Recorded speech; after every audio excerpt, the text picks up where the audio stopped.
Macmillan Audio presents A Killing Cold by Kate Alice Marshall. Read for you by Carissa Vacker.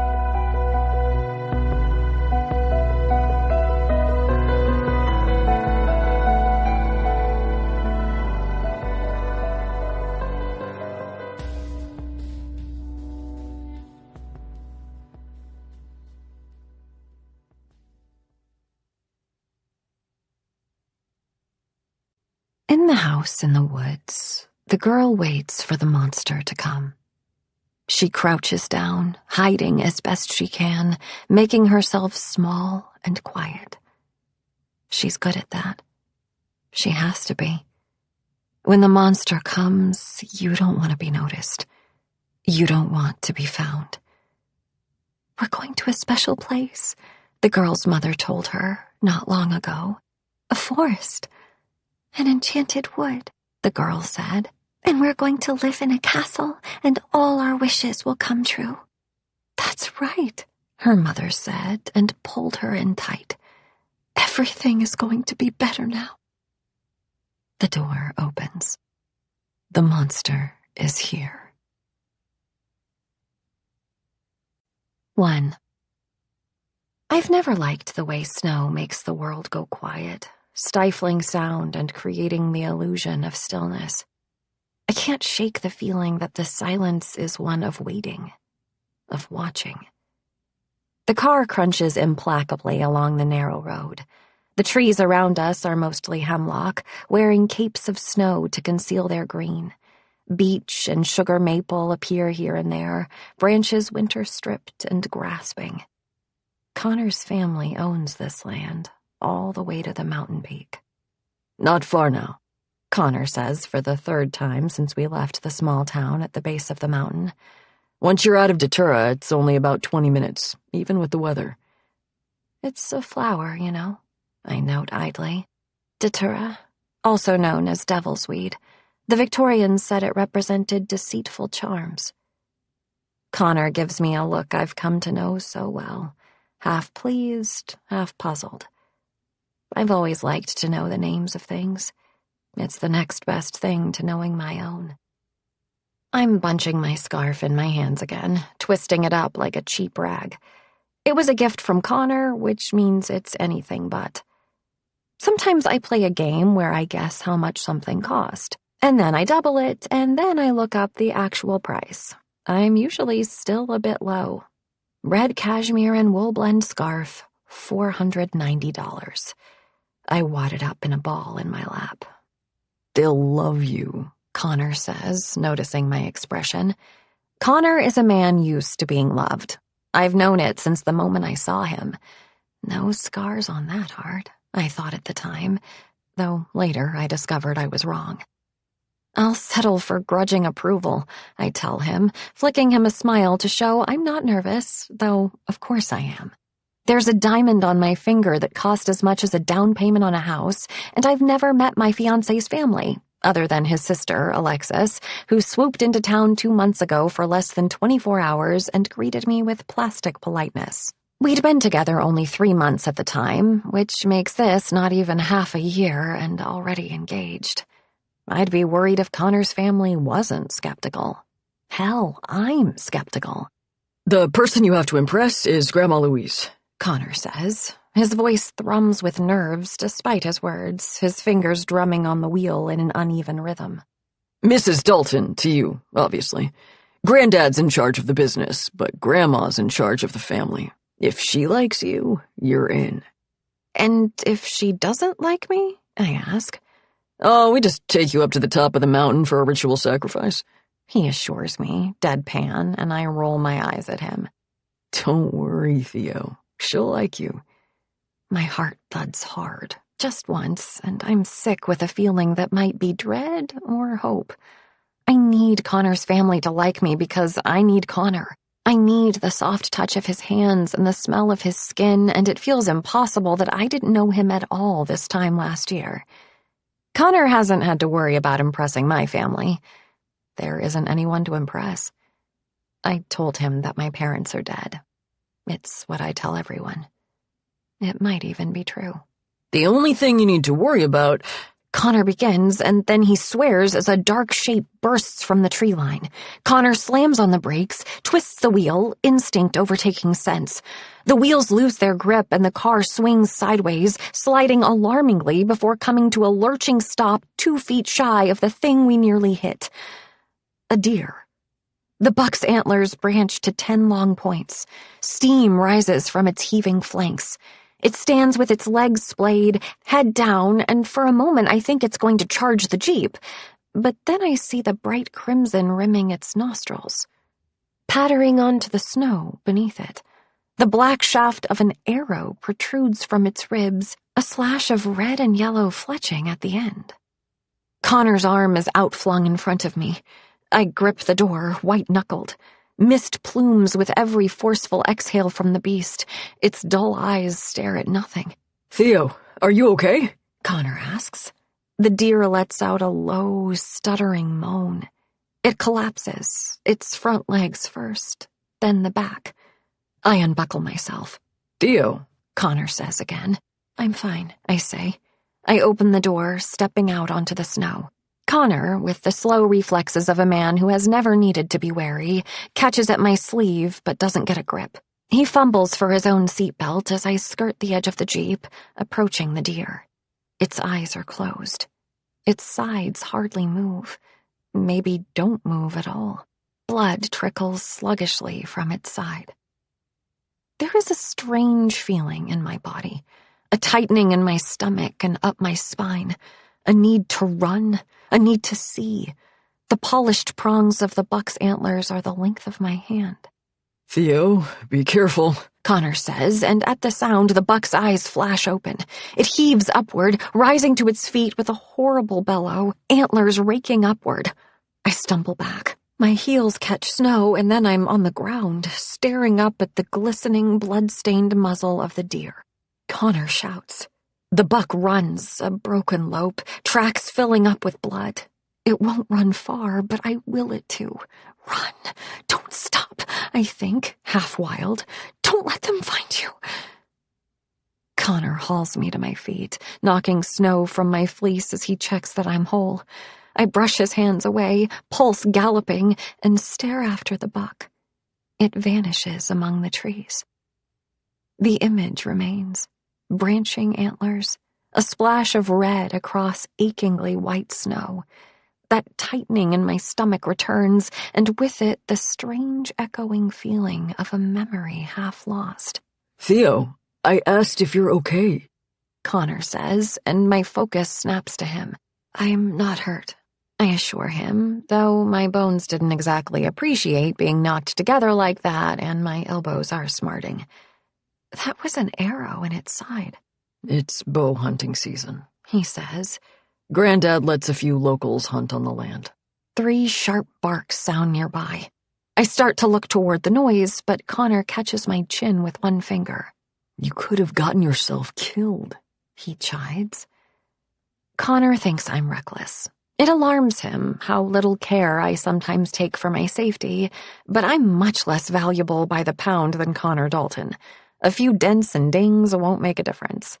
I didn't, I reply. I squeeze his hand. But you're right, that was stupid. A man in a bright orange vest with a matching beanie jammed over his gray curls tramps through the snow toward us. He carries a hunting bow in one hand, a complex contraption outfitted with a scope and pulleys. Beside him trots a large black dog. "Mr. Vance," Connor says, raising a hand. The dog pricks its ears. The man, Mr. Vance, fixes his eyes on Connor, but doesn't say anything as he crunches closer. My pulse quickens. I tell myself there's nothing to be afraid of. Connor knows him. He's not some stranger. "Everyone all right?" Mr. Vance asks. His voice is gravelly, and nicotine stains his fingertips with yellow. He nods toward our car, still sitting crookedly in the middle of the road. "We had a close encounter with what I'm assuming is your quarry," Connor tells him. "No damage done." His eyes cut to me as if to confirm it. I manage a thin smile. "Sorry about that. Didn't think he'd run toward the road," Vance says. Stray snowflakes cling to his beard. The dog stands perfectly still at his side, watching us. I force myself to look at Vance, to keep my hands from folding into fists. I've had a fear of dogs for as long as I can remember. There might be a reason for it, some trauma, but like most parts of my early childhood, it's a big question mark. Good doggy, I think. You're heading up to the camp? Mr. Vance asks. That's right. This is Theo, Theodora Scott, my fiancé. Connor glows. Vance grunts. Heard about that, he says. He nods to me in greeting. Daniel Vance. I work for the family. I'd stay to chat, but... His hand waves to indicate the blood, the battered snow. It didn't seem like it would get much further, Connor tells him cheerfully. We'll see you up at Idlewood? I imagine so, Mr. Vance says to Connor, but it's me he's looking at, and I don't like the expression on his face. It's like he's sizing me up, or like he already has, and he isn't impressed. He walks past us. The dog stays put, nose twitching, glistening eyes still fixed on me. My fingers curl. I try not to think about the white of its teeth. Then Vance whistles. Duchess, heel! She bounds forward, rejoining him, her every step matched to his. They move at a steady clip, following the trail the buck left, and soon it's just us again. Connor rubs the back of his neck. Mr. Vance takes care of the grounds for us. Make sure everything's all right when we're not here. This sprawling retreat on the mountain waits empty through the spring and fall. The family converges only twice a year, for a month in the summer and 2 weeks over Christmas. They never rent it out, even to friends. A firm rule, Connor tells me, as his grandparents didn't want to deal with constant requests. Occasionally, one of the teenagers is allowed to bring a friend along for the summer. Other than that, the only people to step foot on the grounds are the Daltons and those they employ. And now, me. For the next 2 weeks, I will be far from civilization, alone in the woods with my fiancé's family. And it will be fine. All I have to do is convince them that I love him, that I'm charming, that I'm not just interested in his money. All I have to do is ignore the text on my phone, buried in the bottom of my purse. The text that arrived last week from a number I've never seen before. Stay away from Connor Dalton. 2. Falling in love with Connor was so easy. It didn't hurt that he was good-looking, with his broad jaw and soulful eyes under dark brows, his sandy brown hair swept to the side just so. He had the good sense to have ears a little too big for his face, or he would have been entirely too pretty. It started at one of Harper's parties. From the moment she introduced us, I had the unshakable sensation that we'd always known each other. There was a glass of wine, followed by another, a conversation on the balcony that neither of us wanted to end. So we didn't end it. We talked until morning, got coffee, walked through the park. He left me at my doorstep after dinner the next night, and I went to bed, afraid that surrendering to sleep would break the spell, but he showed up again with breakfast and convinced me to call in sick to work. It was alarming how quickly he became as necessary as oxygen, frightening how rapidly we became entangled. I would burrow against him in the night, the weight of his arm over me, and be seized with the fear that this would end. It was like fingers curling up under my ribs, reaching into the dark cavity of my chest. This couldn't be real. It was too perfect. Connor just laughed when I told him. Laughed and gave me the ring. Sometimes, he said, you just know. Then the texts started to arrive. You're making a mistake. Stay away from Connor Dalton. They were anonymous, untraceable, and very possibly from someone I'm about to spend 2 weeks with. We're here, Connor says. There's a gate across the road, wooden and appropriately rustic, but with a keypad mounted nearby, which Connor uses to plug in a code. The gate swings open with a faint motorized whir. Welcome to Idlewood. Before us, the woods open up, like a curtain drawn back with great ceremony to reveal the marvel beyond. In the middle of it all is a large pond, its edges delicately veiled with ice, the center gray-blue and still. There's a dock, a dinghy, a boathouse painted the same blue as the sky. On the other side of the water, up a short slope set with stone steps, looms a lodge constructed of glass and dark wood, a striking blend of natural texture and ultra-modern angles. "Is that where we're staying?" I ask. It's beautiful, but I can't imagine living in a place like that, even for 2 weeks. Those huge panes of glass, the interior exposed to anyone walking by. Though that's the point of this place, I suppose. There's no one to look in on you. Why bother with walls and curtains when you have a whole mountain to yourself? "That's the Grand Lodge," Connor says. "Only Granddad and Grandma stay there. We'll be in the White Pine cabin." He parks the Jeep next to 2 other cars and climbs out. He grabs our bags from the back. Apart from the cars, there's no sign of anyone else at first, but as Connor comes back around, Alexis emerges from the trees to our left, hand lifted in greeting. "I thought I heard a car," she says, teeth flashing white. Connor sets our bags down and strides forward to grab his sister up in a bear hug. She's a narrow woman in every dimension, thin to the point of bony, her dark hair falling straight to the middle of her back. A few snowflakes are caught among the strands. She crinkles her nose when she turns to me. "Theo, so glad you could make it." "Glad to be here," I say, resorting to cliches in my nervousness. The first time I met Alexis was the moment I saw just what I was getting into, dating Connor. I knew he was rich, obviously, but he was nerdy, a little hapless, forgot to iron his shirts. I'd convinced myself he was just a normal guy, plus money. Then Alexis appeared, oozing effortless polish, expensive haircut, expensive bag, expensive teeth, and the way she moved through the world like it never occurred to her that it wouldn't step out of her way. She's 35, 8 years older than Connor, a VP in the family company, Dalton Shipping, and by all accounts excellent at what she does. We hug, that delicate palms-to-shoulders squeeze of reluctant acquaintances. Part of me is disappointed, the part of me that has always wished for a sister, for a family. "And let me see," Alexis prompts, making a grabbing gesture.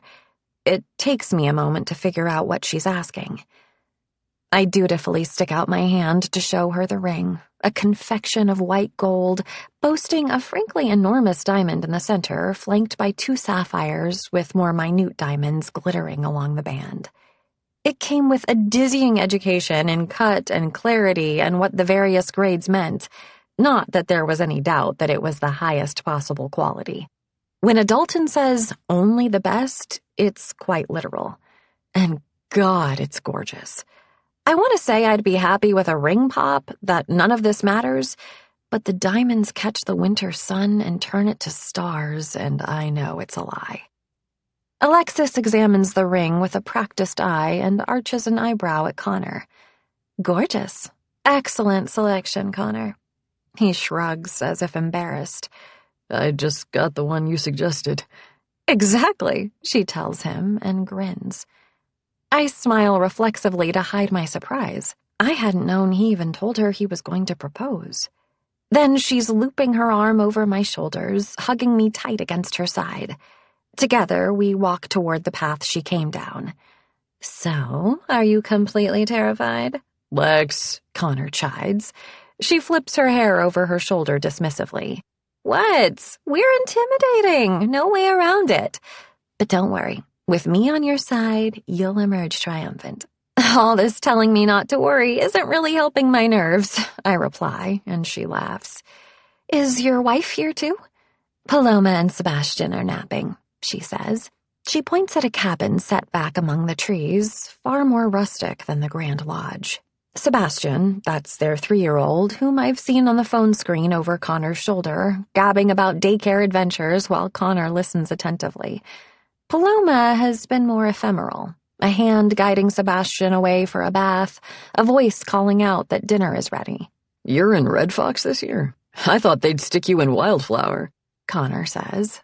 The names of cabins, I can only assume. She makes a face. "Trevor's staying with Mom," she says. Connor says, and they share a look like this means something significant. He cuts his eyes to me. "Wildflower is the only 2-bedroom cabin," he explains. "Oh," I say, and then the conversation hangs, and I feel like I should have something more intelligent to contribute. "Is that where you all stayed growing up?" There's a hitch before Alexis chirps. "Not really." "Dad never liked it. Too close to the lodge," Connor says. That's the wound I didn't see at first, the scar tissue both of them carry. Their father died young, in his late 30s, when Connor was a young boy. In photographs, Liam Dalton is his son's doppelganger. Identical grins, the same way of looking at you like they're letting you in on a secret. Sometimes it takes me a moment to work out which of them I'm seeing in the pictures that cluster on Connor's walls. "Trevor here yet?" Connor asks tersely. Trevor is the baby of the family, which means he's my age, 24. I've never heard Connor speak to him, only about him. What's Trevor done this time? Alexis's lips thin. "Not yet. He should be up soon, though. Mom can't make it until tomorrow." "I thought they were coming together," Connor says. "Nope, he's driving himself," she replies, voice tight. Her eyes cut to me, and then she gives him a pointed look. "Anyway, you two are in White Pine, of course." To me, she adds conspiratorially, "White Pine's always for the newest couple because it's out of the way. Total privacy." She winks. Connor blushes. "We'll see you both for dinner?" "We'll be there," Connor assures her. Alexis releases her hold on me at last. She gives me a look I can't quite read. Analytical, but with a smile keeping the edges from getting too sharp. She tucks my hair behind my ear, and it seems like she's going to say something. Someone sent me that text. Could it have been Alexis? She was friendly when we met. I mistook her briskness for distraction at the time, but I suspect she's always paying attention. If she thought I was wrong for her brother, I have no doubt she'd do something about it. Alexis's lips close. Whatever she was going to say stays sealed behind them. She drops her hand and steps away. "I should let you two settle in," she says.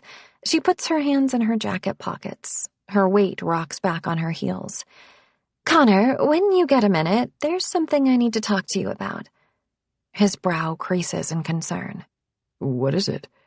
Her smile is bright and false. "It can wait. None of us are going anywhere."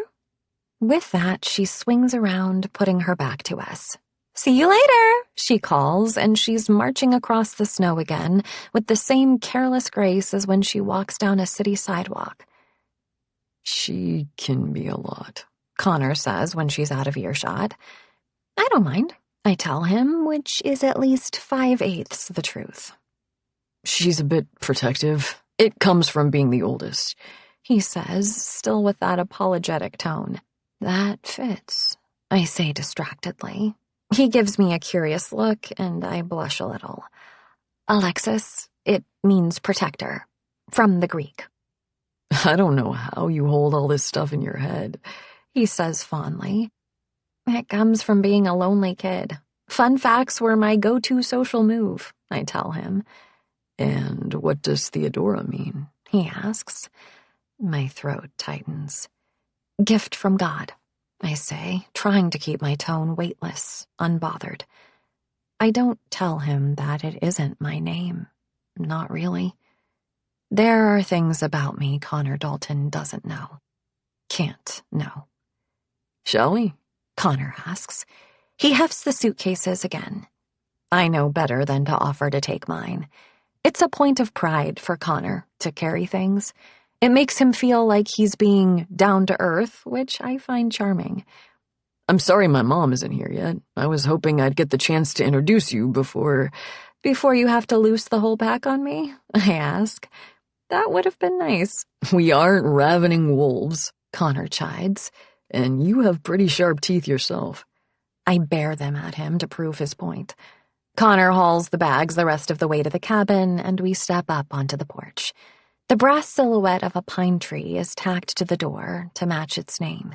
The interior is warm and well lit with electric lights. I turn in a slow circle. The Scotts took me to a cabin one spring when I was 9. It was cold and wet, and the roof leaked. I burned myself on the wood stove, leaving a shiny welt across the side of my hand. This cabin has hardwood floors, a full kitchen. Through the bedroom door, I spy a king-size bed. Connor's watching me with a worried expression, one he wears often. It's hard to say whether it's his natural state or if it's just that I worry him. I say, cracking a smile. I see we'll be roughing it. If you'd rather pitch a tent out back, He begins, and I smack his arm playfully. He catches my hand. He turns it, slides my sleeve up my arm, and kisses the bare skin of my wrist and the tattoo that decorates it. A blackwork dragonfly, 3 circles behind it. Then he draws me in toward him, and now it's my lips he kisses, slow and deliberate.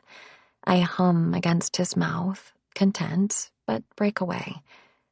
Give me the tour, I say faux sternly. He obliges. The tour doesn't take long. It's a 1-bedroom with a spacious living room and a full kitchen decked out with quartz countertops and top-of-the-line appliances. The bathroom is just as generous, the walk-in shower done in shimmering blue tile. Rustic, I say as we walk through the rooms, my eyebrows climbing higher with each new open door. Charming. Quaint. some of the others are more modest, He tells me almost defensively as I experimentally turn on the rainfall shower head. I hold out my hand to let it patter against my palm. I'm not complaining, I assure him with a laugh, shutting the water off again. But you can't blame me for being a little awestruck. Your family owns a whole mountain, Connor. Not the whole mountain, He protests. Then he grins. just the nice parts. Ha ha. Connor puts a hand on my shoulder. If you want to unpack, maybe take a shower, I should really go find out what Alexis wanted to talk about. Oh, I nod convulsively. Of course, no problem. Unless it is, He prompts. Don't be silly. I'll be just fine by myself for a bit, I tell him, though I don't want to be alone right now, right here. It's important that I not seem too needy, too broken. He kisses me again before he ducks out the door, a blast of cool air swirling past him. I stand alone in the quiet of the house, nothing but the drone of the fridge to drown out the sound of my own breath and pulse. Connor's left his phone on the kitchen table. I have a few bad habits, a history of looking where I shouldn't, of taking what isn't mine. But I've been good with Connor. I have to be. It's not the same, I tell myself. All I need to check is one contact. I pick up the phone and then cross to where I dropped my purse beside the door. I dig out my own phone and unlock it, pulling up the texts. There are 5 of them altogether. I know who you are, the first text says, followed quickly by the second. I know what you did. And then, a few days after that, I know what you're doing now. You're making a mistake. Stay away from Connor Dalton. Each time one of the texts arrived, I hoped it would be the last. But they haven't stopped. It could be someone messing with me. A romantic rival, someone with a grudge against Connor. There are at least a half-dozen explanations that aren't the worst-case scenario. That someone really does know about my past. The things I have never told Connor. Can't ever tell him. I unlock Connor's phone using the code I've seen him plug in countless times. I pull up his contacts and scroll through to Alexis's number. It doesn't match. But, of course, Alexis is too smart to have sent anything through a number that could be tracked to her. I open their messages. The last one is from Alexis. When you get here, we need to talk. Alone. There's something I need to show you. It was sent a few hours ago. And now Connor's out there, finding out what's so urgent. Is it me she wants to talk about? I put Connor's phone back where I found it, swallowing against a sick sense of guilt. I go to the bedroom and sink down onto the end of the bed, my phone in my hand. I should just tell him. Tell him all of it. He'll understand. But what if he doesn't? What if once he knows, he doesn't want anything to do with me? I can't, I whisper. My vision swims. I turn on my phone, meaning to message Harper to let her know we made it safely. No signal. I give a hollow laugh and throw the phone on the bed. Well, at least I know I won't be getting any more texts. We're completely cut off up here. 3. Connor is gone for an hour. I brush my hair to tame the opportunistic tangles that have cropped up during the long car ride, put on a tasteful amount of makeup, examine myself in the mirror.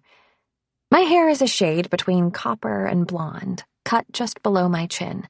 I have one of those faces people always call striking, which is to say slightly off-putting. Broad cheekbones and wide-set eyes that look gray or blue depending on the light. Connor calls my face mercurial. I have a small mouth, but a smile that rounds my cheeks, and when I'm angry, my whole expression tenses into harsh angles. Tonight, I need to try for pretty, which means a smile is a delicate bend of the lips. I put on the outfit I chose for this dinner, a cable-knit sweater and wool trousers, both of them bought with Connor's credit card. I was surprised how easy it was, handing it over, how little shame I felt. Maybe it would have been different if he had ever seemed to care that I wore thrift store clothes and owned only 2 pairs of shoes, or if when he suggested I buy clothes for the trip, he hadn't sounded as blithely casual as if he were telling me to get a loaf of bread at the store. In these clothes, I almost look like I belong. I almost feel like I belong when I thought that was impossible, that I could belong anywhere or to anyone. There's something different about moving through life with Connor at my side. The world seems to part before us, to watch with admiration and with envy. It's not about the money or the clothes or the fancy dinners, though there are those, meals that melt on the tongue and supple leather boots molded to my ankles, a teardrop of gold set with a sapphire glinting at my throat. It's about the way the ground suddenly seems solid. How I have room to breathe, to move, to be unafraid. Money isn't just money. It's power, freedom, and protection. Or so I thought until the messages arrived and things started to feel far from certain, far from safe. I push the thoughts away and loop the scarlet scarf around my neck. I examine my reflection, checking for flaws, for cracks in the illusion. My fingertips trace a fold in the fabric, a strange sense of familiarity shivering through me. I don't have very many memories of my early childhood.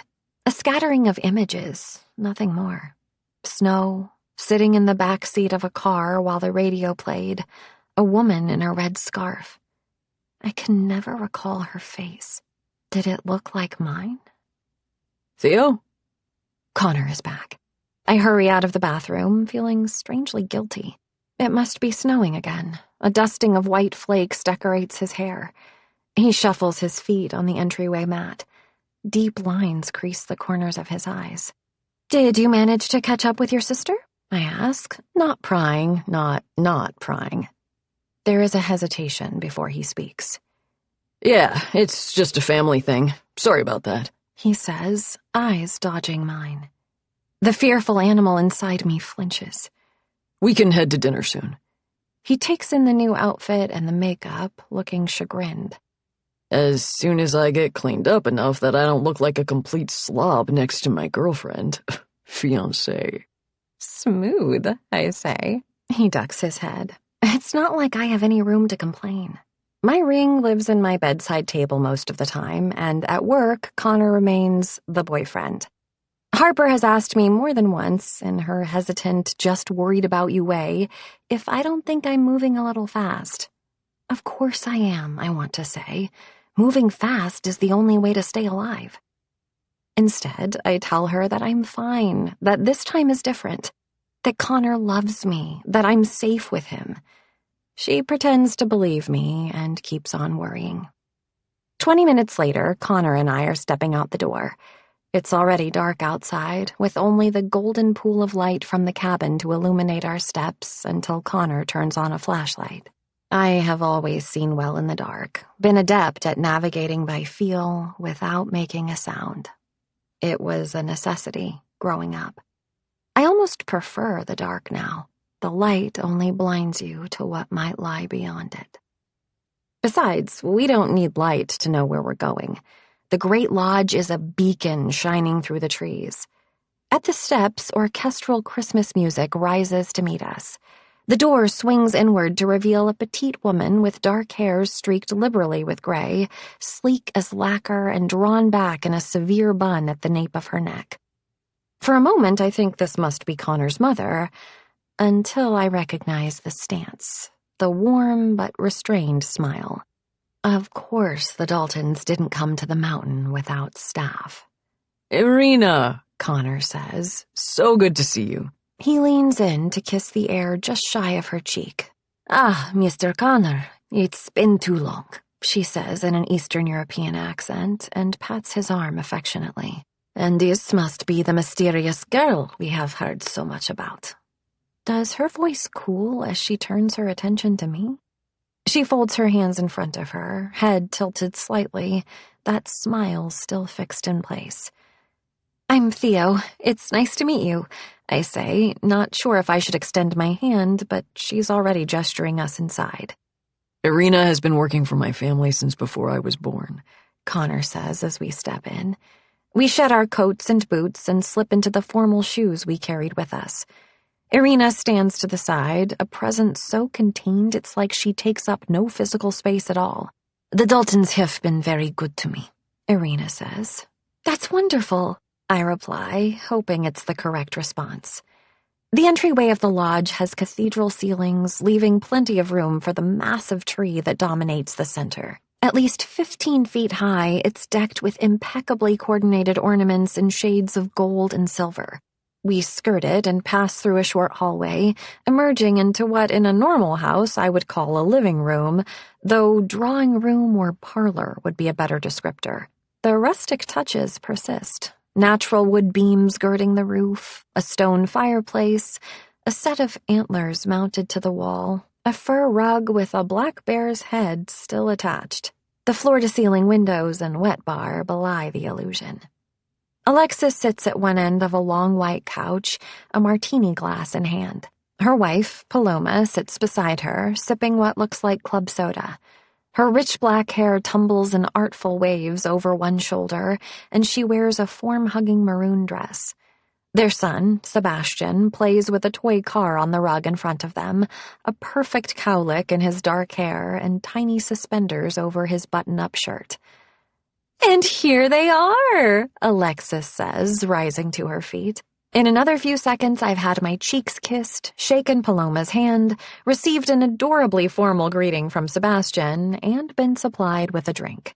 "I told you she was pretty," Alexis says, draped over her wife's shoulder, not bothering to keep her voice down. Paloma huffs a little. "Lex, please." "I know, I'm terrible, you can't stand me," Alexis says. Paloma's nose scrunches. "So, have you met Grandma Louise yet, Theo?" she asks me. "Not yet," I say. "She's the one you have to impress," Alexis informs me. "So Connor said."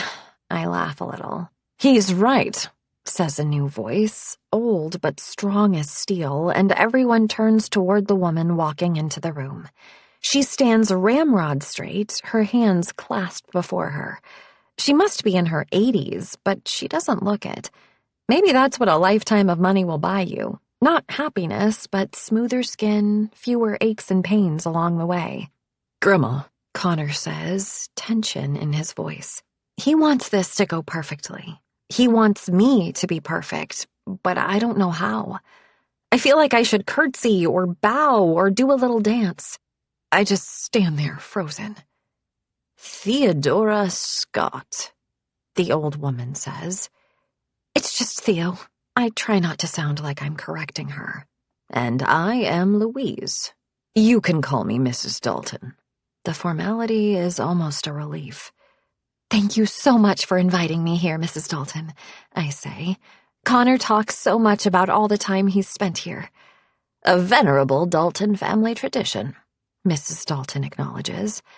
Idlewood was built by my husband's grandfather. Back then, it was only a few log cabins, of course. It's had many lives over the years. This particular structure was our addition, after the old lodge was damaged in a fire.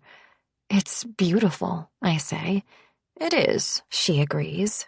Now, why don't you take a seat so I can interrogate you properly? I laugh, which seems to be the correct response.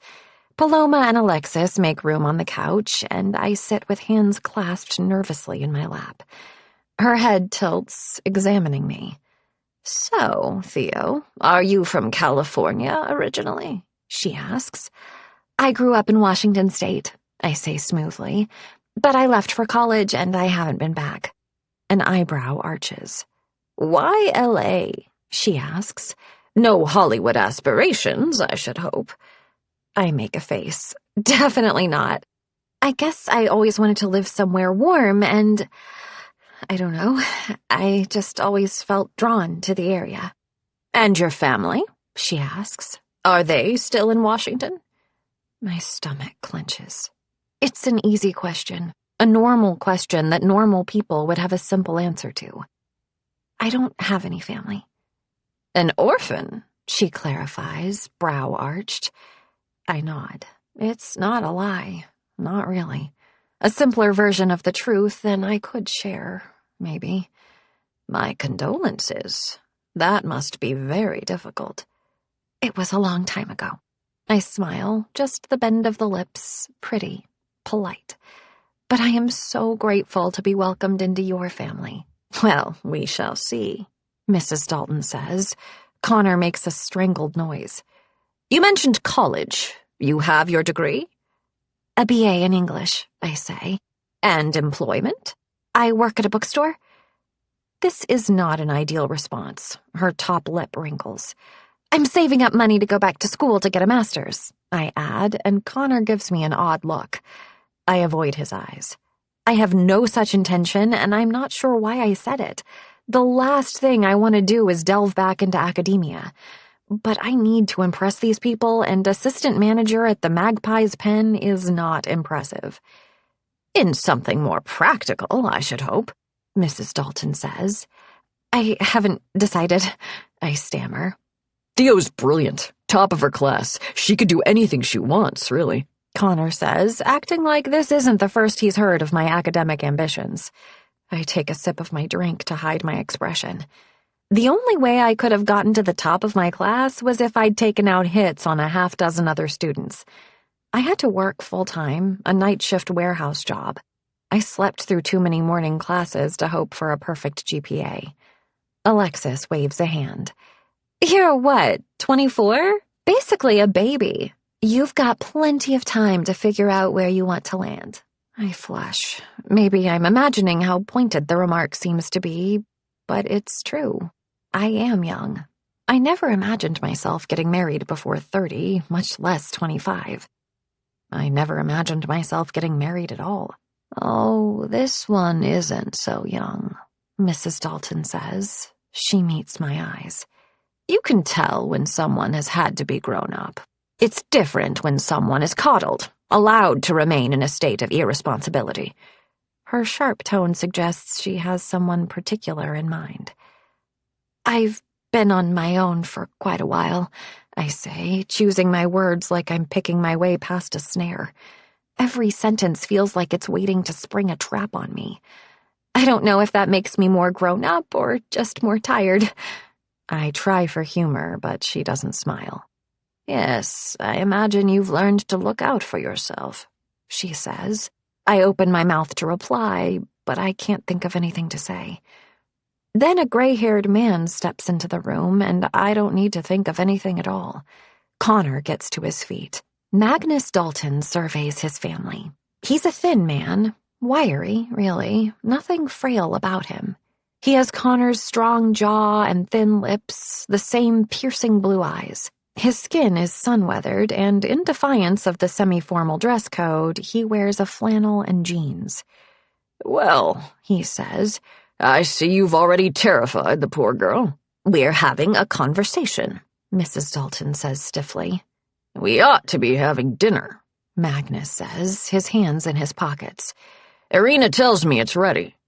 "Not everyone has arrived," Mrs. Dalton says. He grunts. "I'm too old to wait on the young for my supper." Her lips press together briefly. "Let us decamp to the dining room, then." She gets to her feet, her movements just deliberate enough to betray the weakness of age. Everyone files out. I stand, but don't move yet. I feel sick. I catch Connor's eye, and he hangs back. "You did great," he says.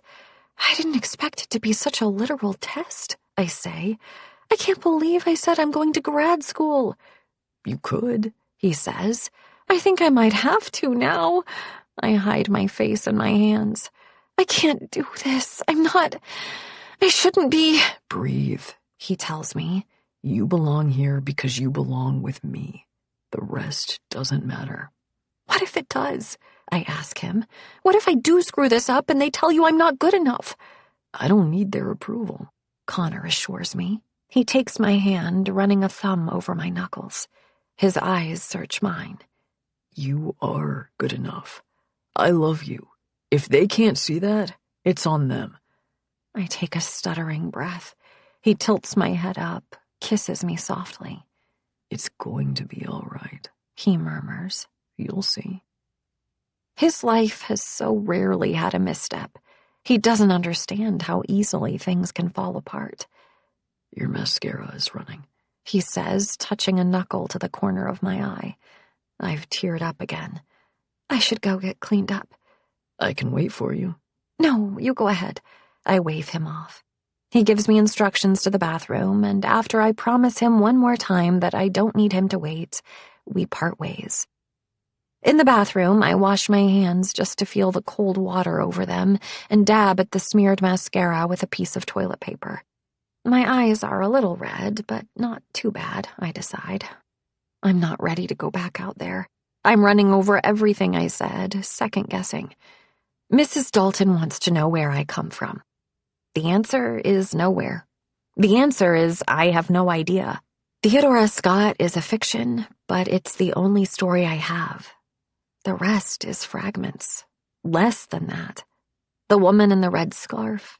The echo of a voice that never resolves into words. A dream of winter and branching antlers and the urge to run. There's a map on the wall behind me. Idlewood. The year in the corner reads 1983. Elevation lines chart the shape of the mountain. Trees blanket most of the map. The pond, labeled here Idlewood Lake, with more optimism than accuracy, is dead center, with the Grand Lodge above it and 5 cabins scattered here and there, each far enough away from the others for privacy. The corner of the map is scorched. I think of what Mrs. Dalton said about the old lodge being damaged in a fire. Damaged, not destroyed. This isn't a family that sees something flawed and fixes it up. No, when something breaks, it needs to be gotten rid of in order for something better to take its place. So I must not let them see the ways in which I'm broken. 4. I leave the bathroom with my shoulders squared, wishing it felt less like marching to war. In the foyer, a man is in the process of hanging up a heavy winter coat. I slow as I approach. He has short-cropped hair and a craggy face. It might have once had the same boyish appeal as Connor's, but it's settled into something more severe. The click of my heels alerts him to my presence. He turns and freezes. "Who the hell are you?" he demands. I blink, but don't falter. I step forward, sticking out my hand, and smile with all my teeth. "You must be Connor's uncle, Nick. I'm Theo. It's so nice to meet you." I don't know my real name, first or last, as hard as I have tried to remember. Sometimes I think I detect an echo of it, my head twitching around in recognition, but there's no pattern in the syllables that trigger that little twinge of familiarity. When I was young, I tried on different names for a day or two at a time, hoping one of them would fit. Miranda and Abigail and Evelyn, Anne and Leah and Tara. None of them were me. The Scotts called me Dora. Theodora Hosanna Scott, their gift from God, the child sent when they could have no children. Maybe to another girl they could have been kind, but I was too wicked from the start. It didn't take them long to conclude that I wasn't a miracle after all, but devil sent. At least I've torn Theo free for myself. The Scotts always hated that nickname. Too masculine. It's almost enough to make it feel like I'm telling the truth when I introduce myself. But with Nick Dalton staring at my hand like it's a piece of uncooked chicken, the lie of it is as keen as ever. I keep my smile in place, even as it starts to feel absurd, and then at last he stretches out a hand and closes it over mine. His grip is tight enough to hurt, but I don't flinch. Theo, he repeats. That's right. I'm relieved when he drops my hand. Sorry if I took you by surprise. I don't know if Connor mentioned I was coming. You're the girlfriend, he says. I don't correct him. Where did you two meet again? LA. We have some mutual friends at UCLA. Meaning just Harper, but this makes me sound less like a complete loner. Right. His brows draw together slightly. Sorry, I forgot you'd be coming. Took me by surprise. That's okay, I say. He wags his head, mutters something to himself I can't hear, and then gestures toward the hallway. Sounds like everyone's waiting on us, he says, but stays put, forcing me to lead the way. I can feel his eyes on me as I make my way toward the dining room. It makes the hairs on the back of my neck prickle. When we reach the dining room, the appetizer course has already been served, and Nick isn't the only new arrival. The wayward Trevor is here, his honey blonde hair flopped artfully over one eye, and his shoulders stooped in an affected slouch. I find my place at Connor's side as fresh introductions are made. Across the table, Nick's eyes keep finding their way to me. I pick at the food. How was the drive up? Alexis asks Trevor when the introductions are done. Lovely, he says with a treacly smile. You have your license back, then? She asks pointedly. Yup, all sorted out, he replies, not breaking his tone. How was your trip, dear sister? He reaches for the bottle of wine that's been left at the table. Are you sure that's a good idea? Nick asks. Trevor pauses, hand still outstretched. For an instant, anger glints. Then he shrugs. I was going to offer it to Theo. May I? Entirely aware that I'm caught in the middle of things, I tick my chin down enough to approximate a nod, and Trevor fills my glass with exaggerated care. It's so good to have a sister who looks out for you, he says as he returns to his seat. His siblings are both tense, Connor's jaw clenched so tight I can see a tendon twitching. Magnus clears his throat. Alexis, I've been meaning to ask, how is Sebastian liking the new school? He asks. Conversation after that is blessedly free of tension, light family catch-up that doesn't involve me. The conversation bounces around the table at a velocity I find borderline dizzying, with threads of old conversations picked up and dropped again before I can begin to discern the context. Even Louise Dalton smiles and laughs as she asks about Sebastian's latest antics, and there's a gnawing feeling in my stomach. Emptiness food can't fill. I think of heads bowed around the dinner table, utensils clinking in strict silence, seen, not heard, do not speak unless spoken to, and a child sitting in front of a plate of stewed greens for an hour, 2 hours as they turn to cold, congealed slime. Clear your plate, Dora. I threw it against the wall. I was always an ungrateful child.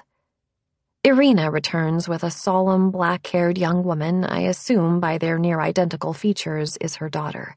They clear the plates, mine with hardly a bite taken, and replace them with the main course: venison and blackberry wine sauce, roasted vegetables on the side. "Have you ever had venison before?" Alexis asks as I look down at my plate. The smell is mouth-watering, but I think of the creature on the road, the resignation and the fear in its eyes. "Yes," I say. "Did it come from the property?" "Shot it myself," Mr. Dalton says. He slices into the steak. The meat is rare, the interior a deep red. The juices pool. "You're not squeamish about that sort of thing, are you?" I cut into my own meat, compress my lips into a smile. "Not at all. I've done a bit of hunting myself." The old man looks surprised. "Really? I thought you were one of Connor's poetry types, eating granola and quoting Joyce." There's a spark of humor in his eye.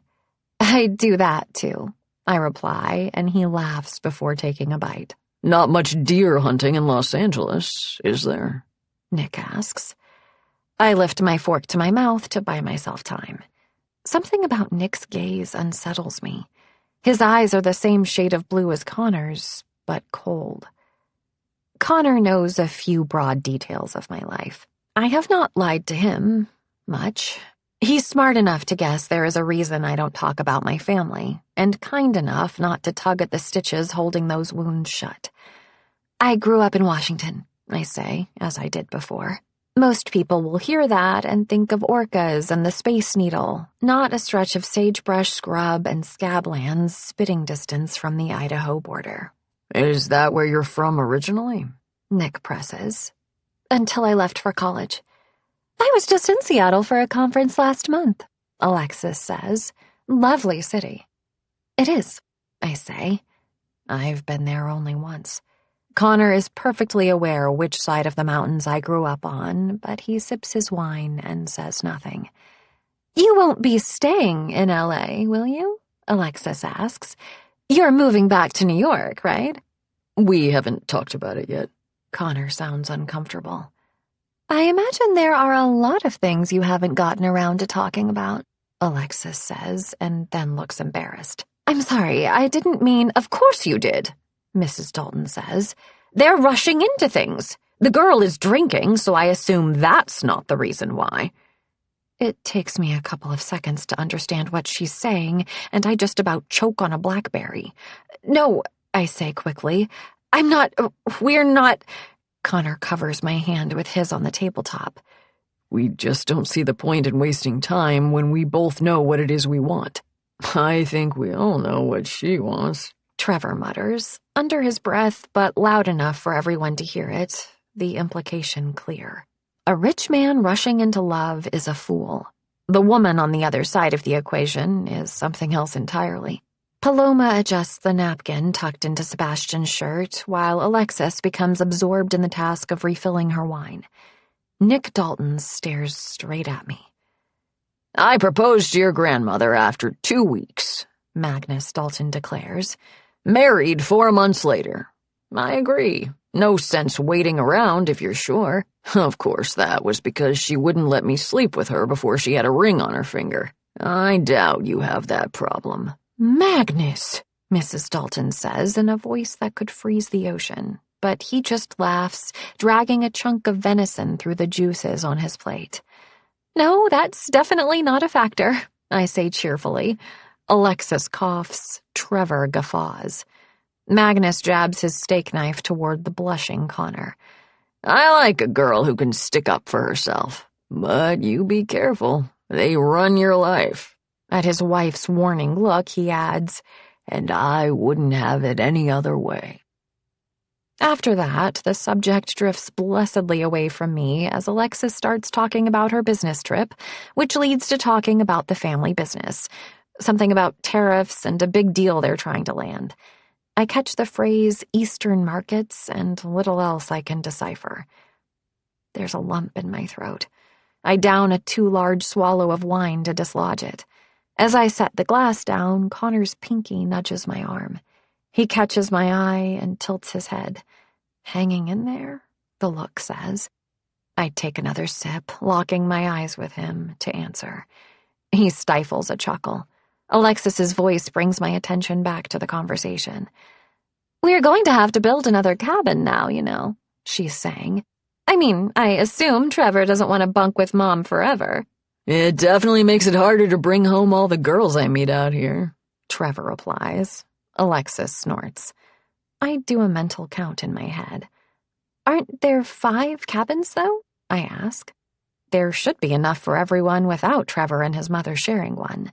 There's a pause. The silence holds weight I can't fathom, a strained quiet no one seems willing to break. Mrs. Dalton's silverware clicks as she sets it down. "Technically, yes," she says. 5 cabins were built originally, but only 4 have been maintained in recent years. The 5th is in quite poor repair." At that moment, Sebastian begins to cry, great wailing sobs that make everyone at the table flinch. "Sorry, I just told him what venison is," Alexis says, patting his head frantically. "I thought he already knew." Sebastian's tears don't stop until dinner is cleared away, and we nearly have a repeat a few minutes later, narrowly avoided when Paloma thinks to reassure him that the chocolate mousse is not an animal.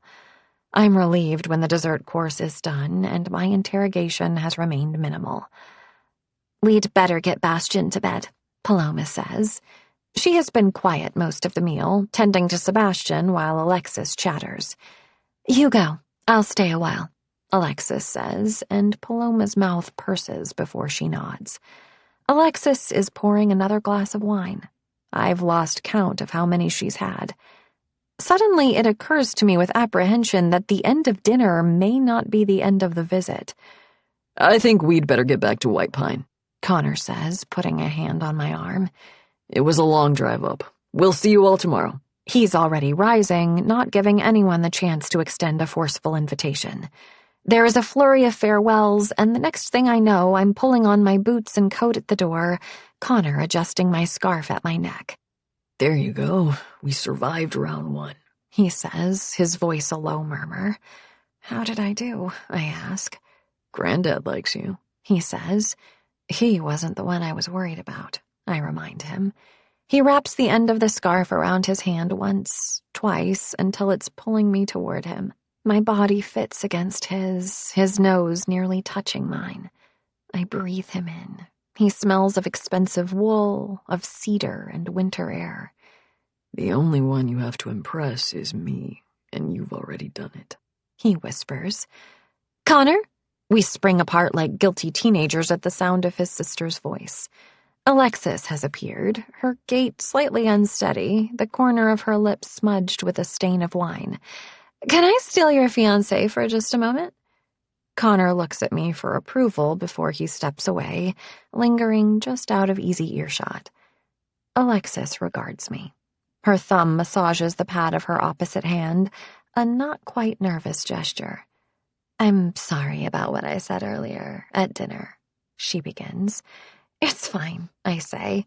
"It has all happened very fast. I'd be worried if you weren't worried, honestly." She grimaces. "We can be protective. You should have heard the grilling Grandma Louise gave Paloma when we got engaged," she says. "At least you're the right gender this time."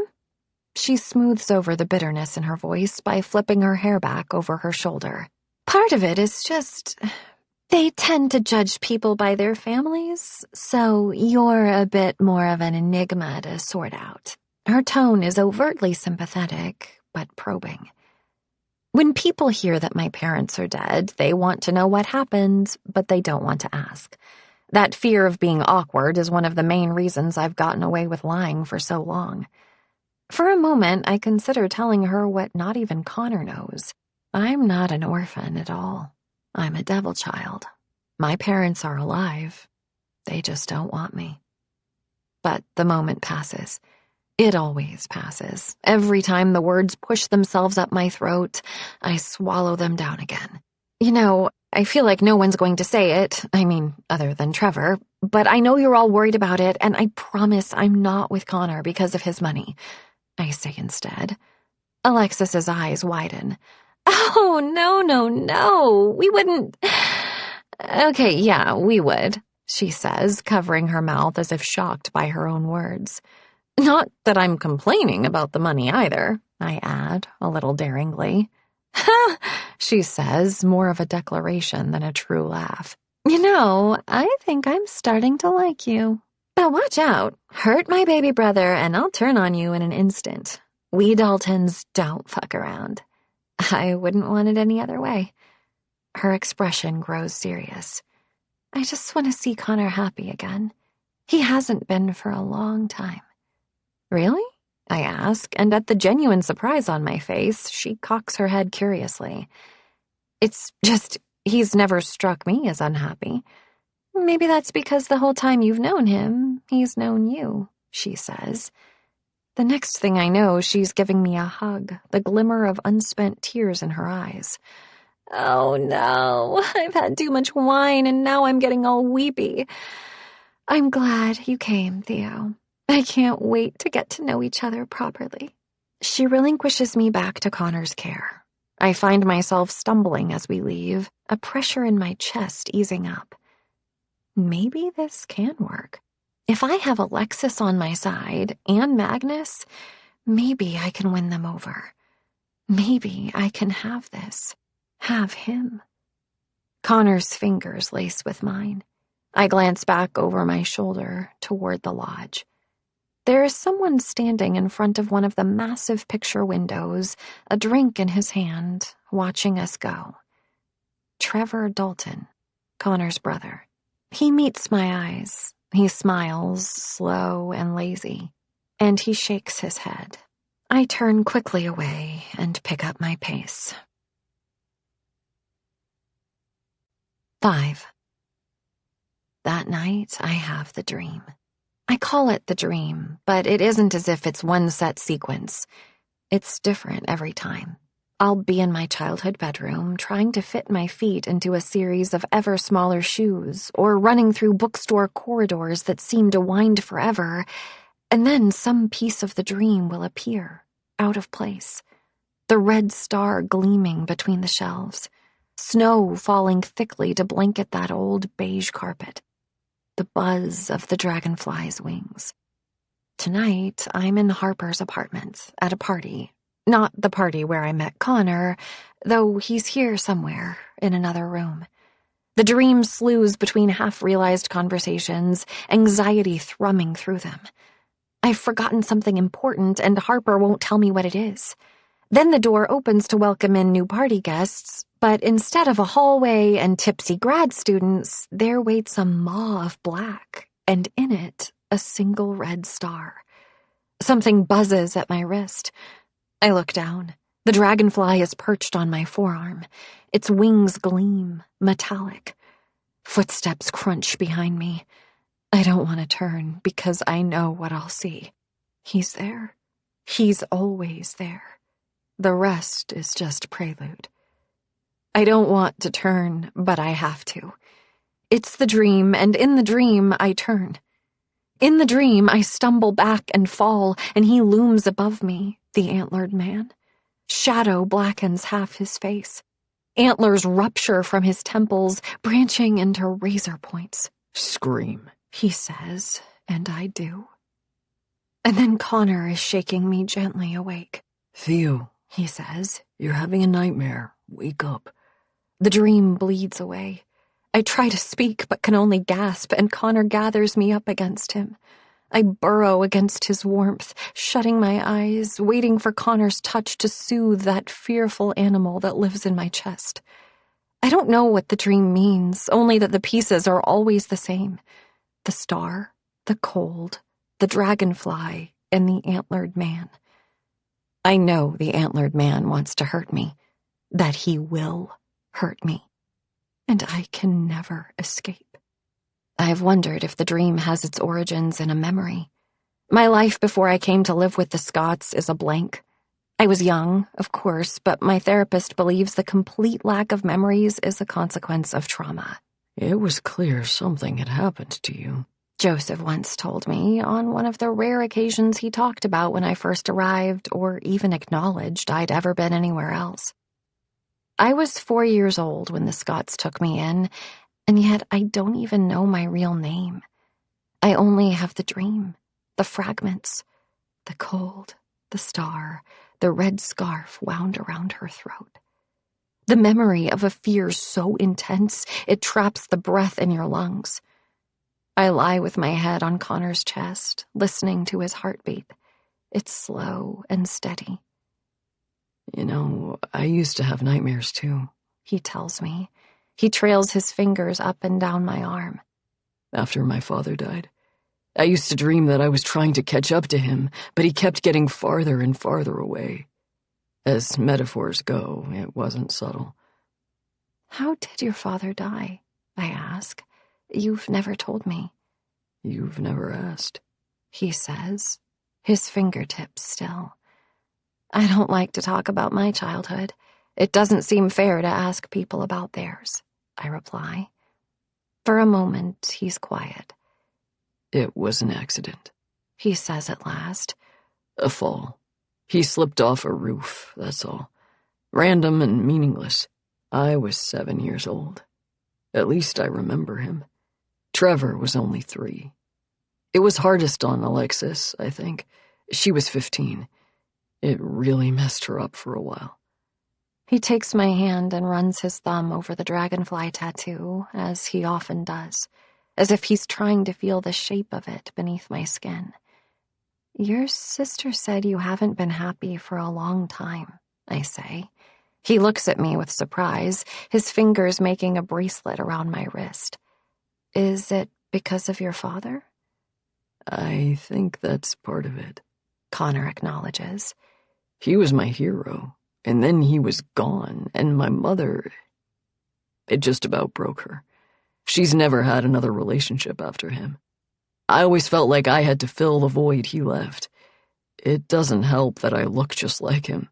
Anyone who knows my family knows who I am at a glance. It's always, you must be Liam Dalton's son. Well, I had no clue who you were when we met, I said. I assumed you were just one of Harper's insufferable poet friends. I am definitely insufferable, but not nearly talented enough to be a poet. Connor replies seriously.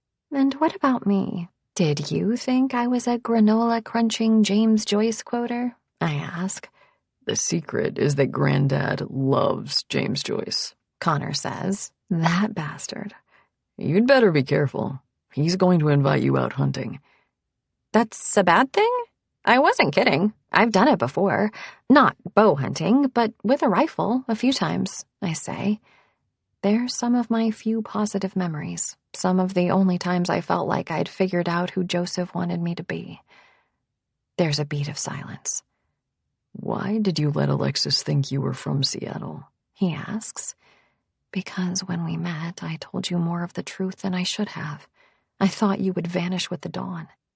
I didn't want to correct her in front of everyone. I already felt awkward enough. I'd like to see where you grew up sometime, he says. There's nothing there worth seeing, I say. I sit up, easing free of him. Come back to bed, he urges. I shake my head. I'm going to sit up a little while. You sleep. He's too tired to protest much. I wrap a blanket around my shoulders and pad out into the main room, shutting the door behind me.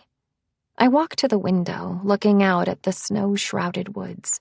The moon is nearly full, waxing gibbous, as I would have been sure to call it at 13, in love with the sound and specificity of the word. The snow reflects the moonlight, making the night eerily bright. A dark shape slips between the trees. An owl. The scene looks peaceful from here, but somewhere among the roots a mouse is scurrying towards soft wings and sharp talons. I don't know if I've never liked winter because of the dream, or if winter infects the dream because I hate it. There isn't always snow, but there's always some element of the season. A cold wind, foggy breath, creeping frost. But it's only a dream, and there are no men with antlers sprouting from their skulls to chase me through these woods. I start to turn away from the window, and then I pause. The moonlight shines over the snow, turning it to an unbroken spill of silver. But it isn't entirely unbroken. A staggered line of discreet shadows trails from the trees toward the cabin. Footprints. They lead toward the bedroom, toward the window that looks in on where Connor is still sleeping. They could have been there all day, I tell myself, but I think of the crunch of footsteps in the dream and the winter steals into my bones. Before I have time to think better of it, I'm grabbing my coat and shoving my feet into my boots. I open the door and then pause, glancing behind myself, waiting to see if Connor will emerge. But there's nothing. I ease the door shut. Outside, the cold is biting, but I ignore the sting. There hasn't been more than a dusting of snow all day. Our tracks leaving for dinner are as clear as the ones coming back. There's no reason to suppose that this other set wasn't here before. I follow them. My own footprints are smaller. At a guess, it was a man who walked this way. As I feared, they continue to the window that looks into the bedroom. The curtain is closed, but there is a gap an inch wide, easy enough to look in without being seen. The prints lead toward the window. Then they veer away. I keep following. This is my problem. I can't turn back once I've started. It's one of the things the Scots never really understood, what made them afraid of me.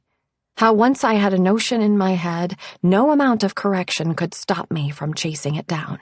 They tried prayer and patience, threats and lectures, but I wouldn't bend. In the end, what happened was entirely predictable. Everyone knows not to put your hand in a stray dog's mouth. You'll only get bit. The sugar maple and birch near the cabin have surrendered to hemlock and pine. The evergreen branches shelter the ground, leaving only the thinnest skin of snow and blanketing it in shadows. Not far to my right, the ground drops off in an abrupt slope. If it weren't for the moonlight casting its scant illumination, it would be easy to topple down in the dark. Not far enough to kill you, but enough to break an ankle, maybe. And I think of the way snow swallows sound, how loud you'd have to shout to be heard out here in the cold. Without the footsteps to follow, I continue forward cautiously. There's nothing here, and my hands are aching from the chill. My face, too. Under the canopy of the trees, I can't see a thing, except up ahead, the dark shape of a 2-story building. My mind constructs the map from the bathroom, tracing a dotted line from the steps of the white pine cabin. If I've headed mostly straight, I should be right where the 5th cabin is. My imagination sparks with images of lurking slashers and skulking fugitives, taking advantage of a disused cabin to set up camp, but I tell myself it's ridiculous. Though the mountain would make a pretty good place to hide, any time but 2 weeks over Christmas and a month in the summer. I creep forward, moving more by feel than sight. The trees give way a few feet from the cabin, and the moonlight makes the wood look pale and gray. 3 steps lead up to a small porch. The wood is scuffed, 1 step bowed. It groans under my boots. White pine has a brass tree tacked to its door, and I look for one here, but there's nothing. Only, when I brush my fingertips over the wood, a pair of holes where screws might have once been drilled through, and a faint silhouette, wood less weathered than what's around it. The shape is indistinct, barely discernible in the pale moonlight flung up from the snow. Bright light spills across me. I whirl with a cry, flinging up a hand to protect myself from the blinding beam of a flashlight. It lowers quickly, but I can't see the figure who's holding it. "Miss Scott, isn't it?" says a voice it takes me a moment to place. "Mr. Vance, you startled me." "What are you doing out here in the dark?" His tone is thick with suspicion, or maybe just confusion. He steps closer, the light still down, and as my eyes adjust, I see that Duchess is with him, her attention trained on me, her head held low. A faint rumble of a growl sounds before Vance hushes her. I consider lying, then decide against it. I heard something outside the cabin, and when I looked out, there were footprints, I say, watching his face for a reaction. trying to ignore Duchess's intense stare. His eyebrows raise. Footprints, he echoes. And you decided to follow them. It was probably pretty stupid, I acknowledge. My teeth are chattering. That's a word for it, he says. Don't let the luxury fool you, miss. The cold kills you just as quick here as anywhere else, and it's easy to get turned around in these woods, even when you've brought a light, which it doesn't look like you've done. He sighs. Come on, I'll walk you back to your cabin. You can show me these footprints. I don't see that I have another choice, especially as he's already setting off in the direction I came from. It occurs to me belatedly that I didn't see his light until it was shining on me, and that he's backtracking without asking me which way to go. It means he spotted me before he approached, and it means Mr. Vance is as comfortable in the dark as I am. I glance behind myself again. With my eyes now calibrated to the bright flashlight, I can't make out anything but the rough shape of the door. There is something about it, some low thrum of a feeling I can't name. It reminds me of the moment a plane begins to ascend, the strange sensation of the ground rising up beneath you. Where are these tracks? Mr. Vance asks, pulling my attention back around. I hurry forward to catch up with him and with the light, putting myself on the opposite side from Duchess, who watches me with wary dark eyes. She's silent as she moves. Something about that strikes me as odd, and then I realize she's not wearing tags, or they would jangle. My throat is dry as I point across the stretch of bare earth toward where the snow layer thickens and the footprints, and mine, are visible. Vance grunts and walks to them. He has a gun on his hip. Mr. Vance kicks at one of the prints, caving in the heel. Could be fresh, could be from this morning, he says. You said they went by your cabin? Up to the bedroom window, I say. Think someone was sneaking a peek? He asks. My cheeks heat, images and sensations ghosting through my mind. Connor's hands stealing under my shirt, Connor's teeth against my neck, Connor pulling me roughly to him. Did you see where they came from? Vance is asking. I've taken too long to answer. Just followed where they went. I think they came from the main path, though, I say. Probably won't be able to sort them out from everyone else's, then, he says. They're probably from earlier today. Somebody taking a walk, that's all. He shifts his weight, and I look down at the impression he leaves in the snow. I think his footprints look larger than the others, but I can't be sure. There's no chance there's someone else around? Nobody's on the mountain, and I don't know about it, Vance says, teetering between offense and pride. It's just the family here, and you. No cannibals hiding in the old cabin? I ask with a forced note of humor. Nobody's stayed there in years, Vance says. Not since Liam died. The accident, I say. He grunts. Connor said he fell off a roof? Vance takes a moment to speak. A storm blew through. There was some roof damage. I couldn't get out on short notice, so Liam came up by himself.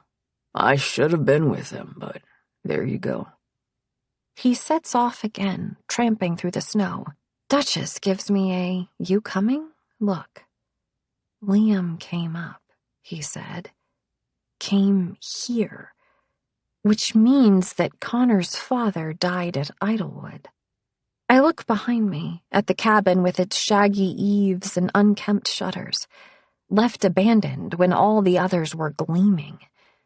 No wonder if it was where Liam Dalton died. I burrow into my coat, suppressing a shiver that has little to do with the cold. The return trip doesn't take nearly as long as it did to get here.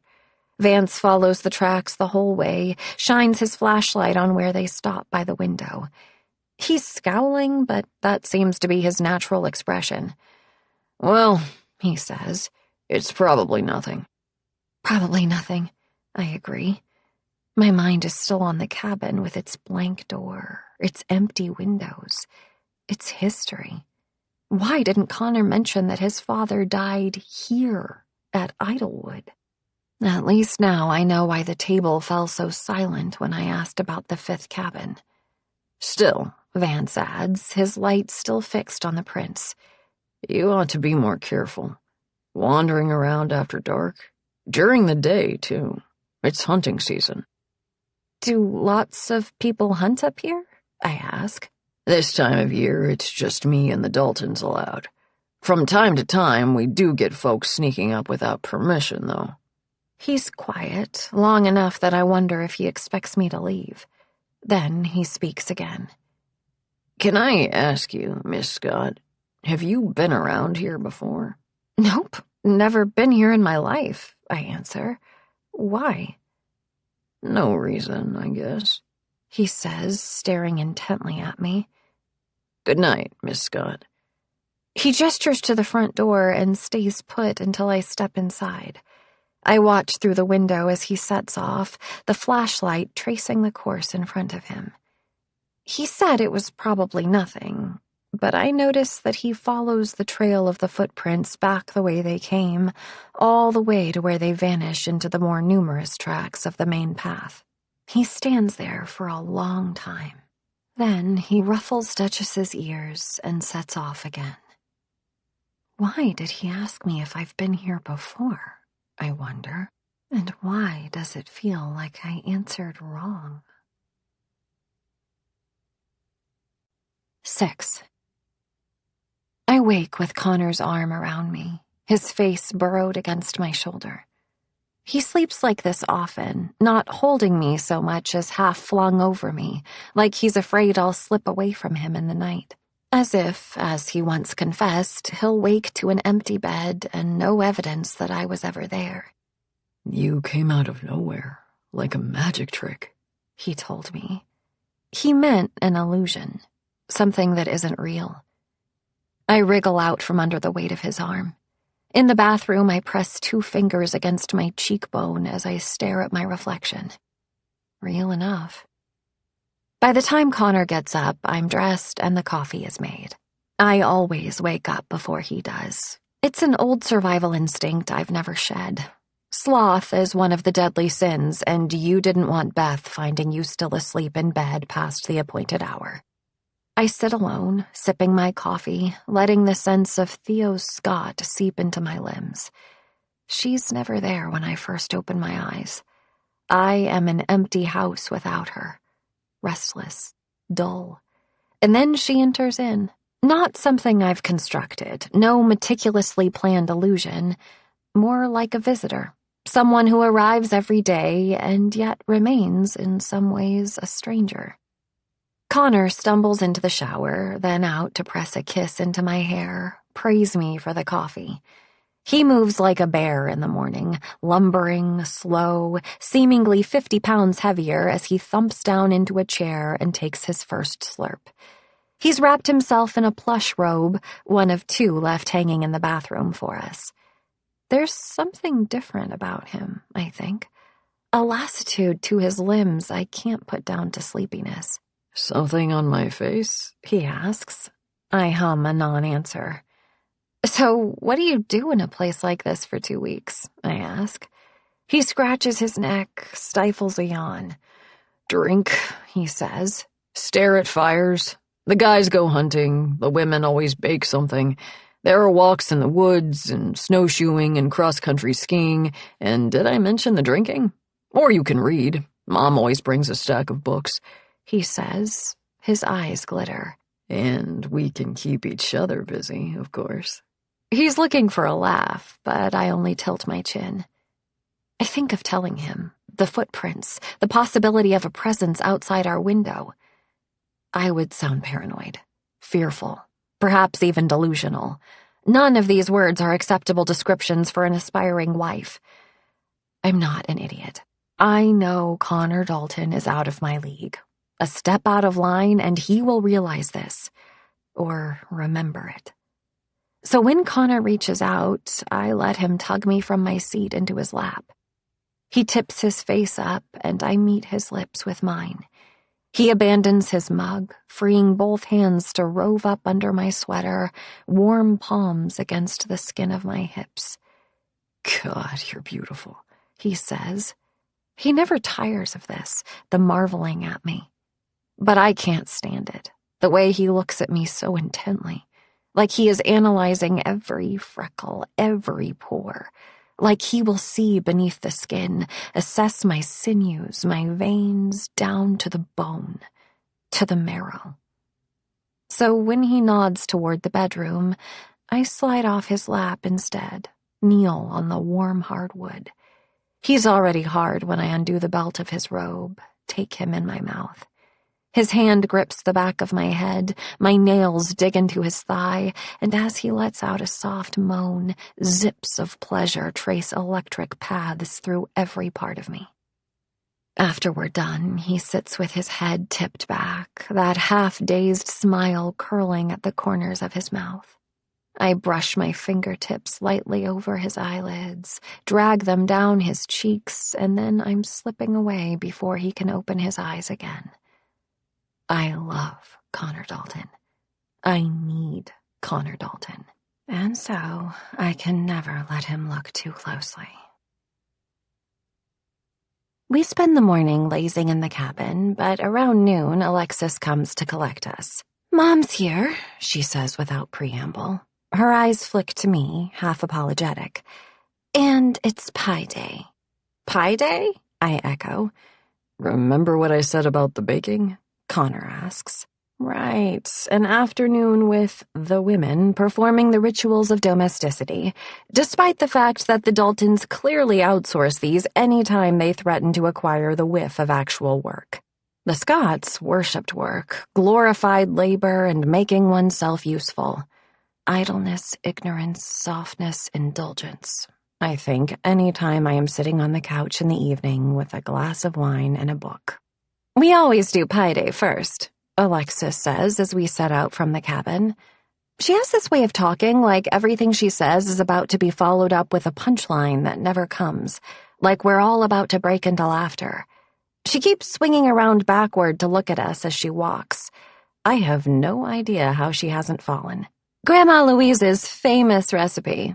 We all have a recipe that's ours, you know? You get to be in charge, order everyone around. I remember being so fucking excited to be the head baker for the first time when I was 13. Lemon bars, that's my recipe. You'll have to pick one, but Grandma Louise decides if it'll actually go in the rotation. You might have to try a few times. I made 7 variations before she decided it was minimally acceptable." "Cool it, Lex. You're going to scare her off," Connor says. She makes a face, more teenager than 30-something executive. That's the difference I saw in Connor this morning. He's different here. There's a blur at his edges, like 27 years' worth of past selves, twice-a-year snapshots are layered over him. Places are like that, I've heard. Childhood homes, old haunts, the you that was left behind settling into your body like a ghost. It's not an experience I've ever had. My life has been a straight line onward, never doubling back. We skirt the pond. The ice has cinched inward, tightening the circle of open water. A new car sits next to Connor's, and fresh footprints trammel the snow around it. Alexis bounds up the steps of the lodge. Unlike last night, we enter without knocking, stomping snow from our boots before ditching them at the threshold. The doors at the other end of the foyer open. A woman steps through, instantly recognizable as Alexis's mother in the same way Connor is such a carbon copy of his father. The same straight dark hair, sharp nose, piercing eyes. This has to be Rose Dalton. "Connor," she says warmly. There are exclamations, embraces, her hand on his head like she's checking if he's grown, a flurry of questions about the drive, the weather, when she got in. I hang back, not part of it. Until Connor half turns, his hand extended to beckon me in. "And this is Theo," his mother says. I step forward into the protective half-circle of Connor's arm, which he sets around my shoulders. She takes my hand in both of hers. She smiles, but it isn't the smile she gave to her son. It compresses her lips, draws tight lines at the corners of her eyes. "It's so good to meet you," I say. "Connor's told me so much about you." So, I think, cringing, and put the word on timeout. "I've heard a lot about you as well," she says, a veneer of warmth over a decidedly neutral tone. "I am very much looking forward to getting to know you myself." "Me too," I say, and with that she drops my hands and her attention is back to Connor. 5 minutes later, we're being herded into the kitchen, where Louise Dalton is already standing next to a line of artfully arranged ingredients. Tubs of flour and sugar and shortening, green and red apples, cinnamon and whole nutmeg. The last time I did any serious baking, I scooped flour and sugar from yellow and orange plastic tubs older than I was. Every ingredient here is in a glass jar with a neat hand-printed cursive label and a polished wooden lid. The eggs nestle in a wicker basket. Paloma is absent, watching Sebastian again, Alexis explains breezily, though I have to wonder if that's just an excuse. Louise sets Alexis and me the task of peeling apples. I sit on a bar stool 2 down from Alexis and get to work, quickly skinning long strips of peel. "You get a prize if you get it all off in one piece," I remember Beth telling me once, in a rare moment of good humor that didn't last. My fault. It always was. Wicked girl. Of course, then I'd used a paring knife, twisting the apple, the blade skating close to my thumb as I slid it just under the glossy skin. I'd tried and tried, getting more and more frustrated. Every time the strip broke until finally I had it, moving with steady intensity, the last half-inch coming free in one continuous piece, and I'd looked up at Beth and asked, "What do I get?" And she scowled, called me greedy, and the bowl was in my hands before I knew it, the apples tumbling across the floor, bouncing, rolling in every direction, and a scream tearing out of my throat, an animal sound. Now I twist the apple and peeler in my hands, skinning the fruit efficiently, and try not to remember the way Beth's face contorted in disgust. Connor's mother is watching me with one eyebrow slightly raised, a quirk to the corner of her mouth. Alexis gets her smile from there, I think, that corner in particular, only on her it never stays tucked away. "No need to race, we've got all day," Rose says. My cheeks heat. I'm 3 apples ahead and the only one in a rush. Alexis, apples already abandoned, hands her mother a glass of white wine. Rose curls her hand around it, holding it to her chest. A wine glass makes a chiming sound as it's set on the granite countertop in front of me. I jump. Olena, the slim girl with Bambi eyes, stands at my shoulder. She murmurs something unintelligible as she hurries away.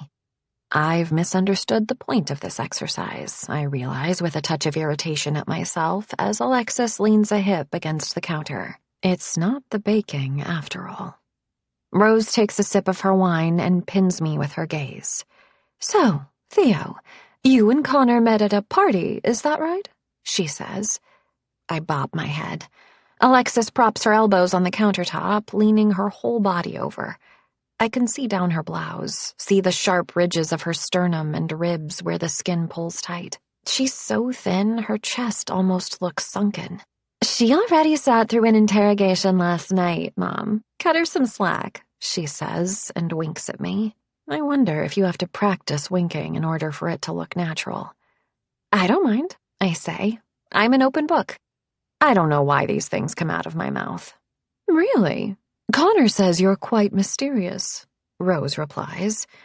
My teeth feel glued together. She chuckles. "Don't look so stricken. I think he likes being intrigued. And I'll admit, I'm intrigued too. Connor's never introduced me to any of his girlfriends. Even Darcy, and they were together, 2 years? 18 months, Alexis demurs. Rose makes a light noise, a sort of verbal shrug. In any case, here you are on the mountain. It's remarkable." "Is it?" I ask. "We do not generally allow casual romantic partners to join us at Idlewood," Louise says. She, too, has a glass of wine, though she hasn't touched it that I've seen. Rose, you and Liam were together for 3 years before he brought you, isn't that right? It's a bit like a proposal in its own right, Rose says. You get engaged and get your invitation to the mountain. Well, we are engaged, I point out. Her lips thin, so briefly that I could almost pretend it didn't happen. My pulse is beating quickly at my throat, like I'm looking into the teeth of a wolf, not just having a friendly conversation surrounded by pie ingredients. One of these people might have sent me those texts. Louise? Surely not. Or could she have had someone send them for her, told some employee to handle things? Rose? She's only just met me, and she's obviously skeptical, but openly hostile? Could it be Alexis after all, covering for it with her friendliness? I'm being paranoid, but I can't help it. What if one of them knows? My hands have been still too long. I reach for my wine. It's oversweet. It turns my stomach. I brought Paloma up here when we'd only been together a few weeks, Alexis says. I know she's trying to help, but being argumentative is just extending this horrific line of conversation. Louise scoffs.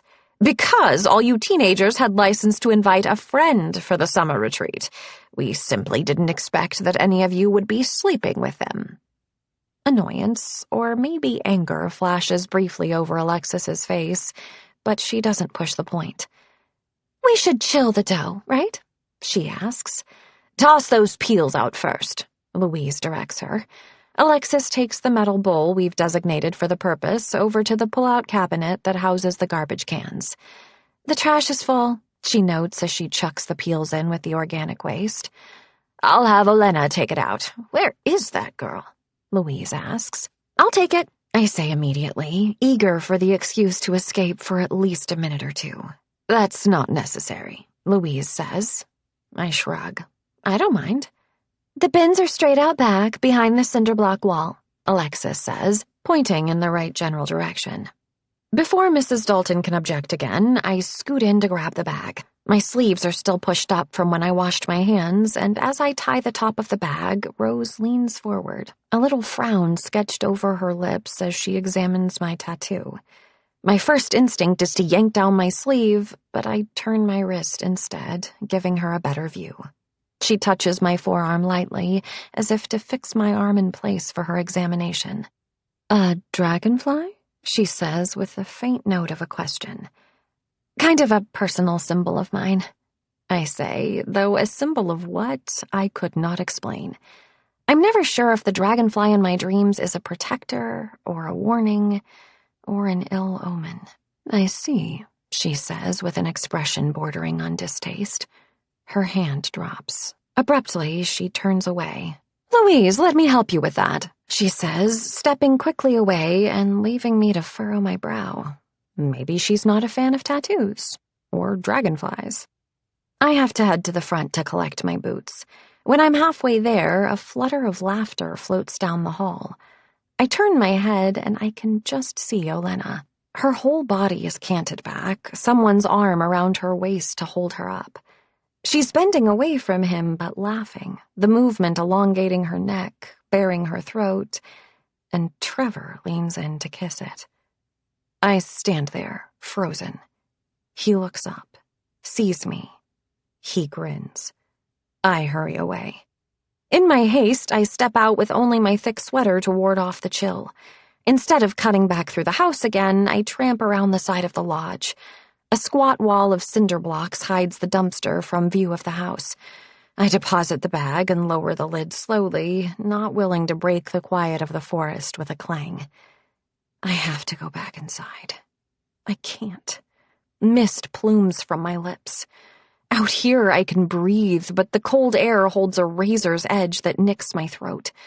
Inside is warmth and the scent of cinnamon, smiles and laughter. So why do I feel safer with the cold seeping into my bones? Something interesting about the dumpster, says a voice, and I jump. Magnus Dalton stands behind me, maybe 20 feet away. He's wearing a gray jacket, the cuffs stained a dull brown from age and use. I try to picture the man in a business suit, I know he owns several companies, that he spends his days in boardrooms, but the crags of his face belong so clearly to this place. Just lost in thought, I guess, I say. I gesture toward the house. We're baking. Ah, pie day. His eyes glint in understanding, and he jerks a thumb over his shoulder. I could use a hand. Think the ladies can spare you a minute? I nod mutely, relieved and nervous. Magnus takes off without another word. I scramble to follow. Multiple sets of footprints trample down a path that he follows, leading to a small wooden shack. Halfway there, the footprints join up with wide wheel tracks, and following behind them, drag marks. Here and there, blood dots the snow. My stomach knots as the pieces click together. The door of the shed stands open. Outside, a green ATV, or rather UTV, with 2 seats side by side, sits parked, a sledge hooked up behind it. Just inside the door, the deer that must have recently been carried on that sledge is laid out on a tarp, eye glassy, head tilted grotesquely where its antlers prop it up. A bloody hole punctures its side at the ribs. Good shot, I say, trying to keep my expression from twisting with distaste. I know where my food comes from. It doesn't make staring at death any more appetizing. Rifle? He shakes his head. Wrong season for it. Get a good shot with a broadhead, and it'll go straight through just as well as a bullet. Clean kill. He pauses. Mr. Vance tells me you had quite the encounter. He moves as he speaks, getting a thin rope from a nearby table. He loops it around the antlers and ties a practiced knot. I guess Mr. Vance isn't as good a shot as you are. I fix my eyes on Magnus, not the dead stare of the deer. He grunts a laugh. No, he is not. You could have been killed, you know. Never go near a deer until you're certain it's dead. No sense getting gored. I remember then Joseph telling me the same thing.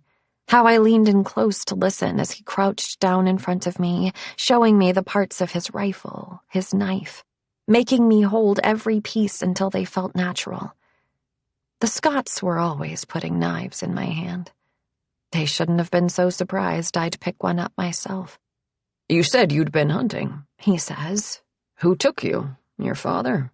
That was what I was supposed to call him, at least. I hadn't minded it, not at first. I'd adored him. He didn't have his wife's temper, or his father's.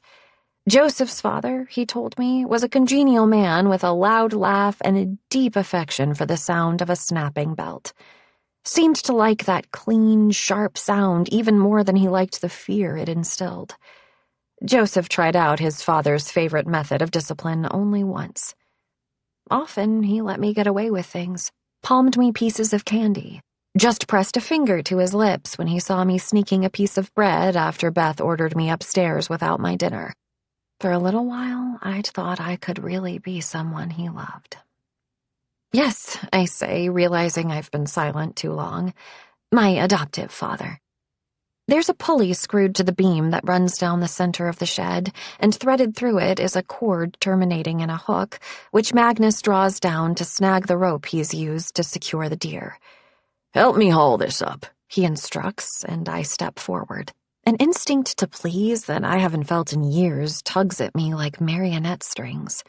I haul on the cord with him, struggling with the weight of the deer. Watch as its neck distends, as its body heaves from the ground, swaying, settling. Good, Magnus says. He ties off the cord. I step away, palms stinging. Did you learn how to dress a deer when you went hunting? It's been years, I tell him. He takes a folding knife from the table. The handle is carved from antler. The blade looks hand-forged. Joseph had a knife like that. Not his best knife, but his favorite, because he knew exactly where it had come from. Magnus holds it out toward me, fingers folded loosely over the handle. Would you like to learn? He asks. I take the knife in answer. When you did this before, was it hanging head up or head down? He asks. Down, I say, and he nods like this is expected. There are arguments for both, and I could tell you all the reasons why my way's better, but the truth is, it's what my father did, so it's what I do, he tells me. We are what our parents make us, after all. He takes hold of my hand, the one holding the knife, and walks me through half-remembered steps, shows me just how deep to set the knife to slit the skin and the membrane beneath without puncturing the organs. He tells me to step back as he pulls out a slopping mass of intestines and stomach, letting them spill into a metal tub he's placed beneath for that purpose. Gorge rises in my throat, but I don't look away. He doesn't want me to, and I want him to approve of me. Not just because of Connor. There is a yearning inside me, shameful, a thing that twists like a worm in my gut. I want to be what you want me to be, it says. I will get it right this time. You don't flinch, he notes. There's no approval there, just fact, but I get the feeling it's as close as he gets. He removes the liver, heart, and lungs with more care, wielding a second knife. The deer hangs all but hollow. It's shocking how quickly a living thing becomes a body, how quickly a body is disassembled. My grandfather made the family rich. He was afraid it would make us soft, so he made sure we weren't. My father did the same. I did what I could, but I lost track, focused on the wrong things. Liam, Connor's father, he was soft. Not like me. Didn't know what to do about that. My fingers tighten around the polished antler handle. Soft isn't a bad thing, I say, thinking of Connor, his arms around me in the night. Soft doesn't mean weak. No, that's true, he acknowledges, to my surprise. Soft isn't the problem. Soft and weak, though. It's only if you're weak that you need to learn to be hard. Need that kind of strength. You're not weak, are you? I'd like to think that, I say. My mind skitters over shameful things, secrets and failings, and the lights of a police cruiser flashing rhythmically, cast against the shimmering surface of a wet road. No, weakness isn't my sin. You're not soft either, he notes. No, I'm not, I think. I work in a bookstore and I quote Joyce, I remind him. He fixes me with sharp eyes. They're blue like Connor's, but they have more gray to them. You might seem it, but there's something entirely different under the skin, isn't there? He asks. He doesn't wait for an answer. Your parents, he says. Were they good people? God-fearing? God-fearing, yes. I don't know about good, I say, a bit surprised to have that question asked here. Connor's not the least bit religious that I can tell, though he has mentioned going to church as a kid. But Magnus is from another generation. He grunts like this answer doesn't shock him. You understand, a family like ours, we have to know who it is we're welcoming in. What kind of stock you come from. You can't escape what's in your blood. They aren't my blood, I remind him. I was adopted. He pauses, flicks his knife, spatters mar wooden boards already years deep with stains. And your birth parents? No idea. It was a closed adoption, I say. He looks at me, his gaze intent. I shift uncomfortably under his scrutiny. You should get back inside, he says at last. He reaches out his hand. I set the knife into it, knowing there's been some kind of test here, not knowing how I fared. I'm at the door of the shed before he speaks again. You'll come hunting with me. Thursday. Last day for it until after Christmas, he says. I nod, feeling for the first time since I stepped into the shed the cold numbing my fingertips, my ears, the end of my nose. My eyes water with it and the smell of the enclosed place. Magnus is done with me. I head back out into the snow. 7. Inside, I start to thaw and my skin begins to sting and burn. Somehow it's always worse than the cold, those first few moments out of it. In my thick wool socks, my footsteps are all but silent. I'm nearly to the kitchen doorway when the thread of conversation within snaps into focus. "What do you think?" Louise is asking. I still instinctively, even my breath going quiet. "She seems sweet." Alexis. "That doesn't mean anything," Rose replies, and my heart sinks. Louise, tone practical. "What do you think he's told her?" "Nothing," Rose says as my thoughts tilt wildly in confusion. "He wouldn't tell her anything." A skeptical noise from Louise. "Alexis?" The moment of silence that follows is suffused with reluctance. "I don't think," Alexis begins, and then down the hall a door shuts. The conversation in the kitchen cuts off cleanly. "We can talk about this later," Louise declares. "Alexis, give your mother the nutmeg if you're just going to stand there." Alexis steps around the counter and into view. She looks toward me, startled, and screams. Louise and Rose move rapidly to see what Alexis is staring at. "Good Lord," Louise says, and Rose contributes a less restrained, "Jesus Christ." I look down at my hands, gore-scabbed, blood in the creases.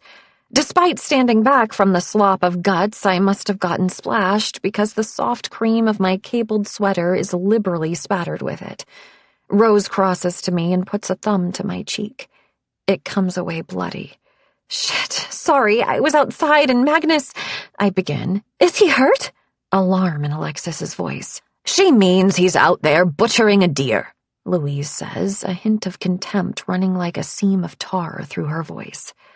"I'll go get cleaned up," I say quickly. I must look like I stepped off the set of a horror movie. "Not here," Louise says. "You'll need more than a quick wash-up in the sink. Go back to your cabin. Leave the clothes on the doorstep. I'll have Irina collect them. We might be able to salvage them." I mutter something, I'm not even sure what, and flee. Behind me, I hear Alexis again. Holy shit. And the scrabble of conversation pitched too low for me to make out. My skin feels like it's on fire as I make my way back around the pond. The blood on my sweater is like a scarlet flag, and I swear even out here in the woods I can feel eyes on me. When I reach the cabin, I strip off my sweater and run cold water over the stains in the kitchen sink before they can dry. The water runs red, then pink, slipping down the drain. I know how to get blood out of clothes. Blood on my shirt when I was 7 and Beth screamed at Joseph to control me, and so he took off his belt the way his father had always done, the first and only time, because as he struck out, his grip slipped and the buckle snapped free, caught my back. Skin splitting, me shrieking, Joseph gathering me to him with tears in his eyes, promising never again, and I thought his regret was the same as love. Blood in my underwear when I was 11 and terrified, and no one had told me enough to know I wasn't dying, but I was too afraid to go to Beth, and I didn't figure it out until one of the neighbor's daughters saw the spreading stain on my skirt and wordlessly handed me a tampon, then laughed when I asked what it was for. Her mother told Beth. Beth told Joseph. "It's early, isn't it?" he asked. "I got mine at 14, she said. "She's developed for her age. We should keep an eye on that." Blood soaking through my skirt, too much of it, not stopping, and my hands covered with it, and Beth looking on in horror. Blood everywhere. On my hands, on my arms, droplets and scattered lines, and artwork in dull crimson across my chest, and the lights of the police cruiser reflecting off wet asphalt. I've never minded blood. It's a trail to follow, back through my memories. I always feel as if there's something else there, a final step lost in the gloom, before the Scots, before any of it. Blood holds a promise that someday I might remember what it is. I scrub my hands in hot water in the bathroom sink. Scrub my face, too, which is freckled with tiny drops of carmine. I dress again. It's no loss, the sweater. There are so many more. The Scots would extract every ounce of value they could get from their possessions. They rarely threw things away, not if it had some kind of use, not if they might find one for it in the future. The Daltons can have whatever they want. A thing needs to be very valuable indeed to bother with it. The smallest flaw, and they'll simply get rid of it. I dress again, checking every inch of my skin for stray spots of blood. It's only when I've pulled a fresh sweater over my head that I see the small shape on the windowsill, framed by the crack between the curtains. A box the size of my palm, gift-wrapped in glossy green paper and bound with red ribbon, sits tucked against the other side of the window. I peer outside. The woods are quiet. No sign of my visitor. I unlatch the window and open it cautiously so that the box doesn't get knocked into the snow. It falls inward instead, toppling into my waiting hand. It's light, seemingly empty. The tag taped to it bears a single word in a typewriter font. Dora. My mouth is dry as paper, my blood cold. No one has called me that in years. I pull the end of the ribbon. It comes undone and drops to the floor. The box is one of those wrapped top and bottom, so all I have to do is lift the lid. The only thing inside is a slip of paper. 4 words and nothing more. You shouldn't have come. 8. Connor brings me dinner in the cabin. Chicken thighs and crackling skin rubbed with herbs, roasted new potatoes and carrots, a salad sprinkled with goat cheese and tossed with a bright vinaigrette, a glass of red wine, and then another. I smile and say the right words, and I don't tell him about the box hidden on the upper shelf in the closet. The texts aren't from a romantic rival or from someone I used to know back home. They're from someone on this mountain. Someone who wants me gone. We eat our fill and then sprawl together, sated on the couch, Connor's hand on my leg and his cheek against my stomach. I play my fingertips through his hair. No one should have been able to find out about what I did. It was supposed to be buried, forgotten. I can hear you digesting, Connor says. Sexy, I reply distractedly. Glurb, glubble, your stomach is a flirt, he says, and I force a smile. I should be here, with him, not thinking about my apparent stalker. Blackmailer? He turns his face to kiss the spot by my hip bone that always makes me gasp. I bite my lip, not willing to give him the satisfaction. He works his way up my side, rucking up my shirt as he goes until he reaches my breasts, and then he lifts himself the rest of the way up. Neck, jaw, mouth. I put a single finger over his lips. What's wrong? He asks me because he can see it on my face. I think this was a mistake, I tell him. He sits up and I push myself upright as well, settling my shirt back down around my hips. What part? He asks, wary. Me being here. It's too soon. For you or for my family? He asks. I give him a look. He was at dinner. Does he really need to ask? Maybe we should come up with some excuse. I can leave and we can try again in the summer, after they have a chance to get used to the idea. You can't leave, Connor says, and for a split second a spasm of panic goes through me. He takes my hand, kisses the point at the base of my thumb where my pulse flutters. Don't worry, Theo. Everything's going to be just fine. He draws me to him, arms around me, and for the first time it doesn't feel like comfort, but like a cage. That night I dream of a knife in my hand and a body before me. I split it open down the center. The guts spill out. I look up into the glassy eyes of the deer, but it isn't a deer at all. It's Connor, antlers sprouting from his temples. He grabs my wrist. I run. I always run. I'm in a cabin, not like this one. Rustic, older. The distance to the door is impossibly far, and I can feel the antlered man's breath on my neck. I flee outside, slamming the door shut behind me, even though I know it won't help, and that's when I see the dragonfly at last. Hear its droning as it perches on the wooden door.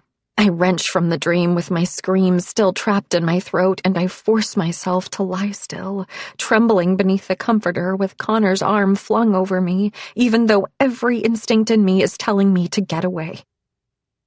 I wait until my heartbeat has slowed and the cabin beams above me seem more real than the branching antlers of the man in my dream before I extract myself from Connor and pad out to the living room. I touch things along the way, the door frame, the back of a table. Real. All of it real, and the dream isn't. When I woke up screaming as a young child, the Scotts would sit up with me and pray. By the time I was a teenager, I was expected to have sorted the problem out. They brought me to our pastor, who suggested that the dream was because I was allowing something to interfere with my relationship with Jesus, a sign that I hadn't accepted him fully into my heart. It's been years since the dream came 2 nights in a row, but it seems impossibly present here, as if it's just beyond the tips of my fingers, and if I step around a corner, I might find myself toppling into it. My nightmare usually steals familiar things. The bookstore, my apartment, even the grocery store. The cabin was new. The door. It looked just like the 5th cabin, neglected out there in the woods. Which means nothing. My mind has just taken fistfuls of whatever's around me and added them to the jumble in my brain. The dream keeps playing through my mind the next day as I drink my coffee, eat breakfast, tromp out with Connor for a lesson in cross-country skiing. The lesson takes place a ways from the lodge, out past the cabins. The only tracks here are the spindly ones left by birds hopping along the snow, the pattering footprints of squirrels, the occasional larger track of a deer. There was enough snow last night that the surface is pristine, leaving the paths of these early morning travelers unmistakable. "You're doing great," Alexis tells me. It's an obvious lie. "How are you feeling?" "Fantastic," I lie in return, clutching the poles they've given me for dear life. Connor laughs. I didn't know a person could stiffen up that much, he says. "It's practically rigor mortis," Alexis quips. For the past hour, I've been doing my best ungainly baby elephant impression. Connor is a patient teacher. Alexis, less so. Both of them, though, are antsy to get on the move. As Connor urges me to relax, Paloma glides past, then comes to a stop with a sort of swooshing turn that looks effortlessly natural. She smiles warmly, eyes hidden behind mirrored sunglasses. "How's it going?" she asks. "Pretty good," Alexis says, in a tone that clearly means terrible, but I'm trying to be nice. I snort. I'm utterly incompetent. "Maybe you're not a completely natural athlete," Alexis allows. "There's nothing natural about strapping sticks to your feet and hurtling through the snow," I point out. "Well, you're certainly not going to be hurtling. More like inching gradually." Alexis leans over her poles to smirk at me.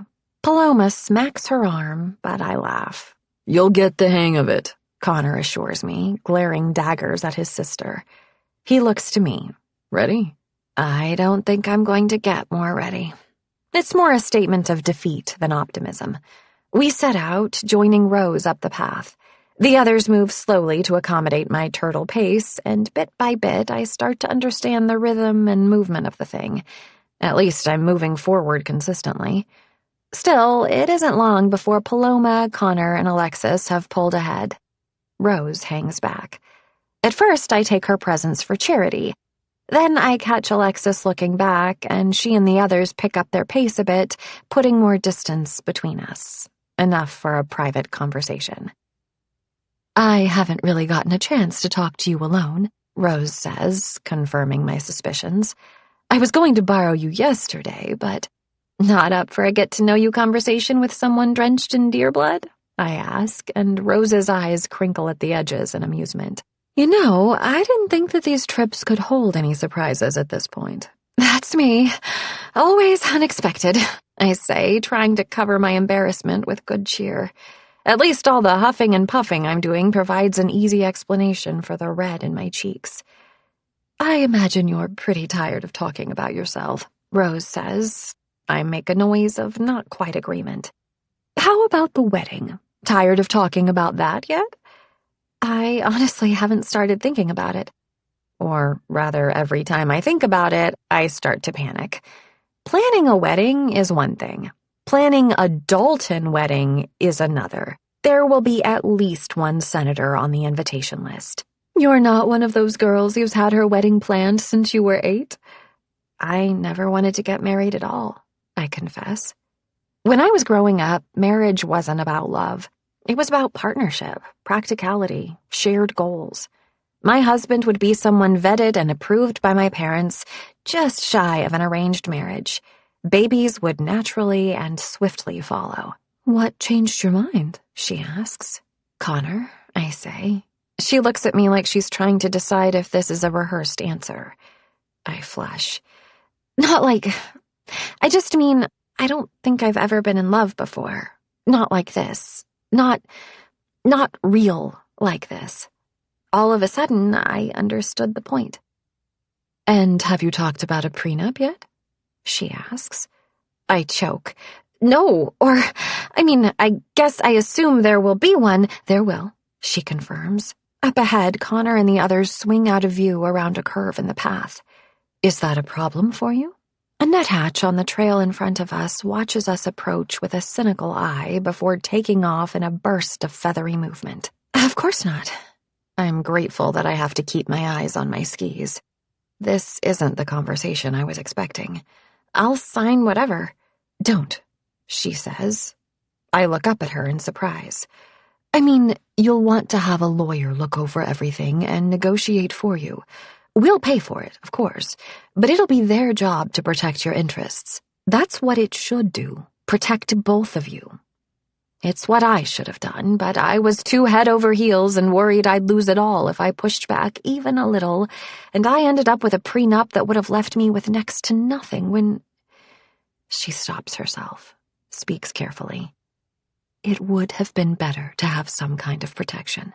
When, she said, not if. That's very practical, I say. She makes a sound of amusement. One thing you will find out quickly is that you have to be the practical one. Connor is like Liam, too optimistic for practicality. He always trusts that things will just work out, never a mind for the consequences. People keep saying how much Connor is like his father. I don't make it a question, not a demand for information. For several seconds, there is nothing but the rhythmic sound of our skis through the snow. Liam had his flaws, Rose says at last, and in those words I sense a depth of complicated grief.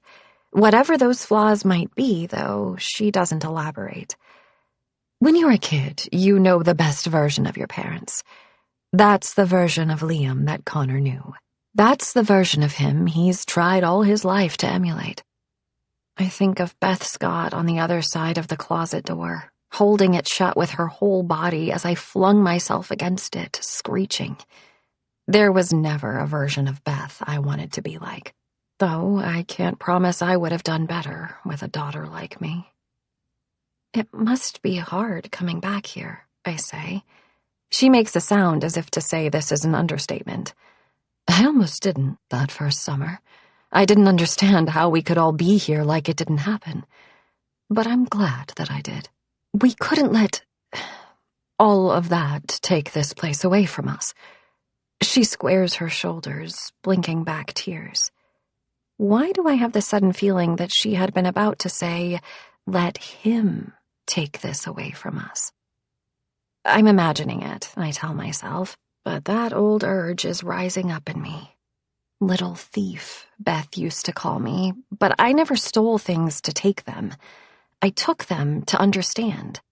I need to know the names of things, their reasons. You would think curiosity was one of the 7 deadly sins, the way the Scots treated it. Questions were defiance. A child should receive the truth and know it is true because it comes from authority, and authority is truth. I'm so sorry, I say. It was a very long time ago, she replies. She inhales. Cherish your loved ones, Theo, and make sure they stay off the lodge roof. Her lips twist mirthlessly. But That's enough of grim subjects. I'm sorry to have brought it up, I say. No, it's no problem.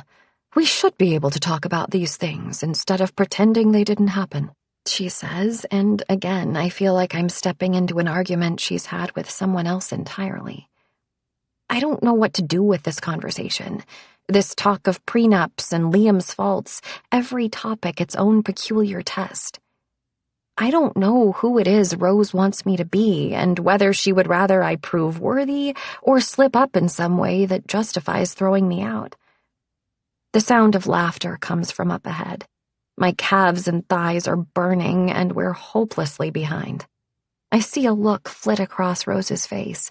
She wants to be up there, joining in the laughter. I think I'm going to head back, I say, seizing on the moment. Are you sure? She asks. It's more polite than a genuine objection. If I go much farther, one of you is going to have to carry me back, I reply frankly. I wave a hand. You go catch up. I'm going to go make myself some cocoa while you all voluntarily get cold and exhausted. I'll tell Connor you took off, she tells me by way of acknowledgement, and by the time I get myself turned around, a laborious process, she's winging away at a speed that makes it embarrassingly obvious how much she slowed down to accommodate me. The trail back is clear, pummeled by our passage already. I make it a short distance on the skis before giving up and unclipping myself, opting to carry them under my arm while I tramp along in boots. The conversation rattles around in my head as I walk. Connor talks about his father with something like awe, but the way Rose spoke of the prenup made things sound less blissful. Make sure they stay off the lodge roof, she said. But didn't Mr. Vance tell me it was the abandoned cabin where the accident happened? I suppose that technically he didn't. I made an assumption. He didn't correct me. But if Liam Dalton died falling off the lodge roof, why abandon the cabin at all? It's none of my business, I remind myself. I stop. The path snakes out before me. The ruts our skis carved are clear, leading onward. They will take me faultlessly back to White Pine, to the place I am meant to be. Off among the trees, the 5th cabin stands. I can see its gray-brown flank from here. Icicles line its eaves. I wonder if the snow has covered the footprints leading to its door. Mine and Mr. Vance's and someone else's. There is a reason that cabin was abandoned, but it isn't the one I assumed. And there's that feeling tugging me forward. That sense of not familiarity exactly, but the thing nearest to it. Like looking at a photograph of a family vacation from when you were very young that you don't actually remember, but feel like you ought to. Not that I would know, of course. Other than hunting with Joseph and trips to see family in Idaho, we never went anywhere. I didn't know to be jealous. I thought trips like that were things invented for books to make them more interesting. It wasn't like I had friends at school to compare notes with. My classroom was the kitchen table and Beth glancing over my work as she moved about cooking. Beth wasn't a natural teacher, but she did her best. Math came easily to me, and I would devour anything about literature or history. It would be much later, of course, that I found out how questionable the history I was learning was, and discovered that my college classmates did not have a section in their history textbooks about the men who walked with dinosaurs, or sidebars about why Buddhists were going to hell. School was the only time I ever pleased her. "You're so sharp," she'd tell me, wagging her head, but when I started to get older, there was worry in that too. "So full of questions," she would say, and it meant something much different at 15 than it did at 5. I learned that if I wanted answers, I had to find them myself.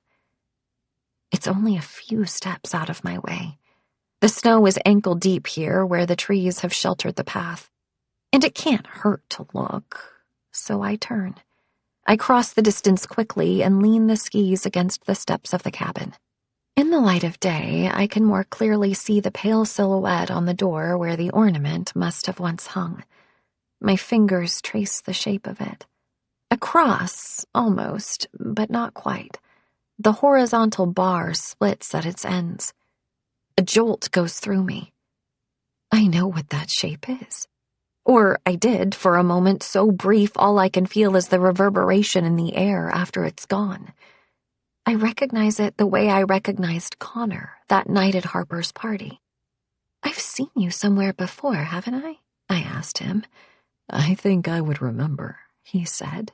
My hand falls to the door, certain that it's locked, but as if it has been expecting me, the knob turns. I push the door inward. It catches slightly, the door sitting unevenly in its frame, and then springs open. I let go. The door swings inward, and I try to remember how to breathe. Dried leaves and pine needles litter the floorboards. The welcome mat inside the door has gone gray with years of dirt.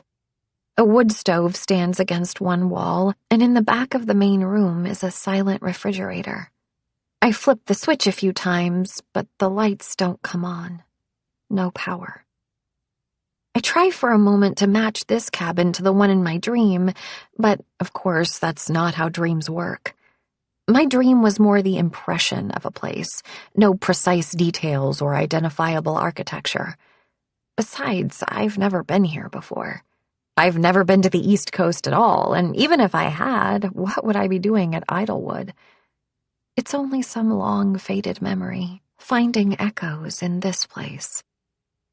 You may never remember, my therapist told me, or it may come back to you at odd times. The strangest little details make memories return. A smell, a sound. I close my eyes and the image of the woman in the red scarf surfaces. I can never recall what she looked like, even what color her hair was, or if she was old or young. But I remember lying down next to her, our faces nearly touching. Did she smile? Did she say my name? Tuck a strand of hair behind my ear? The answers never come. I step inside, moving quietly on instinct. I'm not supposed to be here. Not that there's anyone to notice that I've intruded. Pale circles dot the floorboards. Candle wax. I turn slowly, picking out the places where the wax has spattered and dried. A dozen or so candles arranged in a semicircle. I scratch at the wax with my thumb. It's not as dusty as the rest of the floor. Someone has been in here. I shiver, straighten up. The stairs are before me, leading upward. I inhale the scent of cedar, and memories eddy at the back of my mind. Where did I come from? I would ask Beth and Joseph. God brought you to us, Beth would say, and Joseph, occasionally more practical, would explain, You came to us through the church. Some folks who knew we were praying for a child and knew you needed a family. Years of infertility. 3 pregnancies, 3 miscarriages. After that, nothing, not even the whisper of a positive on a pregnancy test. But then, out of nowhere, their prayers were answered. Of course, that was before they started thinking I wasn't so much an answer to their prayers as a trick played by the other side.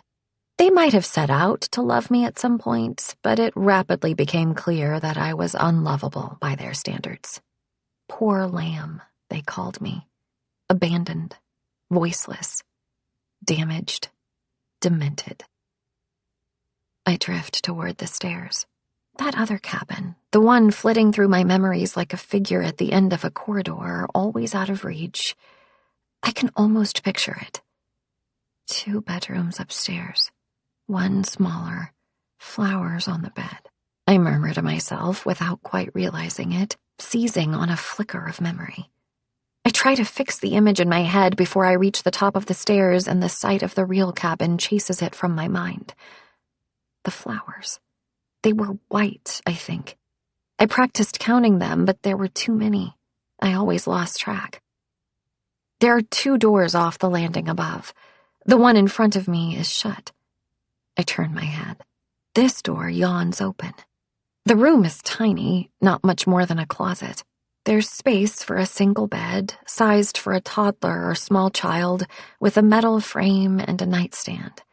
The bedspread is faded and dingy, but I can just make out the pattern. The white daisies, their stems intertwined, spilling across the fabric. 9.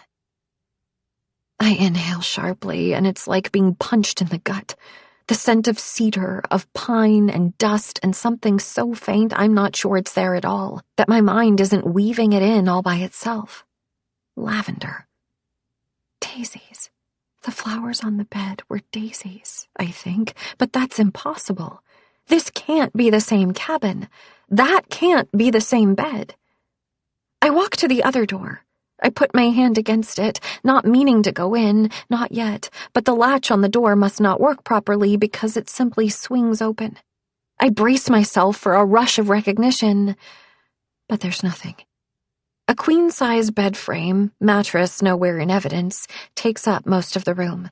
The frame is a heavy wooden thing, handmade, knots giving it character.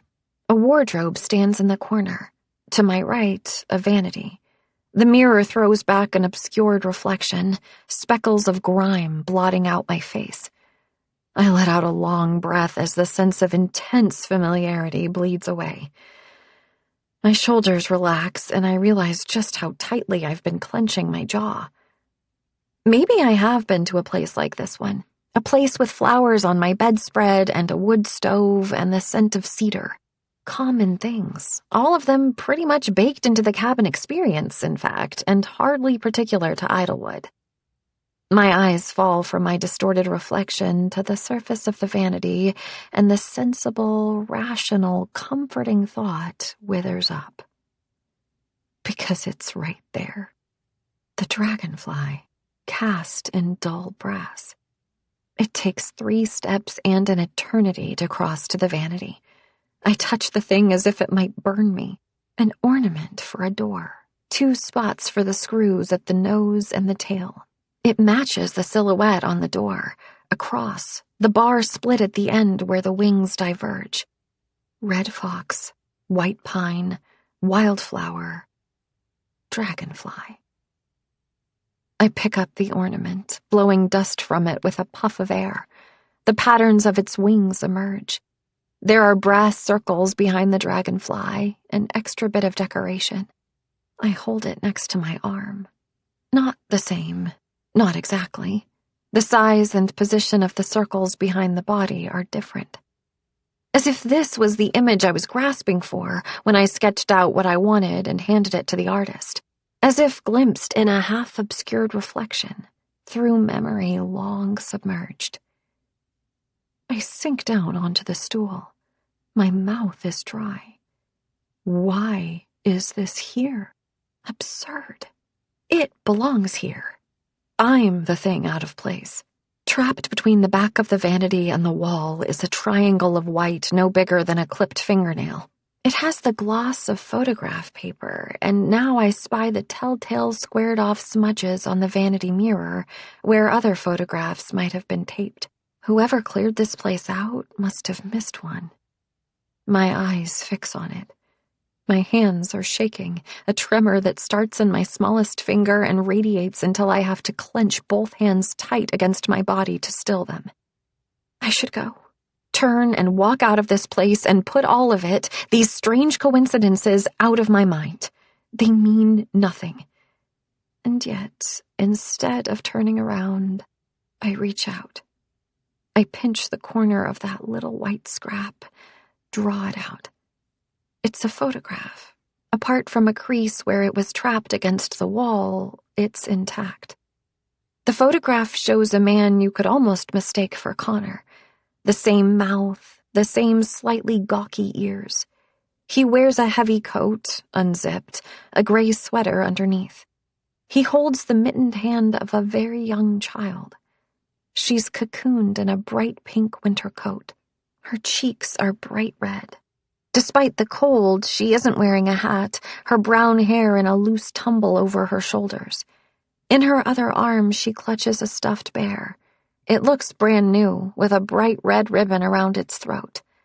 The man is smiling. She isn't. I know that girl. Of course I do. I don't have much of anything from when I was younger, but I stared at the photos of myself displayed on the mantel often enough. Me at the dinner table, next to a Christmas tree, dressed in my Sunday best with my hair in French braids, eyes still red from crying at how hard Beth pulled to get them flat and even. I feel as if I am not in my body at all. It has dissolved around me, leaving me untethered. I don't know how long I sit there, staring at the photograph, mind reeling. The man is obviously Connor's father, Liam Dalton, and the girl in the photograph is me. 10. I pour myself a glass of wine back at White Pine to steady my nerves. The photo sits out on the counter. It makes no sense. So little sense that the fact of its existence seems hard to hold on to. Like if I look away, it will vanish. I can't have been here. I can't have been holding Liam Dalton's hand because I had never heard of him before I met Connor, had never heard of this place, and it's too strange, too wild a coincidence. If I had been here, I would remember. Except that something terrible happened to me, and there is a reason no one stays in Dragonfly anymore. The wine has a meaty, metallic taste. I set it down with a grimace, pick up the photograph again, try to convince myself that it isn't me, or to come up with an explanation for how it could be that I happen to find my way back to this place if it is. The shadow of the photographer spills across the snow. The wind lifts long hair from their shoulders. A woman? It's impossible to tell anything more. Is she wearing a red scarf? I almost don't hear the footsteps on the porch. As the door opens, I grab for the book I abandoned on the table this morning and slide the photograph among the pages as the door swings inward. Connor enters, knocking snow from his boots, his cheeks blushing bright from the cold. "You're back," I say, sounding guilty. Connor doesn't seem to notice. "I couldn't leave you all on your own for too long," he says. Who knows what kind of trouble you could get into. There's something strange in his voice. A flatness, almost like anger, that makes the words sound more accusative than joking. Tell him. If that photograph is me, then it was taken when Connor was a child. If the girl was about 4, he would have been 7. Old enough to remember another child visiting for the winter retreat, surely. He'll be able to tell me who she was and prove I'm imagining things. "I'm going to take a quick shower," he says. He tosses his hat and gloves onto the bench just inside the door and doesn't wait for an answer. I sit with my lips parted, words unformed. I could say something, stop him. But I tell myself I'm only being considerate. I am waiting, that's all, for a few minutes, a more convenient time. I haven't told him the details of my past. He knows I was adopted. He knows I don't consider the Scotts my family. We've never dug into the reasons for it, but he has to have guessed some of it. The story is common enough. Control, discipline, adherence to a code that prized obedience over love. He doesn't know that I have 4 years unaccounted for. If I was 4, it was the same winter, his father died. "I see who you truly are," Beth said to me the last time we spoke, pure venom in her voice. When people find out who I am, who I really am, they want to get away from me. They want nothing to do with me. I have spent years telling myself the Scotts were wrong, that I am not the damaged goods they claimed, that I have worth. But they also taught me I was a liar, not to be believed. And that's a lesson hard to unlearn. I have to tell him. The sound of the shower stops. I sit at the table, hands folded. The very edge of the photograph sticks out from between the pages of the book. I'll leave it there for now. Work my way up to it. Connor emerges, hair wet, wearing jeans and no shirt. "Hey," I say, voice soft. "Hey," he echoes, slightly curt. "So what did you get up to?" "Tell him." "Just reading," I say, and I've already lied. I was in Dragonfly. The words form in my mind, but don't reach my lips. "Really?" He sounds like he doesn't believe me. No, that doesn't make sense. He just sounds upset. He walks to the fridge, yanks it open, grabs a beer. Not his usual drink of choice, though he'll have one occasionally on a hot afternoon, which this certainly isn't, or when he's feeling a certain kind of stress, one he wants to stoke instead of soothe. "Is everything okay?" I ask. "Is he angry? Is he angry at me? I can't think why. He can't know about the cabin." "Fine," he says. Connor has never let his anger hurt me, but that doesn't make me less afraid of anyone's anger. You have to placate it, quiet it before it builds up. Beth liked to nurture her anger. It would build and build all day until it boiled over. As an adult, I can see that half of Joseph's punishments were more like protection. Go to your room. You're not allowed to come down for dinner. Stay out of her way until she calms down. I slide out of my chair and around the side of the table, standing next to him. My fingertips touch the inside of his wrist. He runs his other hand down my side to rest on my hip. "You're upset," I say. He takes a long sip of his beer, lets it sit in his mouth a moment before swallowing. "It's been a weird day." I almost laugh. Instead, I sink into the chair next to him, leaning close with my elbows on my knees, drawing the world down to the two of us. "Weird how?" I ask. He rolls the edge of the beer bottle back and forth on the table, doesn't answer. "Did something happen while you were out?" "We had a conversation," he says. He doesn't meet my eyes. "Oh?" I shuttle through possibilities in my mind, but I can't think of an obvious conversation that would upset him, except, about me. His lips part. He's about to say something, but then his teeth click shut. He lets out a breath. "They think I'm rushing into this, that I don't know you." I rise, only enough to slide into his lap. He tips his face up toward me. I rest my brow against his, my arms around his neck. He presses a hand to the small of my back and shuts his eyes. I don't. I watch him. I always have to watch him. I have to stay aware at every turn of what it is he's thinking, what he sees. I cannot risk him seeing something I've buried. I have to be perfect. "You know me," I say, willing it to be true enough to blot out all the things he doesn't know, that I don't know. There's a photo of me with his father, and I don't understand why, and it terrifies me. He starts to speak, but I kiss him. Nothing we could say now would help. It's not words that will remind him of who I am, to him, with him, which is all that matters. All those other girls, the one hiding from Beth's rage, the one taking photos of her bruises, the one clutching a knife, and the one holding a stranger's hand in the snow, let them stay buried. "You know me," I say again, and I pull back, look into his eyes. He stares up at me. I stand and put my hand out in invitation. He hesitates for half a second before he takes it. I turn, 2 fingers hooked around his, guiding him toward the bedroom. There are 2 versions of Connor. There's the one who kisses me slowly, reverently, soft and tender, his touch an act of worship, like I am something delicate or a wild thing that will fly away if he startles me.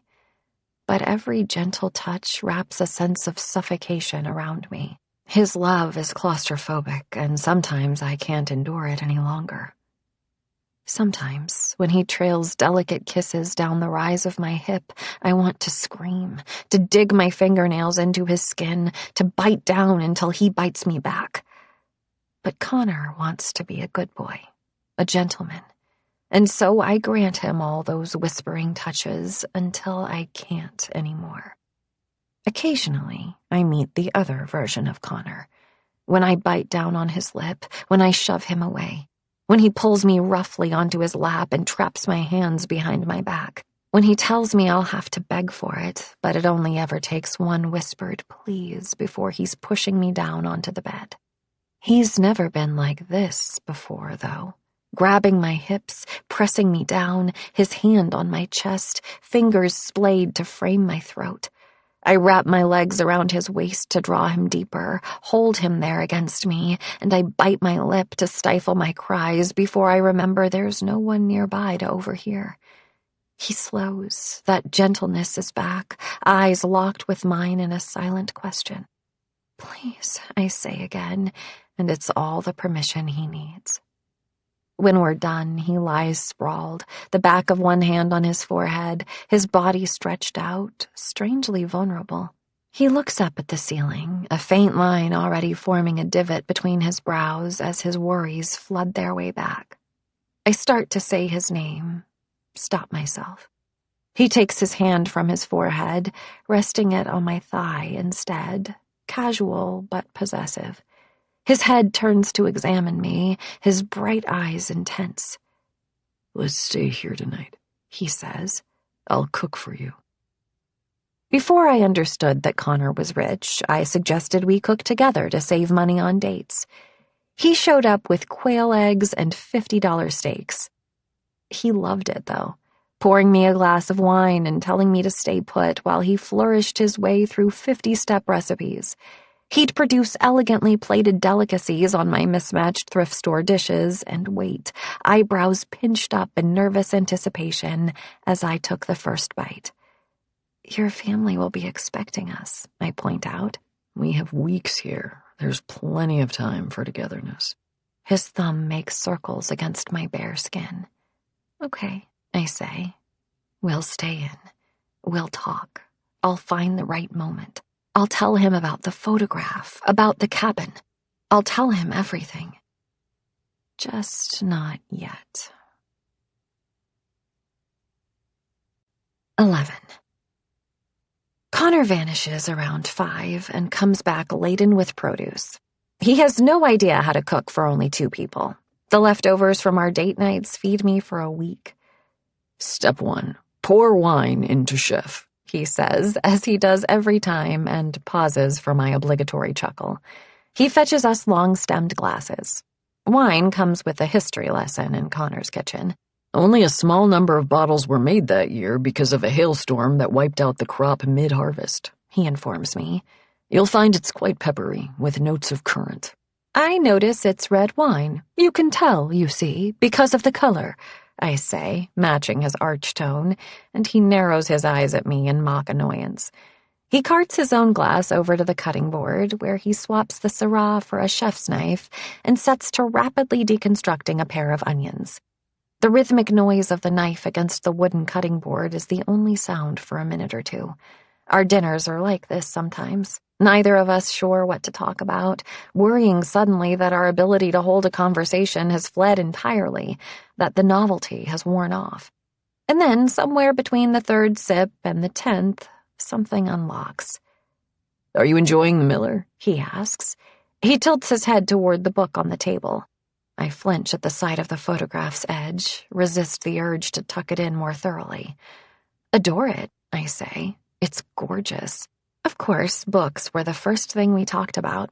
After introductions, followed by an awkward pause, Connor asked, lurchingly, with no preamble at all, if I'd read Vonnegut.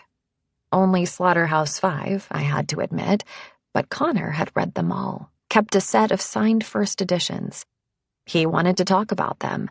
Not what happened in them, but about them, about Vonnegut, about stories and what he could do with them.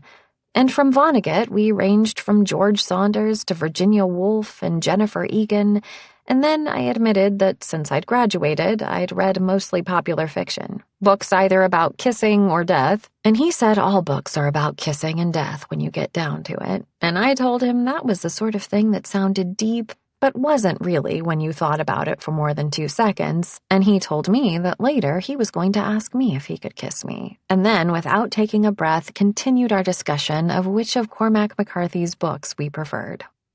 We still talk about books. He makes fun of my lowbrow taste. I crack jokes about Jonathan Franzen he pretends to take personally. He's smiling now. Ask me to pick out a ring, I'm helpless. Ask me to pick out a book, though. He gives me a satisfied look. See, I do know you. The photograph peeks out from between the pages. I say nothing. Connor twists a fistful of herbs to strip the leaves from the stems. He draws the tip of a blade to part meat from bone, scrapes a grater across the flesh of a lemon for the zest, halves it with neat knife strokes. The wine is a red darker than blood, and it stains his lower lip as he drinks it, pours us both another glass. My reflection is obscured in the glass, just the hint of a silhouette. I tilt it, distorting the image further. Has it always just been family at the winter retreat? I ask him. The meat is in the oven. Connor props his palms on the counter, leaning toward me slightly. It can get a bit claustrophobic, he says, not quite an answer. Usually, at least in the summer, some friends get invited. It feels more casual, more like a vacation and less like a summit. So, no guests at all in the winter? Only family. And the very soon-to-be family, he confirms.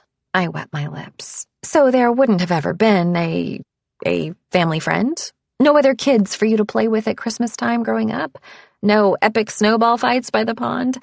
I ask, trying to keep my voice bright, curious, without an agenda. He frowns a little. No, definitely not.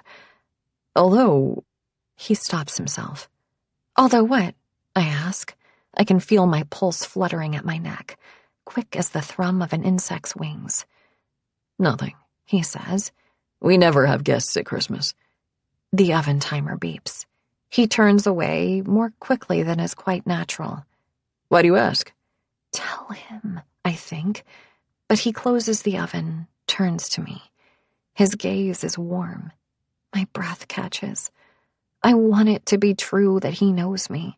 I want this, here in this cabin with just the two of us, where for a moment his family doesn't matter and neither does my past. No reason, I say.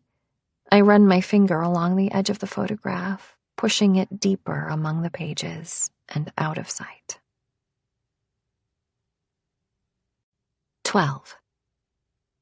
I sleep poorly that night, and if dreams trouble me, they've faded by morning. Connor brings me coffee in bed, kisses my forehead, and tells me that he's already told his female relatives that I won't be joining them for the second day of skiing. You're my favorite, I inform him. I am pretty great, he agrees. I've got male bonding with Trevor, Nick, and Grandpa today. You'll be okay here? I nod, shoo him away. By the time I extract myself from the warm cocoon of the blankets, he's on his way out the door. I draw back the curtain to watch him go. The light filters down through the boughs of the trees, making the snow glint. I watch until he vanishes. I try not to think about the photograph. I tidy up what we left out last night, make myself breakfast, pour another cup of coffee, clean again. I check my phone, wondering if perhaps some ghost of signal has allowed emails and messages to get through, but there's nothing. This is ridiculous, I say to myself the fourth time I skirt around the table, avoiding the book with its illicit bookmark. Yesterday was strange. I was caught up in my emotions, not thinking clearly. I saw a photograph of some random little girl, and I got an odd notion in my head. The moment I take that photograph out, I tell myself, this whole thing will seem foolish. She probably looks nothing like me. I step briskly over to the table. I open the book and pull the photograph out in one fluid movement, flipping it onto the table. And there she is. The little girl looks up at me. Brown hair, braids, sharp little chin. Lots of children look like that. My fingertips trail along the line of her face, down to her neck. There are 2 tiny dots along her throat, right above her collarbone. Birthmarks. I missed them before. I touch the matching marks on my own neck. I shudder, sitting down. It was supposed to be a dream, gone with the rising sun. Who are you? I whisper, searching my own memories for the answer, but there's nothing. A keening wail breaks through the mire of my thoughts. I startle, nearly knocking over the wine glass. A child is crying outside, and there's only one child here. I rush over to the window, the photograph still in my hand. Sebastian is standing outside, wearing nothing but sweatpants and a thin cotton shirt. He's crying, scrubbing at his face with his little fists. What the fuck, I manage, frozen in place, and then common sense catches up and I pull on my boots. I throw my coat on, grabbing a blanket from the back of the armchair as I head out. I have the presence of mind to shove the photograph into my coat pocket as I stride to the trail. He doesn't even see me. He's staring off into the distance, crying and hiccuping sobs. "Hey, kiddo," I say, trying for soothing. He twists around. A river of snot runs from his nose. His eyelashes are all gummed together with tears. My stomach twists with fleeting panic. How long has he been like this? It's freezing out here. I throw the blanket around him. At least he's wearing shoes, not boots, but little tennis shoes with dinosaurs on the toes. "Where did you come from? Why are you all alone?" I ask him, but he's crying too hard to answer. Olena's supposed to be watching him, isn't she? I look around, rubbing his arms. No sign of her. "We need to get you back to your cabin," I say. "If someone's looking for him, surely that's where they'll go." "It's okay, little dude. We'll get you back to your mommies." This promise at last seems to calm him down. The wails stop, and he looks up at me with those achingly perfect brown eyes. I smile in a way I hope is reassuring. I stick out my hand. He lifts both of his in a very clear demand, and I sigh. "Okay, I'll carry you." I grunt as I haul him up. He burrows against me, his face swiping wetly along the curve of my neck as he finds a comfortable spot. I swallow down my distaste and resettle the blanket. I listen for voices calling out his name. Nothing. No Olena running around frantically. I cut straight through toward Red Fox, relying on memory, and regret it when I have to wade through a drift of snow up to my calves, each step made more laborious by the ungainly weight of a now quiet 3-year-old. "What were you doing out here?" I ask him. "I was playing," he says. "I was looking for foxes." It comes out looking for foxes, which even I have to admit is adorable. "I think maybe no more looking for foxes without a grown-up, okay?" I say. "Okay." God damn, he's cute. I was always supposed to love kids. Beth wanted nothing more than one of those huge families, big enough that all the older girls look after the babies. Instead, it was just me. I had cousins, of course, dozens of them. Most of them lived in Idaho, though, and the ones that were closer were all older than me.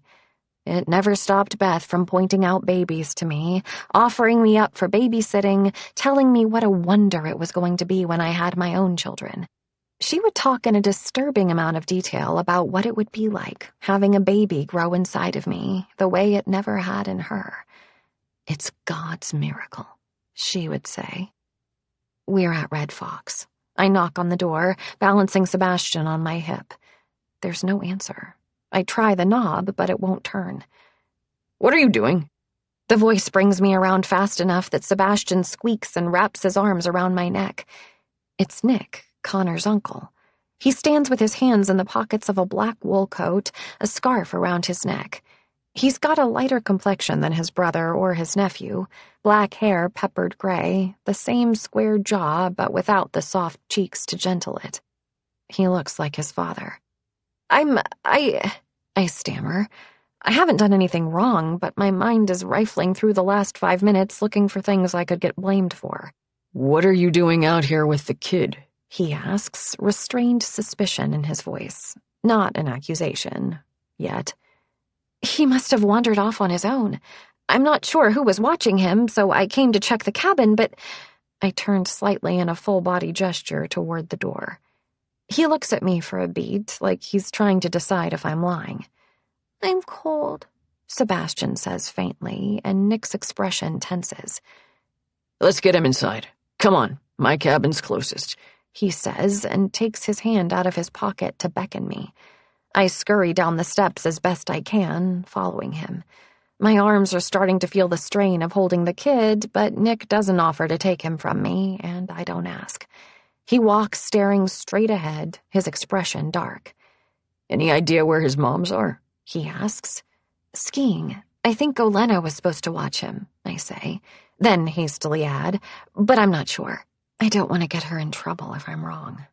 He grunts a response. Up here. This cabin is smaller than ours. The ornament on the door is a bumblebee, and I'm faintly amused at the thought of the glowering man being stuck with a cabin with such a cutesy name. He ushers us inside. Put him on the couch. Grab another blanket from the bedroom. I'll get a fire going, he says, and disappears outside again.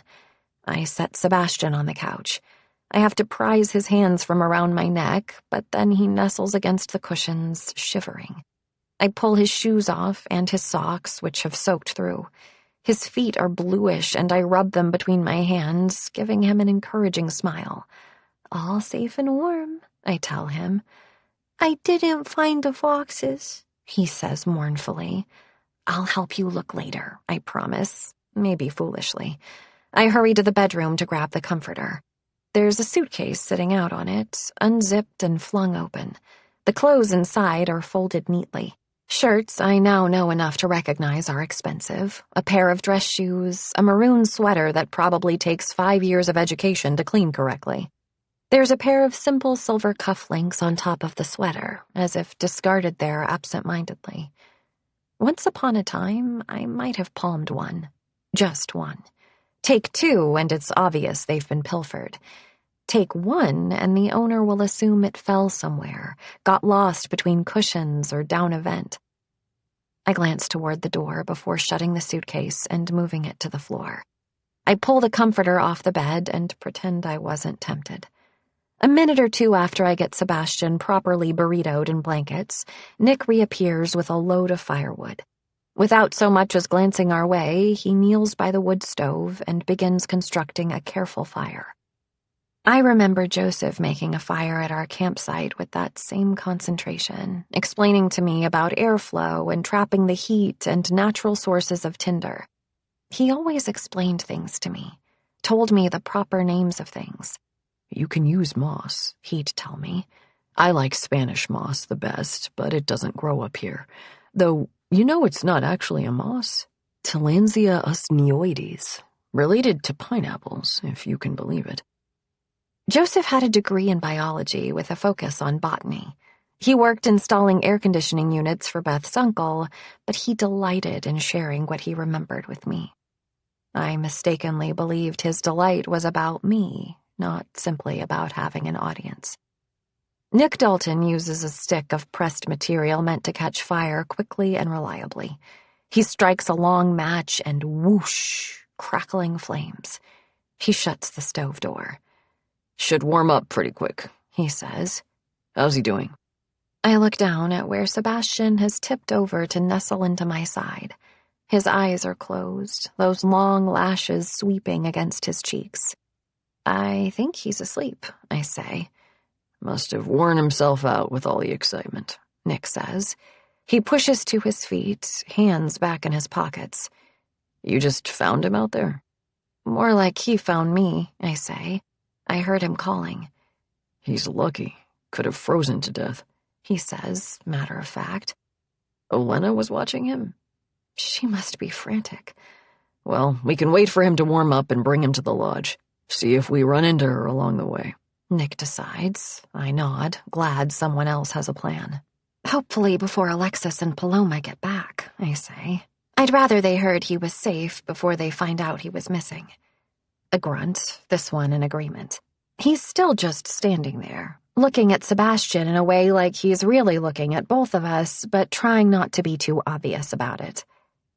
I remember one of the kids going missing once. Connor, or maybe Trevor. Rose was just about out of her mind. At least that was summer, though. Mostly worried about the lake then. He lets out a breath.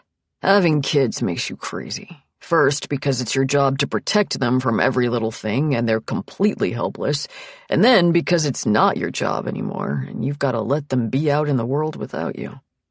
You have kids? I ask, trying to remember the family tree Connor briefed me on. 2 girls, Madison and Paige, he says. They're with their mom this Christmas. He's still looking at Sebastian instead of me, but now his eyes flick up to my face. They linger there, the way they did when I introduced myself. How about you? You and Connor planning on having kids? He asks. It has the air of a question used to fill the space, to silence another thought he isn't ready to voice. We haven't talked about it, I say. Yet another thing we haven't had the time to get to.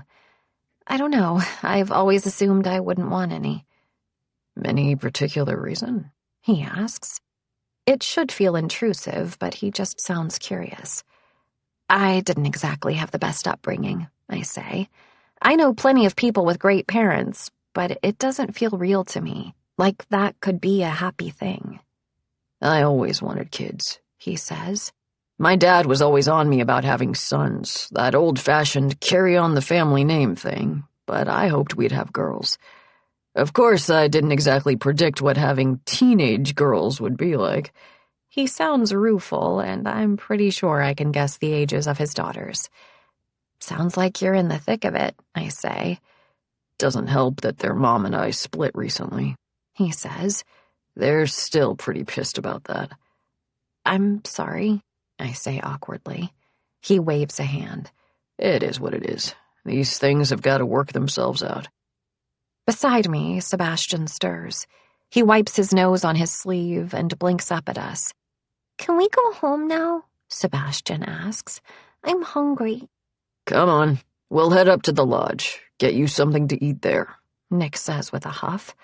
I get up, wiping my palms on my jeans nervously. Nick was around back then. Of course he was.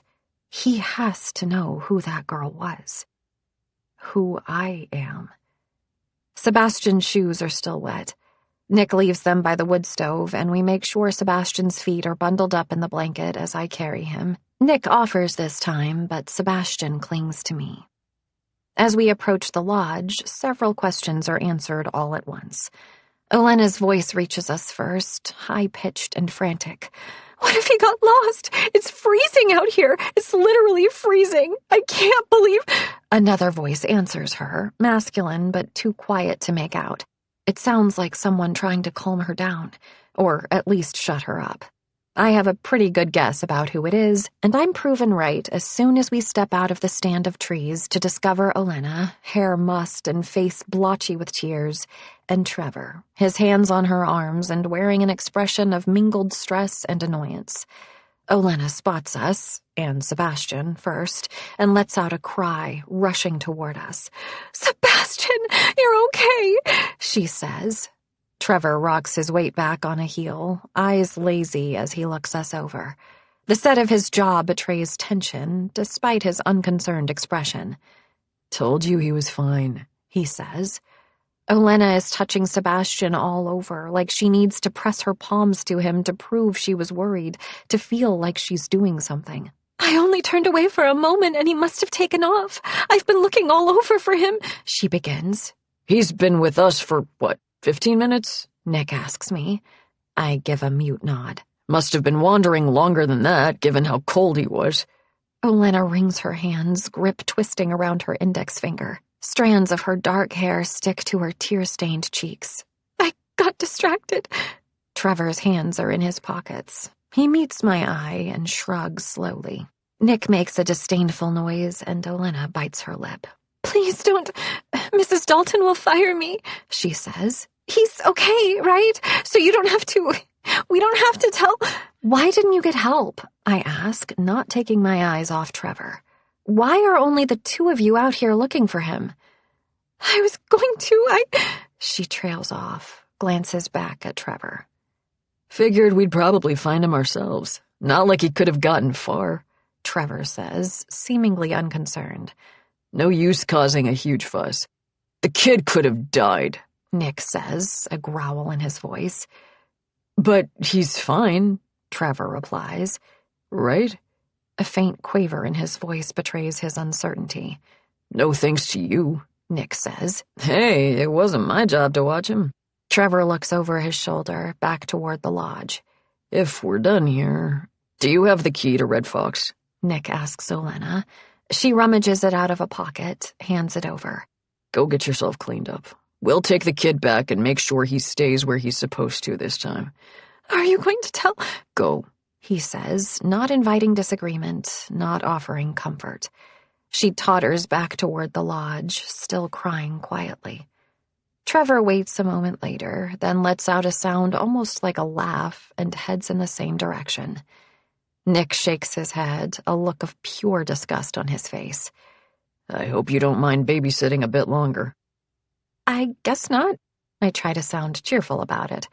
Sebastian is playing with my hair now, his fingers making jump scares in my peripheral vision as he paws at me. That kid, Nick says suddenly, startling me. It takes me a beat to realize he means Trevor. I know it was rough on them, growing up without a dad, but still. I did my best, Tried to step in, but I got distracted. Had my own life, then my own kids. I should have done more. Connor and Alexis turned out okay, I say, treading carefully. It's one thing to criticize your own family, another when someone else does it. But Nick just sighs. It's funny. I keep thinking Trevor turned out like this because Liam wasn't there to set him straight. But in some ways, he's just like him. Liam had this way of looking at you that made you feel like you were the most important thing in the universe. Wasn't anyone he couldn't charm. He knew it, too. Always loved to be adored. Worshipped, even. And he got plenty of it. He's deep in memories, but they're not fond ones. Rose had this same tone, too, only she was more guarded. Nick shakes himself, smiles, gentling his expression. I guess Connor's pretty charming, too, huh? Didn't take him long to talk you into marrying him. It's the first time it hasn't sounded like a dig at my intentions. I know everybody thinks we're rushing into it. Sometimes you've got to grab what's in front of you, he says. Nothing in this world is permanent. You never know when it's all going to go wrong. Stand around waiting for the right time, and you might lose it altogether. Yeah, I think that's pretty much it, I say. We've reached the cabin. He unlocks the door and pushes it open a few inches, but doesn't go in. If it's all right, I'll leave you to watch the tyke. I promised Mom I'd drop in at the lodge, he says. I nod. It was nice talking to you, Theo. I laugh a little. You mind telling your mom that? He gives a wry smile. I'll see what I can do. He hands me the key to the cabin and then steps off the porch. Then he pauses, turns back toward us. Theo, you don't ever go by Teddy, do you? He asks. My lips part. Breath slides from my lips. Teddy. The Scotts chose my name, and they never once called me by that particular nickname. And yet, I can almost hear it. Teddy, let's go. No, I croak. Why? He puts both hands in his pockets. No reason, I guess. Forget I said anything. With that, he's gone. I stare after him until Sebastian starts squirming in my arms, and at last I turn away, stepping inside the cabin. Teddy, I think again, and it's almost as if another voice is whispering it. A voice that, like everything else in this place, skates on the very edge of memory. I shiver and shut the door. 13. Fergus, Sebastian insists for the third time. I really don't understand what you're talking about. You're going to have to help me out here, kid, I reply. He screws up his face, points toward the bedroom. Fergus! I sigh. Is it a stuffed animal? Fergus! He stomps his foot. Read Fergus! Oh, thank God, a clue. Fergus must be a book. I've been attempting negotiation with a cantankerous preschooler for more than an hour now. First, over food. I'm pretty sure I've given him far more than his permitted ration of gummy fruit snacks, but he could sense weakness, and I was left without much of a choice. Then we had a brief misunderstanding over whether my imaginary hand person was allowed to eat his hand. The answer was a firm and horrified no. Entertaining a 3-year-old is much harder than I remember. Of course, this 3-year-old probably doesn't get spanked for being anything but sweet, silent, and obedient. At least he hasn't left a single quiet corner of my mind to occupy with my earlier discovery. I have no energy for ghosts from my past when a pint-sized tyrant is trying to scale me like a rock-climbing wall. Wait here. No adventures. I try to sound stern, but I don't have it in me. I want to tell him to stomp his foot and whoop and yell and tear around the room if he wants to. Of course, I won't be the one wrangling him into bed later. I hesitate only briefly before opening the door to the bedroom.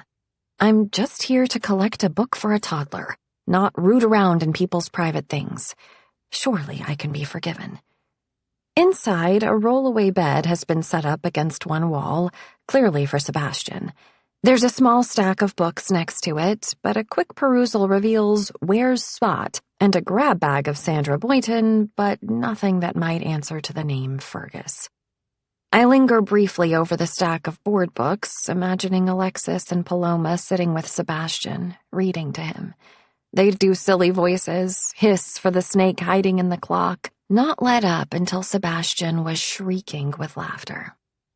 I remember being curled in the crook of an arm, warm and sleepy, my hands fanned over the pages, refusing to let them turn.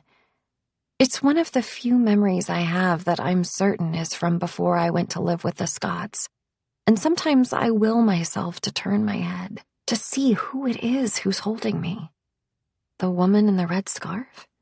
Liam Dalton? I shake the memory and my questions away. Still no Fergus.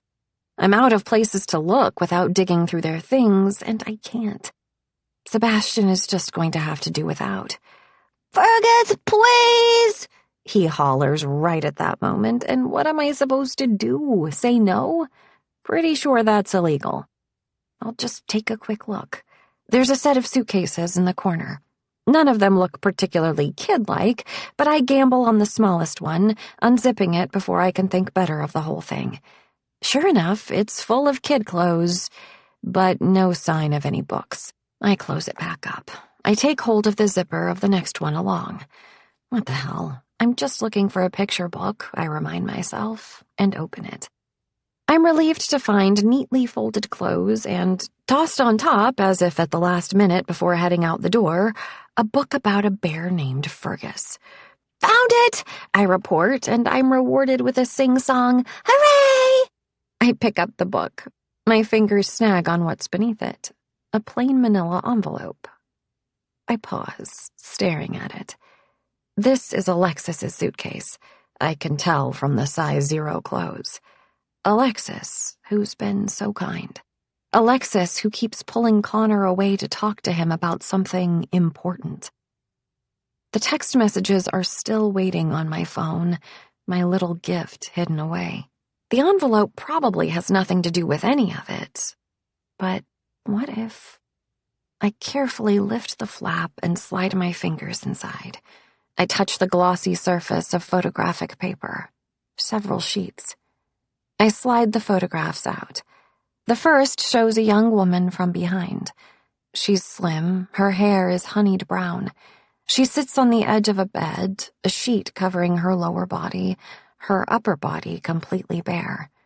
She's looking over her shoulder at the camera, but her expression is anything but alluring. The point of the photo is not the woman's body, but the marks on it. Bruises at the hip, the shoulder.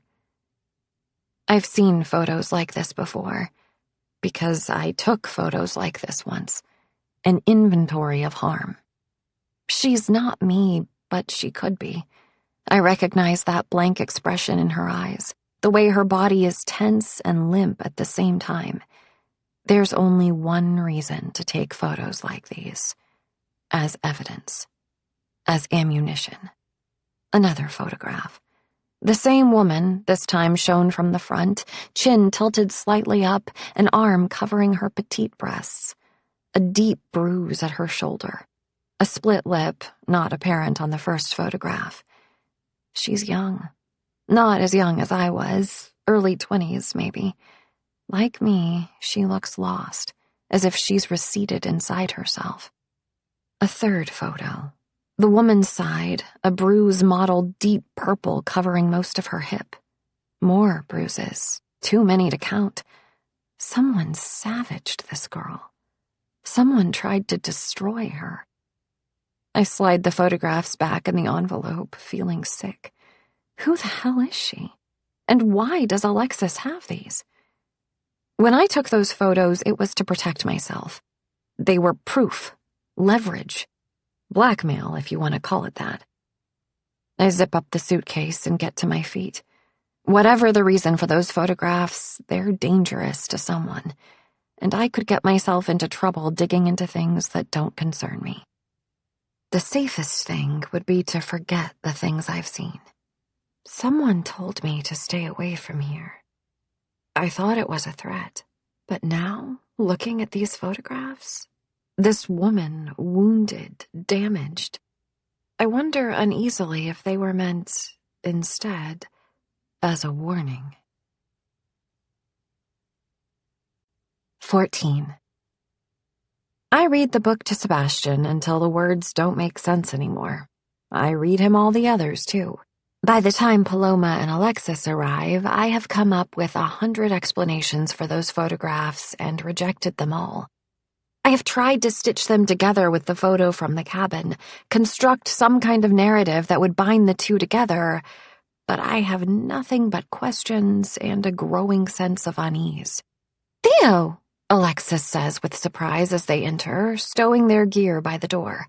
Sebastian throws himself at Paloma and wraps around her leg like a jellyfish. "Where's Olena?" I stand from the couch, setting Hippos Go Berserk on the cushion beside me. Apparently, Sebastian sneaked outside and took off while her back was turned. He was fine, but she was pretty shaken up. I offered to watch him. I keep my tone light, trying not to alarm them. Paloma's eyes widen. Alexis looks quickly to Sebastian, who has the deer-in-the-headlights look of a child who suddenly realizes he might be getting in trouble. "He's all right," Paloma says softly, touching Alexis's elbow. "Everyone's in one piece, so let's be grateful for that." "I thought he was over the running away thing," Alexis says, voice a little shaky. She runs a hand through her hair. "He started pelting off the instant he learned to walk." "Thank you for keeping an eye on him," Paloma says with a "we'll talk about this later" look at her wife. "No problem," I say. They're still between me and the door. Alexis gives a little jump and steps aside. Her gaze lights on the couch, on the bright yellow cover of Find Fergus. Her brow creases momentarily. "I'll see you at dinner?" I say brightly. Maybe she won't remember where the book was. "Right, we'll see you. Thanks again," Paloma says, lifting Sebastian in her arms as she moves out of my way. I pull my boots on hastily, and I don't take a full breath until I'm out in the cold, booking my way toward White Pine. I find Connor's boots by the door, his coat flung over the entryway bench. Melted snow pools under the boots. I go into the bedroom.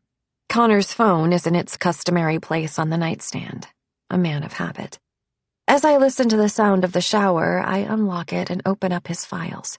He keeps his photos meticulously organized, and it doesn't take me long to find a folder of old family pictures. Many are from more recent years, but there are older photos saved as well. Photos of Connor as a child, of Liam Dalton. I pull them up one after another, zooming in on his face. Does he look familiar because he looks so much like Connor, or because I've seen him before? I can't tell. The gaps in my memory are too thorough, too impenetrable. The water has shut off. I close the app just as Connor steps in, the towel loose around his waist, hair slicked back and dripping.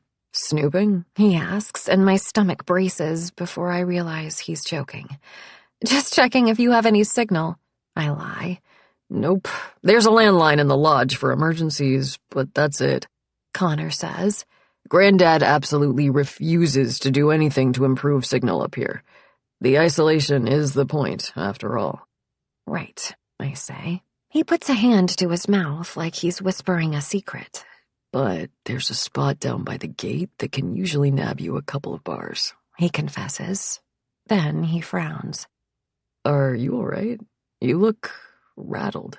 Where were you, anyway? My mind flashes immediately to the brass wings of a dragonfly. I was just with Sebastian. He wandered off. I guess got a bit lost. I was looking after him until Alexis and Paloma got back. Is he hurt? He sounds alarmed. Not a scratch, I assure him. Honestly, the hardest part was keeping him entertained. He's a bit, insistent. You got bossed around by a 3-year-old, you mean? He says. Have you met 3-year-olds? They are very intimidating, I say defensively, and he laughs. He heads over to the dresser, dropping the towel. He catches my eye in the mirror over the dresser, watching me watch him. His wet hair curls around his ears. I've seen you somewhere before, haven't I? Some part of me recognized him from that first moment, but not because I'd met Connor before, because I'd met his father. Liam Dalton and I were together here right before he died. Right before I showed up on the Scots' doorstep, a girl with no name and nightmares that woke her screaming in the night. Are you sure you're all right? Connor asks, buttoning up his shirt. I don't answer. As before, we gather for drinks well before dinner. When we arrive, Alexis and her little family are there. So is Nick. Olenna brings in a tray of Manhattans. Her tears are long gone, but she keeps her head down and her shoulders are tense, her whole body wound inward. When she passes me, she gives me a frightened look before scurrying away. I catch Nick's eye. He's the only one not drinking. He has a glass of water instead, topped with a wedge of lemon. He lifts it to me in a casual gesture, and I return it uncertainly. Given the unworried way Alexis accepts her drink, I doubt he's told her exactly what happened. Maybe that's for the best. It's a different story when Trevor enters. His hair is mussed and he slouches about with a can't-be-bothered attitude that pairs perfectly with the faint sneer on his face. He plops down next to Alexis. She pulls away from him. Either not noticing or not caring, he wings his arms out along the back of the couch, legs crossed, and surveys the room. What a festive bunch, he declares. Paloma rolls her eyes. Sebastian wanders over and thrusts a T-Rex toy at Trevor, who takes it. Rawr, he says, menacing the brontosaurus in Sebastian's hands. I'm going to eat you. They're friends, Sebastian informs him gravely. Sure they are, kid, Trevor says. He ruffles Sebastian's hair. You're all recovered from your little adventure, then? Almost to the door, Olenna misses a step. Empty glasses clack on her tray, and she studies them as Alexis's head rotates to fix her brother with a cold look.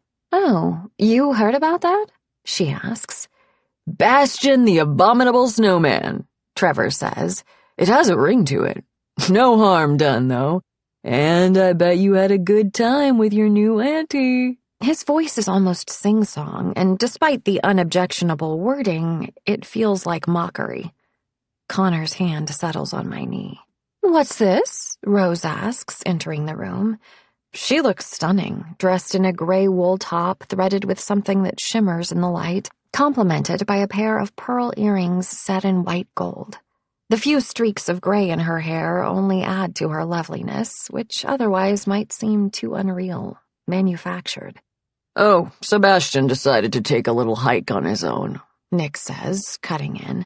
Gave Olenna a hell of a scare, but Theo intercepted him before he got too chilly. Oh, dear, Rose murmurs. Her eyes track to me. Thank you. I didn't really do anything, I say quickly, not wanting to claim credit when I haven't mentioned exactly why Sebastian was able to wander away unnoticed.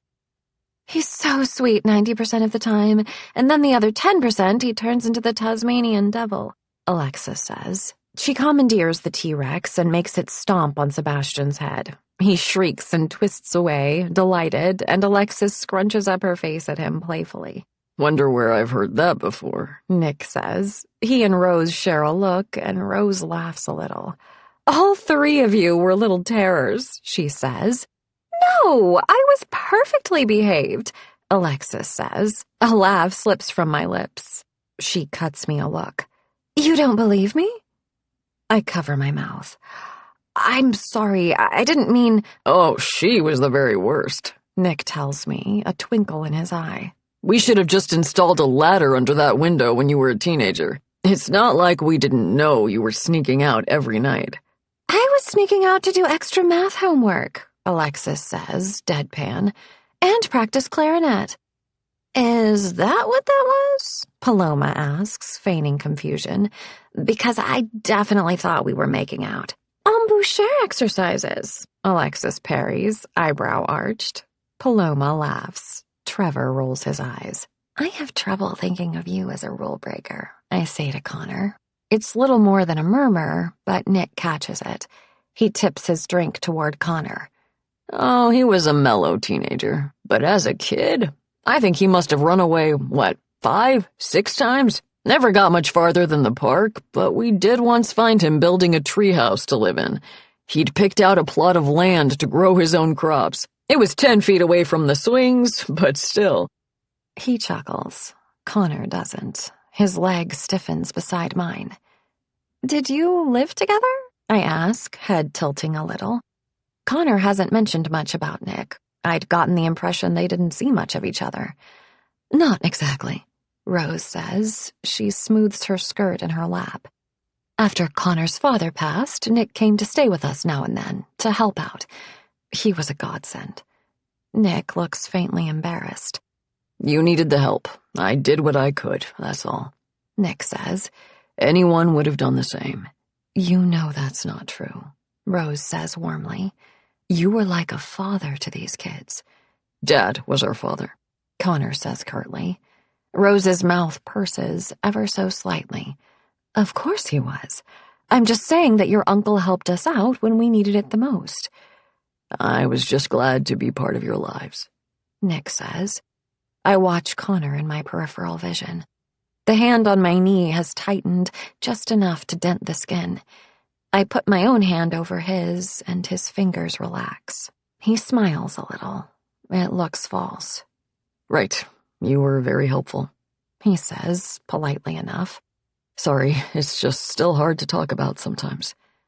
Of course, Nick says, his voice rough. Conversation moves on to less fraught topics. By the time Louise and Magnus join us, the tension has bled out of the moment. Connor hadn't mentioned anything about having a problem with Nick. In fact, he hadn't said anything about him at all, really, except that he exists. What's his problem with his uncle? Is it only what Connor said, that Nick acted like a replacement for his father but couldn't be? At last, it's time to move to dinner. We traipse out, Connor with his hand on the small of my back. In the foyer, a small mountain of gifts has gathered beneath the tree. I find myself searching for green paper and red ribbon. I only ever got one gift at Christmas each year. The holiday was an occasion for worship, not consumerism. I might not have held on to those religious teachings, but Christmas is one of the few periods I've looked back on with a pang of nostalgia. The sense of peace around that time. The single present carefully selected. It was Joseph who picked them out for me each year. They never told me as much, but it was obvious. Only Joseph would have bought me a flower pressing kit that included handmade cards with sketches and the botanical names of every flower in our yard, or picked out a collection of polished rocks and a book for identifying them: citrine, jasper, carnelian, quartz. I lined them up on my windowsill and memorized their names. A teddy bear under the tree. A ribbon around his neck. Soft fur tickling my nose. Theo, Connor says.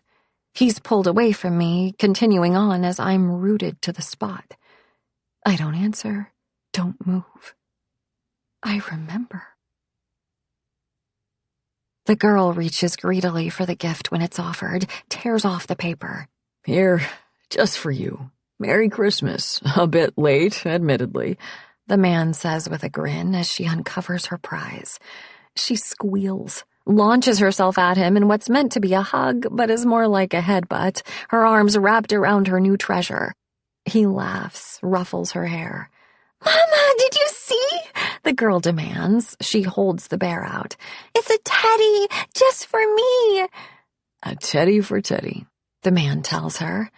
"This is too much," the girl's mother says. A red gift bag sits on the floor beside her. A blue scarf pools in her lap.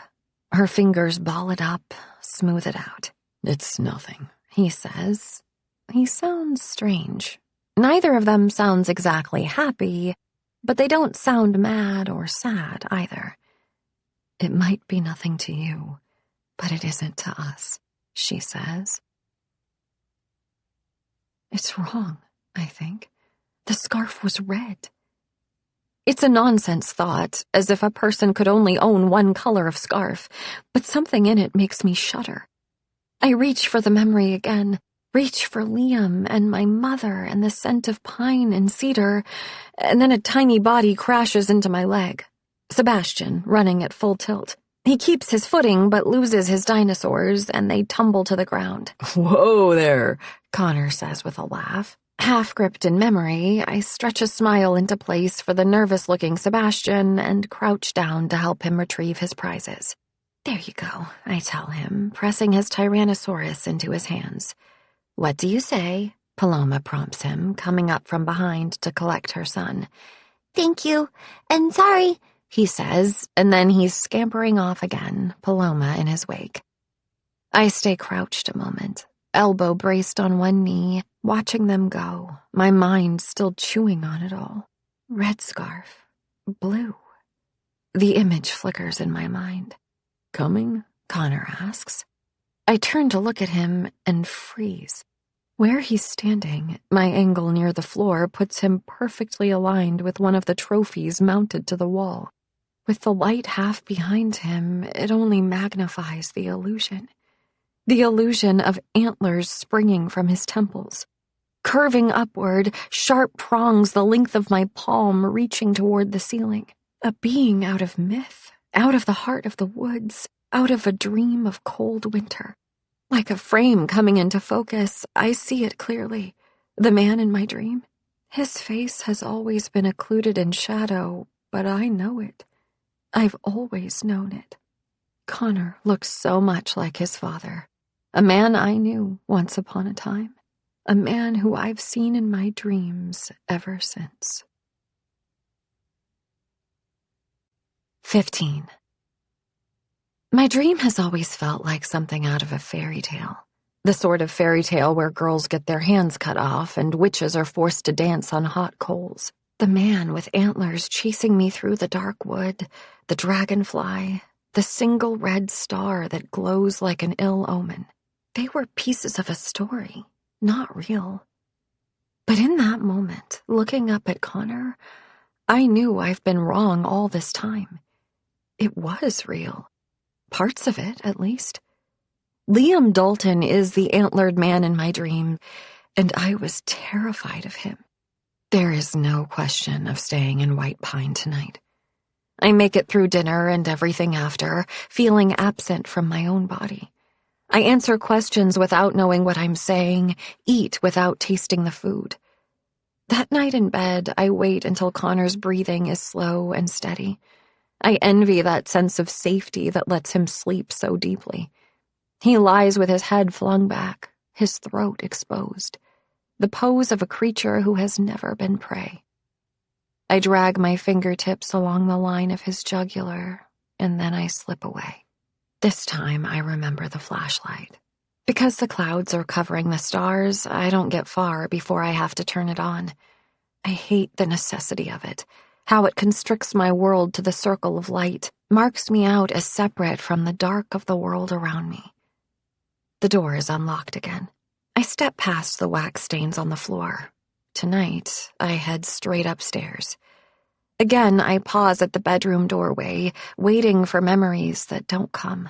Trying not to permit myself disappointment, I go over to the vanity. It's still there. the dragonfly.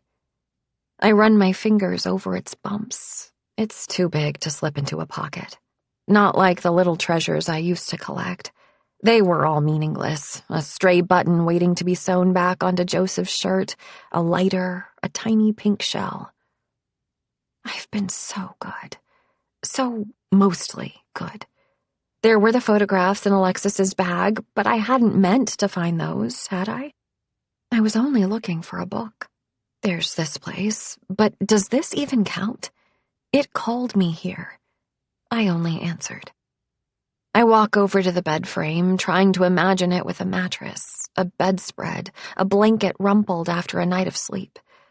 I shut my eyes and think of fingers running through my hair, picking out tangles. Hush, my baby. Only good dreams allowed.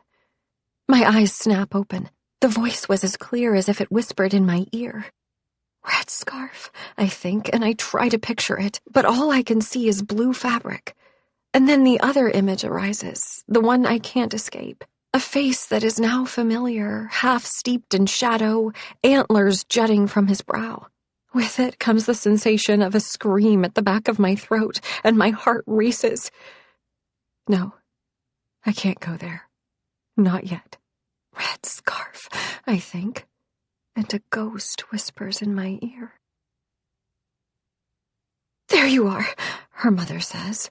The girl doesn't know why her mother sounds so upset. She isn't hiding. She's lying on her floor with her crayons spilled out around her. On her paper, spindly trees stand crookedly around stretched figures in triangular dresses, blobs of yellow on their heads. The princesses. She's working on their castle now, carefully angling the V of the roof. Look what I made, she says, but Mama doesn't even look at it. She grabs the girl's backpack, starts shoving clothes in. Mama? We have to go, Mama says. Her voice is tight and angry. No, scared. We have to go before he gets here. But now, Mama says. She zips the backpack shut. The zipper catches. She swears and yanks on it, then puts the straps over the girl's arms, grabs her hand. Then they're heading down the stairs.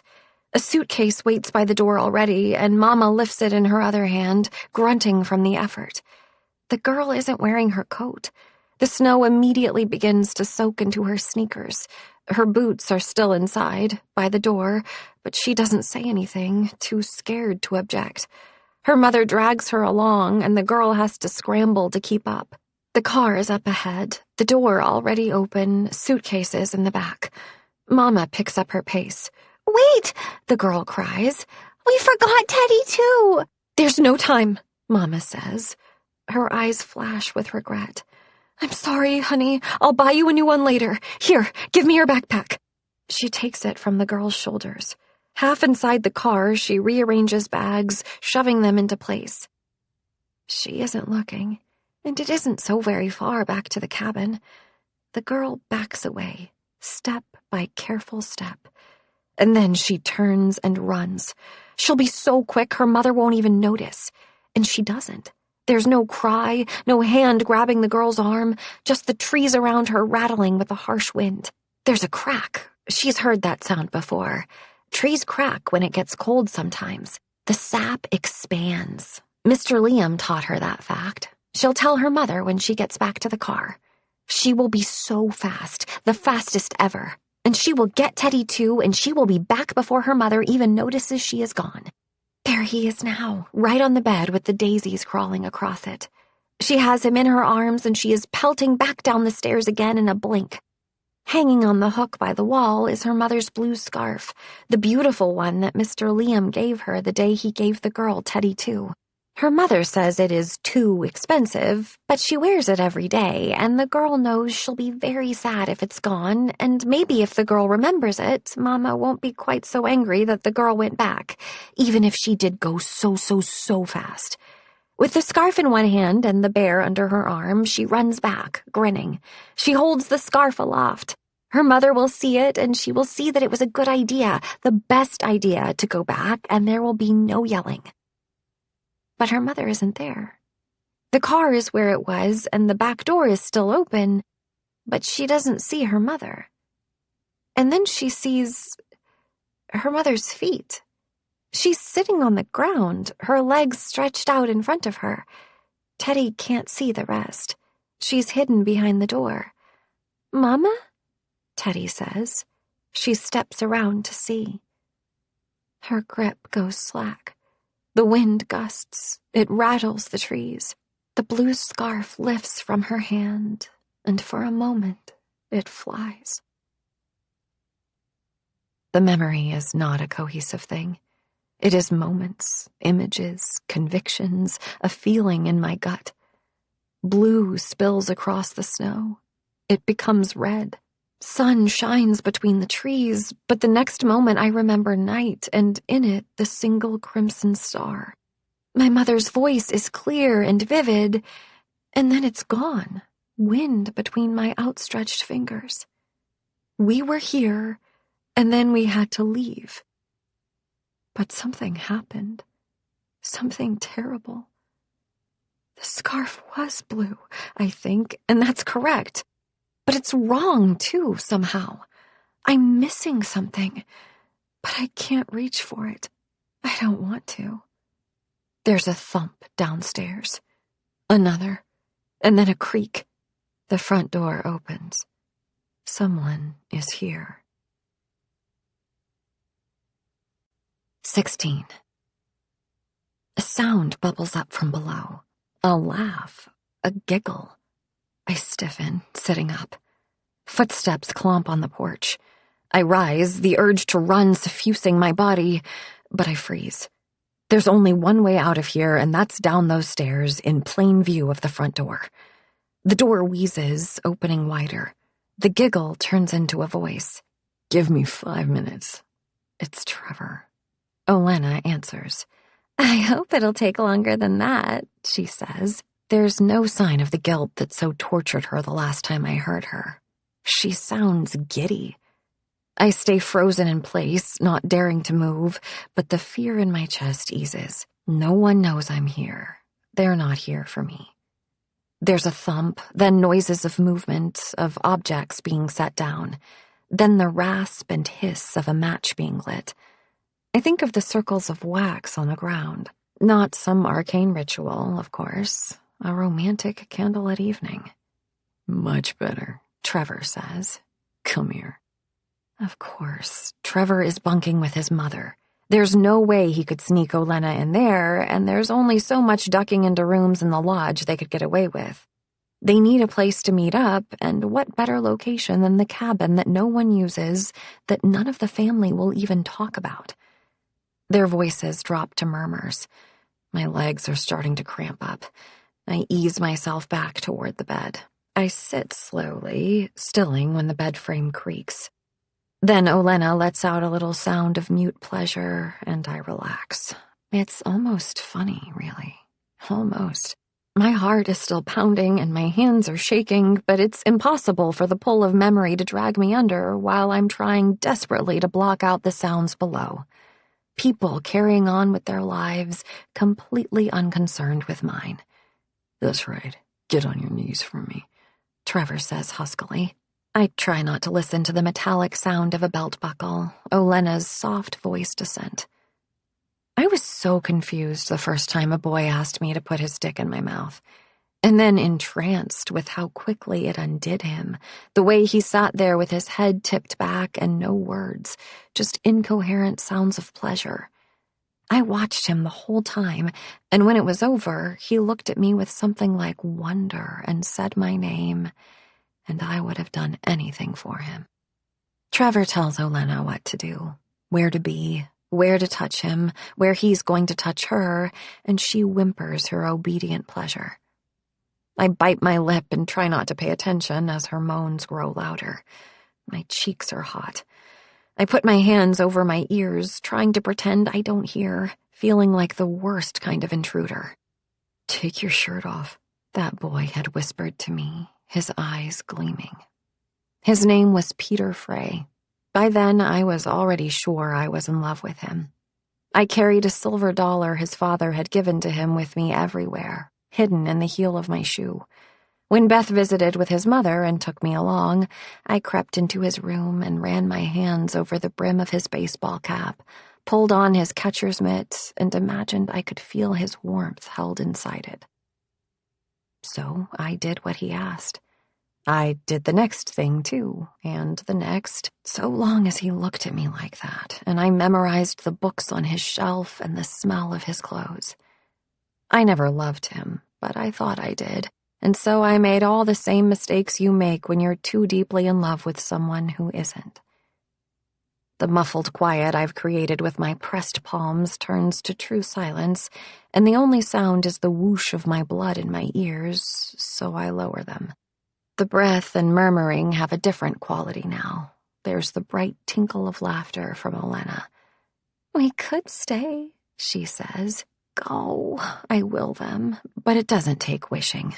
Trevor's gotten what he wanted out of the encounter, after all." "I'm afraid my absence will be noted if I stay out too long," he says with a long-suffering sigh, unconvincing. I can't see Olenna's pout, but I hear it in Trevor's next words. "Oh, don't do that. You know I'd stay all night if I could." "Leave now and don't come back again. This place doesn't belong to you," I think. More sounds, rustling, steps. They're both getting dressed again. I rise, cautious, and make my way to the door, 3 steps from the top of the stairs. It's a risk, but it's dark up here, and what reason do they have to look in the first place? I watch as they exit. Olenna first, Trevor holding the door for her. She's wearing a white wool cap, a bright red coat, the same color as mine, and for a foolish instant I have the conviction that she's taken that from me too, like she's taken my solitude, intruding on this place. Then she disappears outside, Trevor a step behind her. He shuts the door, and I listen to footsteps crunch in the snow. The faint smell of smoke reaches my nose, the extinguished candles. I wait a full 5 minutes, counting seconds, before I make my way downstairs, wincing at the noise the steps make. Still in pure darkness, I cross quickly to the front door and let myself out onto the porch. I don't see the bright spot in the darkness to my left until Trevor moves, straightening up from where he has been leaning against the wall. I go still, like a deer not yet sure if it's been spotted. The cigarette in his hand is the only light, a dull orange glow. "Enjoy the show?" he asks, his voice a rasp. I hear his exhale, taste the smoke as it furls around me. I say nothing. "You following me, Theo?" For a moment, I don't even process the name. It doesn't feel like mine at all. "I was already here," I say. "So no, I wasn't following you." He makes a sound like, skeptical, back of the throat. "What are you doing here?" he asks. "Snooping? I doubt there's much to find. Place has been empty for years." "Why?" I ask. My voice is strained, my desperation too plain. It startles him. He shifts back as if to get a better look at me. "Why leave it empty like this? I thought your dad died here, but your mother told me he was at the lodge when he fell." "Right," he says softly. He takes a drag, and then he holds the cigarette out to me. I'm not quite sure why I take it.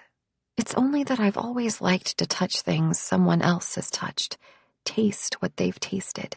It's a need to know.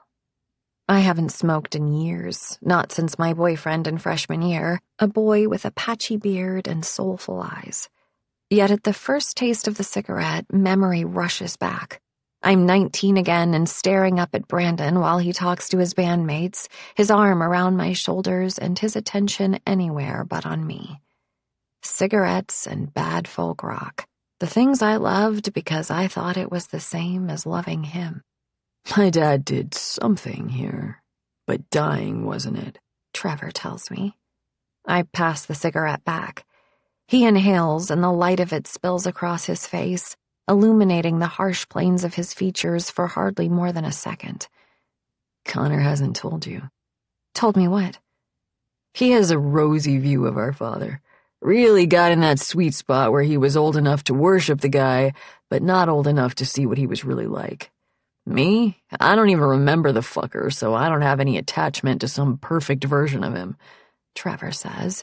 He was keeping a woman here, a fuck buddy stashed away where he could visit her without anybody knowing about it. Rage stabs through me. How dare he talk about her that way? But I swallow it down. There was a woman living here, I say. A woman in a red scarf, blue scarf, her face inches from mine. Hush.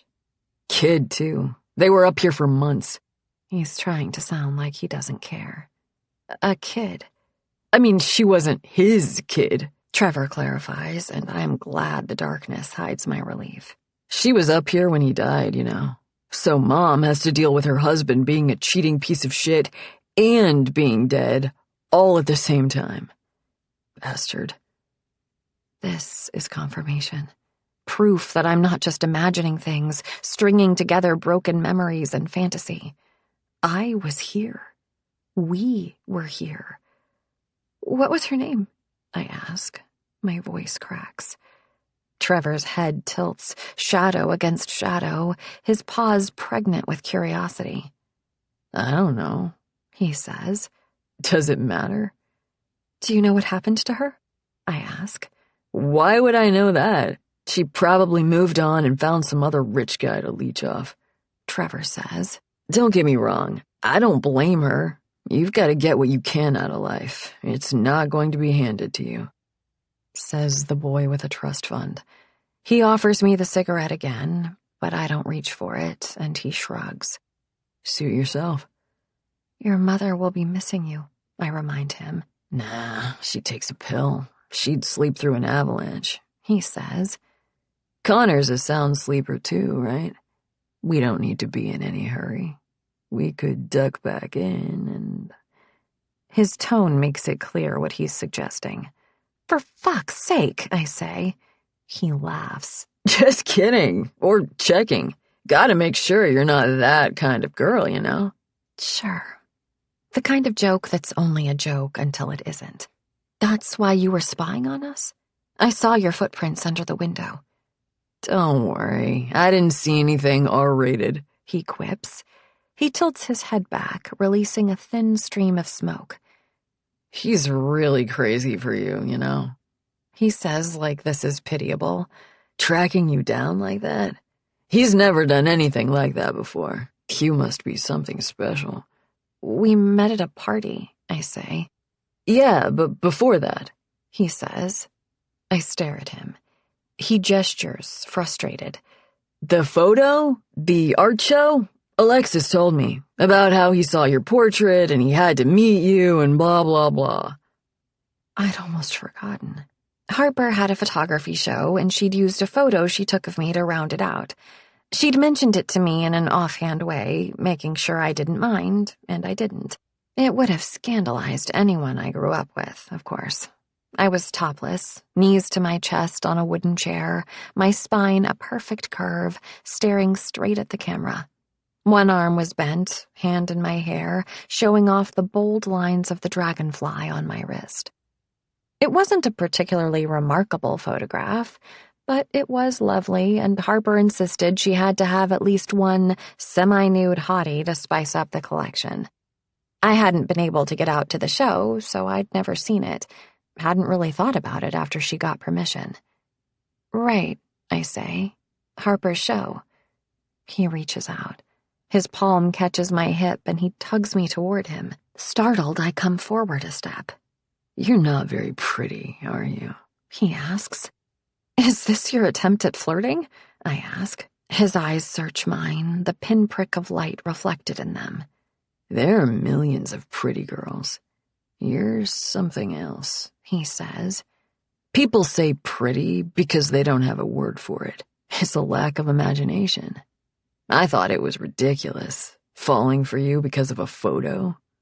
But I can see it now. There was a time when I would have easily toppled into the empty hole that is Trevor Dalton. All it took was that look like someone saw me. What had Nick said? That Liam wanted people to worship him. If he was anything like me, that isn't quite right. It's the inescapable power of being seen. Once upon a time, I would have made a study of Trevor Dalton, learned every inch of his interior, reflected it back at him. Because boys like him, they love nothing so much as staring into a mirror. "Trevor," I say softly. He shifts his weight, leaning in without leaning in, and I rise on my toes enough to put my face close to his. "Fuck off," I say. He laughs. And then, before I can react, he reaches out, grabs my hand, and jams the lit end of the cigarette into my palm. I let out a muffled cry of pain, but he's already let go, stepped back. He flicks the cigarette into the snow and vanishes in the pure darkness of the porch. "Have a nice night, Theo," he bites out. My hand throbs with pain. I grip my teeth, not wanting to give him the satisfaction of a whimper, an exclamation. I stumble off the porch, wrestling my flashlight from my pocket. Behind me, I hear the rasp of a lighter as he starts in on a new cigarette, but I refuse to turn around, even as tears well in my eyes. I don't slow down until I reach White Pine. 17. I sneak back into the cabin like a criminal, clinging to silence and shadows. I shed my clothes layer by layer in the dark. The burn on my palm provides a slithering sense of pain, building and receding, but never entirely vanishing. I ignore it for now and pad into the bedroom. Connor sleeps on his back, one arm above his head, the other across his body. Even in his sleep, his brow is furrowed, his face a picture of unhappiness.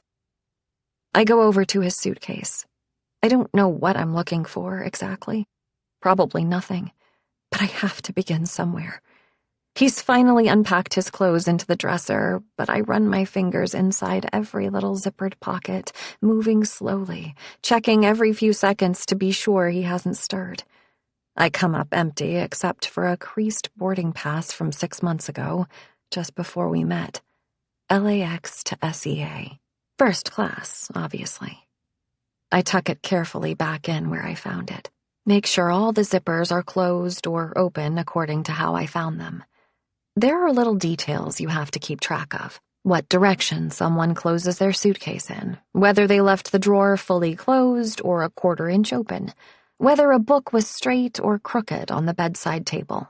It's important to follow wilderness rules when you are mapping your way through a person's life. Leave no trace. I try his drawers next, sliding my hands between each of his shirts, feeling along the folds in case something is tucked inside. Nothing.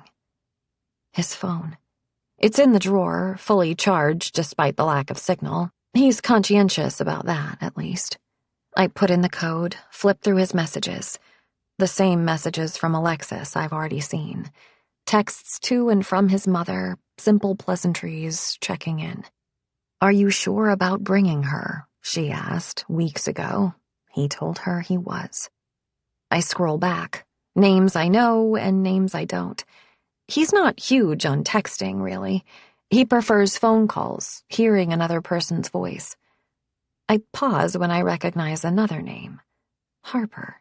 The last text message was 8 months ago. I click through. "Hey, Connor again. It was great chatting with you at the show." Of course. I am so glad you connected with my work. I hope you enjoy the pieces. "I know I will. Actually, I wanted to ask you about that portrait, the black and white one."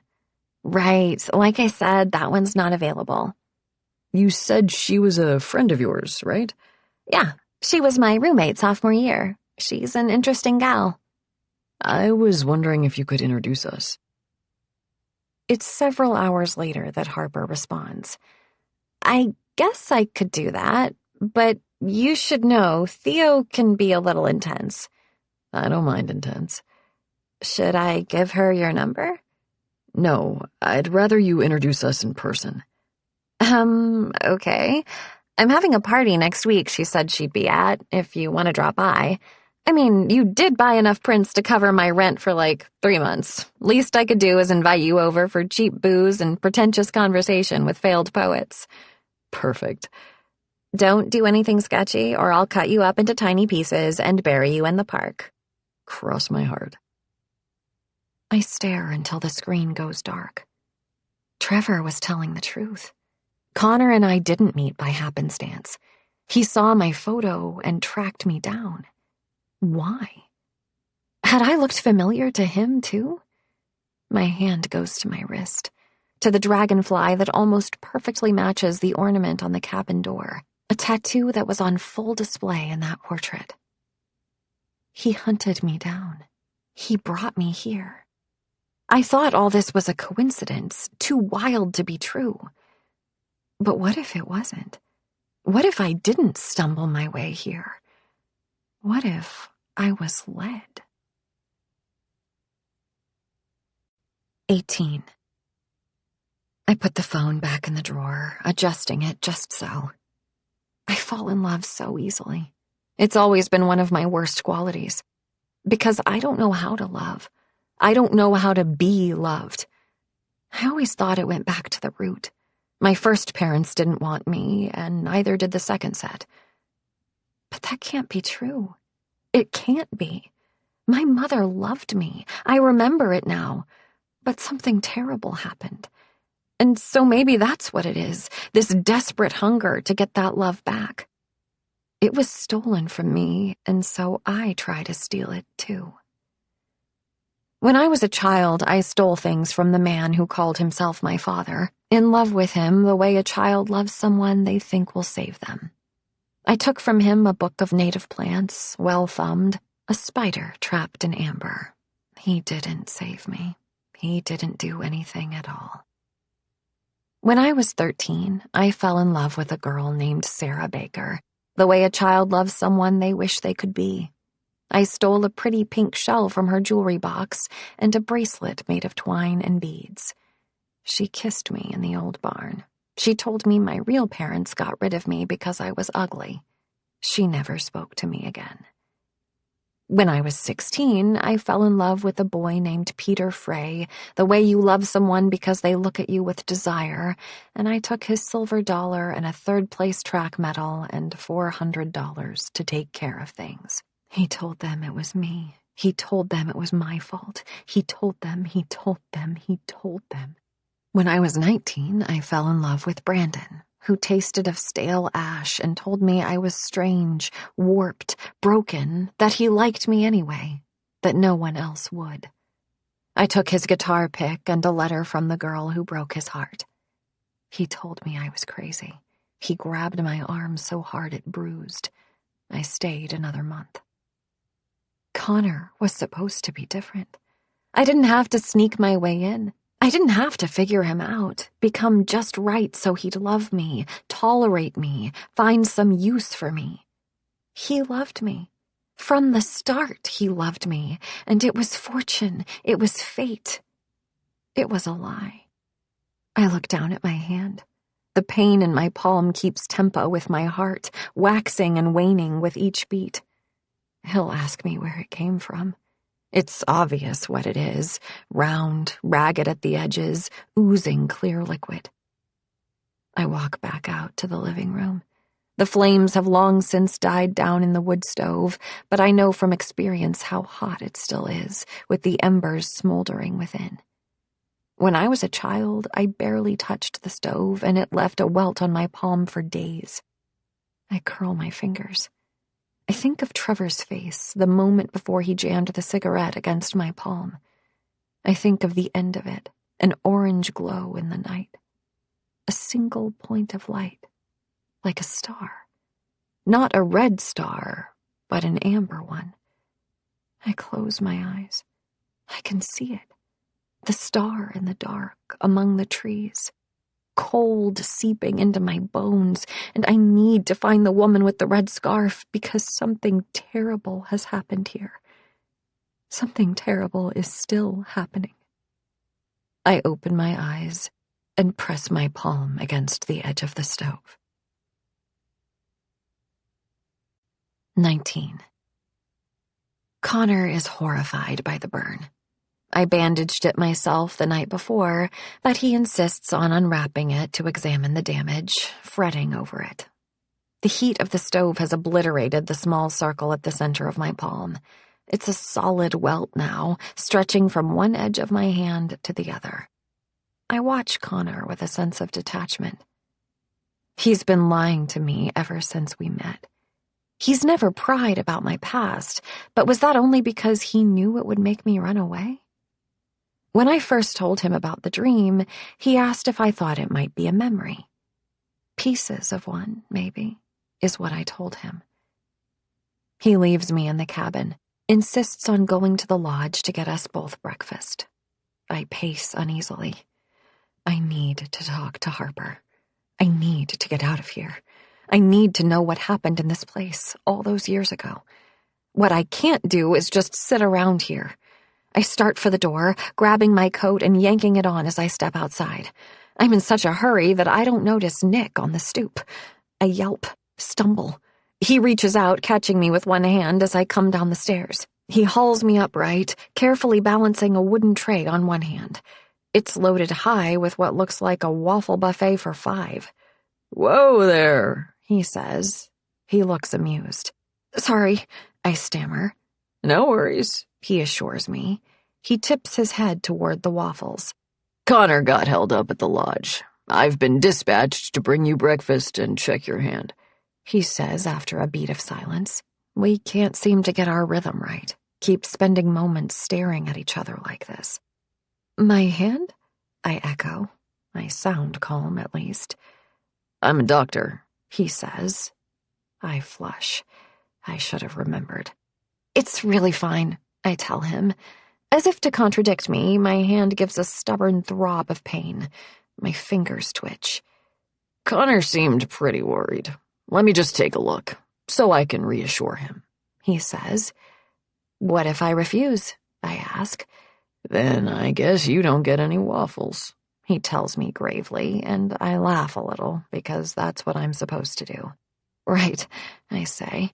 I turn back to the cabin, heading up the 2 steps. "Hold on, you dropped something," Nick says. I turn in time to see him crouching down, makeshift tray carefully balanced, to pick up the white rectangle that's fallen to the snow.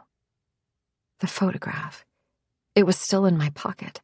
It must have come loose when he collided, and now he's picking it up, turning it over. His face goes blank. He stares at it for a long moment, and then he stretches out his hand. I take it from him, fingers trembling. "Thanks," I say. He says nothing, nods. I turn and walk quickly inside, listening for his footsteps and the thunk of the door closing behind me. I set the picture on the counter, face down. He carries the waffles over to the counter and then pulls a kitchen chair out. "Take a seat," he says. I do as directed. He sits in the chair opposite me. I hold my hand out.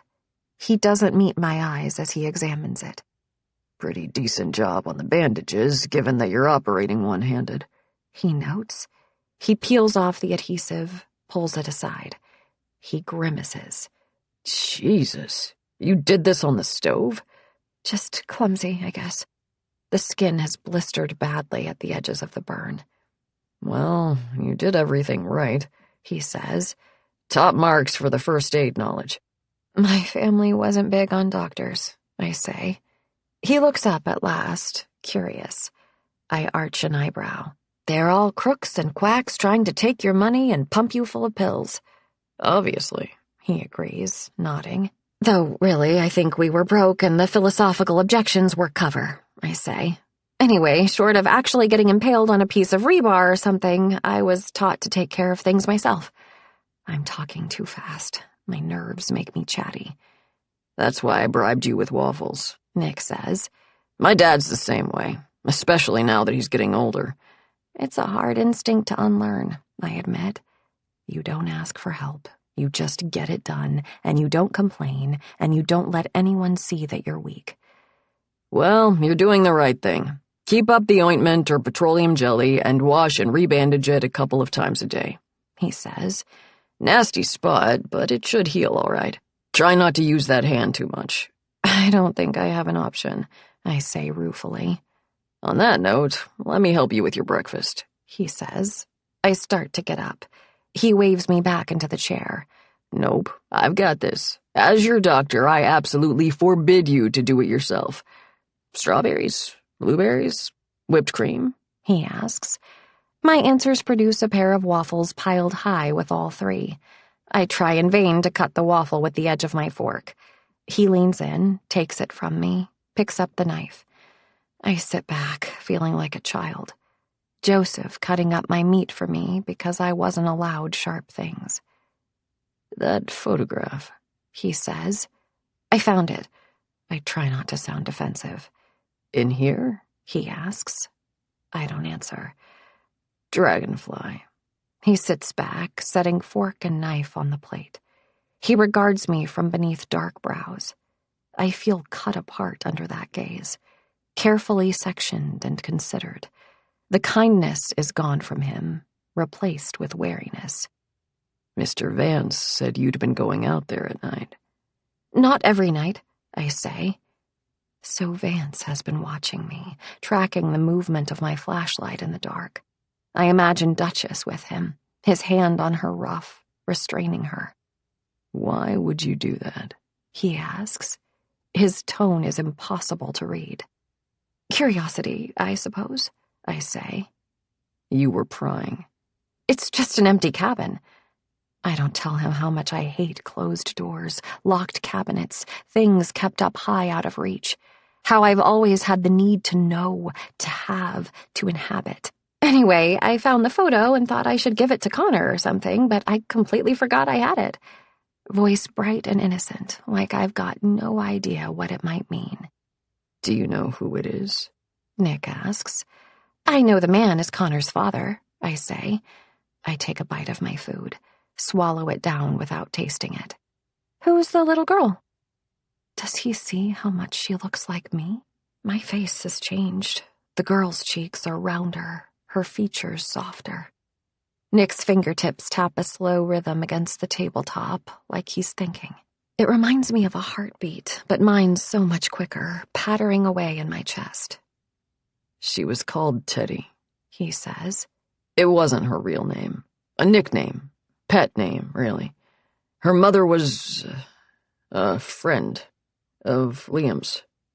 He's careful when he says it, not sure how much to say. His eyes give him away, the anger in them. I think of the way he and Rose looked at each other, how he stepped in. He'd taken it personally, what his brother did. You asked me if I ever went by Teddy, I say. He dips his chin. I was being ridiculous. It wasn't even her real name, he says. It was because she was obsessed with teddy bears. Like the one in the photo. In my memory. Teddy, too, I called it, because we had the same name. You do look a little like her. Mallory, I mean. And I guess her daughter, though it's hard to say with little kids, you know. I'm glad that I'm wearing the high-collared sweater, that he can't see the 2 little birthmarks on my throat, their perfect match in the photo. Mallory. That was her mother's name? It stirs no recognition in me. But of course it wouldn't. For a little girl, Mama is the only name you need. That's right. Beautiful woman, he says. You knew her. Not well. He shakes his head. I wouldn't go mentioning any of this to Connor or Rose. It brings up painful memories. Because Liam was sleeping with her, I say bluntly. Who told you that? He demands. I skewer a strawberry. It seemed pretty obvious. He doesn't need to know about Trevor. I wouldn't have guessed it, from the way Connor talks about his father, I mean. We didn't want any of the kids finding out about Mallory. Hell, I didn't even want Rose knowing. She was dealing with enough already, but there wasn't much way around it.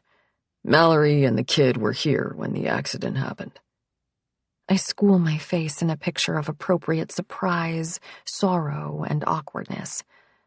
Alexis found out, and she told her brother. Alexis, she took it hard. Barely came out of her room for months. Wouldn't eat. Hurt herself. He doesn't specify.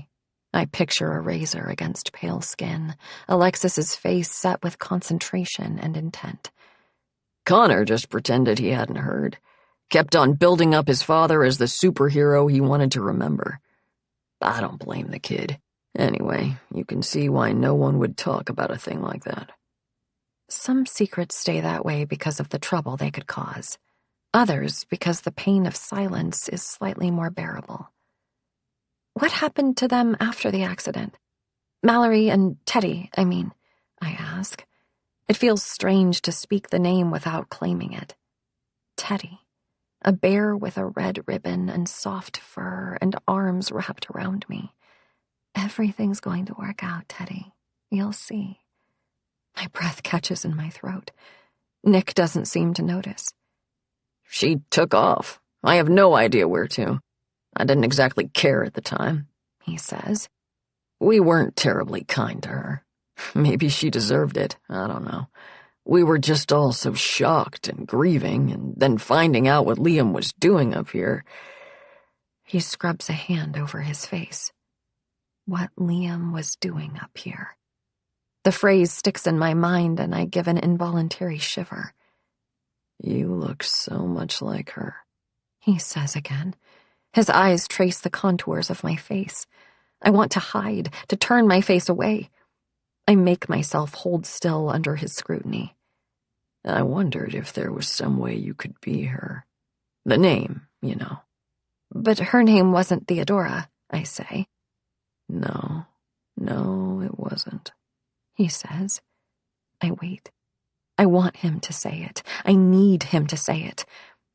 But he sighs, straightens up. I should let you eat that before it goes completely soggy. I look down at my food. A moment ago I was ravenous, but now the sight of it turns my stomach. Thank you for coming by, I say. He dips his head. Not a problem. No, don't get up. I'll see myself out. I cancel the obligatory move to rise. He lumbers his way to the door, pulls on his boots. Nick, I say suddenly. He pauses, hand on the door. Did Liam smoke? A line appears between his brows. Now and then, he said. A laugh rumbles in his chest. We picked up the habit here, sneaking Dad's cigs out in the woods. I still get that urge when I roll up to the gate. Kicked it a long time ago, though. Patients don't like a doctor who smokes. Why? No reason, I say. He looks puzzled, but doesn't press. He lifts a hand in a final farewell, but after the door is open, before he steps out, he pauses. Curiosity's one thing, Theo. But digging up the past like this, it's not good for anyone, he says. Just opens up old wounds. You should throw that photo away. Don't let Connor see it. And I'd stay away from Dragonfly if I were you. There's nothing there but bad memories. I understand, I say. He takes that as agreement and leaves at last. I don't tell him that I knew that already, that the bad memories are exactly what I'm trying to find. 20. It's cold in the cabin. The fire went out in the stove and no one has relit it. I wear layers of sweaters and sit in silence at the kitchen table, waiting. Connor returns at last with cheeks red from the cold and an apology muffin for being late.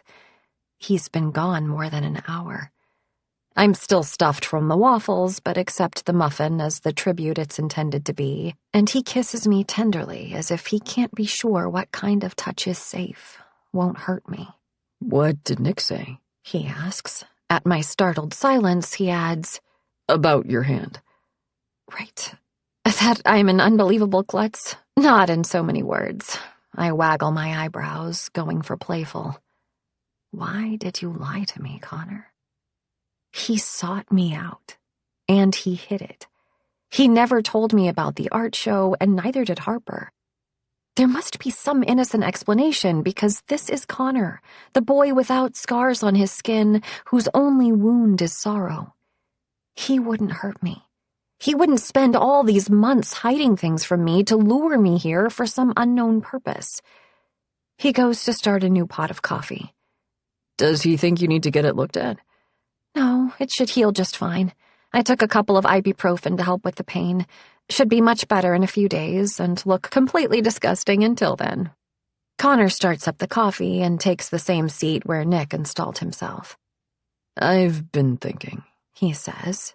That's unusual for you, I tease. He huffs. My family, okay, mostly my grandparents, are worried about me marrying you. They think we don't know enough about you, he says. He scratches the side of his face. I know that you don't like talking about your childhood, but maybe if you laid it all out on the table, they would see that there isn't anything nefarious there. Nefarious? I repeat. He lifts his shoulders, lets them drop. My spine stiffens. My past is none of their business. But isn't it mine? He asks. I don't even know your parents' names. I don't know how they died, if you have other family, if you liked school, or if you got good grades, or... He spreads his hands. I look away, staring at the wall, at the window, at nothing. Elizabeth and Joseph Scott, I say, and I was homeschooled. They weren't good parents, Connor, and I don't like talking about it. You know, maybe we could find your birth parents, Connor says. I know you hit a dead end before, but you didn't have the same resources that we do. I bet you anything Granddad has somebody who could... Why are you pushing so hard on this? I ask him. For me? Or to make your grandparents happy? He taps a fingertip on the table, thinking over his next words. My family is very rich, Theo. If we don't look into you, someone else might. And my grandparents need to know that there isn't anything to find that might damage the family. I know that it's intrusive, but think of it from their perspective. He puts his hand on my thigh. He sits on the edge of his chair so he can lean in toward me. You have to help me out here, he says. You have to start telling me things. I tell you the important things, I say. He shakes his head. You're so hard to read. Hell, you're a blank book. I flinch back. He's dug his fingers into a wound, a fear I always hold myself curled protectively around. Who am I? Maybe I'm no one, and there's nothing inside me except all the little pieces I've collected from the people I've wanted to love. Maybe I'm just a silver dollar hidden in a shoe, a pink shell, a polished piece of tiger's eye, a knife. What's so terrible that you can't tell me? He asks. What's so important to keep secret? Blood in my teeth, on my shirt, blood that won't stop, the cruiser's lights flashing. Yes, I'm keeping secrets, Connor, but I'm not the only one. The night we met, why did you come over and talk to me? I ask. His head jerks up. Just a twitch, really. It could mean anything. It could mean nothing. And then he smiles. I need a reason to go talk to a pretty girl? He asks. He rises, coming around the side of the table. He leans against it, facing me, so I have to crane my neck to look up at him. I'm not pretty, I say. Trevor's words an echo in my chest. Of course you are. You're beautiful, he says. They're different things, I don't tell him. You looked intriguing. I wanted to know who you were. It turns out that was a harder proposition than I was expecting. He says it like he's teasing me, but also like it's true. You looked familiar, but we'd never seen each other before, I say. I'm leaving him the opening, the option. If he tells me, I'll tell him everything, I think. But if he keeps his secrets, I have to keep mine. Maybe it was just a sign that we were fated for each other, he says. You didn't recognize me? Trying not to sound like I'm pressing, that I know there's anything to press about. I don't think we'd ever run into each other before, he says. I wouldn't have waited to talk to you. He cups my chin in his hand, his thumb against my lower lip. He sighs. I love you, Theo. Any other day, any other point in my life, it would be enough to undo me. Today, I only turn my head toward his palm to kiss the inside of his wrist, and I say nothing at all. 21. Connor lied to me about the night we met, but he isn't the only one. Harper arranged that meeting, and she never told me. I want to know why. My injured hand gets me out of family time at the lodge. I charge my phone for a few minutes, long enough for a few calls, and dress for the cold. Connor told me there's signal down by the gate, so that's where I'm heading. The whole walk, I'm waiting for someone to stop me. But in the brightly lit lodge, I can see people moving about, wandering past the giant windows. They're all occupied with more important things than me. I take my phone out as I approach the gate. Nothing. I have to haul myself over it and go another 50 feet down the road before my phone finally connects to the network. It offers up a scattering of alerts, emails, texts, nothing urgent. I dial Harper's number. She answers immediately. "Theo," she says. "Thank God. I was starting to worry you'd been eaten by wolves. So how's it going? Do you have them all wrapped around your finger yet?" Harper speaks with rapid cheer. She's always like this. So much energy, it's constantly overflowing. She's my oldest friend, the first person I met at UCLA when I showed up clutching a single ancient suitcase with $40 to my name. It took her 3 seconds to decide to make a project out of me. She was fascinated by my upbringing, protective. Warned me Brandon was bad news, for one thing, and nursed me through the aftermath of him without ever saying, "I told you so." It doesn't make sense, Harper lying to me. "Harper, sorry to bother you," I say, my voice strained. I've never had trouble talking to Harper before, but now I have to force the words out. "You're never a bother," she tells me. "What's up, babe? You sound dreadful. Don't tell me you're ready to flee in terror from the 1% already." A sound escapes me, a horrid animal whimper like a wounded dog. "Theo?" she says, startled. "What's wrong? Did Connor do something? Do I have to murder him for you? Because you know I will." My back teeth clench. Yes, Connor did something, but so did she. "Harper, Connor asked you about me, didn't he? Before the party. He asked you to invite me, to introduce us." "What's this about?" Harper asks carefully. "It's about you lying to me," I snap. "I'm right, aren't I? He asked you to introduce us, and for some reason you never told me." "He asked me not to," Harper says with a nervous little laugh. "He said it was, the Dalton thing. He didn't want you looking him up before he actually got to make a first impression. Apparently there have been a lot of girls over the years, guys too, even the ones who didn't want to sleep with him, who got all weird when they found out how much money he had. He's sensitive about it. Then, I don't know, it got awkward to bring up. It wasn't really a lie. I wasn't hiding something. You liked him.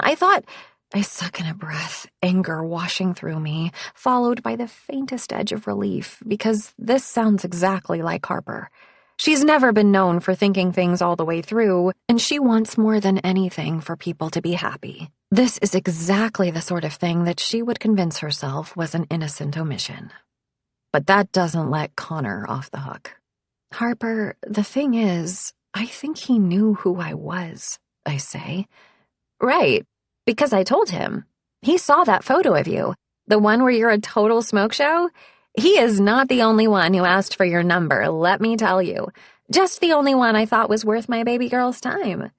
I shake my head, even though I know she can't see it. "No, I mean before that. Way before. I know this sounds crazy, but when I got here, it all felt familiar. And there's this cabin that no one uses anymore, and I was just looking around and I found—" I stop. I'm talking so fast, I'm not making much sense, words running into each other. "There was a photo of me," I say, slow and deliberate, "as a child, before the Scotts. It's a photo of me with Connor's father." "That doesn't make any sense," Harper says, baffled. "Except it does. Because I was here," I say. "I've started to remember things. Find out things. My mother, her name was Mallory. She was having an affair with Connor's father." "What? Ew, wait, does that mean—" "No, I say quickly. No, I was already around. But he stashed her up here, apparently. And then he died, and she just dropped off the map completely, and no one can explain where she or her daughter went. Me. Where I went. Theo, she says. She's worried. That's a pretty wild story. I know, but I promise you it's true, I say. Okay. She's skeptical, but trying not to show it. She's doing a shitty job. Something happened up here. Something they're not telling people. My mother wouldn't have just abandoned me. I think something happened to her. I see the image again. Her feet sticking out from behind the car door. The scarf fluttering free of my hands. I was so afraid. Liam Dalton died here. His death was an accident, Connor says, but I'm beginning to doubt that. Liam Dalton is the monster from my dream. He did something to her. To us. Or did she do something to him? You know that based on what? A photo? Harper is asking. It's more than a photo. I'm starting to remember things. From before. And you're sure? Doubt creeps through me, a scuttle of tiny insect feet. I don't know, I say, and it feels like a betrayal of myself, of my mother, like I'm denying her existence. Harper, I don't know what to do. Theo, we're talking about very rich, very powerful people, Harper says.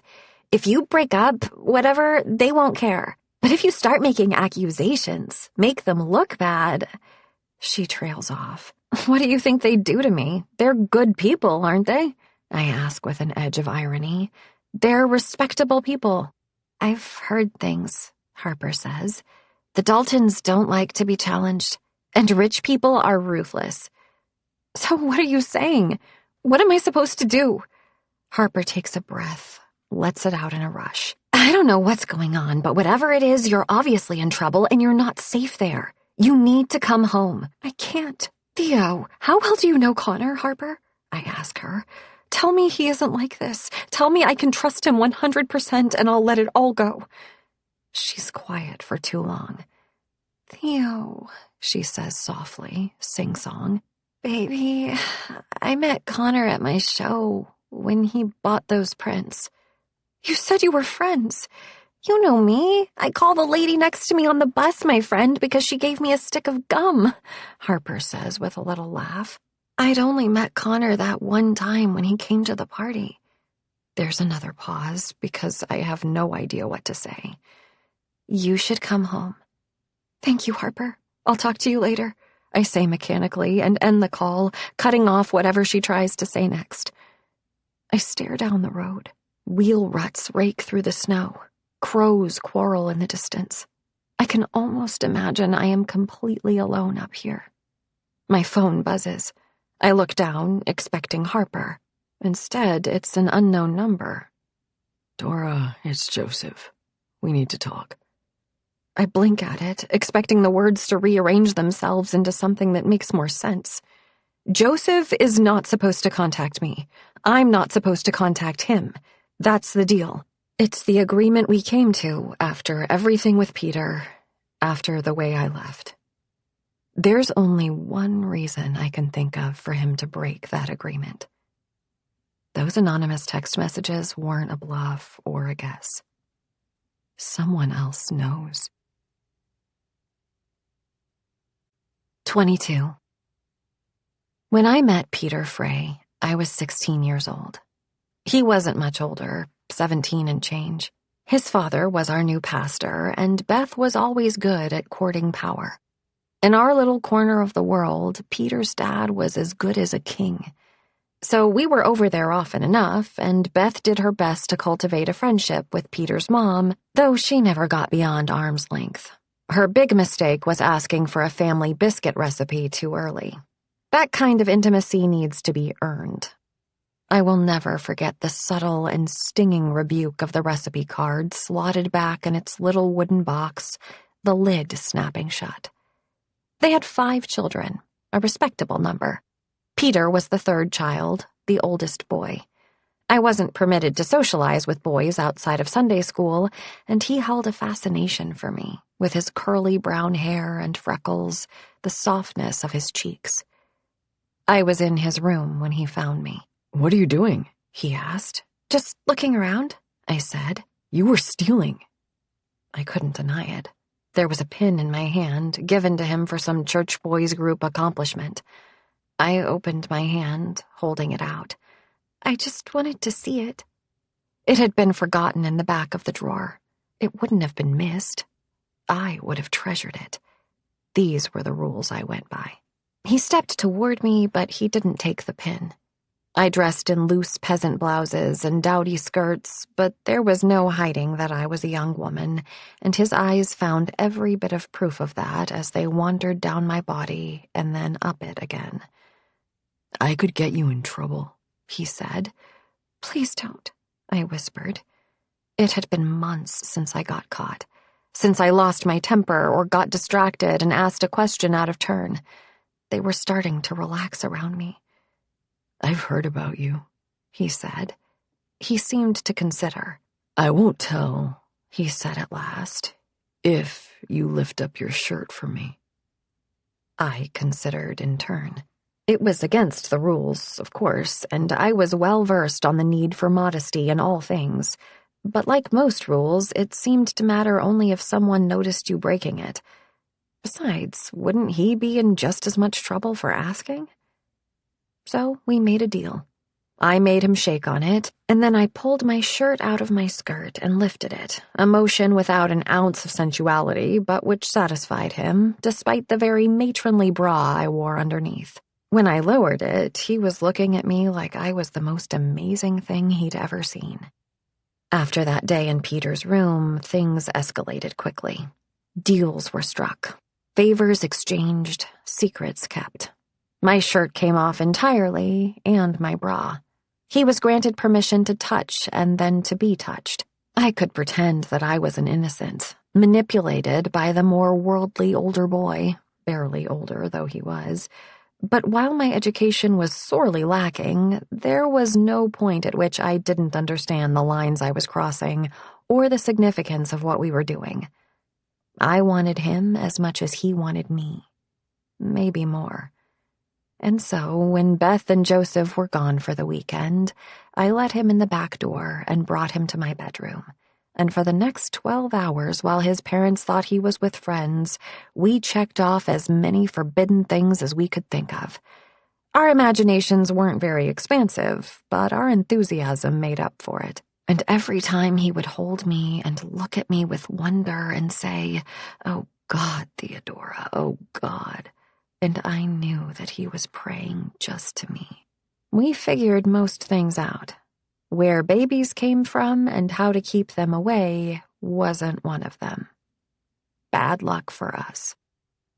I might not have known exactly the mechanics of how I got pregnant, but I'd heard enough about Beth's attempts, which hadn't stopped after I arrived, and I remember her hushed and excited whispers that she'd missed her period.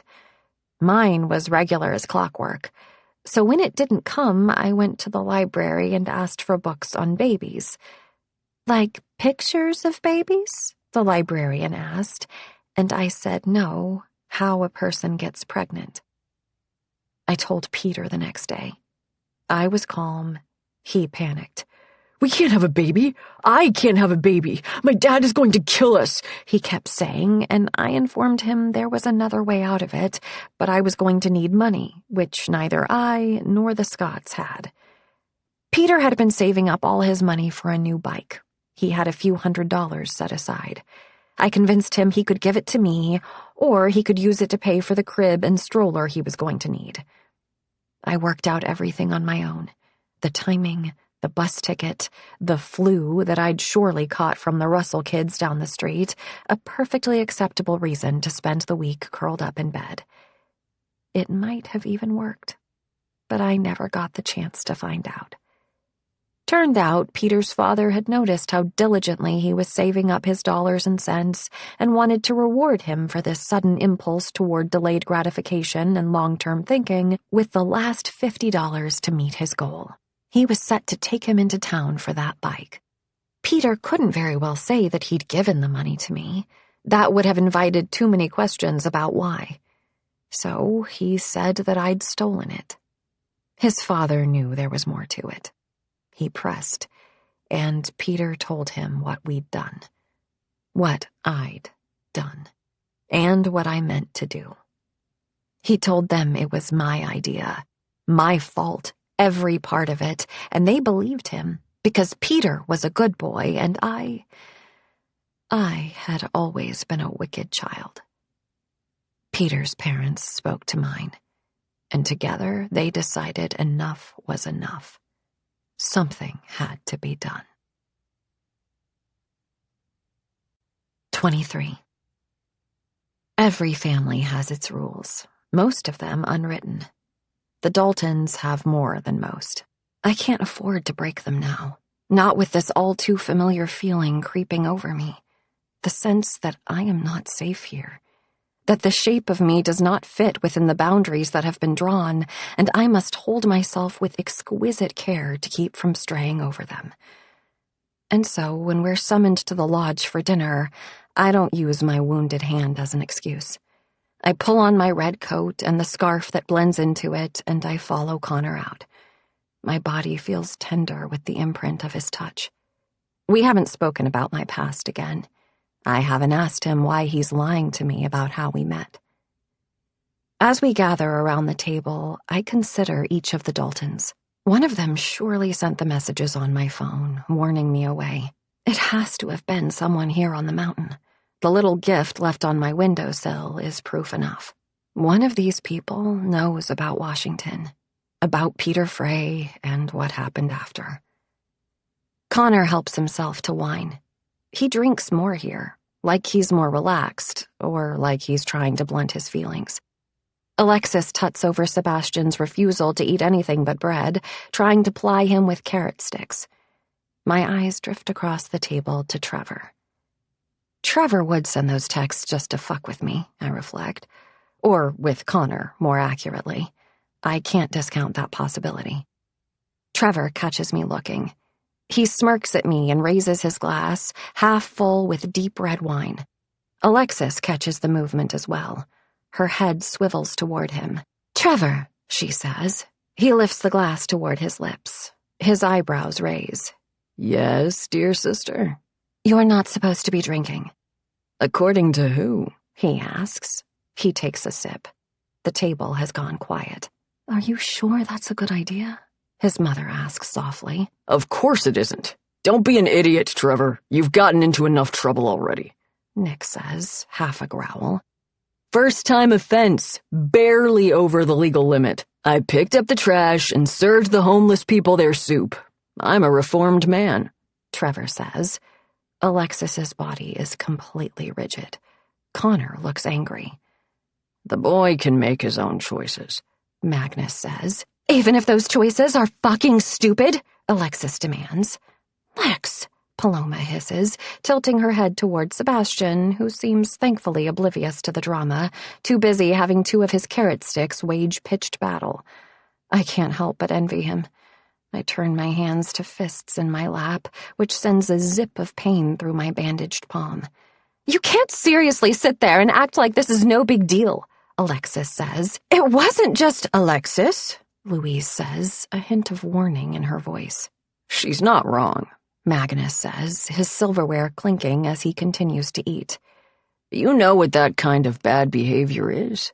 Weakness. And even weaker not to own up to it. You may not be ashamed of yourself, Trevor, but the rest of us sure as hell are." The smile is fixed on Trevor's face. He sets down the glass slowly, without having taken a sip. "Well, sorry to be such a disappointment to you all," he says. "Let me relieve you of the burden of my company, then." He stands. "Trevor," Rose says, but even she doesn't seem to know whether she wants him to stay. He gives her a disgusted look and shakes his head before storming out. "He should," Alexis begins. "That's enough of that kind of talk at the table," Louise says, and I feel attention tilt toward me, meaning whatever they have to talk about, it's not for my ears. There's obviously more going on here than a simple DUI, but I'm not about to get any more information. I glance over at Connor, but his eyes are fixed on his plate. Louise's silverware clicks. Magnus is splashing more wine in his glass, and her lips purse. He isn't the only one who shouldn't be drinking so much, she mutters. Magnus's mouth quirks. You don't need to fret about my health, dear. That's what I have the doctors for. And you don't listen to them, either. He shrugs. But at least they're getting paid for it. The mood stays tense through the rest of the meal. When Sebastian starts squirming, Alexis seizes on the excuse to leave.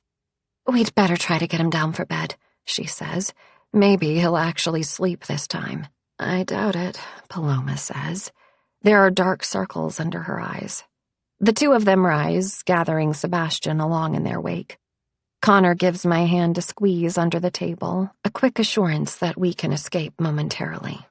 I listen to the patter of Sebastian's footsteps down the hall, the murmur of their voices, and then, "What the fuck?" Alexis exclaims. For a moment, no one moves. Then she says loudly, "What the hell is this?" Connor is the first on his feet. I rise with him and follow as he heads down the hall. Chairs scrape behind us. We arrive in the foyer to discover Alexis standing in front of the Christmas tree, staring at something on it. An ornament, a resin wreath with a spot in the middle for a photograph, cheaply made and standing in sharp contrast to the coordinated silver and gold baubles that adorn the rest of the tree. "What is it?" Connor asks, drawing closer. Alexis takes down the ornament, a frown ghosting across her lips. The photo at the center of wreath shows a car, hood crumpled, on its side several feet off the road. It's not the only ornament.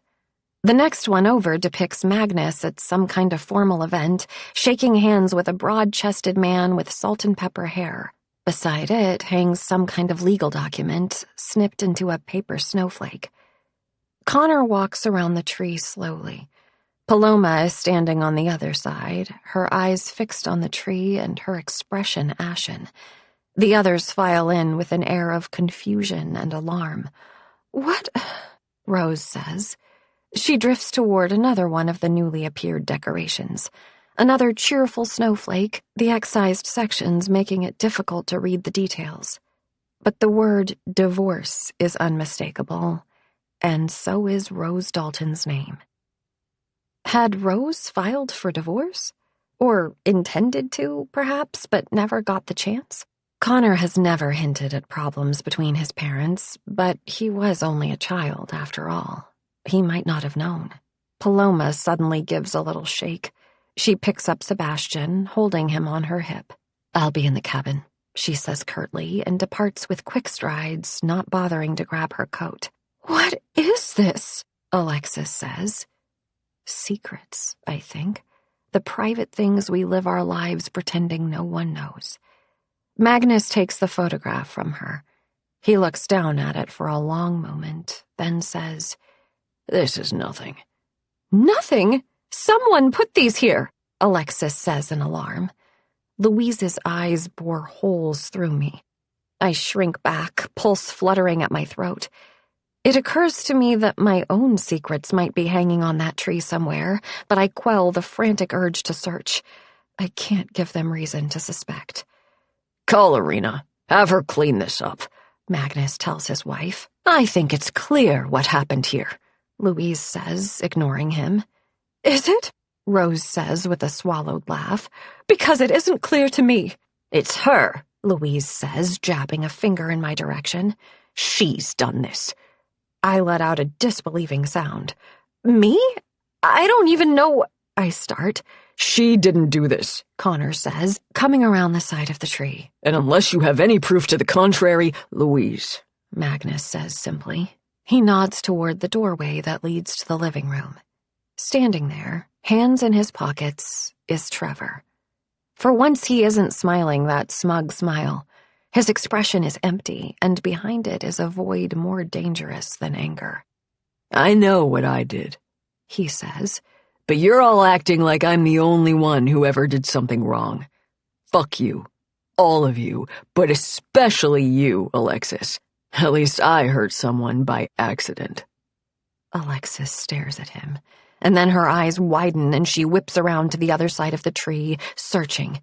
"Shit," she says. "You—" There's fury in her eyes, and she steps toward her brother, and then lets out a sound of frustration and wheels back the other way, running after Paloma.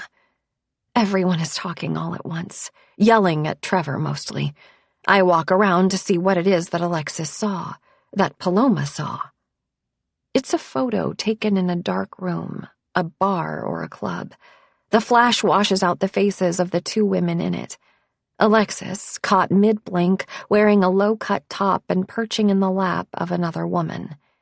It looks recent. Too recent to be innocent.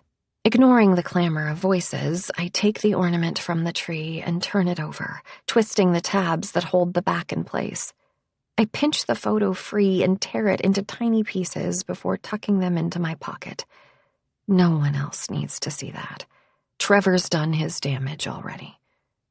My eyes scan the tree, searching for my own name, my own face. If it's here. Theo? It's Connor, his hand touching my elbow lightly. You should go back to the cabin. I look over. Trevor is standing slumped back against the doorframe, eyes fixed on the ground, expression equal parts angry and stubborn. Tears glisten on Rose's cheeks. This has nothing to do with me. "I'll see you soon," I say, but he barely manages a distracted nod. I make my escape swiftly. Part of me is glad to get away from what will follow. Part of me is stuck on thinking about what secrets there might have been nestled among those branches if I knew how to pick them apart. Rose filing for divorce. A car accident. A meeting. There had been other ornaments I didn't see as well. Trevor had been planning this for a while. I'm halfway to the cabin when I spot Alexis. She's leaning against a tree, her arms crossed, staring at nothing. She looks up at my approach. Her eyes are red and watery. "Hey," I say softly, like you'd talk to a spooked animal. "Are you okay?" "Paloma asked me to leave," she says. Leave the cabin," she says. "For now. Did you see?" "I got rid of it." I hesitate. "Do you want to come to White Pine? Just to warm up? Connor won't be back for a bit. I'm sure they're holding a family summit.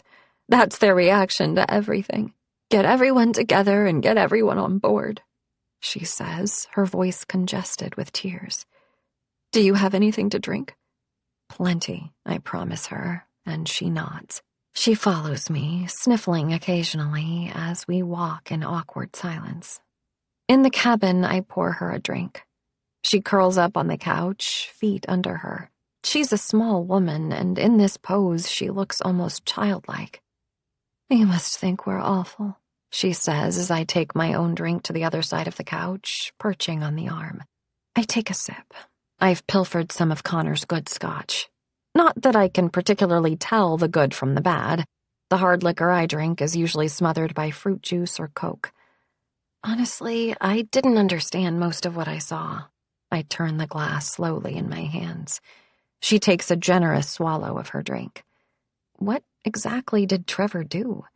She grimaces. "We're not supposed to talk about it." "I got that impression," I say as neutrally as I can. "He had a DUI, but it was more than that, wasn't it?" "He got the DUI and got his license suspended.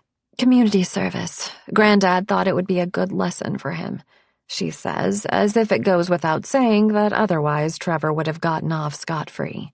Then, 3 months ago, he gets plastered and goes for a drive. Slams right into a lamppost. "Was anyone hurt?" I ask. She tilts her glass back and forth, watching the movement of the liquid. "A girl, a young woman. She was in the passenger seat. Her name is Kayla. Luckily, she wasn't hurt too badly, but we're in the middle of this deal. It's with... The names won't mean anything to you, but it's a Japanese company, and the owner is a pretty conservative, traditional guy. He was on the fence about us in the first place. We can't have any kind of scandal right now with..." She stops. Granddad paid Kayla to keep quiet, and I really shouldn't be telling you this. She drinks. I watch her. She's upset. She wants to talk. I'm inclined to let her. You don't exactly seem happy about that arrangement. He could have killed her. He could have gotten himself killed, and it wasn't the first time, or the second, or the third. He thinks that he can just call up Granddad and get out of whatever trouble he's gotten himself in. That's what you wanted to talk to Connor about when we first got here. She wets her lips. Yeah, she says. I just don't think he should be able to get away with it. She takes another swig. Her glass is almost empty. I rise and go to fetch the bottle. I probably shouldn't be encouraging this, but I'm not going to pass up the opportunity to loosen her tongue. I tip more scotch into her glass. She doesn't stop me. Her hand shakes as she brings the glass to her lips. It was a one-time thing, you know. She's not talking about Trevor anymore. You don't have to explain, I tell her, but I sink down onto the couch beside her, my own glass, barely touched, cradled in both hands. It was a business trip, and we didn't, she says firmly, and looks at me as if she can prove the truth of it if she stares hard enough. I didn't know someone took the photo until they emailed it to Paloma. I don't know how Trevor got his hands on it. He must have gone through our phones or something. She already knew? I ask, surprised. It was a few weeks ago. We're working through it, she says. God, it was so fucking stupid. I was drunk and stressed, and it was Dad's birthday, which is always weird, and I don't know what I was thinking. That's not who I am. It's not who I want to be. I promised myself I would never do that to someone, not like... She trails off. Like your father. You know about that? She asks with a note of surprise. Trevor told me. She snorts. Of course he did. He probably wants you to be worried Connor would do the same, she says. But Connor's not like that. I'm not worried about Connor cheating on me, I assure her. There are other things to worry about. She's slowed down. Her eyes have an unfocused look, like the alcohol's started hitting her. I thought my parents had this perfect marriage, she says. I know plenty of kids think that, and then their parents get divorced or whatever, but it really seemed like they did. And I keep telling myself that I won't make the same mistakes, that I'll be a better spouse and a better parent and everything will turn out okay. But how am I supposed to know what to do if I have no idea what went wrong? I can't ask him. I can never ask him why he would do that to Mom, to us, how he could leave us like that. She stops. Her hand grips the glass so tightly I'm almost afraid it will shatter. She has the fearful look of someone who has said something she shouldn't have, and I hate the satisfaction that slithers through me. Alexis needs a friend right now. I can't afford to be one. Your father was going to leave, I say slowly, carefully. She wets her lips again, a compulsive gesture. I'm not quite right. But what could she mean? My father, she says, stops, then, you can't tell Connor I said that. Or Mom. They don't know. They know about the affair, I say. Except that's not what you meant. My heartbeat is perfectly steady. My voice is soft and gentle. You can tell me. You can trust me. But her expression shudders. It was a long time ago, she says. Whatever he did doesn't matter anymore. There are deep shadows under her eyes, almost bruise-like. Her entire body tells a story of deprivation, deprived of food, of sleep, of slowing down for even a moment. That kind of control craves release. I can't imagine how hard it must have been, especially being the oldest, I say. You were old enough to understand what was going on. Understand? No, I didn't understand. I never understood how he could do that, she says. And we couldn't talk about it. None of us. Had to keep it quiet. We wouldn't want to embarrass the family, to humiliate Mom. So just carry it and don't tell anyone and just live with the fact that... Her face screws up. Alexis, I say softly, so gently that I hate myself for it. I tell her with my words and the way I lean toward her and the hand I put out to touch her knee lightly that she's safe with me. He didn't fall, she whispers. And then all at once she pulls inward, shoulders retracting, head coming up sharply, teeth clicking together. My lips part, beginning to shape a question. The door opens and she jerks, guilt flashing over her face as Connor steps in. Alexis, he says, startled. What does she mean he didn't fall? Connor, hey. She stands, setting her drink on the table beside her, smoothing down her clothes. Summit already done?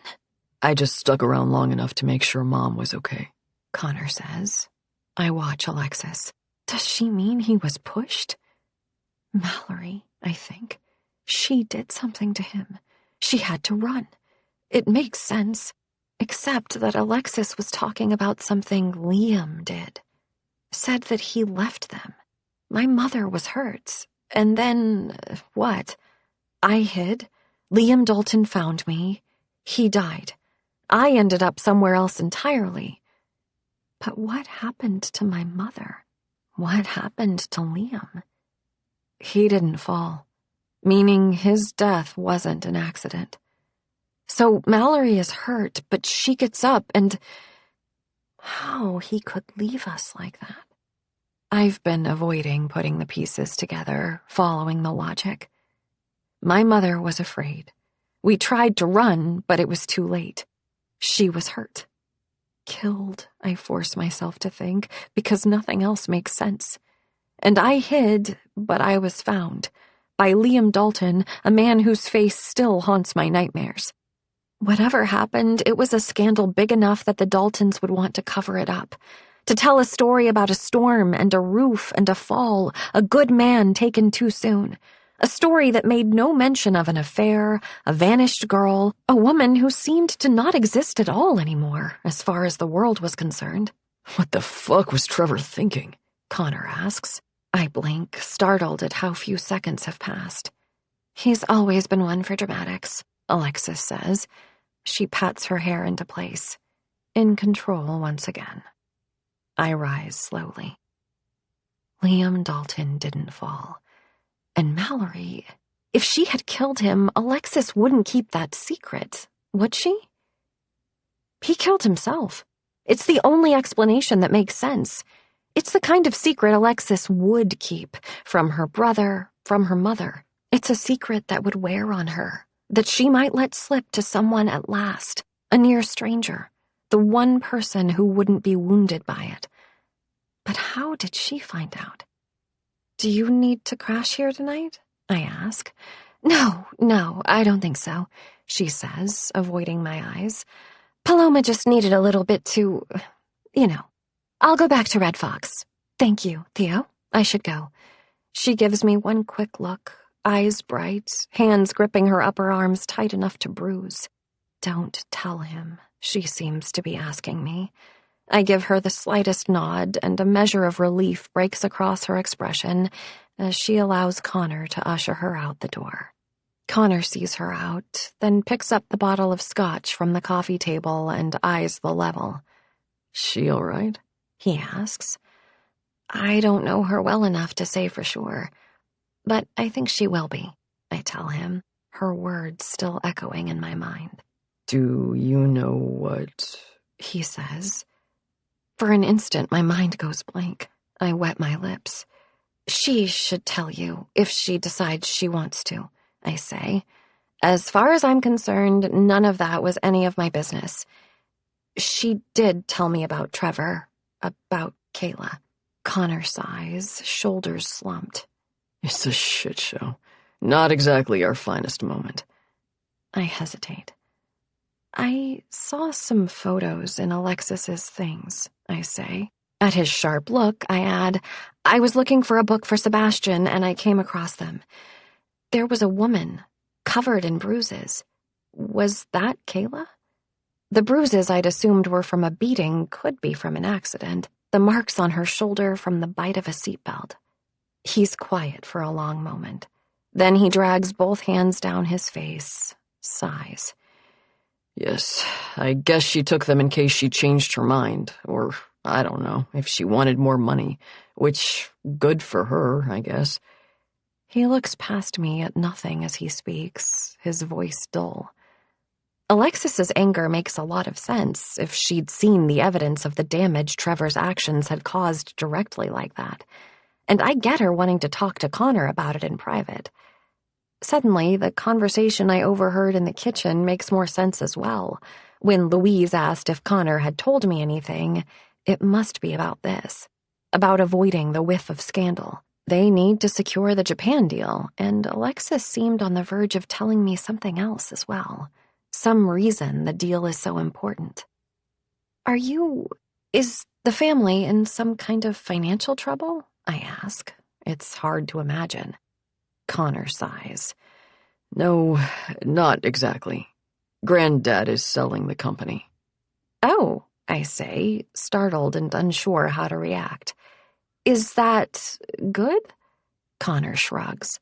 Alexis is the only one still working there, and she's been wanting to move on for a long time. And Granddad should have retired properly years ago. If the new deal goes through, the company's value will be a lot higher, and he's got a buyer waiting in the wings if all the pieces fall into place. If things don't work out, the family loses out on millions, I say. Try billions, Connor replies. I try not to make myself contemplate numbers that big. It makes my tiny peasant brain overheat, I tell him, deadpan, and he cracks a weary smile. I'm not supposed to know any of this. Not yet, he acknowledges.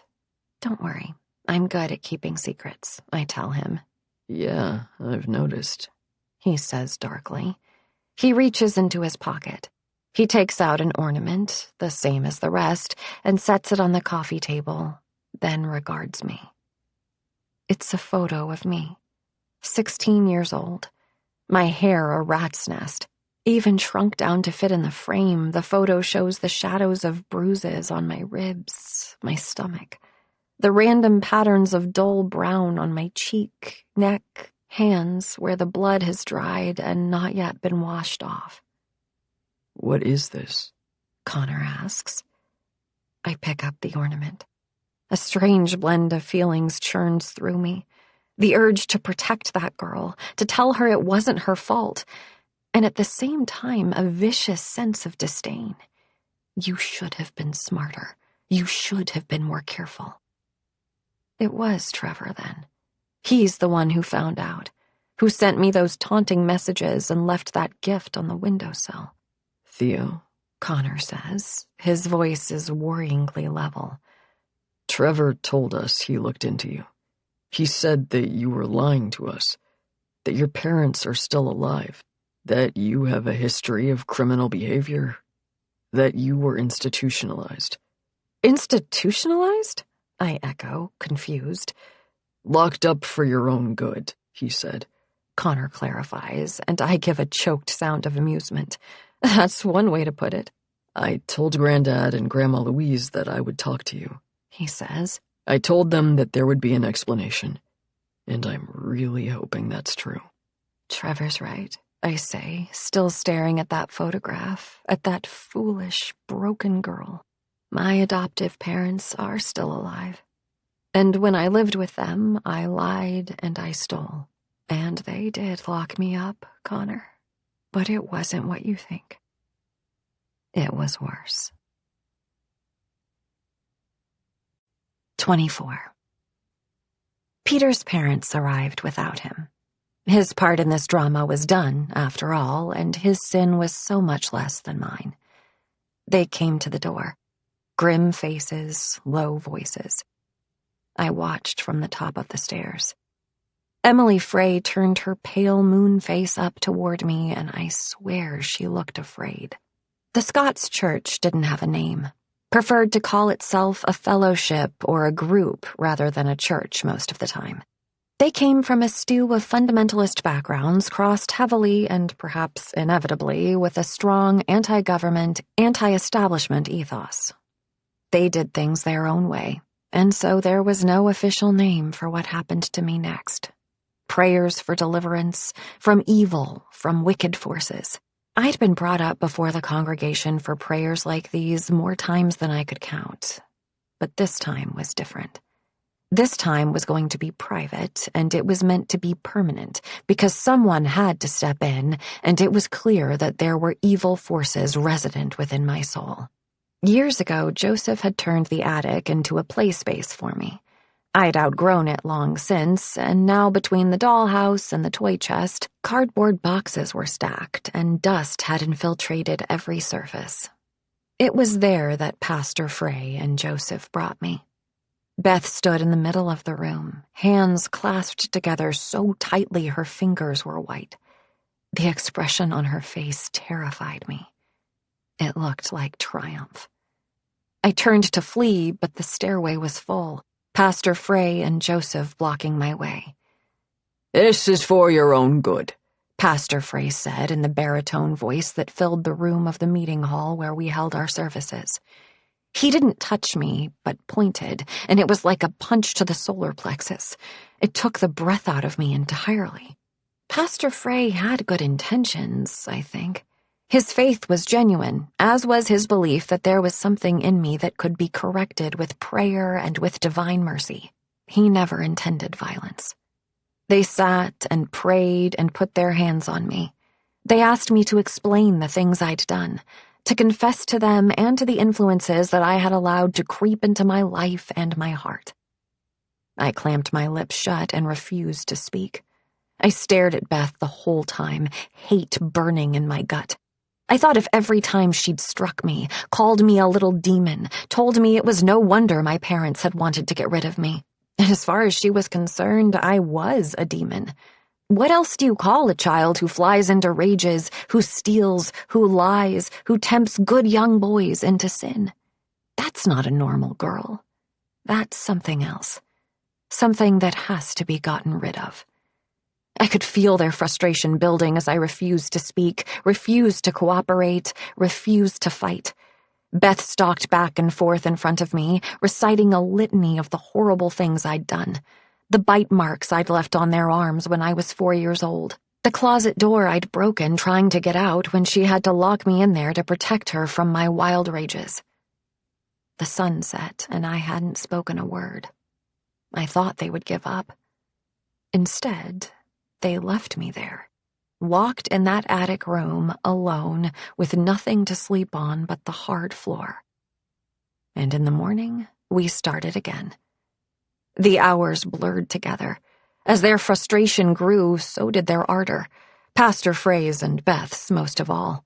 While Joseph and Emily Frey lingered at the edges, the other two gripped my shoulders and spoke directly to the evil inside me, as if it was a thing that might be ordered to leave. I kept my mouth shut. I said nothing. I don't remember every detail of how it ended. It was like something came over me, like maybe I was truly possessed. I couldn't stand the feeling of their hands on me, the sound of their voices. It was too loud, too hot, too much. And then they were leaving, Pastor Frey and Joseph. Emily had left by then, had gone home to her poor misled boy, and this left me alone with Beth, who lingered after the men had gone downstairs. Beth grabbed me by the face, tenderness in her eyes and enough force in her grip to hurt. "This is for your own good," she said, and I spoke my first word since I'd stepped foot in that attic. I called her a cunt. I don't even know where I'd heard that word, only that I knew it was the worst thing I could think of. I stepped toward her, and maybe I did mean to hit her, to hurt her, I don't know. But she reached out and hit me hard across the face before I could. Beth called me a demon, a slut. She called me a curse sent to taunt her. And something broke in me, too. I threw back every abuse, bared my teeth at her. And each time she slapped me across the face until that whole side was lit up with throbbing pain, until her hand was bright red. It was a kind of frenzy, a kind of ecstasy. Holy words wound their way through it, but it was pure punishment.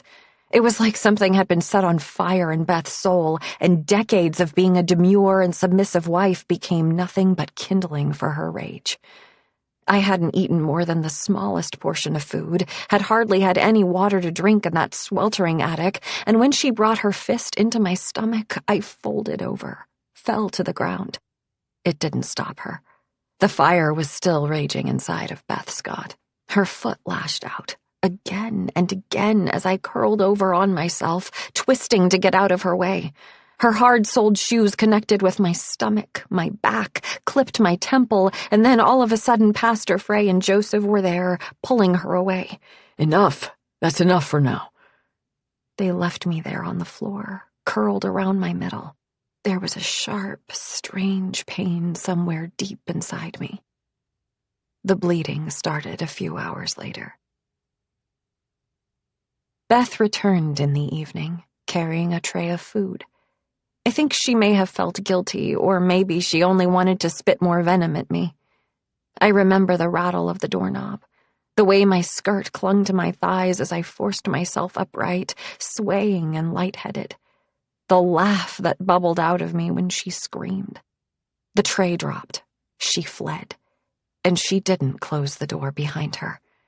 As soon as I heard the front door slam, I hurried downstairs, lifting my sodden skirts to find the house empty. I peeled the fabric from my wet skin and threw the dress in the fireplace. I washed my legs with cold water and dressed in fresh clothing. The bleeding was still coming, and I thought I might be dying, but I wasn't going to die there. I packed a bag, clothing, what little money I had, the treasures hidden in the back of my closet, a silver dollar, a pink shell, a tiny crystal dolphin. Joseph Scott's hunting knife.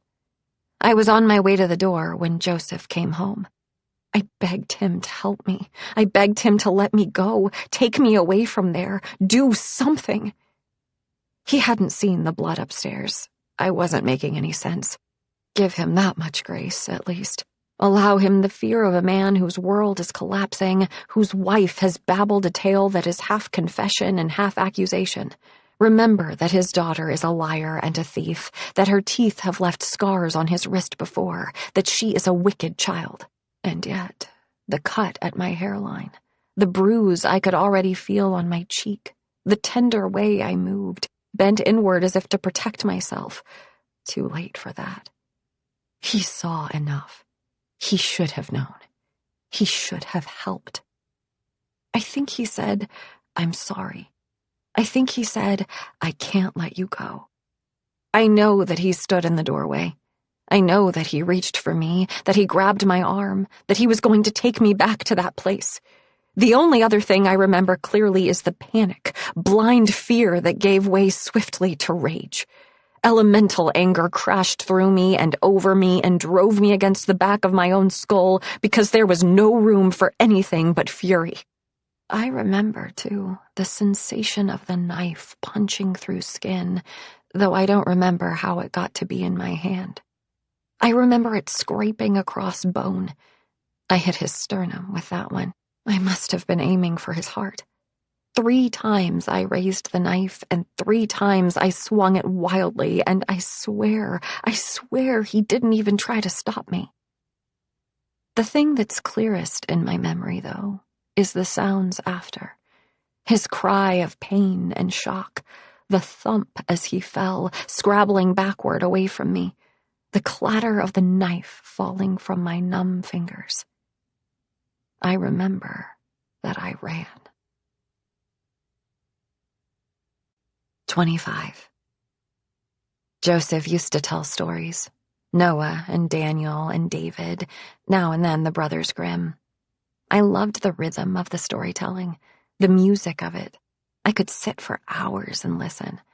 That rhythm infects my words even now, as brutal and unlovely as they are. Once upon a time, there was a girl locked away in a tower, I think. Shit, Connor says. He's pale-faced. He sinks into the chair near me. That's what happened? That's what this photo is from? I feel oddly focused on my own extremities, the feeling of my fingers against each other, the flecks of my toes, the sensation of my teeth in my mouth, each individually defined. It's like I am being separated into my component parts, the sense of the whole of me dissolving. Connor stares at me. You said your parents are still alive. So, Joseph... I shrug. It turns out that a 16-year-old girl with serious blood loss isn't terrifically strong. I did some damage. He needed a lot of stitches, lost a lot of blood. Nothing worse. But I thought I'd killed him. I ran. Didn't get far. I was lucky. The cop who found me believed me. He took me to the hospital. They took photos. And he offered my parents and the phrase, a deal. As in, the report got filed, but it didn't go farther than that. The phrase and the Scotts were spared legal scrutiny, and so was I. I went to live with Joseph's sister, a woman who didn't love me but provided what I needed, a safe place, an education, time to heal. And no one ever spoke of it again. That was the agreement, and it's held this long. Connor listens to me explain all this with rapt attention. When I'm done, he rubs a hand over his face. Why didn't you tell me any of this? I've never told anyone, I say. I'm not anyone. I'm your fiancé. You told me your parents were dead, he says, voice raw. It's what I tell everyone. I didn't think it would matter. How could it not matter? Connor is incredulous. Because you weren't supposed to be real, I say. I didn't want to tell him because then he would look at me like he is now, with pity and disgust, with horror at the wounded thing in front of him. You had to know my family would look into you, Connor says. I was going to tell you, I say. When? He demands. I look up at him. He's angry. Maybe he's right to be, but I don't have space for guilt right now. You lied too, I say. His face goes still. What? You lied about how we met. You lied about being friends with Harper. You knew who I was, and you asked her to introduce us, and then you lied about that and made her lie too. Why? He draws in a long breath through his nose. Then he lets it out, turning his face away. I can't do this right now, he says. I can't. He stands. He steps toward the bedroom, then halts. For a moment, I think he's going to turn, to say something. But instead, he moves again, striding into the bedroom. He slams the door shut behind him. I sit alone on the couch, feeling the pieces of myself slowly cohering again into something approaching human. All those stories that Joseph told were meant to impart a lesson. Mine is no different. I didn't always understand the morals that Joseph wanted me to learn, and I don't think Connor has understood this one either. The story isn't about what happened in the attic. It's about what happened after. What happens when I feel trapped? It is dangerous to corner a wild animal, even a wounded one. You brought me here, Connor. I still don't understand why. But I'm going to find out. 26. I am not surprised to find Dragonfly empty. Trevor and Olenna surely won't be out here tonight. Tonight, it belongs to me. This time, I don't go upstairs. I sit against the wall on the ground floor, letting my eyes drift around the space. There is a faint pale splotch high up on the wall, where a trophy might have been hung, long since cleared away. No beast from my nightmares will loom out of the darkness tonight.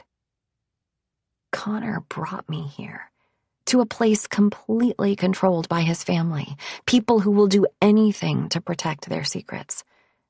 I am cut off here, isolated. He's never asked about my past before, but now it's all he seems to want to talk about. Who I am, where I came from, what I remember. I think of the way he set that photo down, turning the conversation on me.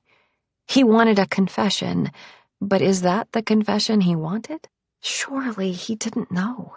Surely we just happened to meet. We just happened to fall in love. and he just happened to bring me here, and I just happened to be the little girl holding his father's hand in the snow. Liam Dalton, the antlered man. His face is no longer indistinct in my mind. I can see it, looming above me, half light, half dark, the way it is in my dream.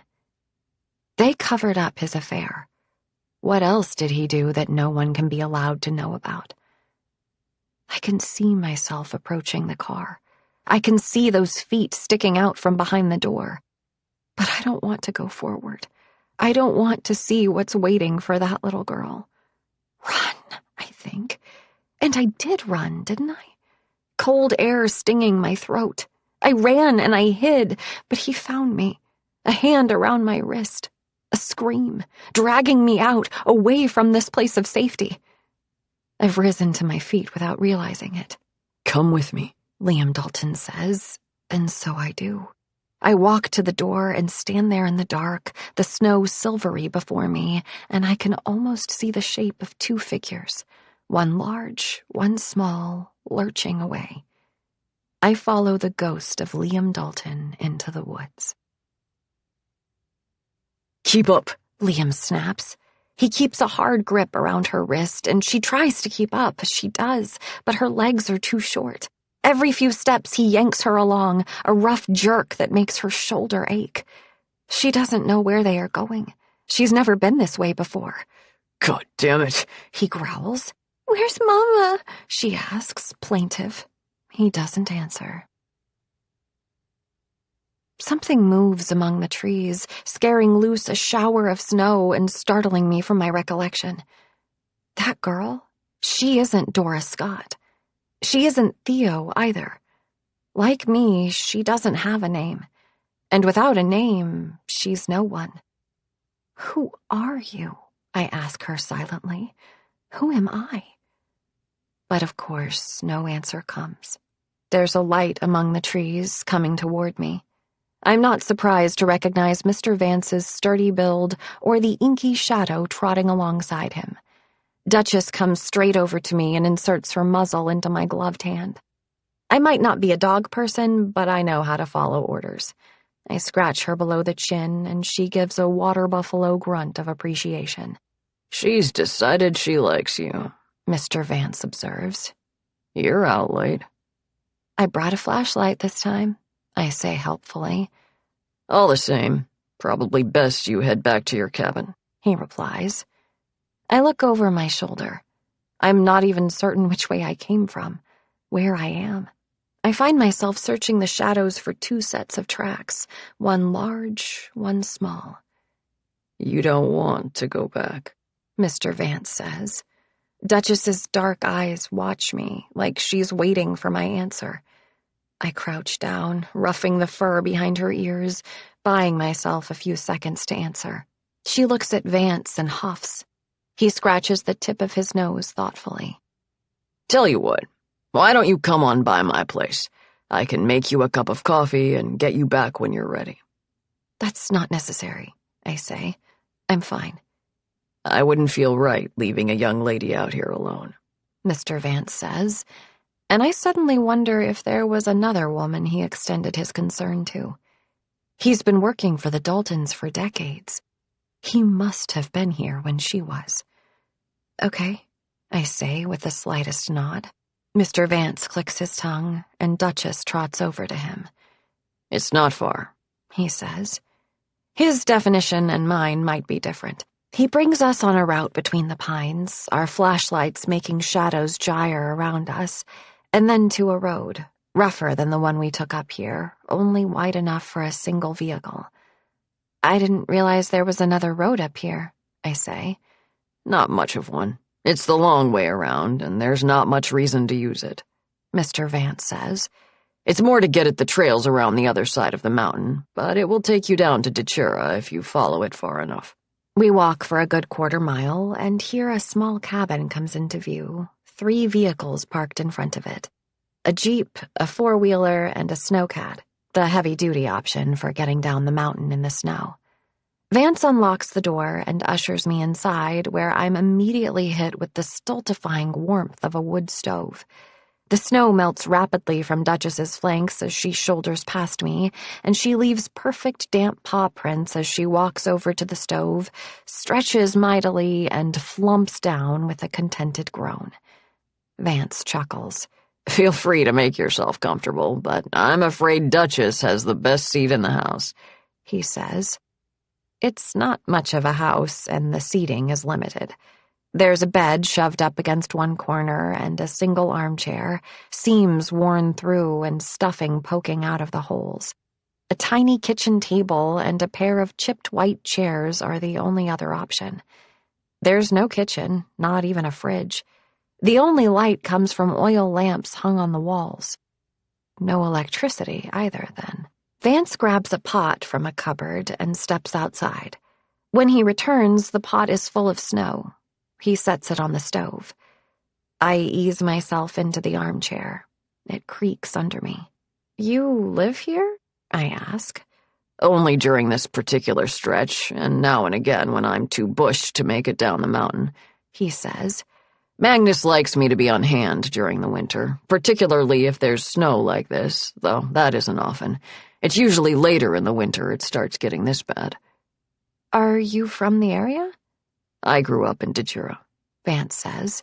He collects one of the chairs from the kitchen and brings it over, settling into it with a sigh. Wandered away for a few years, but I never found anything worth sticking around for anywhere else. What about you? I can't tell exactly what he's asking. I haven't been many places, I say, but I haven't found one I've cared to stay in either. Not a big traveler? That takes money, I tell him. That handsome boy of yours doesn't take you on fancy trips? Mr. Vance's eyebrows raise. He tried to take me to Paris for our 2-month anniversary, but I didn't have a passport, I admit. Instead, he'd taken me to the desert, where the sun baked the earth and made the air shimmer, and he slid an ice cube along the inside of my elbow to keep me cool. I had never seen a sky that full of stars. We stayed in an enormous house made of white stone with a pool that ran the whole length of it, and I didn't see another human being for 8 days. I've had a rapid education in how people, including me, react to the level of wealth that Connor and the Daltons represent. There are the fawners, the sneerers, the stammerers. My own reaction has been something akin to relief, like a fist around my throat has eased off for the first time. Maybe money can't buy happiness, but it buys peace of mind, security, safety, comfort, pleasure, the sure knowledge that I'll never have to live in a place like the room I'm sitting in now. Mr. Vance, for his part, seems utterly untroubled one way or another by the vast resources commanded by his employer, unbothered by the fact that he's sleeping in this cabin while the Daltons rest in comfort up the road. He stands up to check on the progress of the water now steaming on the stove. You've worked for the Daltons for a very long time, I remark.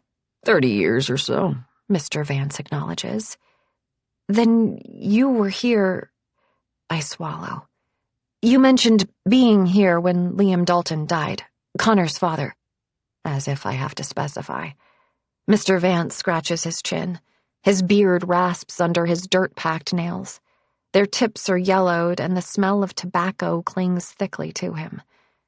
Like I said, I wasn't actually here when it happened. Might have been able to do something if I had been.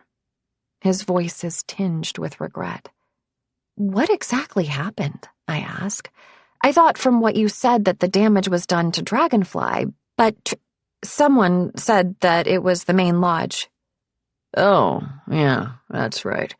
Guess I can see how you got that impression. No, Dragonfly was just...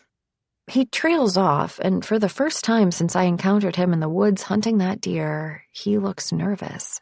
He had a woman living there, I say, letting him know he doesn't have to break that confidence. He visibly relaxes. That's right. Mallory Cahill. Sweet woman. Cahill. I have a last name now. You knew her? Sure. You can hide from just about anyone up here, but not me, he says.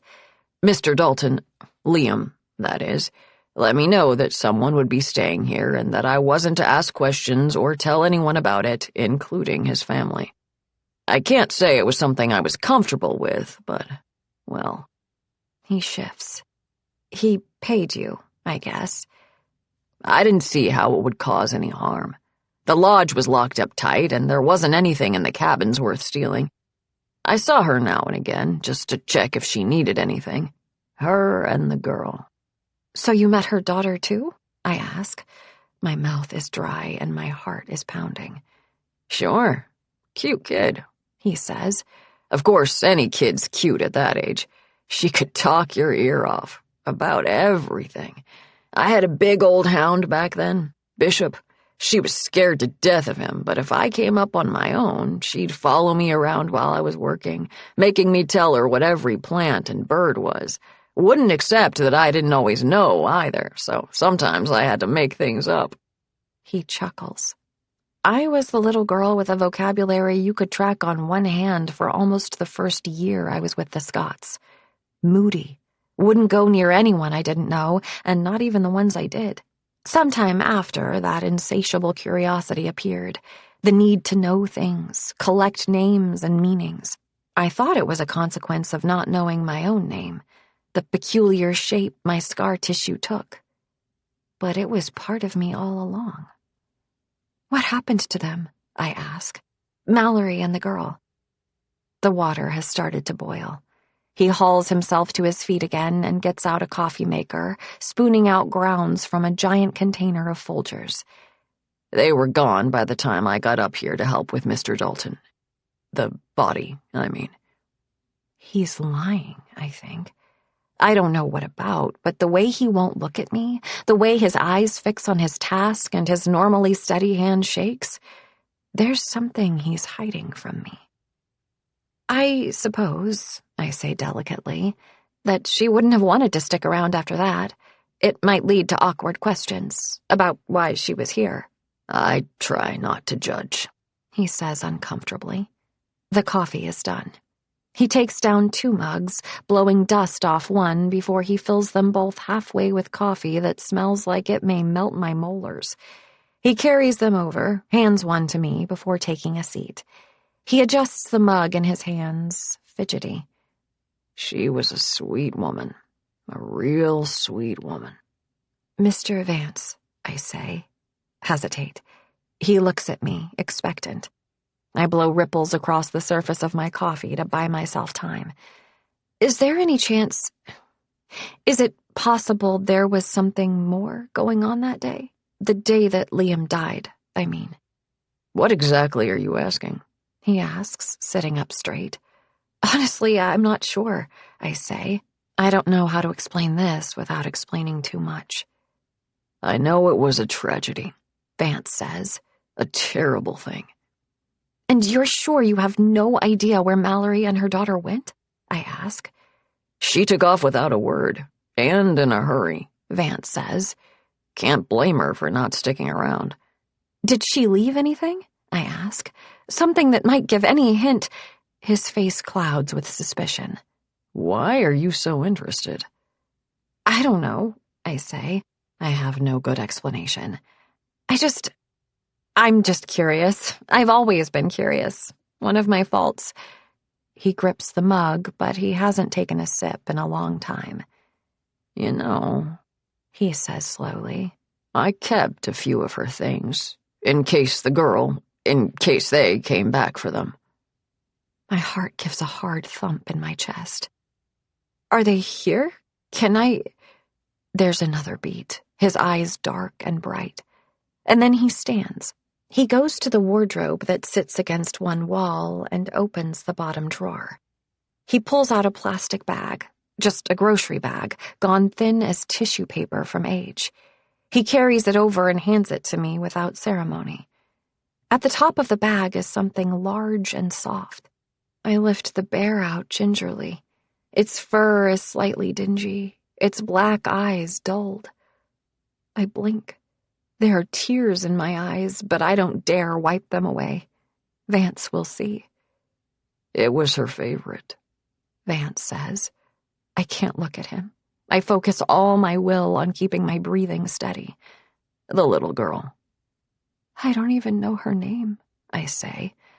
Her mother called her Teddy, Vance says, and I nod. It has to be enough, I suppose. But her real name was Rowan. The breath goes out of me and I can't get it back. Rowan. The name is like a blow to my chest. I know that name. I know it. She called me Teddy when she was happy and laughing, when she was sad and brushing the hair away from my face. But Rowan... Rowan, run! She called me Rowan the day she was afraid. My hands are gripping the teddy bear tight. Why don't you hold on to that? Vance says quietly. Don't know why I've bothered to keep it all this time. Guess I was still hoping she'd come back for it someday. But she'd be all grown up now, of course. I can't read his expression. There's something hard in his eyes. Something grim. I turn my attention back to the bag to break eye contact. I draw out a rich blue scarf. It smells musty, like the bear, but it's still soft. Blue. It was blue, I think, but still something in my memory rebels. There's one more thing in the bag. It's a framed photograph, facing down. I pick it up gingerly, turn it over, and there she is. Smiling, a little girl's face pressed up next to hers. The woman in the photo has freckles over her nose and a birthmark right at the corner of her left eye. Her eyes are brown, and so is her hair, a honeyed brown that falls in soft waves around her long face. A face that holds traces of my own. The large eyes, the prominent cheekbones, the way it's not pretty, not exactly, but it catches your eye and holds it. She was a lovely woman, Vance says, and I know he's not talking about her looks. I stare at the photo and don't answer. I've seen this woman before. Not in my memory. In a photograph. Several, actually. The photograph's hidden in Alexis's suitcase. 27. I have to go, I say. I'm already on my feet. Are you sure? Mr. Vance asks. You haven't touched your coffee. It takes all my focus to turn the words into meaning and understand what he's saying. I'd like you to take me back now, I say firmly. For a moment, I'm afraid he will refuse. My paranoid mind flashes images of him blocking the door, of Duchess baring her teeth. But he only nods. The UTV sits two people side by side. I climb into the passenger seat. Mr. Vance takes the driver's side wordlessly. I grip the edge of the seat as it rumbles up the road and then onto the grounds, jouncing unevenly. This is fine, I tell Mr. Vance when we're close to the cabin, but not yet in view. Are you sure? He asks. I don't want to wake Connor, I say. He doesn't point out that out here there is nothing to compete with the rumble of the engine, that everyone will have heard it. If you insist. I climb down. He stays there with the UTV running, the headlights laying down a broad path for me to follow. For just a moment, I think that he's going to call after me. But he only sits there, watching. I'm beyond the lights now. The sound of the engine moves away. I'm alone in the dark, in the cold. I move forward, feeling as if I'm still being watched. Mallory Cahill. Rowan Cahill. Rowan, run. I can almost hear her voice. I can almost see. The girl runs. Back to the cabin, back through the door with the dragonfly. Are there dragonflies here? Maybe in the summer. Will we see them then? We can't be here in the summer, Teddy Bear. She runs up the stairs. Teddy, too, is wedged between the bed and the wall, tucked down in the folds of the daisy bedspread. She has to be quick. Mama's waiting. She gets back to the car and she's afraid Mama will be mad. But Mama isn't there at all. There's only the car and the open door, the feet sticking out. Mama is here. She's sitting on the ground. That's silly. The girl walks around the side of the car, ready to say boo or make a joke, because then Mama will laugh maybe, and she doesn't laugh very much anymore. She is sitting in a funny way. Her back is against the car, but she's too far away from it, so she's leaning. The red scarf is around her neck. No, the scarf is blue. The scarf is blue, and it's in the girl's hand. It's being caught by the wind, floating down to the ground. Red coats Mama's neck, her throat. Not fabric, but blood.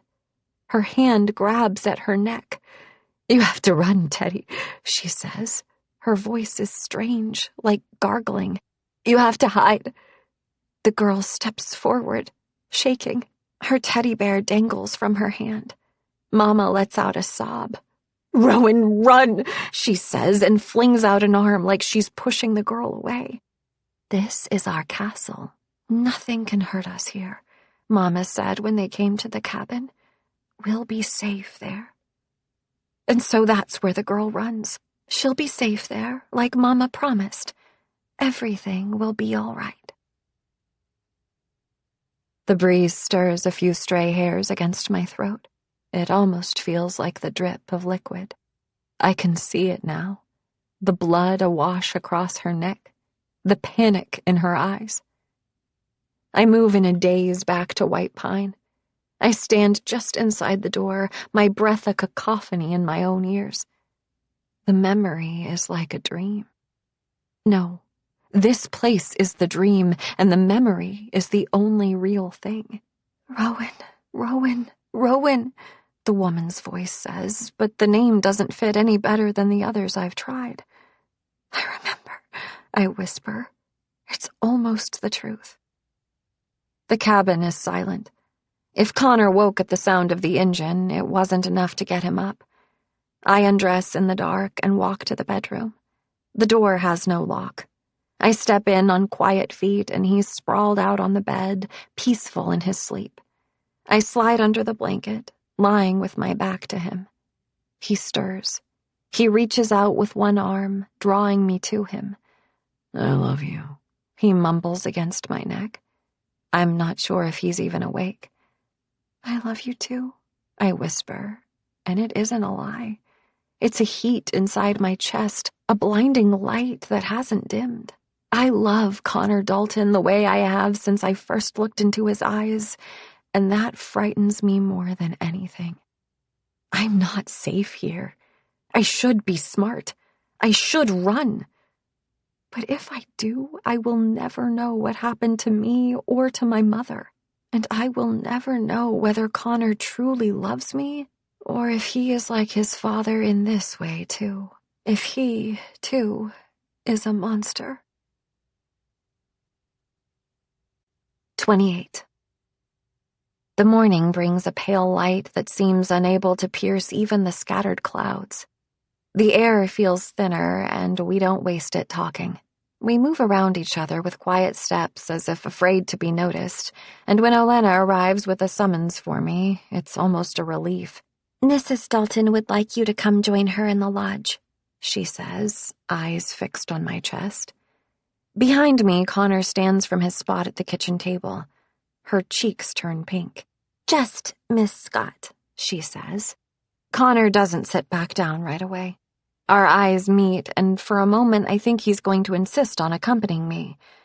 But then he nods. He lowers himself into his seat, eyes tracking away from mine. I grab my coat and follow Olenna outside.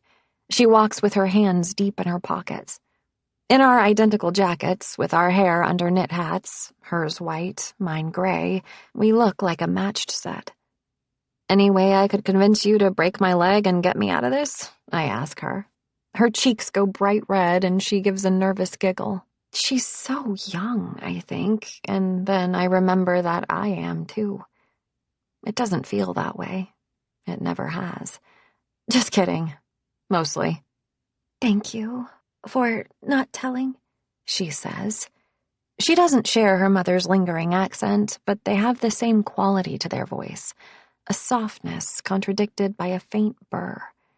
She really is gorgeous, with those doe eyes and dark hair. You know you deserve better than Trevor, I say. Trevor's not... I know he doesn't make the best impression, she says. You have to get to know him. And what is he like when you get to know him? I ask. Her mouth opens, shuts.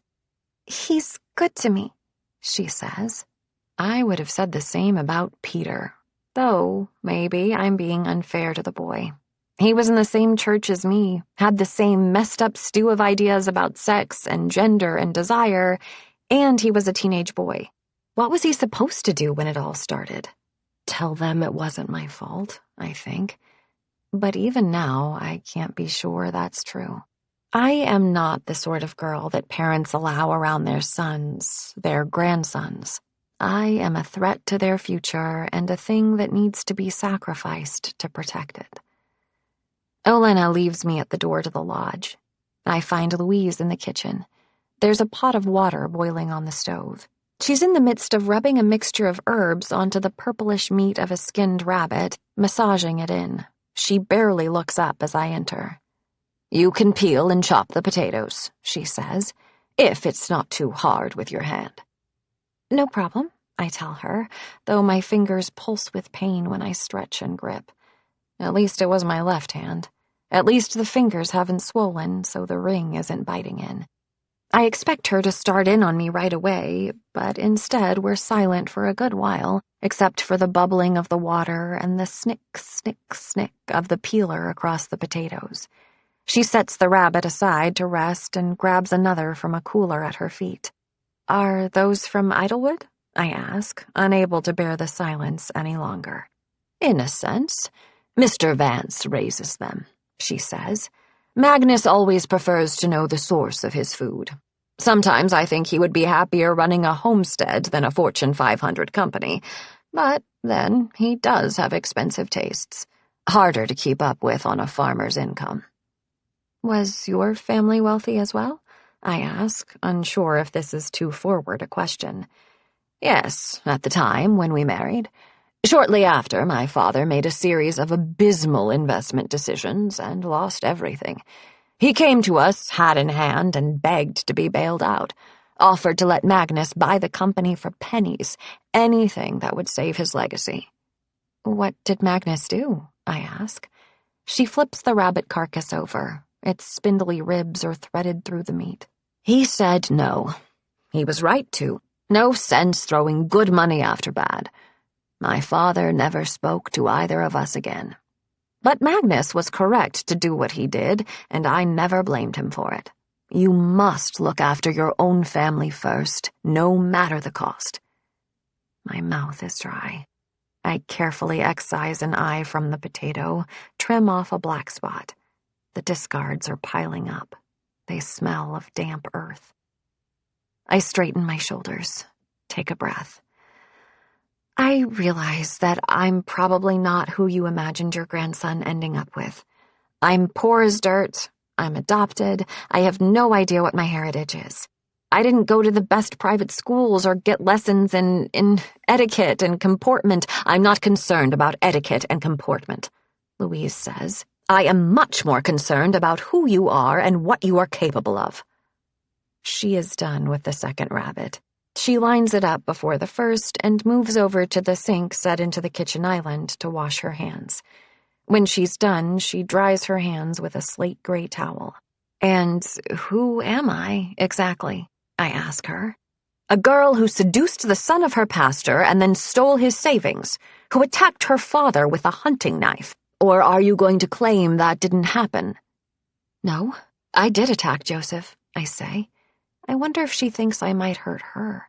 I wonder if she's starting to realize that she's an old woman, alone, confronting a girl who knows less savory uses for the knives stored only 18 inches from where I sit. The cold of fear is gone, chased by the quick tongues of anger that make my skin feel tight and hot. "Who told you that story?" I ask, because it wasn't Joseph Scott or Peter Frey. They don't want anyone to know about what happened. "It doesn't matter," she says, which might mean she doesn't know. She's operating on secondhand information, from Trevor, presumably. What matters is that I know what you did. You don't know anything, I say. You don't know what happened. I see. Is there something that excuses attempted homicide, then? She asks. I wasn't trying to kill him, I say. And beyond that, I don't owe you a damn thing. Her mouth purses. She reaches into the pocket of her cardigan, a black drapey thing that obscures her shape. She slaps down a piece of paper. A check. I stare at it. Go on, she says. I reach out tentatively, like it might be hiding a thorn, or a needle laced with cyanide, maybe. A check made out to Theodora Scott in the amount of $75,000. I look from the check to her, my mouth in a thin, unamused line. What is this? A test? To see if I care more about Connor than a quick buck? It is not a test, Louise says, her voice hard as granite. I promise you that I have entirely made up my mind about you. You are never going to win me over. You are never going to be part of this family, and you will not get to keep Connor. Either way, you will be leaving here and you will not be returning. This, Miss Scott, is your last chance not to walk away empty-handed. Call it a gesture of goodwill or a consolation prize. Believe me, it is for your own good. I look again at those numbers, neatly printed in black ink. $75,000. To her, it's nothing.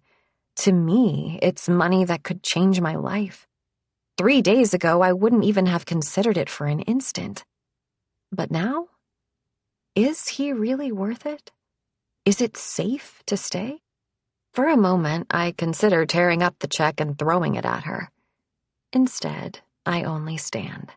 I'm afraid I've entirely made up my mind as well, I say sweetly, and march out of the room before she can reply. I manage not to start shaking until I reach the hallway. I could have guessed she would do something like this. But those last words keep echoing, for your own good. Maybe she's right. Maybe I would be better off far from here with more money in my account than I've ever made in a year. But no, I can't go. Not without Connor. Not without answers. I almost scream when Magnus steps out into the hall just ahead of me. I manage to turn it into a high-pitched yip of surprise instead, reeling back a step. He stands there, hands in his pockets. Theo, he says. His gaze tracks past me. I half turn and see Louise in the kitchen doorway, her arms crossed. He frowns. Everything all right? He asks. Just fine, I say tightly. Well, he says, I'll see you in the morning, then, to go hunting. Hunting, right. I had forgotten, lost track of the slow progression of days, of where I am in time altogether. I'll be here, I say firmly, knowing that Louise hears. Magnus steps aside, and I walk past him. I can feel both of them watching me all the way to the door. 29. When I get to the cabin, Connor is gone. When he returns, he doesn't ask me what Louise wanted, and I don't ask him where he's been. He's in a strange mood the whole day, one moment seemingly unable to speak to me, the next reaching out as I pass to seize my hand and hold it, not meeting my eyes for long seconds before he relinquishes his grip. No invitation comes for dinner. We eat what's left in the fridge instead, making only tepid conversation. The next morning, I wake up alone. I sit up, hand reaching for the empty space beside me. I never sleep longer than Connor. He's never managed to get out of bed without rousing me, but he's gone. I get out of bed quickly, combing my hair with my fingers as I walk out into the main room. Connor is there. He's dressed already in warm clothes, drinking a mug of coffee. His boots are by the door, his coat over the back of the kitchen chair beside him. He's getting ready to go out. What time is it? I ask, shaking off the shadows of strange dreams. We have a few minutes. I set your stuff out. He nods over to the bench where my boots and coat are waiting. I tense. You should get dressed and grab something to eat.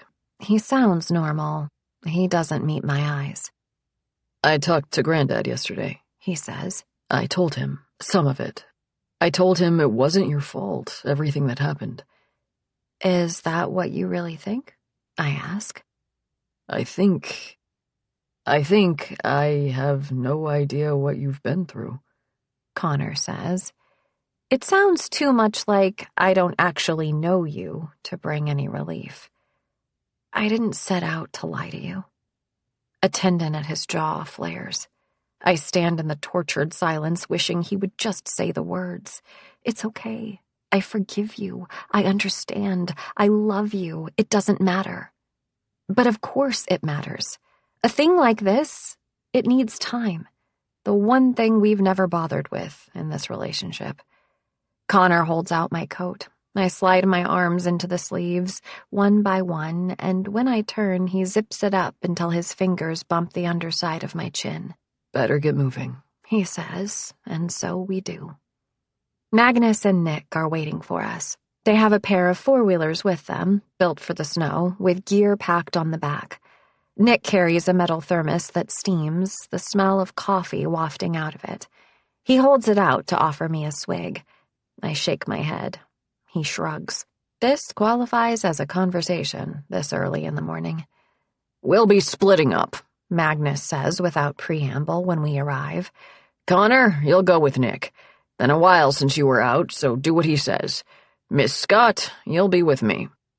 Unpleasant surprise twists in my gut, but I nod. This many people tramping through the woods, we're not likely to get anything. More of a hike with weapons than a hunt, Magnus says. He doesn't sound too upset about it. Could get lucky, though, if you don't just yammer the whole time and scare off everything within a mile radius. I'm provided with a vest, bright orange and reflective. Magnus lets me get settled on the four-wheeler before he starts it up.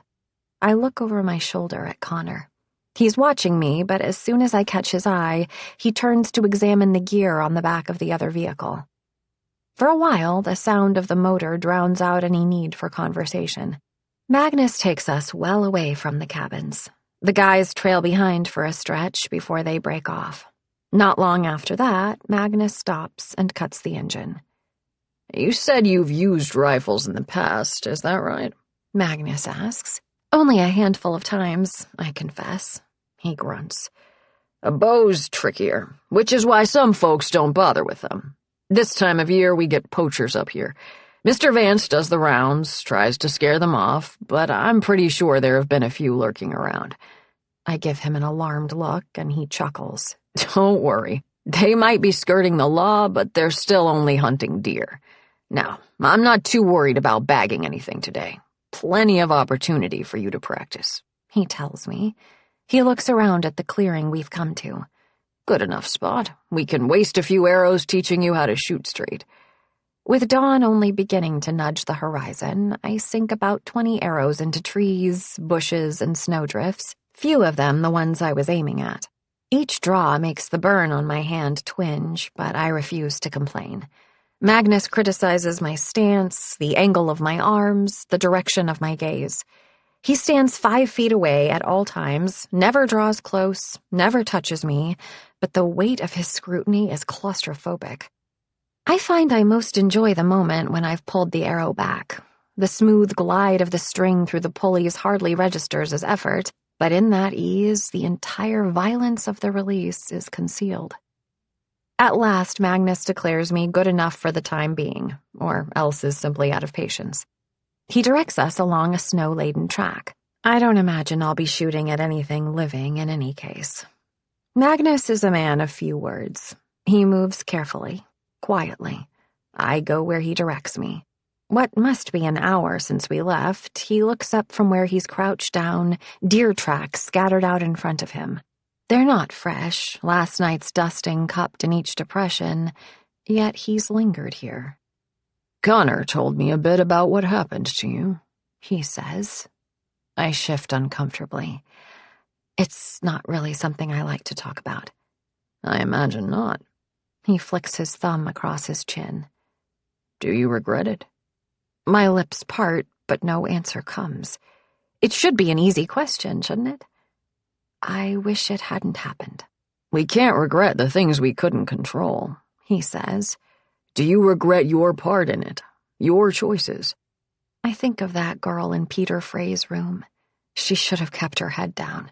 She should have been obedient, patient. She should have stayed quiet in her cage. No, I say. It got me out of there. And the man you hurt? He doesn't call him my father. I'm grateful for that. I'm glad he didn't die, I say. It's not the same thing as regret. He grunts. Sometimes terrible things happen, and they require terrible choices.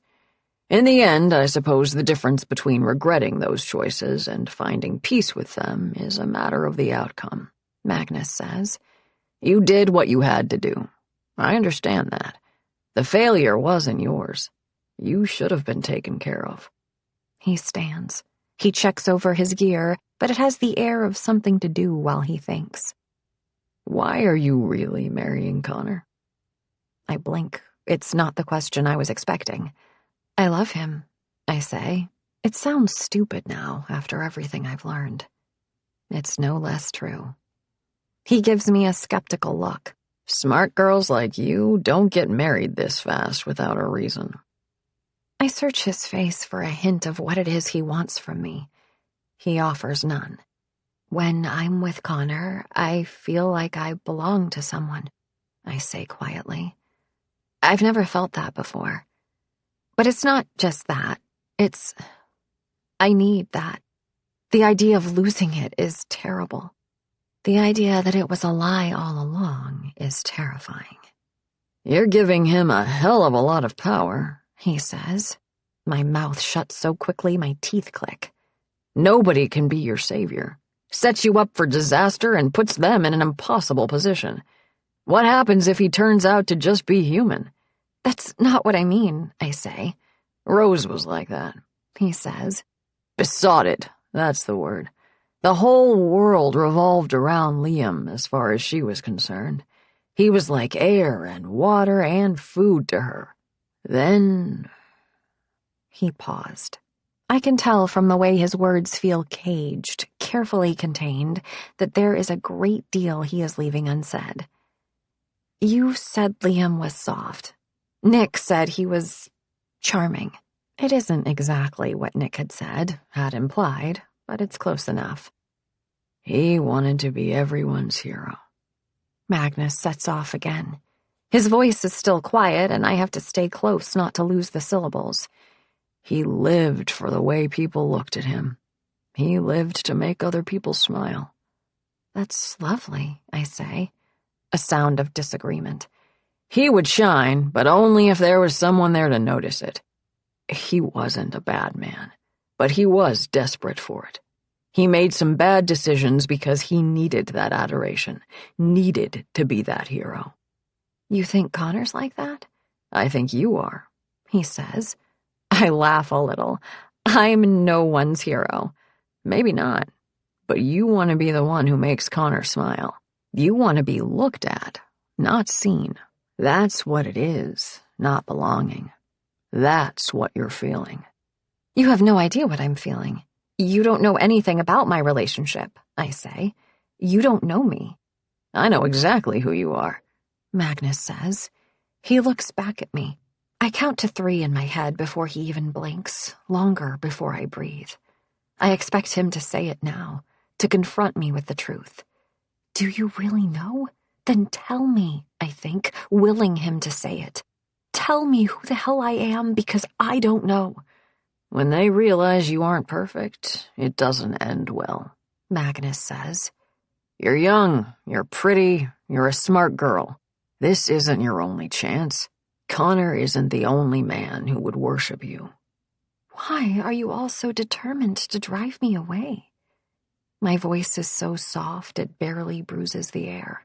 I like you, girl, Magnus says. And that's why I'm bothering to tell you. It isn't worth it. You should leave before you get hurt.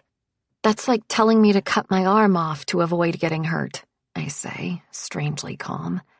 He watches me for the space of a breath, too. Then, seeming to come to some kind of decision, he gives an almost imperceptible nod. "There's a buck close by," he says. "I'm going to go around. You head that way." A gloved finger points. "There's a flat-topped boulder that way. Wait there. I'll come collect you." He doesn't wait for me to confirm. He strides off. So this is why he asked me out here. Not to get the measure of me. He already had that. To tell me to leave. I follow his directions. It isn't far, but the trek seems slowed by the flurry of thoughts in my mind. Everything he said about knowing me. Does he? Has he guessed who I am, or did he know all along? Why did you bring me here, Connor? Up ahead, I spot the gray hump of the rock that Magnus told me about. It sits in a small clearing, but the clearing isn't empty. A buck grazes there, indifferent to my approach. It raises its head without particular purpose, nose testing the air. Its ears flick, twitch, like it's heard something. Me, probably. My bow hangs by my side. I make no effort to lift it, all urge to prove myself evaporating at the sight of its breath fogging the air, its dark eyes glistening with animal intelligence.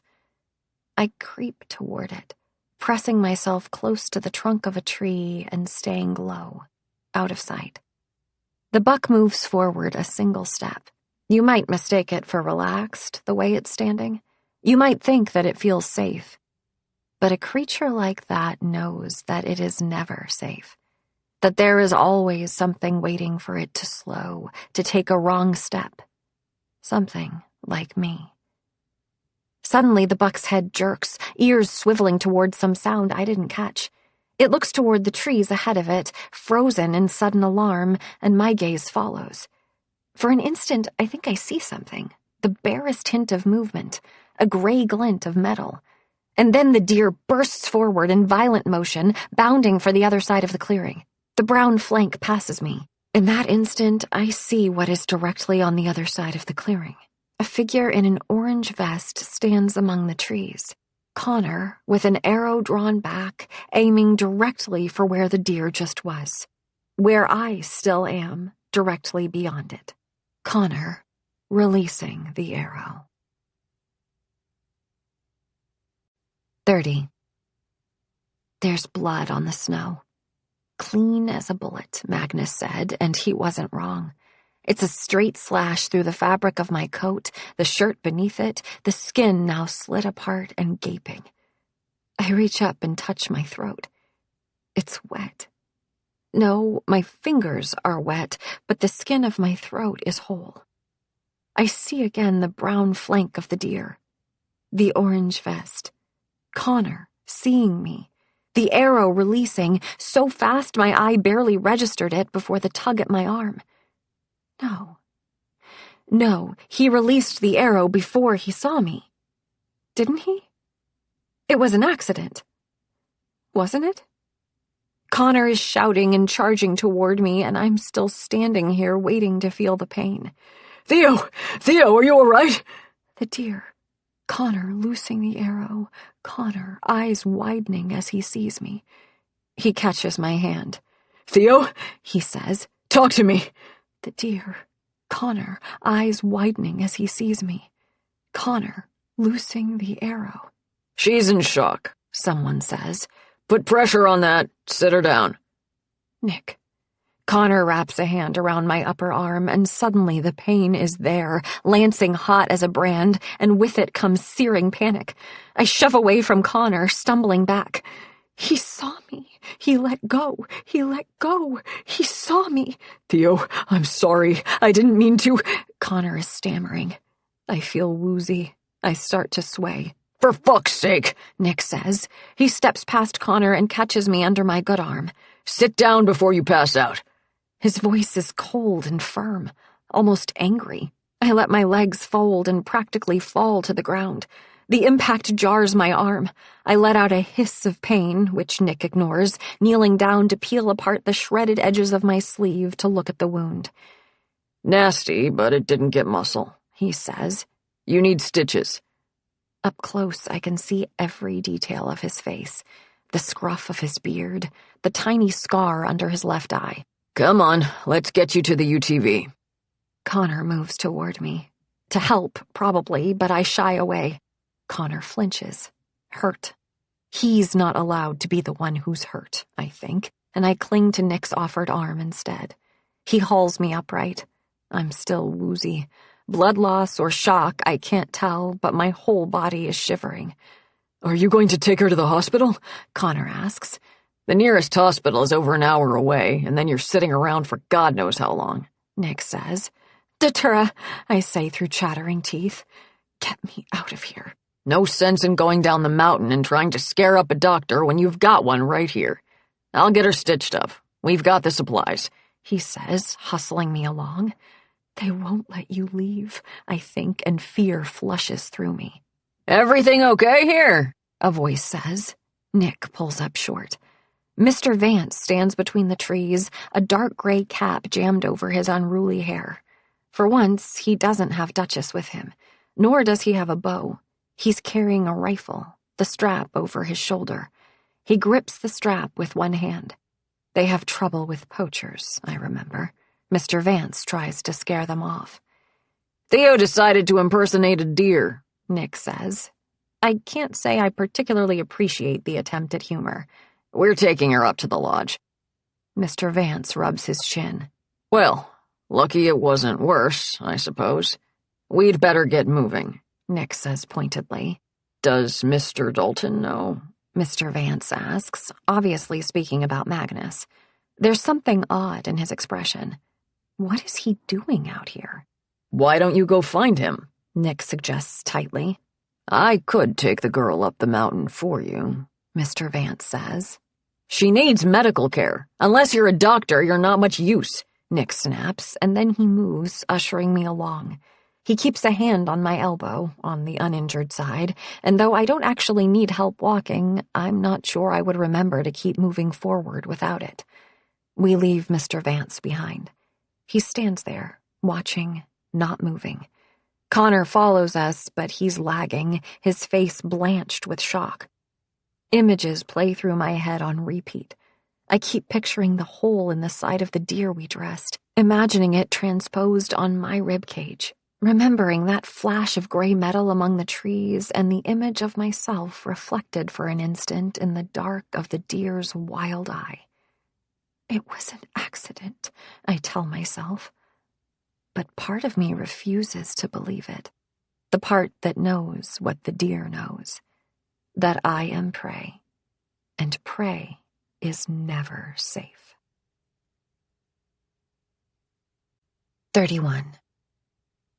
There isn't room for Connor on the UTV. I ride back with Nick. At the lodge, he removes the makeshift bandage, along with my coat, then slices my sleeve up to the shoulder and flushes out the wound, a process that is almost as painful as getting shot in the first place, though I try not to show it. Instead of leaving me in the kitchen with Olena lurking curiously by the door, he takes me to Magnus's office before going to fetch more supplies. For privacy, ostensibly. Or maybe it's more about containing me. Magnus's office is how I would have imagined it. Deep wood tones and navy, a gold fountain pen on the desk, a trio of mounted antler trophies on the wall, bookcases that would kill an elephant in an earthquake. I spot Dubliners among them, but can't manage to be amused. I sit in a leather armchair that has the softness of old age and high quality, my shoes off and my knees tucked up, feeling like a small girl. Lost and vulnerable. The clock on the wall of the study ticks steadily, a hollow sound. Without it, I wouldn't be sure that time is passing at all. Nick left me here, the chair protected by several towels. It wouldn't do for my wounds to stain the good furniture. The study is private, a room away from the plate glass windows and flowing light. I keep trying to picture Connor's face, the instant the arrow came toward me. But every time I shut my eyes, I see not Connor, but Liam. The door opens. I shrink against the chair, still subject to the startled animal living inside of me, but it's only Nick. He's come in with a large leather satchel, which he unzips to reveal a first aid kit, though calling it that seems reductive, given how extensive it is. "Let's get a look at that," he says. He pulls the office chair over to me and unwraps my arm. I hiss with pain and force myself to look. The edges of the wound are clean. The skin is split, gaping, and I don't particularly want to think about what I can see underneath. "You're lucky," he says, voice gruff with barely restrained anger. "And Connor's an idiot." I wasn't where I was supposed to be, I say. I backtracked. He didn't expect me there. It couldn't have been some kind of plan to stage an accident. Except that Magnus told me where to go. Nick leans back. "I'm going to give you a local anesthetic to numb it up before I suture it." I forgot to ask what kind of doctor you are, I say idly. "Endocrinologist," he says. "But don't worry, I know how to stitch up a cut." He takes a syringe from the tray beside him, filling it from a tiny bottle. I look away when he brings it to my arm, biting the inside of my cheek at the pinch. The pain recedes, fading into cold and absence. Images play through my mind in an endless loop. My blood speckling the snow, the antlers of the deer, Connor's face replaced by his father's. Nick works in silence. He leans close as he pushes the needle through my skin. I feel minuscule next to him, swamped in this armchair. I watch the clock on the wall. It's not even lunchtime. "Nick, can I ask you something?" I say when he's almost done. He doesn't pause in his work, but ticks his chin in a nod. "Was Liam ever violent?" He pulls the needle free of my arm slowly. The suture draws shut, bringing the edges of my skin together. With his other hand, he presses a gauze pad to the edge of the wound, dabbing up the blood that still oozes from it. "You worried about Connor?" he asks at last. "No," I say. I look away. "I don't know." "This was an accident," Nick says. "I know. But everything is too strange. That flash of metal in the woods, Mr. Vance appearing out of nowhere, Magnus directing me to a clearing alone. Stories of poachers in the woods, a perfectly plausible explanation if the worst were to happen. I cannot help but feel hunted." We're silent again. The needle glides through my flesh once, twice. "Liam had a temper, but he never hit the kids, if that's what you're asking." He says it carefully. "Did he hurt someone else?" He's on the last stitch. He finishes it, clips the thread. "What is it you're asking?" I wait until he looks at me. "Mallory Cahill," I say. "You knew her, didn't you?"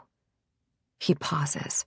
His eyes flick to me, and then down, and there he stops.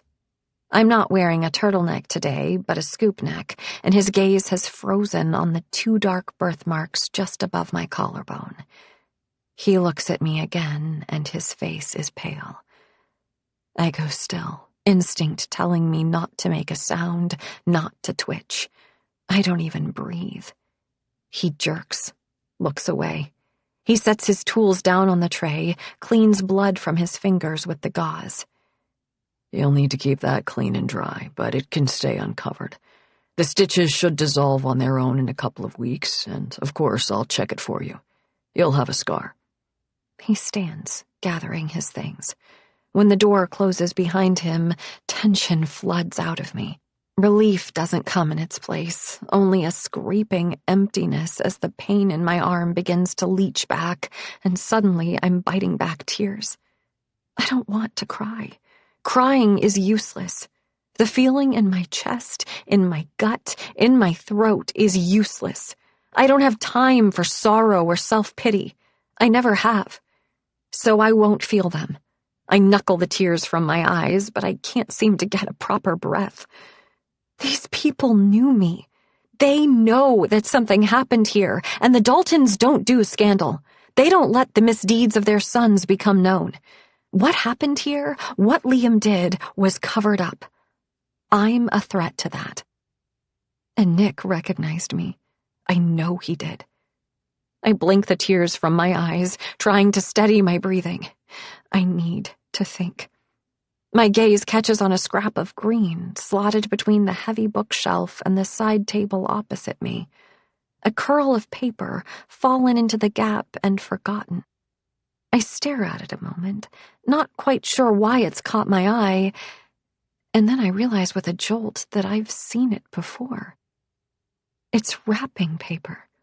The same wrapping paper from the gift that was left so lovingly on my windowsill just days before.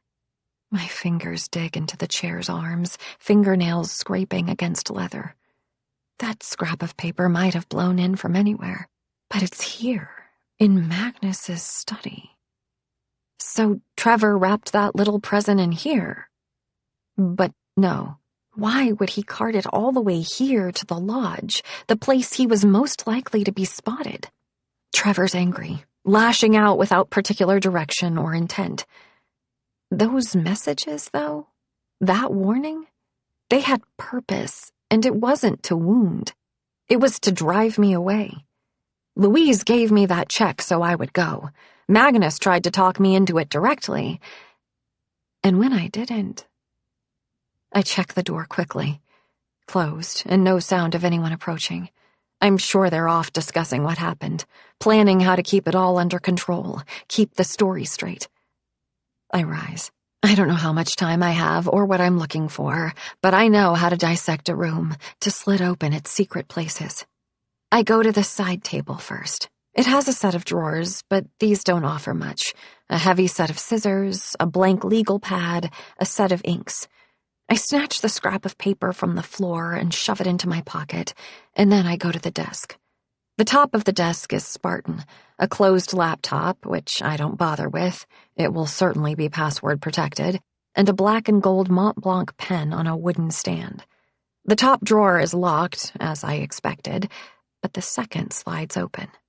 Inside is a well-thumbed appointment book, which at a glance is from 4 years ago, and a random assortment of office supplies. I'm about to close it when I stop. There's something else chucked into the back of the drawer like an afterthought.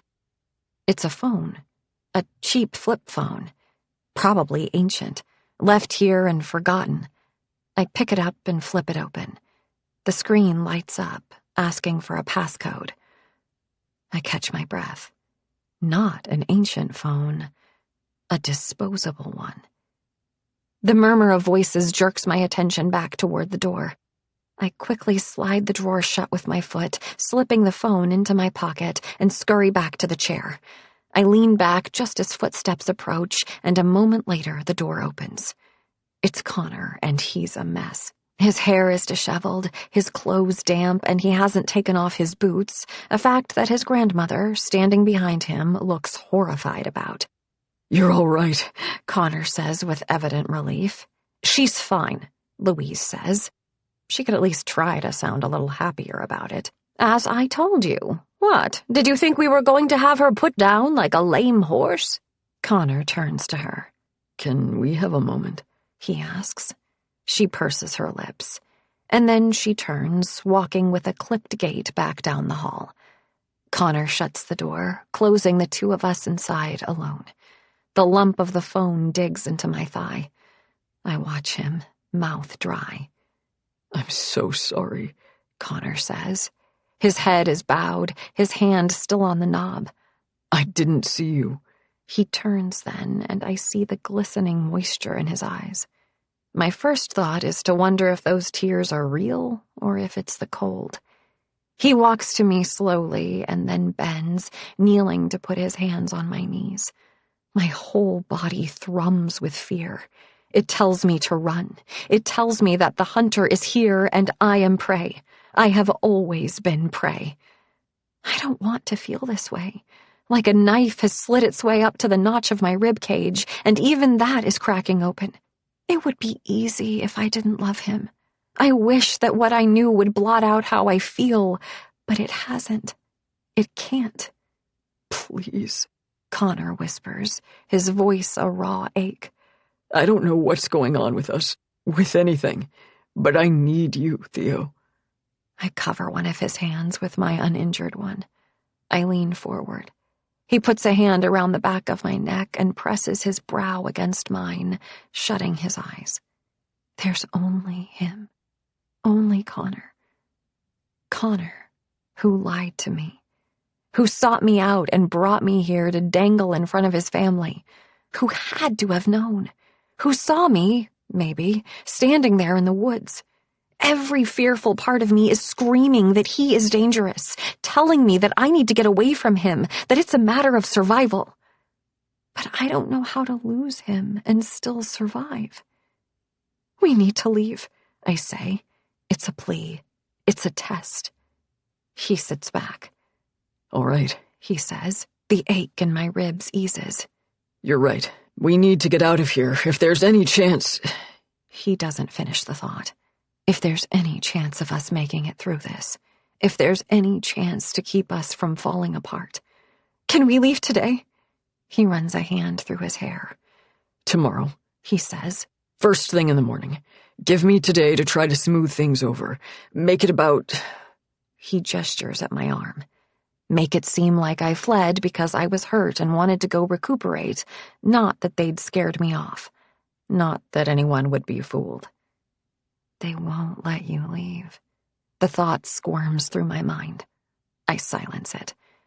Come on, let's get back to the cabin, Connor says, putting out a hand, and I fit mine into it. He helps me to my feet and walks me toward the door. I tell myself that it was an accident, that in the morning he will take me home as promised and I'll be safe. I'll be gone from here and never have to return. The animal inside me bares its teeth. She never got away from here either, it whispers, and Connor slides his arm around my waist. 32. Connor tells me I don't have to go to dinner. Everyone will understand. But I have to. I have to be able to look into their faces. I dress in the clothes Connor bought me. Wool trousers, a cowl-neck sweater in sage green, the same red coat, hastily washed because I don't have another. Olena takes my jacket. Irina walks us to the dining room. The doors open and faces turn toward us. Rose rises from her seat. Theo, shouldn't you be resting? She asks. Is that only concern in her voice, or is there displeasure, too? I'd rather have some company, I say. Connor pulls my seat out for me. I lower myself into it. My left arm is bulky with the bandage underneath, and it twinges every time I move. Louise and Magnus exchange a glance. It's not the only one being traded down the table. Trevor sits back with a smile, a glass of sparkling water in hand. Glad to see Connor's attempt to get out of the wedding wasn't a success, he says. Trevor, Alexis chides. What? I'm just glad I'm not the only Dalton who almost killed someone, Trevor tosses off. Shut the fuck up, Trevor, Alexis snaps. Lex, Paloma says, looking pointedly at Sebastian. Please. That's enough of that kind of talk, Magnus cuts in. He shakes out his napkin. We're glad you could join us, Theo. Connor's hand rests on my back, between my shoulder blades. Well, it's going to be our last dinner here, so we wanted to make sure to at least stop by, he says. Louise's eyebrows raise. Alexis gives a twitch of surprise. Your last dinner, Rose says, with the air of someone trying not to fret. You're leaving? I think if I stick around any longer, I might lose an arm next, I say, trying for humor. Instead, it sounds like prophecy. You'll miss Christmas, Alexis says. We've literally never missed a Christmas together. I wish I could shrug Connor's hand from my back without being obvious. I thought we weren't going to make a big announcement. I wanted to leave quietly, explain things when it was already too late to argue. Are you seriously surprised she wants to run? Trevor asks. It's perfectly reasonable after what happened, Paloma says. Perfectly. Magnus agrees, voice neutral. He raises his glass in my direction. I'm sorry that the mountain treated you poorly. I hope when you've recovered, you'll give it another chance. The wrapping paper was in Magnus's room. This is what Magnus wanted. Me leaving. But not with Connor. Nick says nothing, but stares at me. A needle of cold goes through me, and I hear the rush of my own blood in my ears. Nick's gaze doesn't relent. He holds his glass, a single drop of red wine balanced at the rim, but doesn't drink. He knows me. He didn't before, I think, but now he's seen. Theo? Connor is saying, and I startle. Irina has already arrived with the first course. I've been drifting. Yes, thank you, I say, not sure what was being asked, but it appears to be the right answer as Irina adds a generous helping of Parmesan to the top of my salad. Thick, dark slices of beet are arranged on top. They're cold against my teeth and taste faintly of rich soil. When I dab my lips on the white napkin, it comes away with pink stains. Sebastian has made a mess of his hands with them, setting Paloma tutting. No one talks. They all pretend to focus on their food. Theo? Connor says softly. Are you okay? I flinch. Now everyone is looking at me again. This was a mistake. I should have hidden away in the cabin like Connor told me to. You know, I'm actually feeling a bit tired, I say. I think I'm going to turn in for the night. I'm sorry to bail. It's quite all right, Rose assures me, and Alexis and Paloma murmur agreement. I'll come with you, Connor says. I almost let him. But then I smile, shake my head. No, you stay. Enjoy your time with your family, I say. He makes another protest, but then he lets me go. As soon as the doors are closed behind me, I start to shake. I don't want to wait until morning. I want to get out of here now. But I have another 12 hours in this place, so I need to think. Be strategic. They're all in there, which means they aren't out here. They aren't watching me. This might be my only chance to look around unobserved. Run, my mother's voice tells me, and I am trying to listen to her warnings, but I only just learned her name, and there is so much more than that I need. I head out, grabbing my coat as I go. The cloud cover blankets the sky and chokes out the light of stars, but there are the beaming lights of the lodge to glance off the snow and illuminate my way. Wildflower is tucked out of sight of the lodge. I don't have to worry about anyone glancing out those big picture windows and seeing me. If it's locked, I'm skunked. My curious habits never extended to breaking and entering. A simple deadbolt is more than enough to put an end to my snooping career. But Trevor is in and out of here all the time, and he has a careless nature. Impulsive. The door is unlocked. I slip inside, intruder and thief, and mindful of how easily light shines between the trees, I leave them off and use my flashlight instead. I haven't been inside this cabin before. It's homier than the others. Framed pictures of flowers and birds on the walls, a rug with a pattern of roses, quilts instead of expensive white wool blankets folded on the back of the couch. Someone has gone to deliberate effort to preserve the past here. I start with Trevor's room. Like his sister, he hasn't unpacked. Unlike her, he's flung his clothes around the room with abandon. I move swiftly, atrophied skills coming back to me. I open drawers, slide my fingers along the tops and bottoms to check for things hidden, peer inside shoes, dip my hands into the pockets of coats and pants. I find condoms, an empty baggie with a few white grains sticking to it, predictable, a bottle of vodka, surprisingly full. Trevor might not be as clean and sober as he insists, but he isn't wasted either. The things he's done clear-eyed, I think. Is that worse? His phone is on the top of the dresser. It unlocks with his mother's birthday. How sweet. His texts are full of him wheedling racy pictures from an impressive array of young women. They arch their backs and pile their hair on top of their heads and pout their lips. At least he's not a dick pic guy. His selfies are of the shirtless variety. Nothing below the belt. I'm about to set the phone aside as uninteresting when I see a message a few months old. "I'm so sorry," it reads. "I know I'm not supposed to be talking to you, but for what it's worth, if it's worth anything, I wish it had been me. If you want to take the money, do it, but if you don't, I'll—" It ends there. It's a draft, never sent. The number is saved under Kayla, the girl he hurt. So Trevor felt contrite. Or he was playing an angle, and apparently decided against pursuing it either way.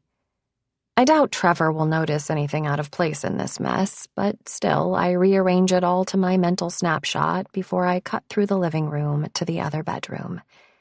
Here I hesitate. Rose hasn't been warm to me, but Connor loves her. I wanted to love her too. Entering her room is a violation. There is no way around it. I push inward against good sense and morals, and I invade her sanctum.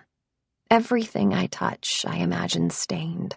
My fingerprints on the pill case that rests on the dresser, the oils of my hands on the temples of the reading glasses at the bedside. There is nothing to find. No damning photographs, no convenient diary detailing a campaign against me or laying out what happened years ago. There are only the things you bring on a vacation like this. The only photograph is the one on the wall. Connor, Trevor, and Alexis in the middle, young and smiling, the too bright light of summer making them squint. On one side of them stands Rose, only a few gray hairs, the faintest wrinkles at the corners of her eyes. On the other side, Nick has his arm around Alexis's shoulder. He's beaming. So is she. No photos of Liam. There was one in the main room of the cabin, but here, in her private space, she is allowed to cut him away from herself. She's allowed to be angry. Angry people do unpredictable things. We all have violence inside of us. It needs only the right fuel. I retreat. There's nothing to find here. I could go to Nick's cabin next, but I think of the photographs in Alexis's bag. They're proof that something happened to my mother. I can't leave them behind. The path to Red Fox, recently cleared, has begun to fill up again. Powder spills from the shoulders of my coat as I walk. I catch a snowflake on my tongue, and a memory comes to me. Arms outflung, spinning, the sensation of my momentum pulling at me in all directions like I might fly apart as I tipped my face up to the falling snow. I reach the cabin. I never gave Olena's key back to Alexis. It's still in my pocket. Half of me expects the key not to work this time, but of course it does, and then I am standing in the interior where embers still smolder in the wood stove, and Sebastian's stuffed animals are strewn around the room like a great zoo breakout. I head straight into the bedroom, to Alexis's suitcase. For an instant, I think the photographs are gone, and panic closes my throat, but then I claw aside her clothes and find the envelope jammed in the bottom, a half-hearted attempt to hide it better.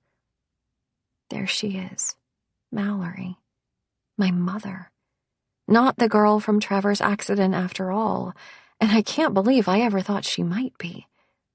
There are darker marks inside the shape of the bruise on the small of her back.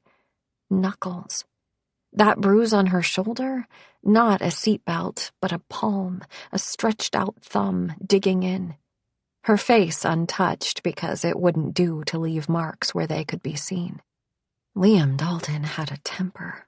He never hurt his own flesh and blood, no, and never touched the respectable girl he married, the one who could stand up to him and his family.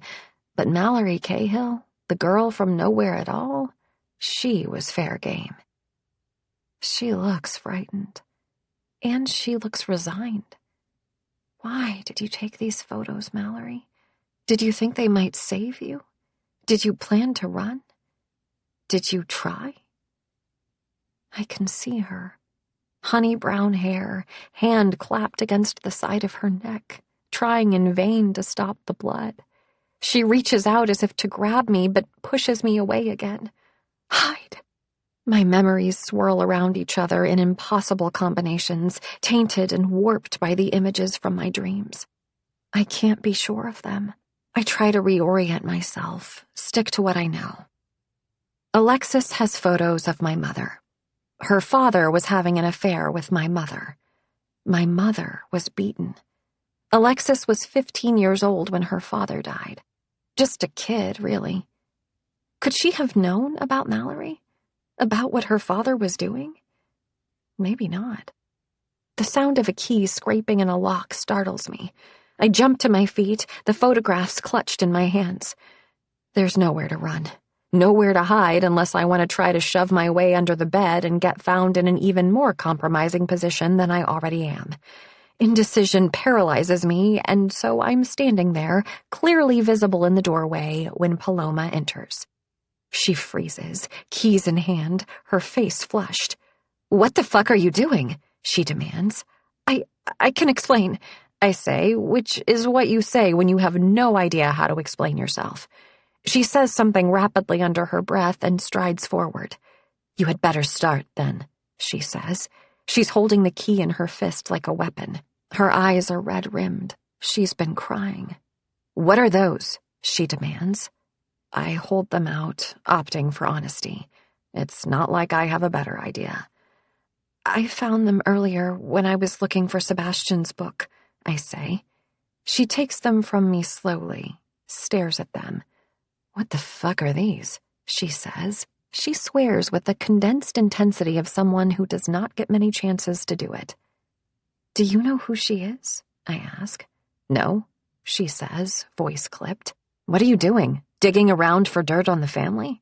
"No, not exactly," I say. "I'm just trying to figure some things out." She snorts. She walks over to the kitchen, tossing the photographs onto the table, and opens a cabinet. She takes down a glass and a bottle of whiskey, pouring herself a sloppy portion. I hesitate. "I talked to Alexis about the ornament," she mentioned. "You already knew," she said. "Trevor's a pretty shitty blackmailer. Or he would be if the point was to get anything out of it, not just piss us all off." She puts a hand to her forehead. "I'm so tired of pretending like all this is normal.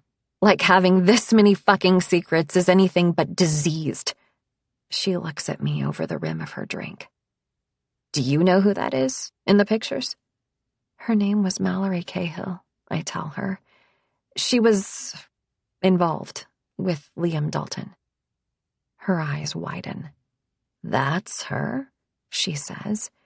"You know about her?" "Everyone knows," she says. "I mean, everyone in the family." She walks back over, picks them up.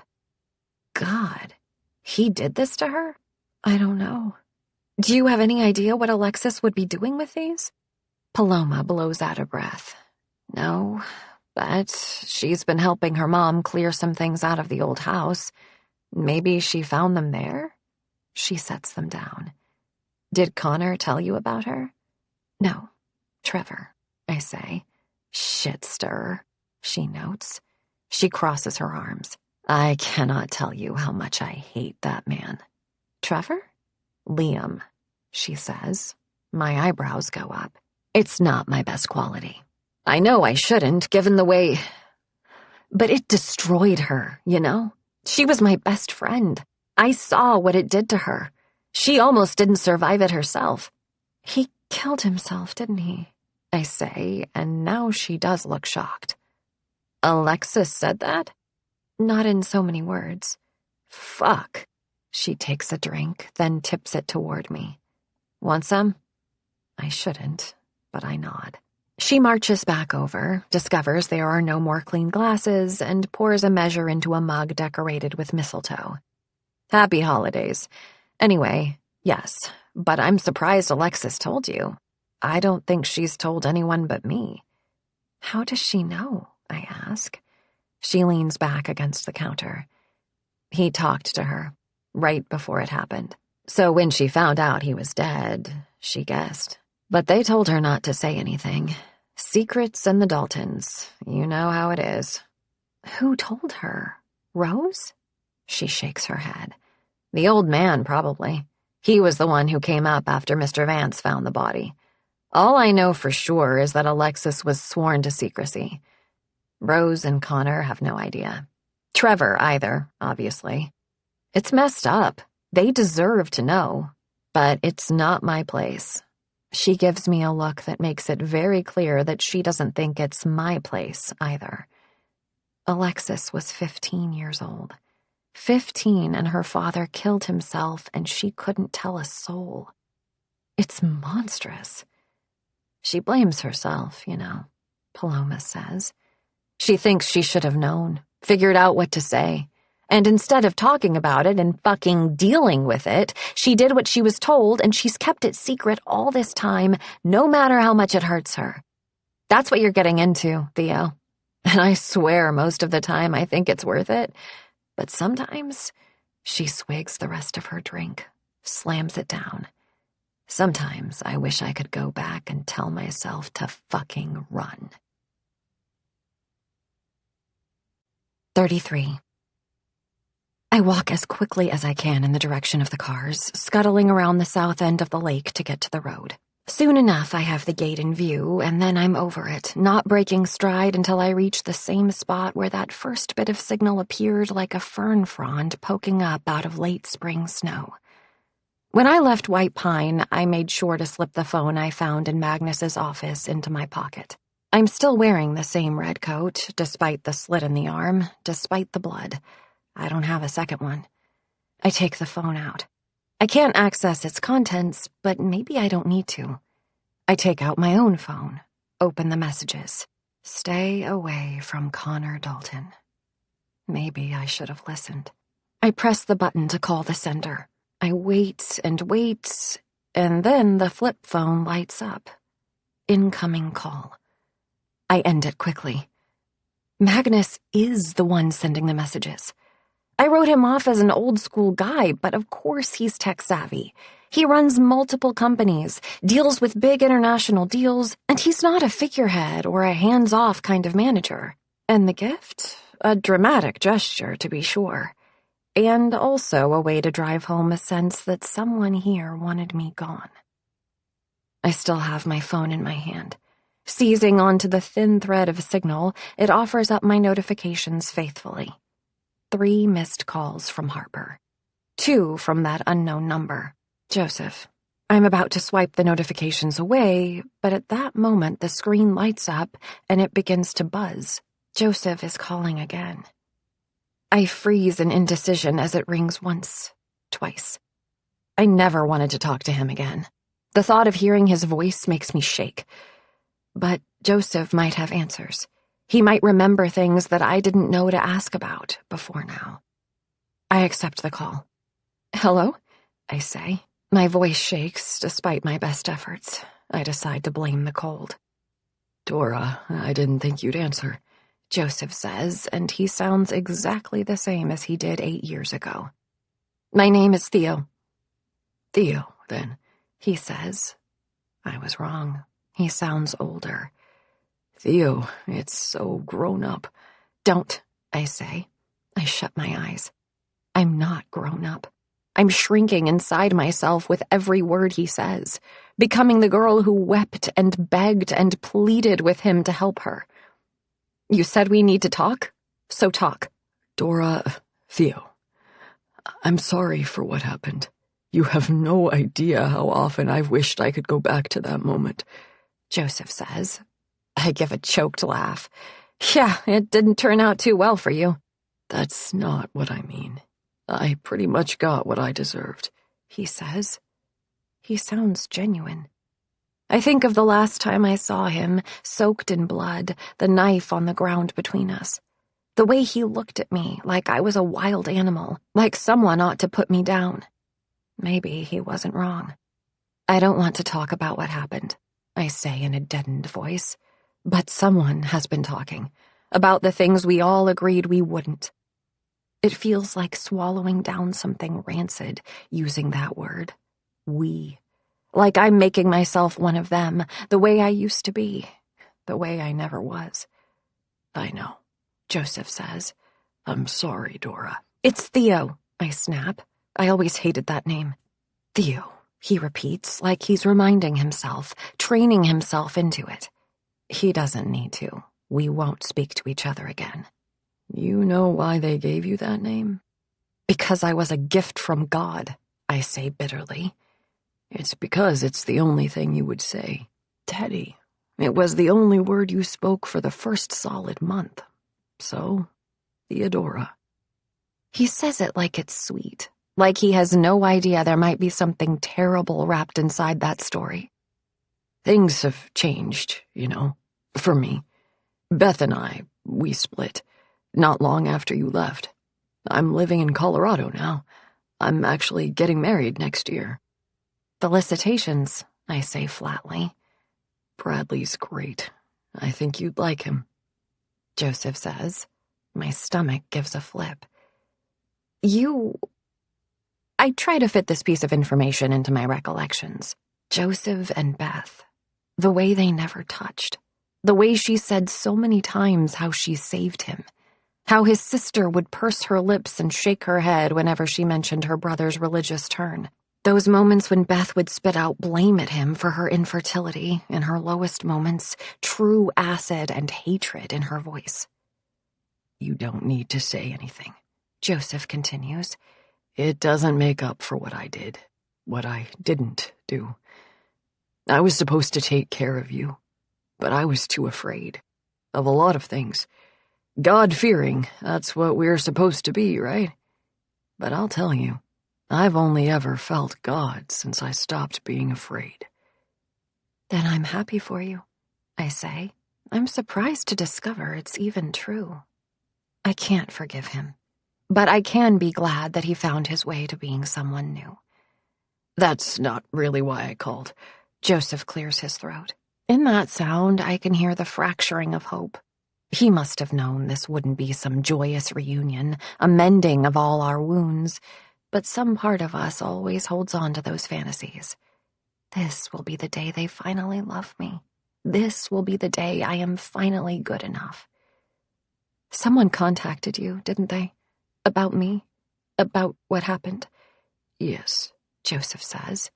And what did you tell them? I wasn't going to tell them anything, Joseph says, but I'm not the only one they called. I guess some folks figure it's been enough time. Chief Monroe retired. He's down in Boca Raton now. His threats don't carry so much weight anymore. I hadn't heard. There was a time I'd fantasized about Chief Monroe taking me in, adopting me, but his interest in me extended only as far as getting me the hell out of there. It saved my life. I couldn't have asked for more. Not really. But the heart hopes.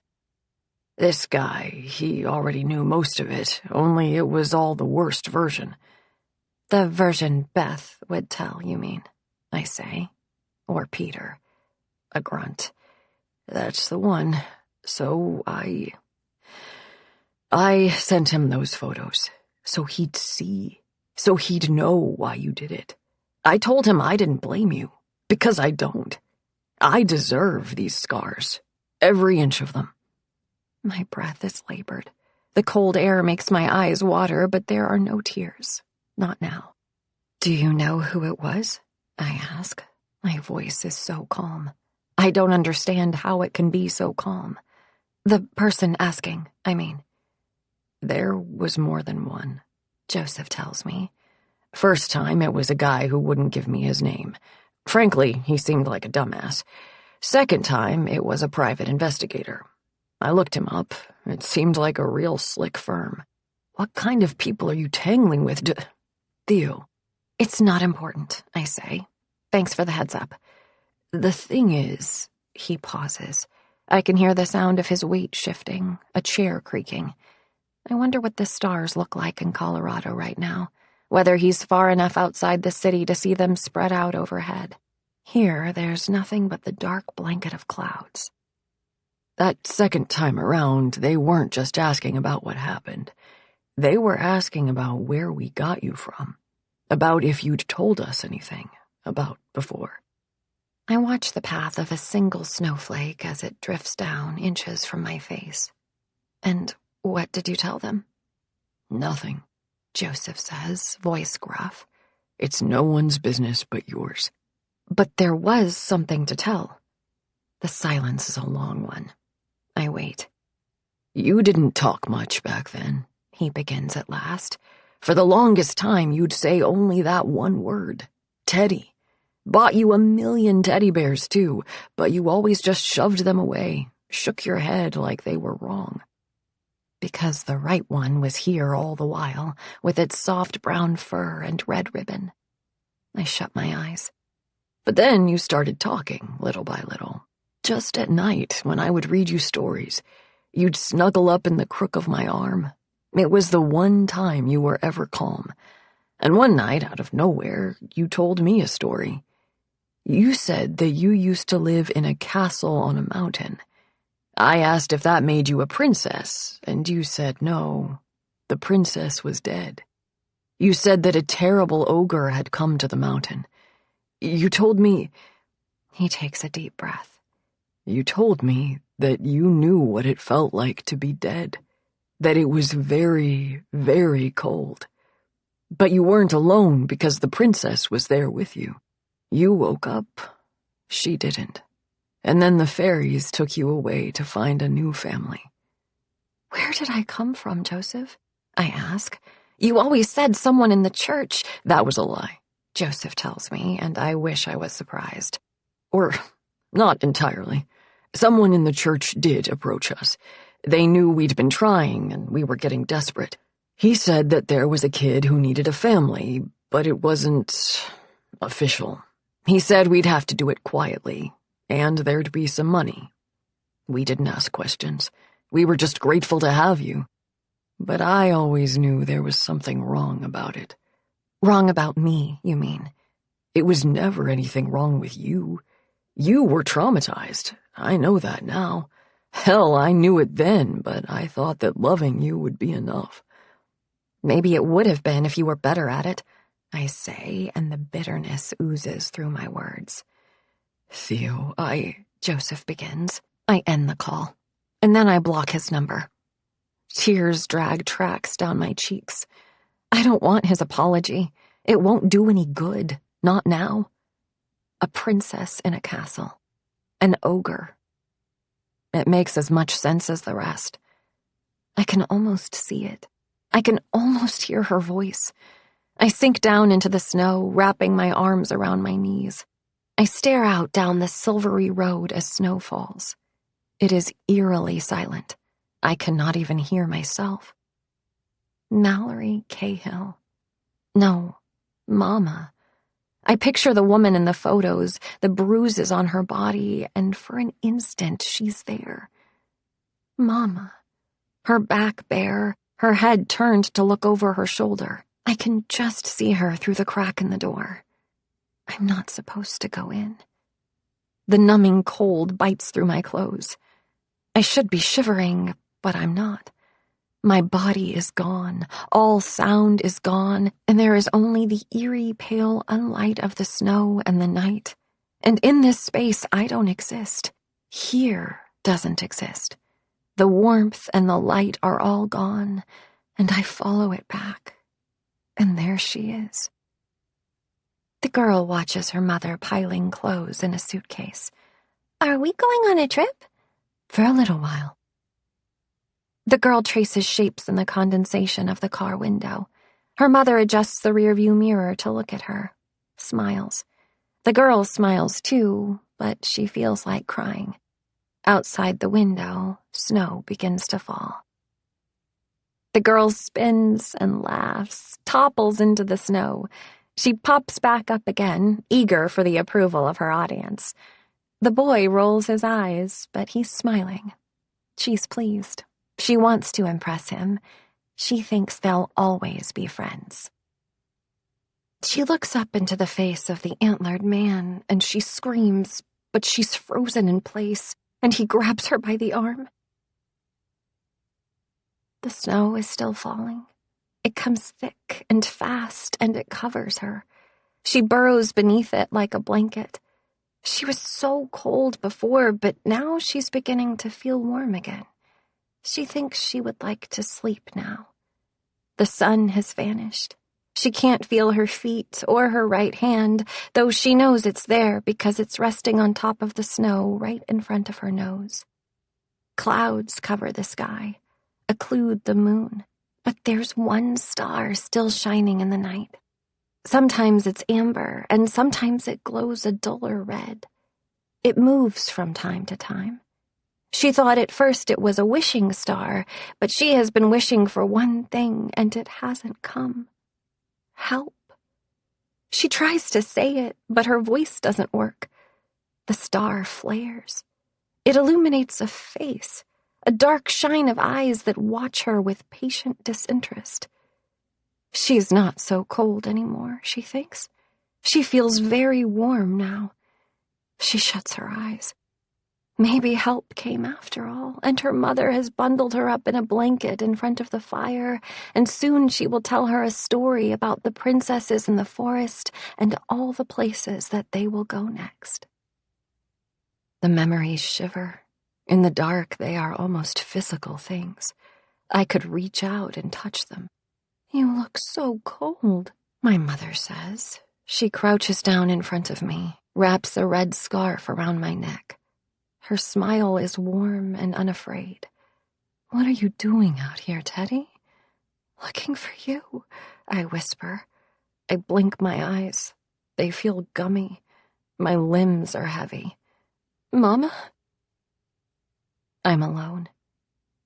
I'm alone, and my mother is dead, has been dead for years, and I am here and now, and she isn't. How long have I been out here? Too long, sitting here with the snow piling up around me. I don't know how much of the memory is real. It's scraps, fragments. I'm drawing lines between them, around them, making a story, and I can't tell anymore what's my invention and what is truth. Maybe I never could. I have to move. I don't want to. Here, where my body ceases to be real, my memories have room to blossom.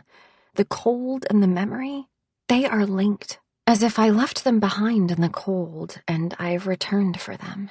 "Rowan," my mother's voice says, tight with fear. "I want to stay with her. I want to remember. I know what it feels like to be dead. It's cold, so cold. The answers are there. In the cold, in the dark. If I stay, I'll find them. If I stay, I'll never leave." I push to my feet shakily, almost fall. My feet have gone completely numb, so have my hands, my face. I crook my fingers. They're slow to bend. "You have to run. You have to hide." I was so good at hiding. But he found me, didn't he? The man with antlers. Liam Dalton, the ogre. Movement begins to warm me. I shove my hands under my armpits to try to hoard my body heat. My footsteps are muted. The story pieces itself together in my mind. Liam brought us here. I don't know what promises he lured her with, money, safety, love, but she followed. Then things turned sour once she was isolated and alone. So we had to flee. But he must have found out she was going to leave him. He returned. He was angry. He hurt her. Killed her. And then, maybe he realized what he'd done and the guilt overcame him. One way or another, he killed himself. And where does that leave me? I was a witness, a loose end, a threat to the story the Daltons would tell. It's here. In the cold. All of it. The pieces of me that have been frozen in winter's ice all this time and are thawing now. The red scarf, blood drying dark.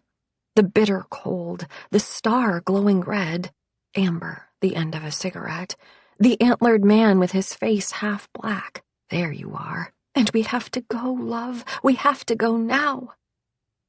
Pieces. They don't connect up. It's a kind of madness trying to lay them out in the proper order, find the lines between them. I reach the top of the road. My heart is racing so quick I can barely feel the space between each beat. The windows of the lodge are lit up. The Christmas tree shines, red lights and green and white. A figure stands near the window. From this far, I can't tell who it is. I hold still, afraid that even at this distance they might spot me. I don't know what time it is.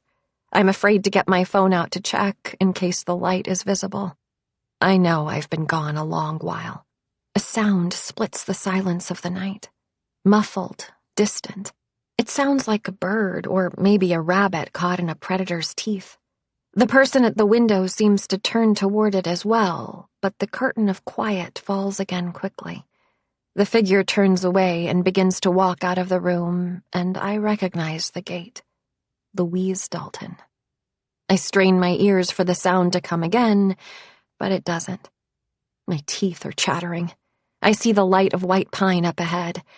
It doesn't feel safe to go inside. I can't stay out here. I walk to the door. My hand fumbles with the knob, and then the door opens, and Connor is standing there, staring at me. His eyes travel up and down my body, and he lets out a breath between his teeth. He reaches out, pulling me inside, wordless. My hands are too numb to strip off my snow-packed gloves, get off my boots, and so he does it for me, as if I'm a child. He wraps me in a blanket and guides me over to the end of the couch nearest the wood stove, which gives off a wall of heat. I shrink back from it. It makes my skin hurt. He wraps his hands around mine, breathing on them to warm them. "What were you doing out there?" he asks. I went to where I could get a signal. "Who did you call?"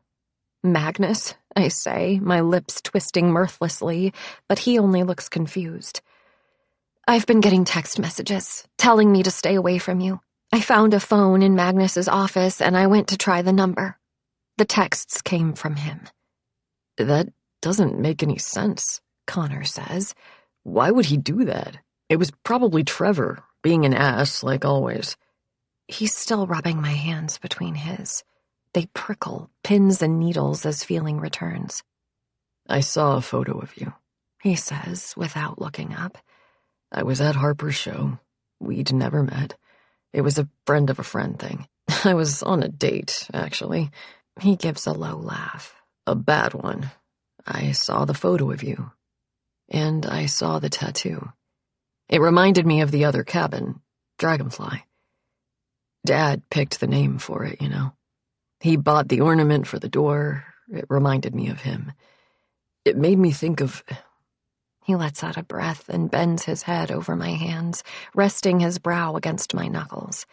Then he looks up, meeting my eyes. "I don't really know how to describe it. The way things were when he died, they were complicated. I've never been able to be angry with him like everyone else was. When I saw that photo, saw the tattoo, saw you, I felt like it was somehow a sign. That's why I asked Harper to introduce us." "Why didn't you tell me? Why did you pretend to be her friend?" I ask. He makes a sound of dark amusement. "Because I didn't think, hey, you make me think about my cheating dad, and I find that weirdly compelling," was a great pickup line. I joke. "Yeah, I can see that," I allow. "I told myself it was fate, which I guess is a fancy way of saying a coincidence with staying power," he says. He rises, moving to sit next to me on the couch. He settles so that he's not quite touching me, both of us facing in the same direction. "I'm sorry. I should have told you right away. I shouldn't have lied." I look over at him. His face is open and vulnerable, those blue eyes bright. But a confession doesn't mean much when you've already been caught. "Those photos, in Alexis's room," I say. "You said they were of Kayla." He doesn't answer, guilt flashing briefly over his features. I unzip my coat. The photo I stole is still there, pressed against my body, its edges curved by the shape of my ribs. I set it on the coffee table between us, and his fingertips graze the edge. "That's not Kayla," I say. "It's Mallory Cahill." "How do you know that?" he asks, his voice rough. "How do you know her name?" "Did your father do that to her?" I ask. His breath hisses between his teeth. "No, he wouldn't. Then why Alexis found them at the house, in some of Dad's old things, Connor says. She wanted to know the same thing. Did I think Dad did it? But he wouldn't. Is he really the person you thought you knew? He stashed a woman here, I point out. Did he ever hit your mother? Or you? I ask. His head whips toward me, fury in his eyes. No, never, he says. And he wouldn't have hurt Mallory either. Then where did those photos come from? I don't know, he says. I have no idea. He was cheating on my mother, okay, that's awful. But he wasn't violent. Okay, I say quietly, relenting.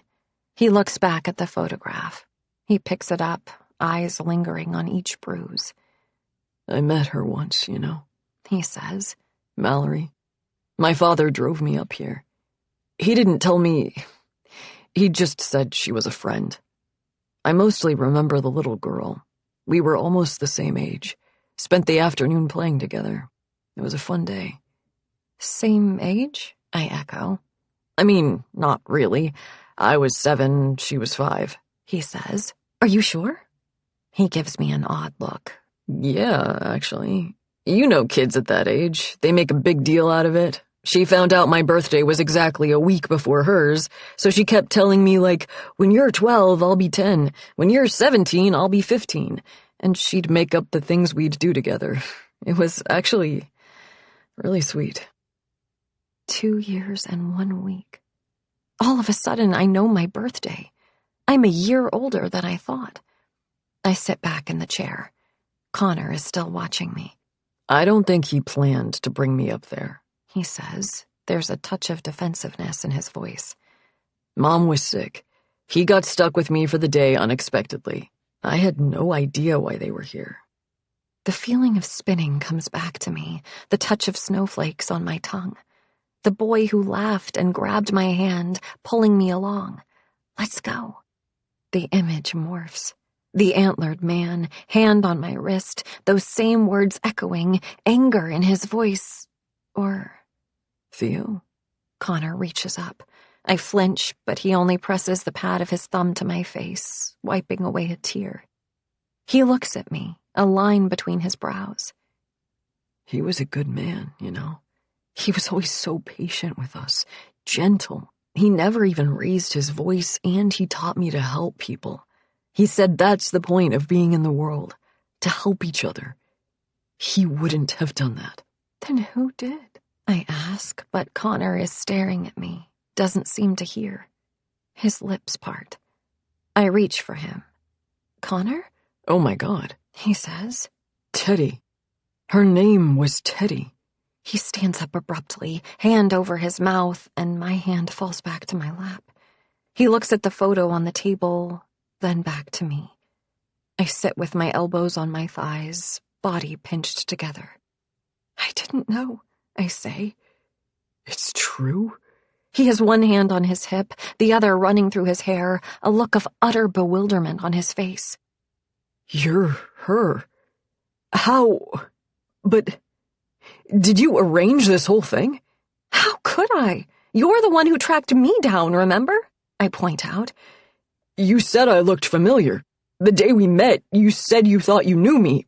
Because we'd met before, I tell him. My voice cracks. And because you look so much like your father. He shakes his head. But you had to have known who I was. You must have... Wait. You said you were adopted when you were 4. That doesn't make sense. I was small for my age. They were guessing. Connor, I didn't remember anything about my life before the Scots until I came here with you. I didn't remember you or your father or my own fucking name. Rowan Cahill. My mother called me Teddy. And I was here. I was here. It was real. I came from somewhere and I was someone. There are tears running down my face. Useless things, but I can't stop them. I scrub at my cheeks with the heels of my hands, and the bandage still wrapping my palms scrapes my skin.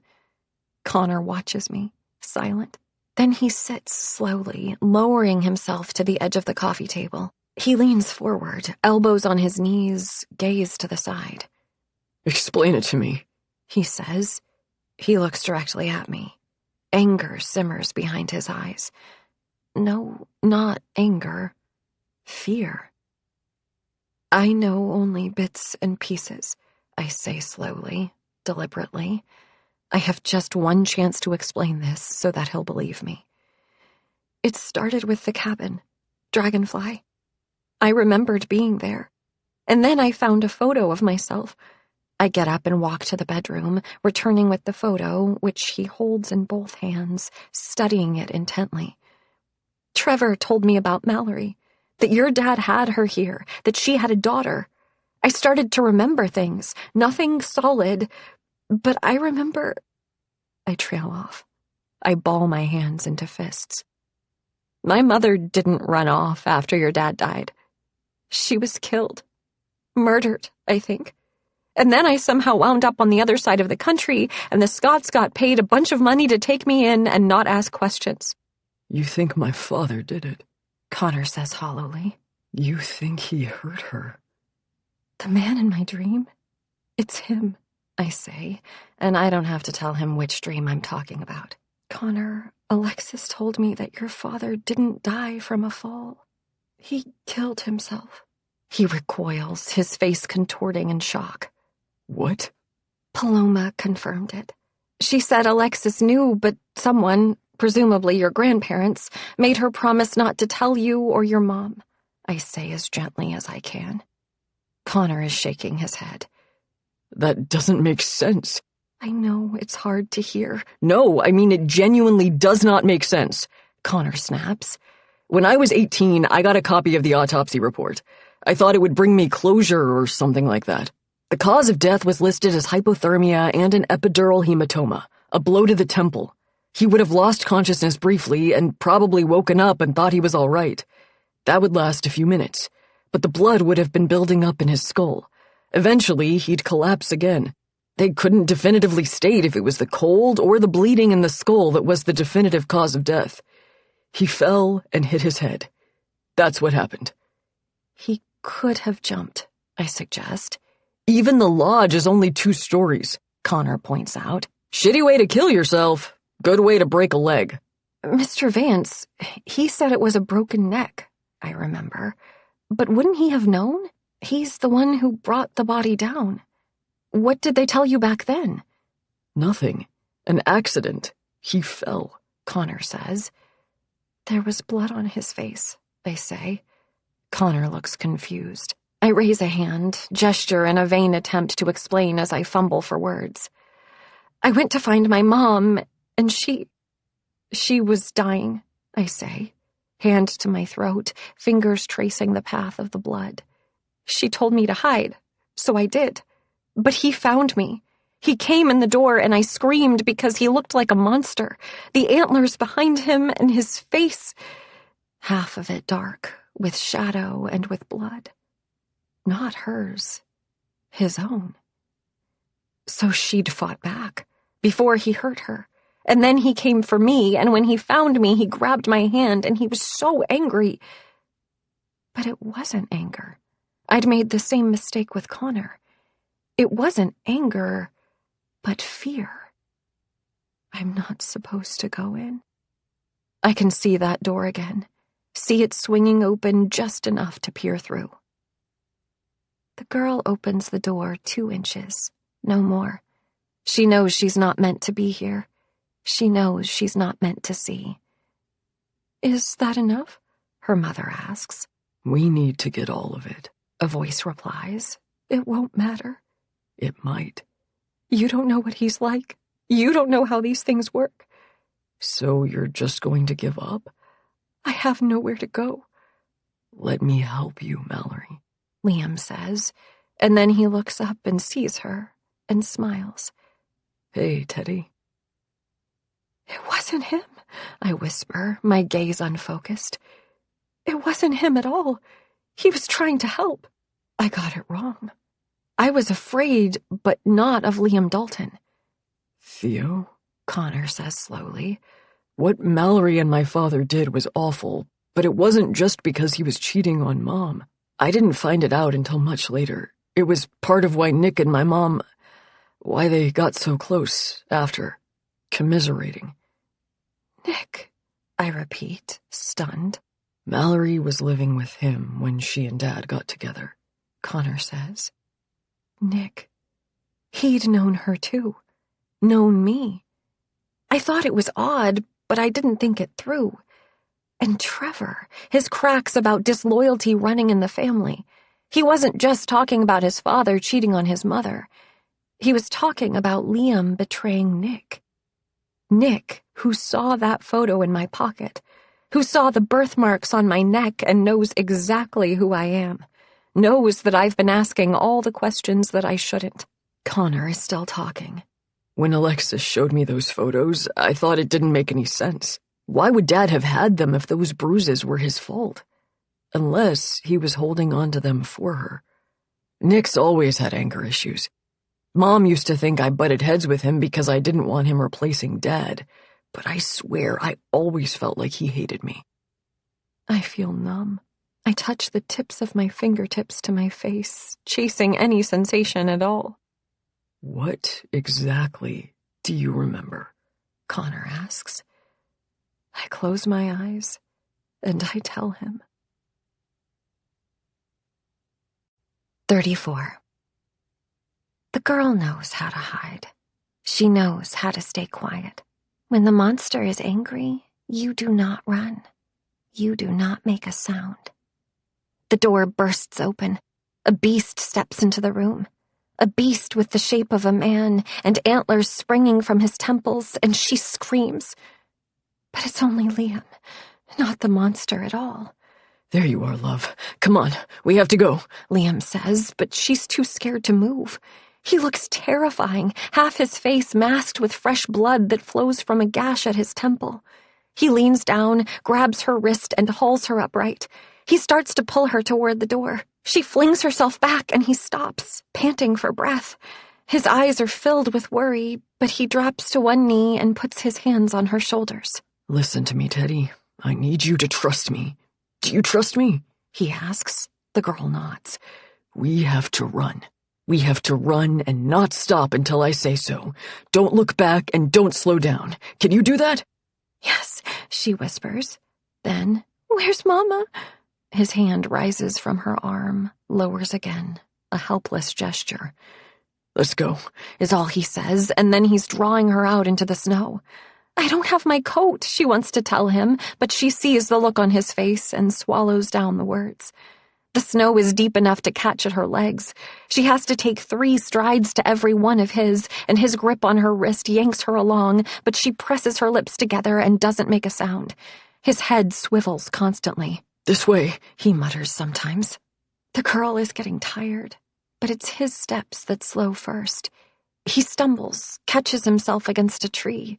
He shakes his head, straightens up. We have to keep moving, he says, and takes 2 steps. And then he falls. He tries to rise once, pushing himself up on one arm, only to collapse again. He lies in the snow, face down, head turned to the side so she can see his eye, open only to a slit. Mr. Liam? The girl says. Mr. Liam, we can't slow down. She grabs his arm, tugs on it, tugs again. He isn't getting up. She sinks down, kneeling beside him. She looks around. There's no one else here. No one to tell her what to do, where to go. The sun is almost gone. The woods are getting dark, dark and oh so cold. She lies down beside him and waits for him to wake. 35. He fell, I whisper. The scraps have stitched themselves together. I was never afraid of him. Not really. He was the knight, not the ogre. We tried to get away. Nick hurt her. Liam, he must have tried to help. That's why he brought her here, to get away. But Nick found out where she was. He was there. I remember him standing there, watching me die. Connor's hands are shaking. I still can't seem to feel warm. I told Mom about meeting you, he says. Dad told me to keep it a secret, but I slipped up. She must have told Nick. If he went up there, if Nick hit him and then Dad got away and got you, but then... A sound escapes me like a cry of pain. Connor startles. I look at him, my vision blurring. You believe me, I say. He pauses, but it's not because it isn't true. I can see him thinking it through because he wants to be deliberate. He wants to be certain, and he wants both of us to know that he means it when he says, I believe you. And you didn't know who I was, I say. No, I had no idea. And bringing me here wasn't some kind of trap? To find out what I knew? If I was going to cause trouble? I demand. No, of course not. I wasn't even sure about bringing you, but Mom convinced me, he says. Not that I didn't want you to come, he adds quickly. It's just, my family can be a lot, even without all this. But you found me, on the other side of the country. If you didn't know... How could it be a coincidence? Fate? Connor suggests. I don't believe in fate, I say flatly. He regards me, and for all the horror, there's something like wonder in his eyes. That day, all those years ago, we spent hours together in the snow. You told me that you didn't like the cold, that you wanted to go where it was always warm. I said you should live in Los Angeles. It's where my mom is from, and it's warm there all year long. You said you were going to move there and go to school for books. You said it like that, go to school for books, because books are where they keep all the interesting stuff. I made a skeptical noise. You think I moved to Los Angeles because you told me to? Maybe, Connor says. Los Angeles is a big place. And I found you. Stumbled in off the street, and there you were in black and white, Connor says. So we're back to fate. It's enough for me, he says. A strained laugh forces itself between my lips. We should have just eloped. Still could, Connor says. He puts his hand in mine. I stare down at our fingers. He could still be lying. Maybe this is a ploy to discover what I remember and what I'm planning to do. Maybe he saw me and then released the arrow. But I know that I was never afraid of Liam Dalton, and I am not afraid of Connor now. I lean in toward him and press my lips against his. The lightest touch, a question and nothing more, until he answers it. His hand cups my face as he deepens the kiss, and then he's shifting from the table to the couch. His hands run over my leg, brush my neck, slide my coat gently from my shoulders. I wince as his palm brushes against my arm, but the pain is fleeting. It isn't delicate. It isn't demanding. When his palm skims under my shirt, he pauses. I press against him. When I wrap my legs around his waist, I put a hand against his chest and look him in the eye, and I don't move again until he does, bringing his body to mine. Every movement now is a question. We could put words to them, but there is only one answer that matters in this moment. The parts of me that are wounded still hurt, but having him like this is worth the pain because I'm sure now. I'm sure of nothing else, but I'm sure of him. 36. I wake with a cry, my skin slick with sweat despite the chill. Morning light slants weakly through the window. I remember Connor nudging me awake, helping me into the bed, and I remember sheer exhaustion carrying me back into sleep. Connor isn't here now, and the blankets are undisturbed on his side of the bed. He never joined me. I put on my slippers and head into the main room. Connor is already up and dressed, standing in the kitchen with a mug of coffee. I glance toward the door. His boots are there, caked in snow. He's been out already. Did you sleep at all? I ask. He shakes his head, and I can't help but smile a little. We should get packed. But something in his face makes my stomach twist. We can't leave, he says. Fear closes up my throat. He nods toward the door. Look outside. I go to the window, lifting aside the curtain, and my heart sinks. The world is blanketed in white. a deep, relentless layer of snow. The car can't make it down the mountain safely in that. Not today, Connor says. Vance'll work on clearing things, but it won't be today and probably not tomorrow. Then we'll take the snowcat, I say. Connor hesitates. Then, I'll ask. Connor? I give him a warning look. He puts his hands on my arms soothingly, rubbing them up and down. I will figure it out. I promised you we'd leave, and we will. But I don't know how to operate the snowcat, and if we act like this is an emergency, it's going to raise some eyebrows. Although... What? I prompt. We could tell people, he says. Talk to Granddad, to my mom. If they know what's going on, Nick can't... Magnus is the one who sent me those messages, remember? I ask. Why would he do that unless he knew who he was? Whatever happened, Nick didn't cover it all up on his own. We don't know who else is involved. I don't add that this includes his mother. His shoulders cave. Okay, you're right. He kisses my forehead. I'm sorry. I wish I could whisk you away from here right now. But Nick can't do anything as long as you're with me. We'll go to breakfast, I say. Smile and hold hands and pretend everything is fine. And we'll take the first ride out of here. Hey, Connor says. He rests his thumb on my chin, just beneath my lower lip. Theo, listen. I don't know exactly what happened all those years ago or what's going on now. But I know what's going to happen. You do? I ask, skeptical. I do. We're going to get away from here. We're going to find the truth. And we're going to be together, Connor says. We're going to get married and travel the world and get a cat and have kids if we want them. We're going to do all the things we planned, all the things we promised. Your family. You are my family, he tells me. That's the way it works. That's what the ring means. Whatever happens, whatever we find out, we chose each other. That hasn't changed. I put my hand on his chest, feel the quickened pace of his heart. The edge of my tattoo peeks out from under my sleeve.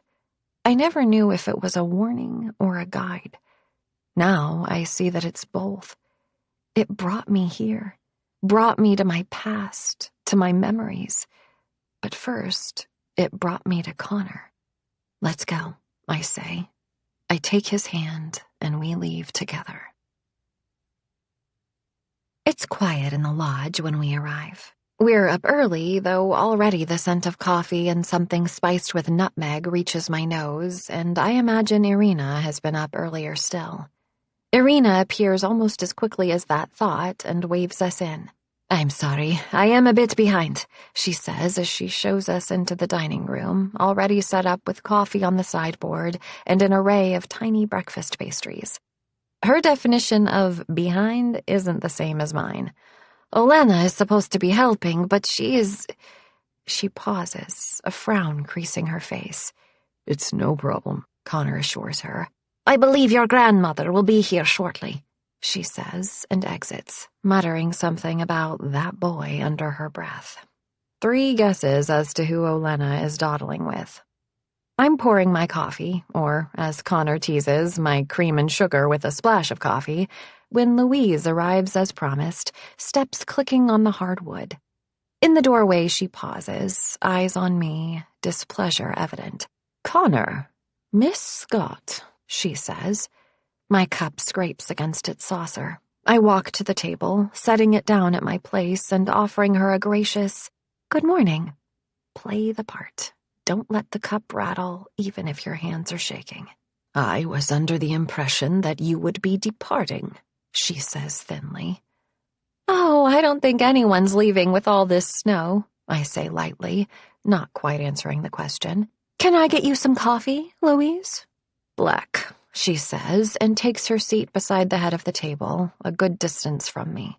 I've got it, Connor says, perhaps sensing that I might decide to pour it over her lap. He's setting it down beside her hand as the dining room door opens again and Trevor comes slouching in.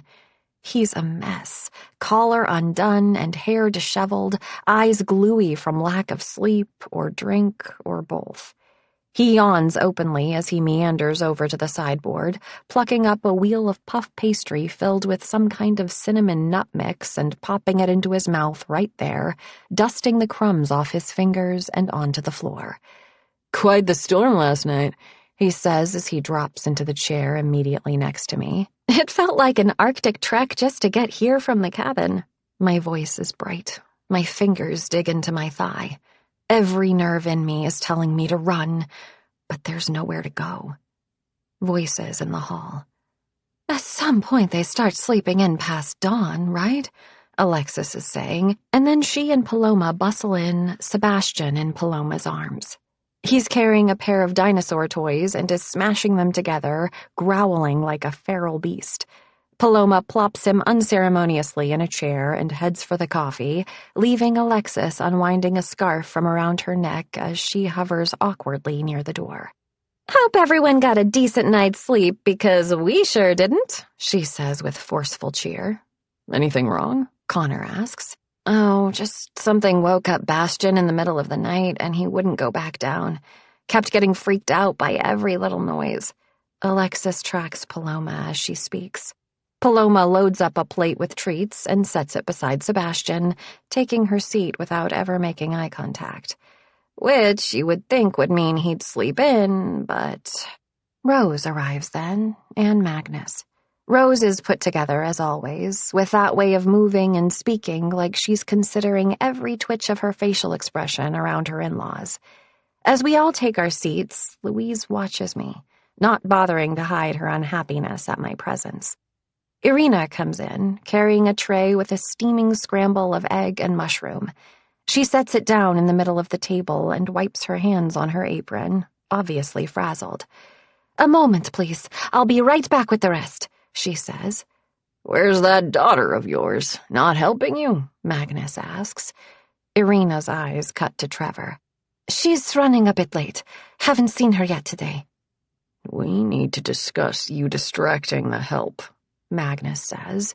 Trevor's expression is blank. "She's probably just sleeping in," he says, and then Irina is out the door and the food takes the focus. I reach for the serving spoon. I can feel Louise's eyes on me as I finish loading up my plate and go to take a bite. Finally, she sets her silverware on her plate with a sharp sound and says, "I'm sorry, I cannot do this." I freeze, fork in midair, laden with eggs. "To what?" Alexis asks. "I will not sit here and share a meal with this woman as if we don't know what's going on," Louise replies, all genteel offense. "I don't know what you mean," I say through my teeth. "Grandma, I already explained," Connor cuts in. Yes, you told us about this so-called explanation, this perfectly tragic tale," Louise says acidly. "But it's not as if we can verify any of it. And she's already lied repeatedly, by her own admission. Now we're meant to believe her?" I put my fork down with a soft clink. "I'd be quite happy to leave," I say, enough syrup in my voice to drown out the fear, "if we had a vehicle that could get down the mountain." "I'm sure Mr. Vance can oblige you with an escort," Louise says. I don't know what Mr. Vance knows or suspects, what he's been told. But he was here when Liam died, and he's loyal to the Daltons, and that means he can't be trusted. But Connor will be with me. "If Mr. Vance can give us a lift, then we'll go," Connor says. I manage a nod. "Thank you all for your hospitality." I stand, and Connor follows suit. He reaches a hand as if to take mine, but Louise's voice pulls him up short. "Connor, a word," she says. I press my lips together, but give him a tight nod. "I'll wait in the foyer," I say. Play nice. As long as he comes with me, they can pour whatever poison in his ear they want. Soon we'll be away from here. I stride out, resisting the temptation to linger and try to catch what they're saying. Connor will tell me what's going on. I walk steadily, keeping my breathing constant, and I almost succeed in keeping my fear in check.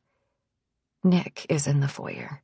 His back is to me, but at the sound of my footsteps, he turns, as he did the night we arrived, and as it did that night, his expression freezes in place.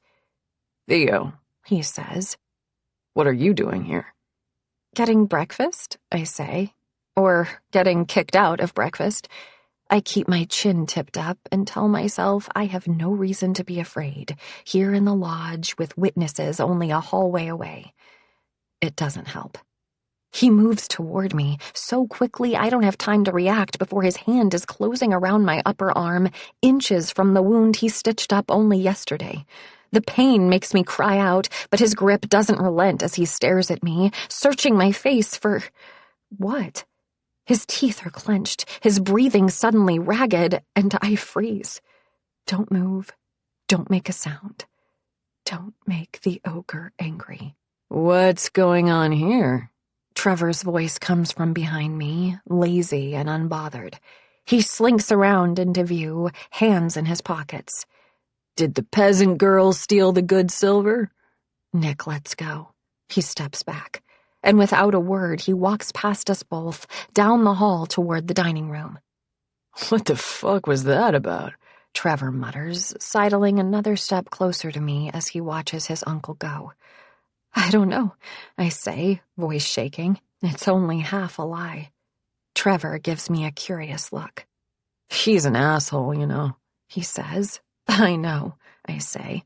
"No, I mean, he's a serious asshole. His wife filed for a restraining order. He's not allowed near her or the kids. That's why they're not here," he says. "Would have put that one on the tree, but he'd probably shoot me." He still stands with that casual, no-shits-to-give posture, but there's an old wound behind those words, ridges of scar tissue running through them. You're kind of an asshole, too, I remind him. "Yeah," he says, and to my surprise, he looks guilty. "I'm sorry about your hand." Are you? He pulls his hands from his pockets at last, and almost delicately he rolls up his left sleeve, one fold at a time. My breath hisses between my teeth. His inner forearm is dotted with a dozen circular burns near the elbow, all in various stages of healing, from scar tissue to fresh scab. "Sometimes I get the urge, and it's like the only thing my brain can hear.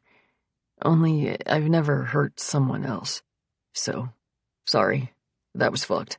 No shit, I manage. He rolls his sleeve back down. Thank you for apologizing, I guess. I'm not going to stand here feeling sorry for this little psycho. "Listen," he says. "Olena and I were out at the cabin last night, but she left on her own. She should have been back in her own bed, only it sounds like she wasn't." Dread curdles in my stomach. Then where is she? "I don't know, but I don't want to freak everyone out or get her in trouble if she's, like, ditching work somewhere," Trevor says. He swallows. "Can you help me look for her?" Why are you asking me? "Because if you rat us out, no one's going to believe you," he says with a shrug. Olena isn't back. There was a fucking storm last night, and Olena isn't back. But I'm not about to go off on my own. Trevor, I start to say, and then I glance toward the hall. Nick hasn't disappeared into the dining room. He's only retreated a ways, and Magnus is with him, the two of them exchanging quiet words as Nick's gaze fixes on me. Cold fear floods me at the look in his eyes. I'm not safe here. "Fine, suit yourself," Trevor says and starts to leave. Wait, I say quickly. I'll come with you. Better out there with him than in here with them. Trevor may be an asshole, but he's one of the few people I'm completely certain isn't involved. They'd never trust him enough. We walk out together. Trevor holds the door open for me, a show of chivalry that feels more like mockery. I glance once behind myself and see Nick and Magnus still watching us. I pick up my pace, following Trevor out toward the trees. "She should have come straight back here," Trevor says. What's the fastest way to Dragonfly? I ask. He points, but lets me take the lead, forcing me to put him at my back. My nerves prickle on high alert. Trevor was a toddler when his father died, and he's clearly not invested in protecting the family's good name. That doesn't mean he's not a potential threat. Your family seems to have gotten over your little stunt pretty fast, I say, mostly to get him talking, make it easier to track his position when I can't see him. There will be consequences, he says in a gruff imitation of his grandfather. Like it matters. They don't even have control over my trust fund anymore, so they can't keep dangling that over my head. Oh, thank goodness for that, I say, and can't restrain myself from rolling my eyes. I'm a spoiled little brat, I know, he says, and I can hear the grin. Don't you have any loftier ambitions for your life? Or are you just here for a good time, not a long time? I ask, not bothering to keep the disdain from my words. He actually falls silent for a moment, our footsteps keeping up the conversation for us. Do you know what anhedonia means? It's an inability to feel pleasure or joy, I say. I've always thought the word was oddly lovely for such a depressing thing. I think maybe I was born with it, he says. Can't remember feeling happy. And if the best I can aim for is not quite as fucking terrible, what's the point in trying at all? Are you telling me this because it's true, or because you want me to feel sorry for you? I say, turning to look at him. He stares at me a beat, and then the corners of his mouth hook up, one crooked tooth showing. You could fix me. I start to turn back around, about to tell him to go fuck himself, when something catches my eye. Everything in the woods is gray and white, the occasional green of pine needles prickling through. And in the midst of it all, a brief flicker of red. Red, like a cardinal in the snow, but I haven't seen any of them here, and then my mind fills with other things. Red scarf. I turn my head back toward it, but the contours of the landscape have hidden it from me, if it was there at all. Still, I take a step in the direction where I think it was, and then, yes, a spot of red. Not blood red, brighter than that. The red of the coat I'm wearing now. And I take another step, and another. Theo? Trevor says. Vance warned me it wasn't safe to walk out here in the dark at night. There are places that drop off suddenly, depressions and gullies. Easy to trip, twist an ankle, break a leg. She lies at the bottom of a steep depression, face down. One hand is out in front of her, resting on top of the snow.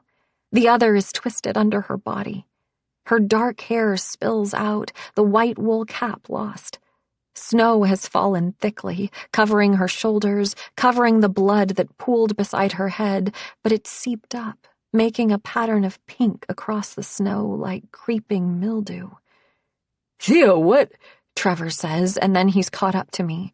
He makes a garbled sound of horror, lurching. Oh, fuck. I ignore him, scrambling down the short slope toward her.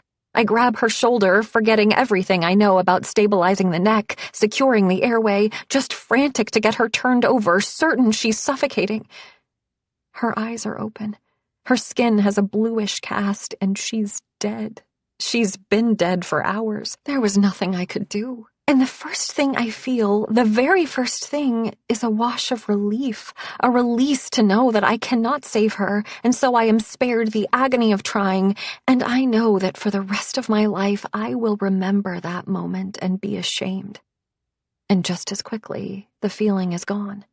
It collapses into sorrow, into horror and confusion. Olena, Trevor says, falling to one knee beside me. We need to get help. Get her warm. We have to... I look at him, waiting. He's panting, frantic. And then his mouth closes, the air going out of him all at once. I turn my gaze back to Olena, though it's the last place I want to look. Her hair is frozen to the side of her face with a mixture of blood and snow, and the ragged lip of a wound protrudes beneath it. I look back, farther down the slope. There's a rock there, the size of 2 fists pressed together, one edge sharp. It's dark with what might be blood.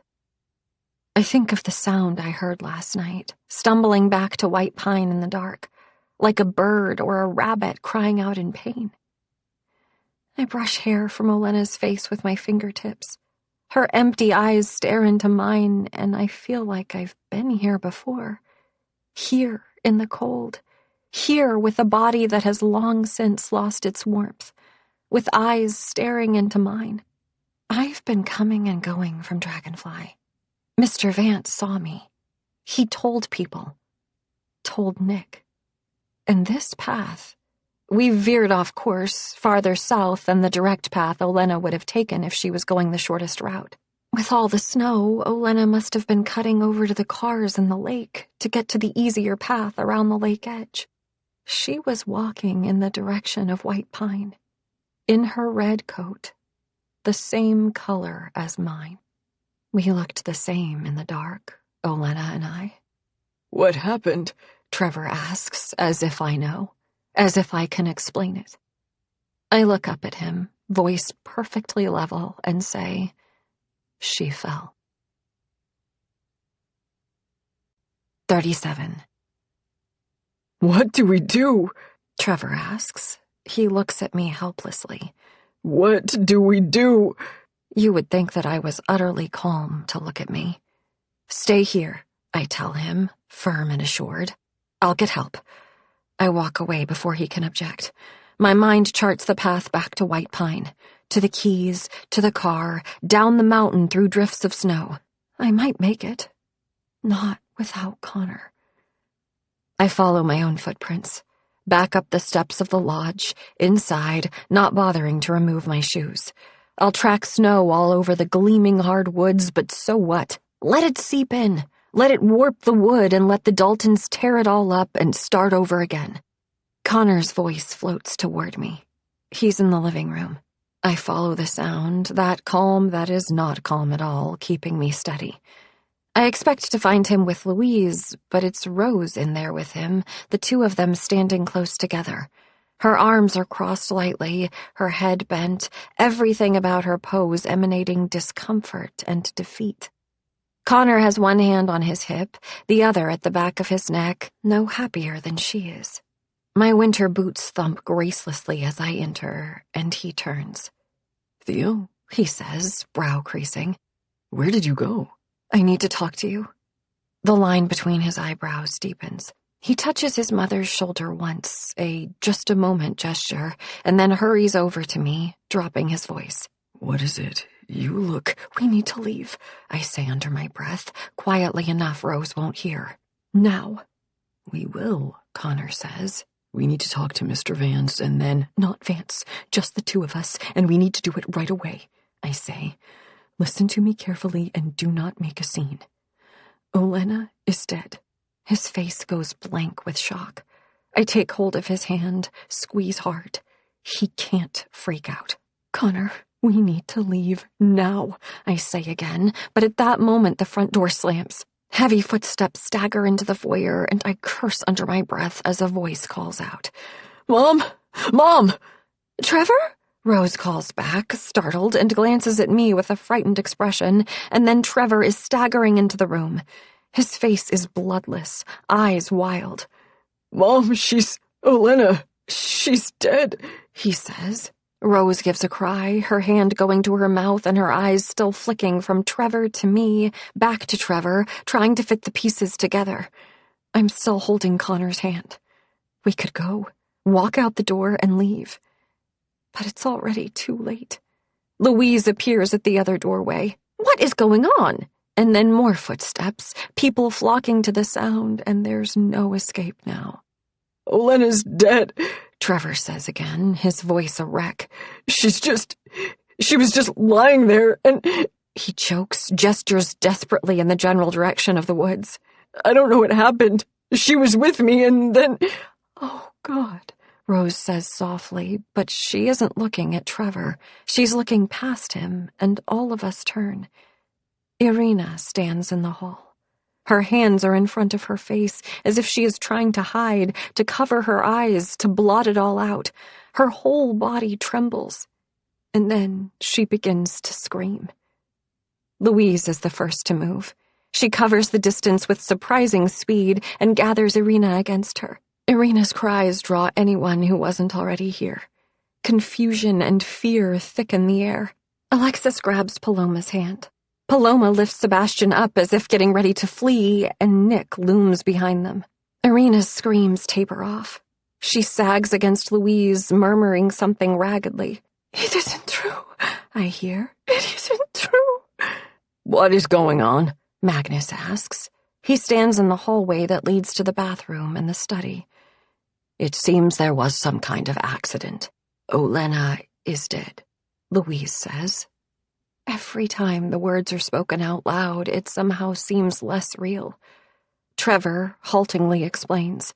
Alexis and Paloma draw together, hands interlaced. Irina weeps quietly in Louise's arms. When Trevor is done, Magnus looks at the ground for 3 solid seconds, and then he nods. "Louise, take Irina upstairs." Louise nods. Gently, with an expression of practicality and focus, she guides the other woman to the stairs. Magnus waits until the sound of a door closing on the 2nd floor before he continues. "Trevor, take Connor and Nick to Olena. We'll be told not to move anything, but find something to cover her with, at least.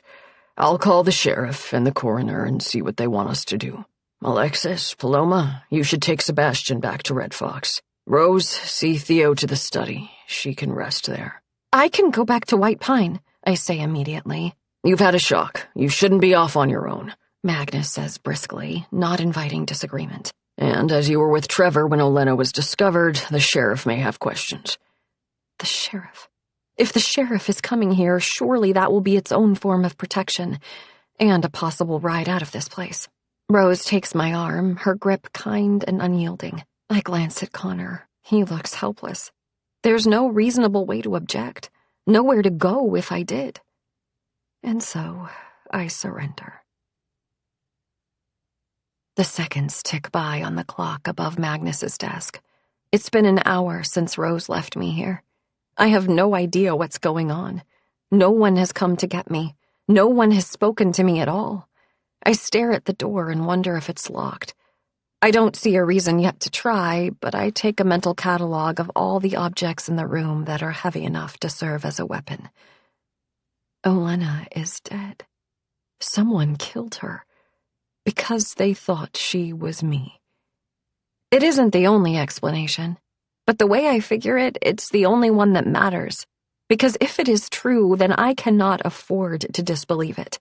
It explains Nick's shock at seeing me in the foyer. There's a polite knock on the door, and it opens before I can respond. Rose again. She has a mug in her hands. "I thought you could probably use some tea," she says. Her eyes have that shiny, trying not to cry look. "Thank you," I manage. Everyone has been speaking to me like I'm made of spun sugar. Maybe it's useful to let them think that my silence is me falling apart instead of trying to make a plan. I accept the mug and take a sip. It's overly sweetened, but I bend my lips in a grateful smile. The heat, at least, is welcome. "I thought about bringing you something stronger," Rose says. Instead of leaving, she moves farther into the room. She half sits against the desk, hands cupping her elbows. "I'm sorry that we sort of forgot you in here. We're all in shock, obviously." I wet my lips, trying to think of how to respond. "You shouldn't be worried about me. Irina must be an absolute wreck. She's being taken care of. Louise gave her some kind of sedative to help her calm down," Rose says. I can't imagine. You don't have to imagine, though, I reflect. Slowly, I sip the tea. The sweetness is growing on me. She frowns as if she hadn't thought of this. Because of Liam? I suppose. Though at the time I was so angry with him. It was complicated. You were filing for divorce, I say. Her lips thin. Trevor, she begins and stops. But yes, I had the papers drawn up a few days before he died. I had discovered he was cheating on me, which I think you know. She says it matter-of-factly, folding her hands. I flush. I'd heard. He'd been distant for a while, going off on trips. The thing that I was angriest about, though, is that he involved Connor. He brought him up here. It's how I found out. 7-year-olds aren't famous for being able to keep secrets, she says dryly, and my heart gives a squeeze. She spent all these years thinking her husband had betrayed her. You don't involve your kids in that kind of thing. When I say that I can't imagine what Irina is going through, it's hard to understand until you actually have them that it isn't just, love plus, like it's better or more than. It isn't that. It's animal, feral, the need to protect them. You'd do anything. I take another sip rather than tell her that, in my experience, the instinct she describes is faulty in a distressingly high portion of the population. But sometimes, Rose sighs. I don't know. I think the flaw of the Daltons is being too protective. I know that I was with Trevor. I think of Nick saying how he tried to get through to him, the scars on his arms, how tired he is of keeping quiet about things. I don't think Trevor was protected when he actually needed it, I say. What are you talking about? Rose asks. Rose, I say carefully, when Connor told you about Mallory Cahill, did you tell anyone else? Well, yes, I suppose.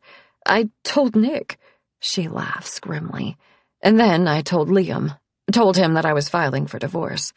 And you know, that's the first thing he asked me too. Who else knows? Like the biggest worry was people knowing what he'd been up to. He asked who I'd told, and then he took off. He went straight to her, and... She stops. She takes a sharp breath, realizing how much she said. I'm sorry. I think I'm not thinking straight with everything. He came to Idlewood after you told him, I say. He must have gotten word to Mallory, warned her that Nick knew where she was. Then he headed up himself, not stopping to explain things to Rose. And that's when he died, wasn't it? Why are you asking about all of this? Rose says, suddenly defensive. It was years ago. The dregs swirl in the bottom of my tea. Has the sheriff come? I ask, avoiding the question. Rose frowns at me. No, he can't make it out today, Rose says. But Connor and Mr. Vance went to fetch the coroner. What? I say, alarmed. His vehicle can't make it up the mountain, so they'll have to bring him, Rose says. My pulse thuds in my temples. Connor left? He can't have. Not without telling me. He wouldn't leave me up here. He wouldn't leave me with them. When did he leave? I demand. Only a few minutes ago, I think, she says, brow furrowing. I'm sorry. I thought he would have stopped by to tell you. I have to go, I say. She isn't sorry to let me go. She's uncomfortable, embarrassed by what she's shared. I walk out the door, a buzzing in my ears, and she doesn't stop me. I have to get out of here. I have to catch up with Connor. I can't do it on foot, but the UTVs... There's one parked out back, by the shed. I can take that. My boots are in the hall. I don't know where my coat is, but the thought of putting it on makes me shudder. I can't stop picturing that moment. The red at the edge of my vision, that keening cry, a rabbit, it was only a rabbit, echoes in my ears. She wasn't supposed to die. It takes my eyes a moment to focus on the laces of my boots as I do them up. The lights of the Christmas tree stretch into long pointed stars. I walk around the side of the lodge. My steps feel heavy. I jump at every noise. Wind dumping snow from a branch, the flurry of a bird's wings. I feel a hand wrapped around my wrist, dragging me forward. Hurry, Liam tells me. Hurry, because he's coming. Because he's here. I weave past the trash cans, hoping the concrete wall will help block me from view if anyone glances out a window. The trees provide another screen. I hold my breath until the shed comes into view. The shed and the four-wheeler parked outside. I check the UTV. No key. I vaguely remember Magnus hanging them on a hook inside the shed, which is, luckily, unlocked. I haul open the door. A corpse greets me. The deer carcass hangs, skinned and gutted, aging in the cold air. A few white strips of fat marble the deep pink flesh. The chest cavity gapes. The head has been removed. The air in here feels thick, faintly scented with blood. This deer isn't the one that I helped dress days ago. Magnus must have stayed out the day Connor almost killed me. He must have caught his quarry after all. I cross to the workbench. The keys are there, dangling on a hook and a pegboard. I pocket them and then look down. Sitting on the table is the knife Magnus handed me earlier. Handle hand-carved from an antler, the blade folded neatly within it. I pocket that too, and I've begun to turn when the slash of light coming through the door vanishes. Nick Dalton is standing in the doorway. His hands are relaxed, loose at his sides. There is no malice at all in his expression.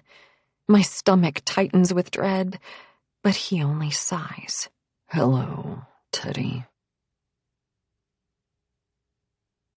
38. Nick, I say. My voice comes out strained. My legs wobble. I told you, I've never gone by Teddy. It's just Theo. He takes a half step forward, still filling the doorway, still blocking my way out. I could shout, I think. How far would my voice carry? Would anyone who heard it come to help? It was such a cutesy nickname. Mallory's little teddy bear. Rowan. Your name is Rowan Cahill, he says. He shakes his head. I thought it was a coincidence. I thought it couldn't possibly be you, and I told myself not to be paranoid. Rowan Cahill's dead, I told myself. I can't believe how long it took me to see. I don't know what you're talking about, I say, but it's only a whisper. The walls feel close.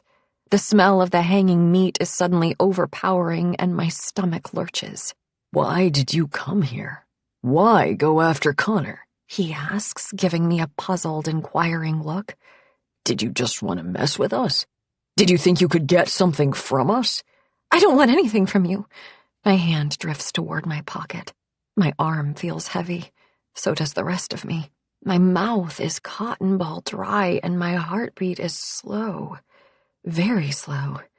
My fear feels like a voice calling in the distance. I can't quite make it out. You should never have come back here, he tells me and takes another step forward. Or is it two? He's right in front of me now, and it's like I've lost the seconds in between. Gave her a sedative to help her calm down, I think. The tea. Stupid. Should have been more careful.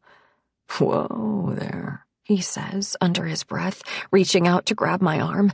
I try to pull away, but my knees half collapse instead, and I pitch forward, brace myself against his chest with one hand. He looks down at me. It's too dark in the shed to read his expression. What did you do to my mother? I whisper. I did what I had to, Nick says, and there is not an ounce of regret in his voice. I open my mouth to scream, but he claps a hand over my face, muffling the sound. My limbs are weak, the air like jello. He shoves me to the ground. I don't have the strength to resist. I finally make a sound, a bark of pain as my back hits the ground, and then his knee is digging into my stomach, his weight on my chest, and I can't get a breath to scream as he grabs my arms. The wound he stitched up less than a day ago flares with pain, but even that feels muted. It's like I'm a doll, limp-limbed, his to manipulate. He grabs my wrist. I try to pull free, but it's barely a tug, and then he has the other one, and something thin and hard is tightening around them both. A zip tie. I shove upward, trying to buck him off me, but he doesn't even seem to notice. His weight lifts for an instant. I draw a breath to scream, and he crams a foul-tasting rag into my mouth. He seizes my hair at the root, right at my hairline, pulls my head back to look at him. Enough, he says like he's chastising a dog. I'm not going to hurt you. Not yet, he means. He uses a cord to tie the makeshift gag into place, and then he shoves up to his feet. That should do, he says. It takes me a moment in my sluggish state to realize he isn't speaking to me. Someone else, right outside. Move her. You have a few minutes. Put her in Dragonfly. I'll be by shortly. It's Magnus's voice. Nick's shadow moves toward me again, blocking out the light, and as the darkness falls over me, whatever sedative they've given me pulls me under. Not all the way, but enough that I can't stop my eyes from drifting shut. enough that moments become unglued from each other and I'm reduced to sensations. A shoulder digging into my chest, a hand rummaging in my pocket, not the one that holds the knife, not that, at least, and the shudder of a motor starting up. It takes me far too long to fit together the pieces of a coherent thought. I'm on the sledge on the back of the UTV. And then all I can think of is that Magnus uses this thing to drag the bodies of deer to where they'll be butchered, and then time skips and I'm not outside anymore. I'm being carried up a set of stairs, dumped out on a wooden floor. I'm in the main bedroom of Dragonfly. I lie on my side, facing the vanity. Nick is framed in the mirror. You really shouldn't have come back. He says it like this is my fault. Something inevitable. A regrettable thing he will not, in fact, regret. He crouches down. I turn my head, every movement requiring careful, conscious thought, and squint up at him. You were supposed to be dead. This shouldn't have happened at all. I'm so tired. So unbearably tired. I try to keep my eyes open, but they drift shut, and my ears fill with a sound like buzzing, like the droning wings of an insect, and it's the last thing I hear as I slip away from consciousness. The girl lies on the floor, her cheek pressed against the wood. It's cold in here, but not as cold as it was before. She can't feel her fingers. It's hard to open her eyes, but she does, and when they focus, her mother is lying across from her. Her neck is a dark red. The red is cracked like river mud. There's a strange furrow in the skin at her throat, and more blood soaking her sweater, all that crimson blooming from the hole in the middle of her chest. Her eyes are open. She doesn't see the girl. The girl tries to speak, but her voice doesn't come. She tries to reach out, but she's still so cold, and her arms won't lift, and the girl knows with deep certainty that this is what it feels like to be dead, because dead is when your body doesn't work anymore, and they bury you in a hole and cover you up with dirt, and she doesn't want to be buried. She doesn't want to be covered in dirt, and she starts to cry, a thin little breathy sound. What the hell? Footsteps. A new face appears in her vision. A man crouching down. You alive, little one? A foot jostles my shoulder. I try to open my eyes, then curl inward instinctively against the onslaught of the light. Welcome back, Nick says. He crouches down. You dipped out for quite a stretch there. I was worried she gave you too much. I flex my hands. The zip ties bite into my skin. At least they're in the front, not twisted around the back. He watches me, chewing on his lip. I want to ask you something, he says. I'm going to take off that gag. Don't yell. No one would hear you, and it'll just make things unpleasant for you. Got it? I nod. Anything to get this thing out of my mouth. He grunts and reaches around, fumbling with the cord. He gets it undone and pulls the rag out of my mouth. He sits back, leaning against the wall with one knee up. Why'd you come here? He asks me. What do you mean? My mouth is so dry, the words come out broken. He waves a hand. Connor, this trip. What was the plan? My breath is ragged. I wish I could sit up, but my muscles feel like taffy. No plan. Seems reckless. I didn't know who I was. I didn't know any of it. There was no plan. Then it's what? It's fate? He says. He laughs, tips his head back against the wall. Well, that's a fucking head trip. No kidding, I rasp out. He slams the side of his fist against the wall. Bad fucking luck? That's it? He says, looking at me like I've got answers. You really didn't know? I shake my head, which sets it pounding. So if you and Connor don't meet, if he doesn't fall head over heels like an idiot, none of this happens, he says.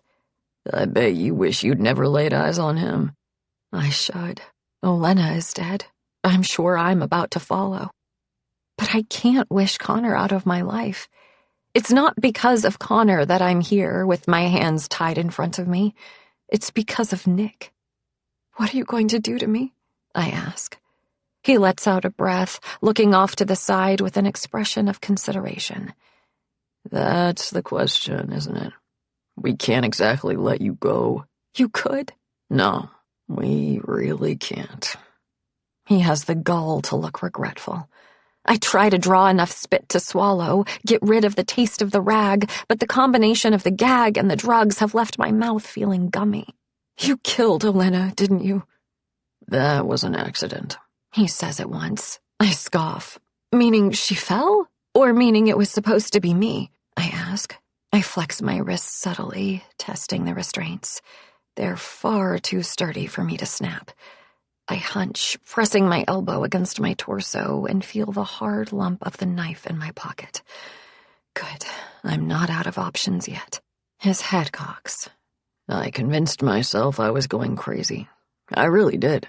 Up until I was stitching you up and you were still asking those questions. But it was impossible. I saw you die. I remember. The face in the glow of the cigarette as the cold closed in.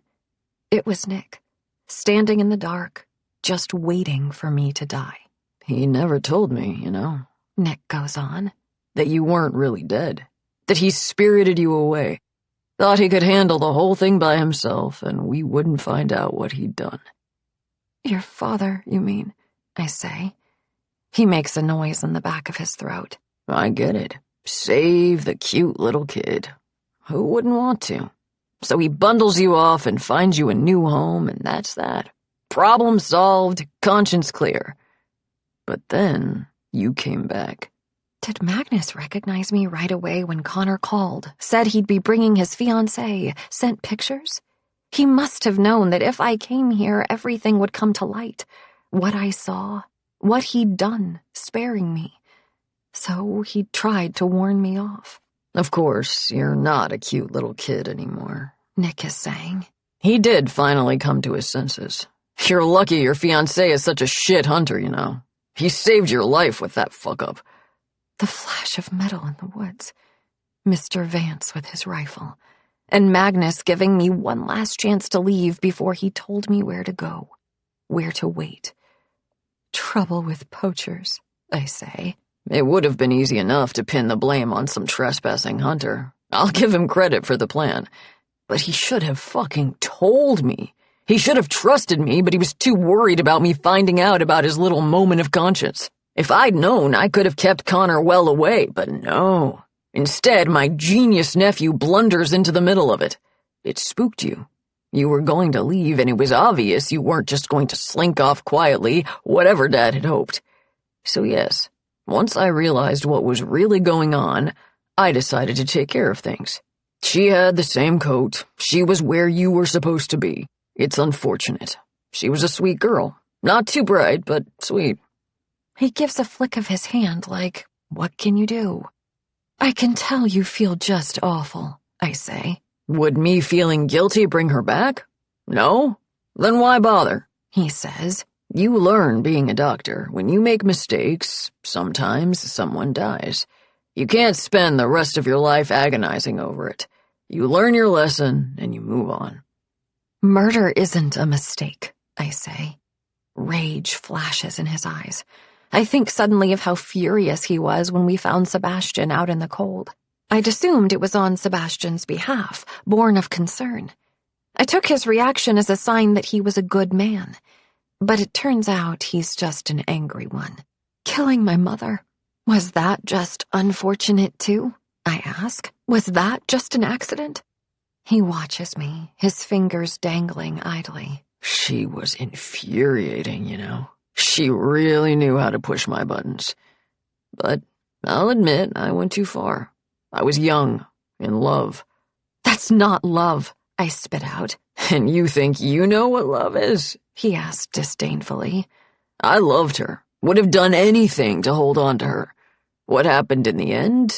Yes, it was unfortunate. He pauses. But I didn't kill her. My breath speeds up. He's lying. He has to be. He looks off into the distance. His hand reaches for his pocket, as if for a cigarette that isn't there anymore. And then he begins to speak.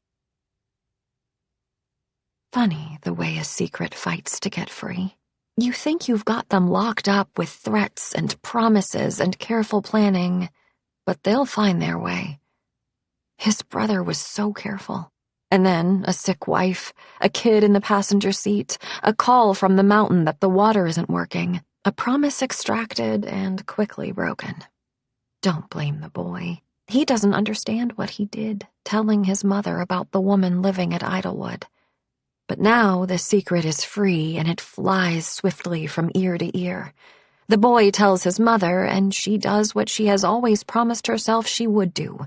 She does not make excuses, does not dwell on denial. She will give him a chance to explain, but first she will make sure she's prepared. She calls her lawyer, has papers drawn up. That day she sits waiting for him to come home, waiting to confront him. She needs support. She needs a sympathetic ear, and so she calls her husband's brother. She tells him everything. He listens, and then he sets out for the mountain, only to find he's not the first one there. The woman's already shot when he gets there. Didn't expect that, did you? Hand clapped feebly against the wound on her neck, but she's struggling to her feet. Still got life in her. She always was stubborn. She sees him and screams. She lunges forward to grab at something, a rifle dropped in the snow. She has to take her hand off her neck to lift it, and as fresh blood gouts from the wound, she staggers. He crosses the distance to her in 2 quick strides and yanks the rifle from her grasp. Idiot! He snarls at her. He grabs her by the throat, only way to stop the bleeding, shoves her into the back seat of the car. Lie the fuck down! Who? Get away from her! It's his brother. He's sprinting across the lot. No chance to explain. They collide. His brother grabs at the rifle. They tussle. The man gets the upper hand. The rifle pulls free and then comes down hard. Just once. Just self-defense. But his brother drops, and the woman's staring at him with horror in her eyes. We're getting out of here, he says. Where's the girl? But she shakes her head. Always an unhelpful bitch, that one. Wildflower. They'll be in Wildflower, surely. Girl's probably there now. He starts off across the snow. I never shot her, Nick says. Every word could be a lie, but why bother? She made up stories, you know. Took every little thing and turned it into this grand operatic event. I'm not making excuses. I was a shit boyfriend. I drank too much and got too angry. But the way she made it sound like I was this monster, I'm not a monster. Could have fooled me, I say. I saw the photos. I saw what you did. He drags his thumb across his lips. You were a sweet kid. I truly wish none of this had happened. It didn't just happen. You did it. You chose it, I say. I didn't do anything to you. I remember. There are tears in my eyes and I can't wipe them away. You just stood there. You watched me die. I didn't kill you. The cold did, he says. It would have been better if it took. Saved everyone a whole lot of suffering. You, especially. But none of this was my fault. I never shot Mallory. And Liam, that was an accident. If you didn't kill her, who did? I demand. For a moment, he looks like he's about to answer. Then the stairs creak. Vance appears, Duchess at his heels, and my heart leaps. But of course, he looks to Nick. Mr. Dalton. Nick sighs, pushes himself to his feet. Sorry about this, he says. Then, to Vance. Don't talk to her. Just keep an eye on her until sunset. We'll move her then. Yes, sir. Nick mutters something under his breath. The stairs creak to mark his retreat. He says he didn't kill her. I don't want to believe him. But why lie about that at this point? I remember him, I think stubbornly, and I do. But I never saw him shoot her. Someone else was there. 39. Mr. Vance goes to the window. He takes off his knit cap as he looks out, crushing it between his hands. The front door opens, closes. Toenails click. Duchess pads into view. She sniffs at me, giving me a curious, concerned look, and then goes to sit next to Vance. "Why are you doing this?" I ask him. He looks down at his hands, wringing that gray hat between them. "The Daltons, they're good people. I don't want you thinking they're not. I told you I traveled a bit when I was younger. Got into a bit of trouble. A lot of it, really. Magnus, he was the only person who really believed I was worth anything after that. Gave me a chance to start over. I owe him my life, not that it's ever been of much value. Still, you owe a debt like that. It doesn't get repaid easy." He turns those sorrowful eyes on me, and I want to gouge them out. I start to speak, but I cough, my mouth still dried out from the drugs and the horrible rag. Mr. Vance makes a sound like ch and comes over, hauling me upright by the elbow and helping me scoot over to lean my back against the bed. He takes a flask from his pocket and puts it to my lips. It's warm from his body and tastes of turpentine, and I cough again, but I can talk. "They're going to kill me." He looks at me sadly. He already knows. "It was supposed to be quick, so you wouldn't know," he says. "You were going to shoot me. After you told me all those things about my mother," I say, "about how much you liked her." "Mr. Dalton did his best. He tried to protect you. Told you to leave," Mr. Vance says. "So I've heard." "That night you came over, that's when I saw it. I worked out who you were, and I told him about the questions you were asking. You shouldn't have asked, is the thing.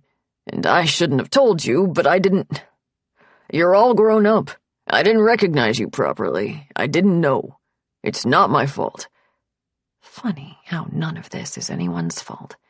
He scratches the side of his neck with blunt fingernails. "I'm the one who figured out you weren't dead, you know. Back then. Heard you make this little noise, all whimpery, like a little puppy. I bundled you up, got you warm, snuck you back to my cabin. Don't know what I was thinking I was going to do after that, only couldn't stand to have anything else happen to you. Poor little thing." He doesn't seem to realize how much this contradicts his rosy view of the Daltons. The only reason he'd need to keep me secret, sneak around, is if they were a danger to me. To a 5-year-old child. "Magnus found me out, of course," he says. "He came up with the plan. A place for you to go. Didn't tell me where." "And my mother?" I ask. Blue scarf. She smiles, wraps me up in her arms. Red scarf. She tells me to run. "We buried her," he says, "off in the woods. I made sure to find a nice spot, a really nice spot. There are wildflowers in the summer. Mallory would have liked that." "Are you going to bury me in the same place, Mr. Vance?" I whisper, and I don't try to hide the fear snaking through the words. "That's not my call," Vance says, but he looks uncomfortable. "You can't blame them, Miss Scott. You can't blame them wanting to protect their own. She was angry. She wasn't thinking straight." My brow furrows in confusion. Everything's still a bit sloshy from the drugs, and for a moment I think I've missed something. She who? I say. Louise? "She just meant to talk to Mallory. The gun was for show, that's all," Vance says. I can imagine Louise angry easily enough, but threatening someone with a rifle is harder. Louise is the kind of person who lets someone else hold the gun. But Rose is the one who gave me the tea. All that talk was just to draw out what I knew. Rose found out that her husband was cheating on her, or so she thought. She found out where he was stashing them. She went to confront them. I had assumed it was Nick. Nick in a rage, storming up here to do God knows what, and Liam, I know now, was protecting me, protecting us. But I was wrong about who he was protecting me from. The gun was only for show. But something went wrong. Accident or anger? Does it matter? A pull of the trigger. My mother with her hand on her throat and blood gushing between her fingers, and all of a sudden an affair wasn't what the Daltons needed to cover up. Mr. Vance sighs. I better go downstairs. Keep an eye out and all that. He grabs the rag. No, I start, but he jams the rag in, then pulls the cord back up. I make a muffled sound of protest, but it's no use. You just wait here, he says, as if I have any other choice. Duchess stays. She stands, ambles over to me, and sniffs at me once again, nose prodding against my sides. She circles back around, and I freeze, heart thudding, waiting for her to bare her teeth. But then she gives a sigh and settles down beside me. She lays her head over my thigh, her eyes dark and wary, ears pricked toward the doorway. Her breaths are steady. Her body is warm. And with her head nestled in my lap, I shut my eyes and allow myself to weep. I don't know how long it is before my tears are spent. I train my attention on the steady rise and fall of Duchess's side, calming my own breath to match it. I have to think, to wrench my mind out of memory and out of the blind panic of my situation and try to imagine a way out of this mess. I have the knife, and I might have a minute or two before Vance comes back. The knife is easy. It's still in the pocket of my coat, blessedly overlooked in Nick's haste to get me out of there. His urgency suggests there are people on this mountain who aren't part of this. Louise, Vance, Magnus, Rose, Nick, all of them are threats. But there might still be help here. I have to hope. I wriggle the knife from my pocket, awkward with my hands tied together, and manage to open it. I contort my hands to get it under the plastic zip tie and saw, but I'm not getting anywhere. Instead, I twist, wedging the blade of the knife between the floorboards, and finally there's enough pressure against the tie and it snaps, my hands springing apart. I scrabble at my cheeks, pulling the cord free and spitting out the gag. As I sit up, Duchess hauls herself upward with a slightly annoyed huff, irritated at having her headrest taken away. Hush, I say under my breath. Settle, girl. She blinks at me, gives a long stretch, stands there as if waiting to see what I'll do next. Warily, I get my legs under me and rise. I wait for her to growl, to bark. Instead, her tail fans slightly and she paces forward to fit her blocky head under my hand. I scratch between her ears and she pants. Good girl, I whisper. Now to get out of here. There's a window next to the bed. We're on the second story, a longer drop than I'd like, but the snow looks soft. I have to hope it will cushion a fall. I unlatch the window, moving with painful slowness, and start to ease open the window. 2 inches up, it sticks. I bite my lip to stop myself from swearing. I wrap my fingers around the bottom of the window, haul upward. It gives all at once, scraping another 4 inches up before thumping as it sticks again. What are you doing up there? Mr. Vance calls. Shit, I hiss and tug at it again, but it won't give. It's far too narrow for me to fit through. Vance's footsteps thunder up the stairs. I strain. Crouching down, I shove my shoulder against the bottom of the window, and it wiggles but won't give. Stop it, Mr. Vance orders, and rough hands grab hold of me, pulling me back and spinning me around. I barely have time to flinch as he backhands me, hand cracking against my cheek. Duchess snarls. She's a blur. Black fur, white teeth, pink gums bared as she snaps the air as she launches not at me, but at Mr. Vance. He stumbles back in surprise, losing his grip, and I rear back away from him. Duchess, down! He hollers, but she stands between us, hackles bristling and her teeth bared. What the hell has gotten into you? He demands. He starts toward me. She half lunges again, teeth snapping a warning, and he skitters back. I bolt, past Duchess, down the stairs. As I dash for the door, my eyes catch on a pale spot above the door. The ghost of a trophy mount, its outline permanently marked by the fading of the wood around it. The air hits me cold and razor-sharp, and like I did so long ago, I run. 40. The sun is bright against the snow, dazzling my eyes. I can't head to the lodge or to White Pine. They'll look for me there first. But there's one person here I'm certain isn't involved in all this. She might hate me for getting her involved, but I don't have a choice. I head for Red Fox. At every step I expect to be spotted, but the woods are empty. I reach the cabin and try the knob, unlocked, and burst inside without knocking. Sebastian is on the floor with his dinosaurs. Paloma is at the table, hands wrapped around a mug. Alexis stands at the side of the room, a thumbnail tucked between her teeth. All of them are staring at me. "Theo, what?" Alexis starts, and then Paloma leaps from the chair, running to gather Sebastian in her arms. I realize I'm still holding the knife, brandishing it out in front of me. I lower it. I shut the door with my foot and hold up my other hand, palm out. "I'm sorry," I say. "I didn't mean to scare you." "Then put that knife away," Paloma snaps, backing away to put the couch between us. Sebastian squirms in her arms. "I can't," I say. "Look, I don't have time to explain everything. Is Connor back yet?" "Connor? He never left," Alexis says, confused. "We thought you went to Datura with Mr. Vance." I blink, shake my head, confusion spilling through me. I can't sort the lies from the truth anymore. "Do you know where he is?" "At White Pine, I think," Alexis says. "What's going on?" "I need to talk to him," I say. "I need one of you to go and get him. Don't tell anyone else that I'm here. Please." They look at each other. Paloma's grip on Sebastian tightens. "We can go get him. You wait here," she says softly. "No," I say, wishing I could trust them. "Only one of you goes. The other one stays with me." I don't make it a threat, but they both understand. They exchange another look. "You go," Alexis says. "Take Bastian." "Right," Paloma says. "Come on, honey." She walks toward me slowly, shifting Sebastian to the other side of her body.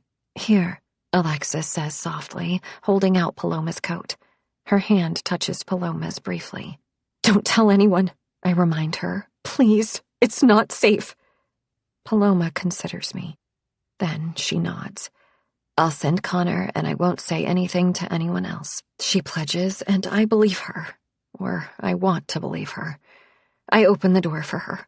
She flinches away from my approach, and then she's striding out the door.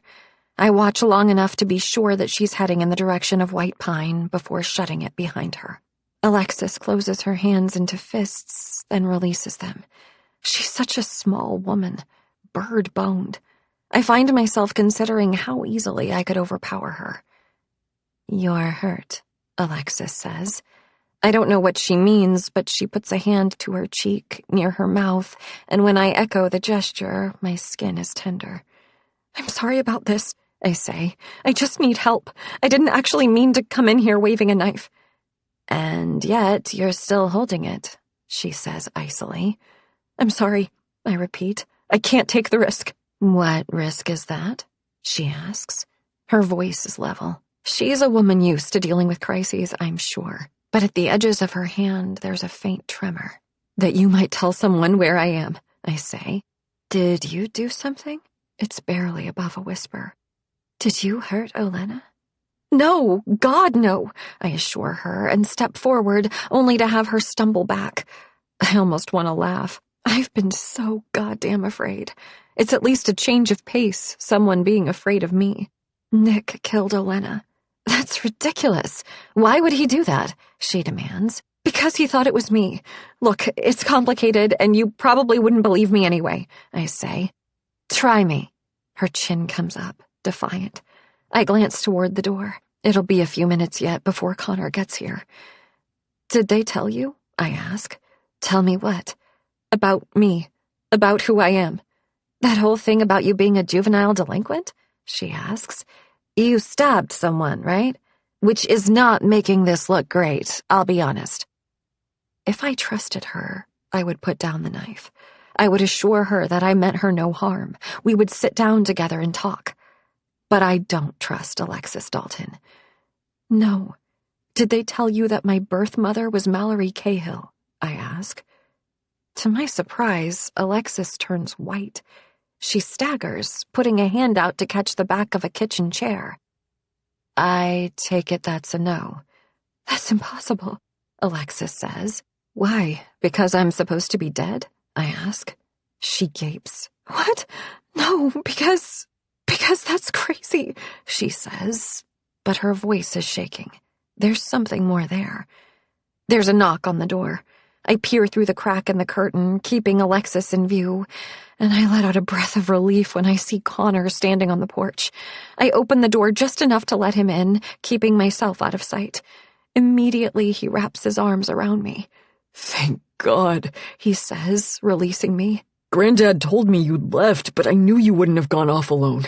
Where were you? Tied up in Dragonfly, I say. Your mother drugged me. She what? Connor says. I run a hand over my head. She gave me tea, and there was something in it. She told me you were gone. She lied. And I tried to get away, but Nick found me, and he tied me up and put me in Dragonfly. They all knew about it. Magnus, Louise, Mr. Vance. But my mother wouldn't do that, Connor says, staring at me. She wouldn't be involved. Mr. Vance told me. He said she had a gun. That she didn't mean to, I say, and my anger at Rose is nothing compared to how much I wish I didn't have to do this to Connor. It was an accident. His confusion gives way to understanding. The breath goes out of him, and he looks at me with dawning horror. You think she killed Mallory? My mother isn't capable of something like that. She wouldn't hurt anyone. Vance was wrong. No, he wasn't, a soft voice says. I had almost forgotten that Alexis was there. She hasn't moved from her spot by the table, but now her arms are folded tight across her torso. Alexis? Connor says. Mr. Vance wasn't wrong. But it wasn't Mom, Alexis says. She takes a shuddering breath. It was me. I killed Mallory Cahill. 41. She's not an idiot. She's 15. She knows what an affair is. She's noticed her father's disappearing act over the last few weeks. She's heard him on the phone, making arrangements for things to be paid in ways that won't show up on the credit cards. She saw him buy those expensive gifts, and she knew they weren't for his kids, his wife. So when Connor tells her about the woman living on the mountain, she knows exactly what it means. She doesn't say anything. Not at first. Not until she hears Mom on the phone. I thought you should know, her mother says, and I'm giving him the papers as soon as he gets home. The papers are at the bottom of her mother's dresser drawer. She sees them, and she knows what it means. What will happen? She has never felt like this before. Rage and despair and panic, like she's trapped and she'll do anything to claw her way out. Her parents can't divorce. They love each other. They aren't like other parents who split up. They don't fight. They laugh together. They sneak away for a private moment anytime they can. She knows their marriage is good. Was good. Which means that something has to have caused this. Someone. The other woman. She's never understood the anger the phrase provokes until now. Her father is a good man, and her parents' marriage is strong, so it has to be this woman's fault, and everything will be okay if only she's gone. Her mother isn't going to do it. Rose Dalton bears hardship gracefully. She smiles. She says, "We will get through this," as if that's the only option. Alexis knows that sometimes you have to do more than endure. Her dad's been teaching her how to drive. She's not old enough for a license, but she looks older, especially when she borrows her mother's clothes, wears her favorite sunglasses. Paloma always gets carded, but she hardly ever does. She takes her mother's car. She puts the rifle in the trunk. She isn't going to use it, but it makes her feel more secure to have it. What does she know about this woman? She could be dangerous. She can't be a good person, not if she's doing this to their family. The gun will make her listen. The gun will make her understand. The first part of the drive is easy. Cop cars pass her and don't even glance twice. She checks her reflection in the mirror. No sign of tears. Red lipstick that Paloma bought her because it makes her look like a 40s movie star. She looks 23 at least. She feels invincible. She isn't expecting how difficult the drive up the mountain proves to be. The road has been partially cleared, but she's never had to drive in snow like this, and the car slews, mires, lurches. She's white-knuckled by the time she reaches the top, leaned over the steering wheel and panting, and she ditches the car by the gate rather than go farther. She can't remember the code anyway. She gets the rifle from the trunk, hoofs it. She sees the woman from behind first, standing by an old brown sedan, shoving things into the back seat. She has dirty blonde hair, the kind that looks like dishwater, with cheap highlights shot through it. She's skinny as a stick. Maybe that's why Dad looked at her at all, tired of Rose with her 3 children body and no time for the gym, and this fills Alexis's adolescent heart with righteous fury. And then the woman turns. That bony face, those 2 big eyes, and they stare at each other for a moment of startled silence before the woman says, "Who the hell are you?" And Alexis realizes that as many times as she's planned the biting words she'll say, they don't actually add up to anything but raw hurt. She can't string them together into something sensible, so she stammers. "I don't have time for this," the woman says, and starts to turn away, to dismiss her, to ignore her. Alexis raises the rifle. "Stop," she says. The woman freezes, mouth opening in a little O of surprise, and a jolt of satisfaction goes through Alexis's belly. This feels like power. It feels like justice. "Look, I don't know what this is about," the woman starts, and Alexis snarls. "You don't know what it's about? You don't know who I am? My name is Alexis Dalton. You're fucking my father." The woman has the audacity to look puzzled. "Alexis? You're Liam's daughter," she says, realization dawning. "No, Alexis, you don't get to talk," Alexis says. She is aware that there are tears streaming down her face. "You have to listen. You can't have him. You can't do this to our family. You're going to leave, okay? You're going to leave and you're never going to come back." The woman laughs. She laughs. "What the fuck do you think I'm trying to do?" she says. "Alexis, and she steps forward. She steps forward and reaches out. She steps forward and the movement is sudden, and she laughed, and she's reaching for the gun, and she's destroying everything, and Alexis is startled. It's the surprise that makes her finger spasm on the trigger. It's the anger. It's the way she lunged forward so suddenly. She laughed. The shot splits the air. 42. I didn't mean to. I swear I didn't mean to. The buzzing is back. That drone of insect wings. I stare at Alexis, but it's like the individual features don't add up to anything. Lips, eyes, curve of a cheek, pert nose. Not a face. Not a person. She's still talking. I should have tried to help her, but I ran. Dad was there, somehow. He asked me what had happened. I told him I'd killed her. He told me to go to Mr. Vance's cabin. He said to stay there, no matter what, until he came to get me. So I did. I stayed. But Dad never came back. It was Grandpa who came to get me. Because Dad, he... She chokes on her own tears. Paloma told me he killed himself, I say. Told me that Alexis believed it, at least. Connor's hand tightens on my shoulder. I'm not sure if it's meant to be a comfort or if it's meant to hold me back. It's my fault. Her voice is small, 15 and lost all over again. She takes a steadying breath. Granddad and Grandma told me what to do, which was nothing, basically. Pretend it didn't happen. Go along with the story. Don't ask questions. It was Alexis, not Rose at all. I should have seen it. How they leapt in to cover for her. Louise, Magnus, Nick, flocking together to shield their little princess from the consequences of what she'd done. No matter the cost. Even if that cost was me. Did you ever bother to ask what happened to me? My voice is a growl. It sounds like a stranger's. Her eyes are wide, frantic. I didn't know about you, not until later. And I did ask. They said you went to live with family, that you hadn't seen anything and they were making sure you were taken care of. They said not to worry.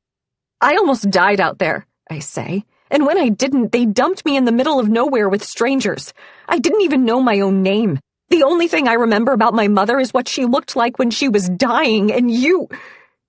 She was attending her private schools, kissing her girlfriend, getting an Ivy League degree, getting married on an island, enjoying every perk of being a Dalton. It doesn't matter what you do. It matters who you are. She's a Dalton. I'm no one. There's only one way this was supposed to turn out. Did you know who I was? I ask. Not until literally just now, she says. So you didn't know what they've been doing? Your grandparents, Nick, your mom, that they tried to kill me to cover up what you did? I demand. No, I swear, no, and I never would have asked them to, she babbles. Your grandparents promised you it would all be taken care of, didn't they? You wouldn't get in any trouble. They're not about to let that promise be broken, I say. But they can't. They wouldn't do anything like that, Alexis says. I look at her steadily, and then I turn to Connor. We have to get out of here, I say. He's staring at his sister. His gaze is burned hollow. Connor. His eyes snap to me. Right, He says. how? One of the UTVs, I suggest. Nick had one. I don't know where it went, but there should be another at Mr. Vance's cabin. Do you know the way? I went there once, but I don't know if I can find it again. Yeah, back road. Not hard to find. Connor's losing words, losing his grip. I lace my fingers through his. We can do this, I try to tell him. Wait, what are you going to do? Alexis asks. We're going to leave, Connor says, but it's clear what Alexis is asking. Are you going to? When you get back, will you? She can't say it. I step toward her. She flinches, but holds her ground. Alexis, your family is trying to kill me to protect you. No, she says, but it isn't a real denial. It's a child's wish. Olenna died because Nick thought she was me. I grind out. Do you really want to see what happens if he gets another chance? Please, she whispers. I can't tell what she's asking for. For me to keep her secret? Or for none of this to have happened at all? Connor, Don't say another fucking word, Connor growls. She shies back, her whole body shrinking in on itself. If you can't help, stay out of the way. There's so much pain in her eyes. She killed my mother. She took my whole life from me. Part of me wants her to hold every part of that hurt and never let it go, no matter how much it tears into her. But not all of it is hers to bear. Connor opens the door, but I pause, looking back toward Alexis. Your father didn't kill himself, I tell her bluntly. They lied about that, too. I don't wait to see her reaction. We leave Alexis and Red Fox and head into the woods. 43. We don't take the path. They'll be looking for us, for me. Our only advantage is that there are still people here who would ask questions if they were too obvious about it. Subtlety will slow them down. And Connor knows this mountain. It's beautiful out here, I think. The sun has broken through the clouds and the fresh snow glitters and gleams in every direction. The stately trees are robed in pale finery, the deep emerald of the evergreens peering through. We lived in an enchanted forest, my mother and I, for a little while. Connor looks back at me, and I remember it again, spinning in the snow, laughter bubbling, going faster and faster. Despite everything, despite the knowledge of what is pursuing us, I smile, and Connor's lips bend in answer, and for a brief moment it is just the two of us beneath this canopy of branches, and this place is as magical as it was meant to be. But we can't stop. This isn't that sort of fairy tale. Not the one with the princess singing to woodland creatures and the prince who rides to her rescue, but the kind where witches dance on hot coals and farmer girls have their hands cut off by their loving fathers. This way, Connor says. It's the first either of us have spoken, and the sound sends a black crow into flight, croaking its discontent. Our path bends. We're heading downhill now, and the going is easier. We come to the road. It's untroubled by wheel treads, which I decide to take as a good sign. We travel parallel to a set of heavy tracks leading in a single direction, the opposite of the one we're taking. So Vance is gone, and he hasn't returned. More good news. which ought to be a sign that our luck can't last, but still I'm beginning to hope that we will be away and free in moments when the sound of an engine rumbles in the middle distance. Connor pauses only long enough to look at me, both of us confirming in that moment what we heard, and then we speed up. The engine is definitely getting closer. I almost cry out in relief as the side of Vance's cabin comes into view. We sprint for the UTV, which is sitting parked right where I saw it last. Keys? Connor says. Inside, I suggest. Connor runs to the door. Locked. He takes his gloved fist and without a second's hesitation punches through a window beside the door. He reaches through, ignoring the shards of glass left behind, and screws up his face as he contorts his arm to get at the lock. There. I run past him. The keys. Where did Vance put the keys? I have a vague memory of a drawer opening, a clink of metal. I run to the tiny kitchen area and start yanking drawers open, and there they are. I toss them to Connor and follow him out. The motor is not a growl, but a roar now, and still getting closer. Whoever it is must have seen our tracks and guessed where we were going. Connor straddles the UTV. I sling a leg over behind him and wrap my arms around his middle as he starts it up. He doesn't give me any warning before the vehicle surges forward with a deafening snarl of the engine. Hold on, he yells. We slew to the left and down the road. This is not like the road we took to get up here. It's narrow and winding, and it drops on one side with barely 2 inches to spare, and it would be terrifying even without the snow masking it and the other vehicle still getting closer. Connor jerks the handlebars to bring us around a sharp turn, and I look over my shoulder and see the dark forest green of the other UTV, and Nick riding it. "Connor," I say in a tone of warning. I know. He slows as we approach another turn. Nick doesn't. The slope slices away to our left, a short, sharp drop, and snow-scattered rocks at the bottom. I twist, looking back at Nick again. He's stopped. For a moment, I'm elated and then confused, and then I watch as he takes the rifle from his shoulder, levels it. "Gun!" I scream as the first shot rings out. Connor's hands jerk, and so does the UTV. Something pings against the rocks beside us. Missed. He missed, I think, and then a second shot splits the air, and Connor gives a startled grunt. He lurches forward in his seat. The UTV swerves, toward the edge, over it. I lose my grip. First I'm falling through nothing, and then my shoulder crunches against the ground, and I'm tumbling down the slope. I wrap my arms around my head just as I slam into the rocks at the bottom. All the breath goes out of me. My vision fills with bright lights. I lie in the snow, stunned, my face pressed against the ground. I can't move. I can't think. I can't see where Connor has landed. The sun is nearly gone, and in that near darkness a single light shines above. Too bright to be a star, I think. It's not supposed to look like that. And for a moment, the present slips away, and I exist only in memory. The man hasn't moved in a long time. Not since he fell. For a while his body offered hers some warmth, but all of it is gone now. The amber glow of the star remained longer, but she can no longer keep her eyes open. She can no longer move at all. Some part of her marks the crunch of footsteps, the voice low and angry. What did you do? He came at me.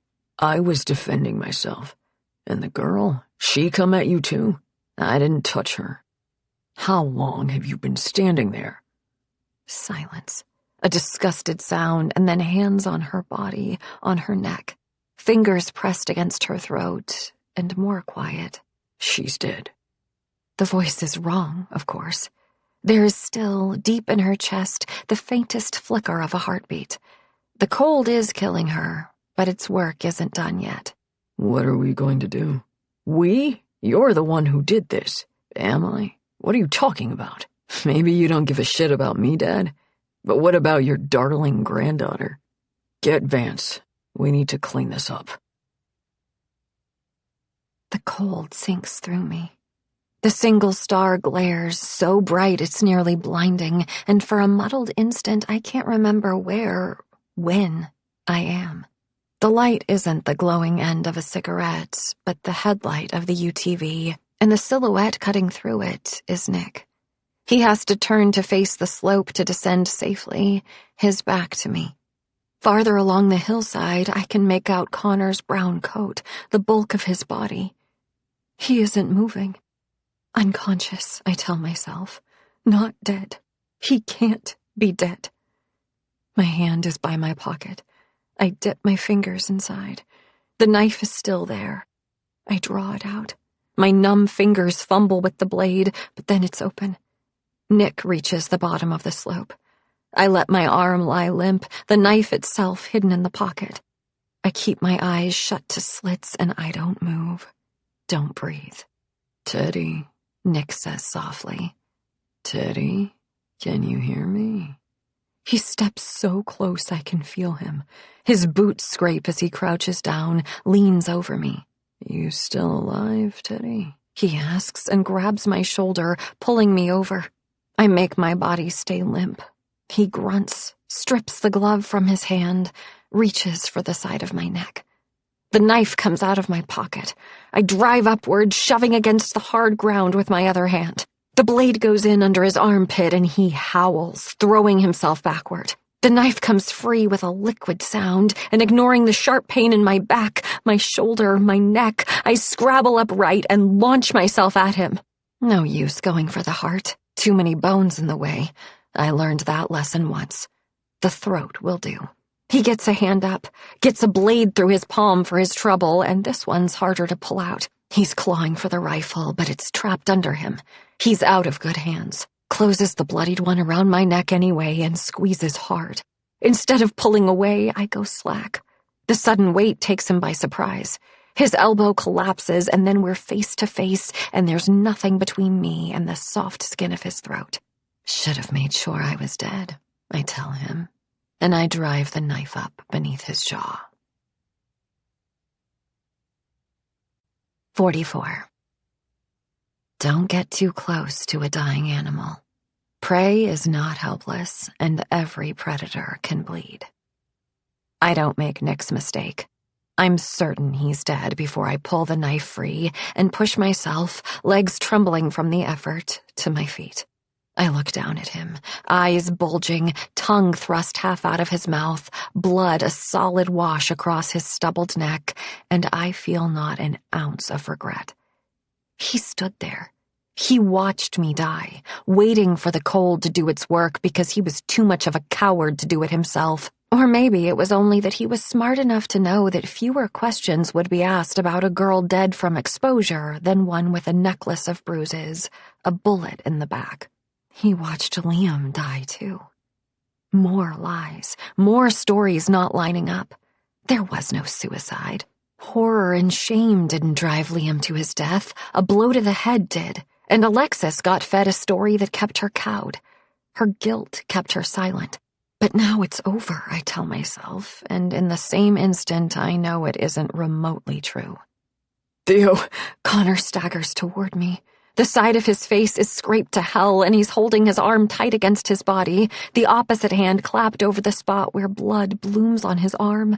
But he's breathing, he's upright, he's alive. He stares at me, and I know what he sees. Blood on my clothes, on my hands, on my neck where Nick grabbed it, on the knife still clutched in my hand. I brace myself for him to shy away from me. But he only walks forward slowly, eyes flicking to Nick, away. He reaches out, his own hand slick with crimson, and pulls me to him. He kisses me, not rough, not tender. This kiss is needful, certain. "You're okay," he says, and then, pulling away, looking into my eyes, "You're okay?" I nod, a tremor of a gesture. "Your arm—" "It's not great," he says tightly. What he means is that it's bleeding, though not so much that it seems like it hit something vital. He's wearing his gray scarf. I take it from around his neck and tie it tight around the wound, making him hiss in pain. It's makeshift, but it seems to slow the bleeding. "It went right through. I think I'll be all right." He sounds queasy. "We'll get you help," I say, trying to keep my voice from shaking and failing. I almost lost him. Almost lost everything.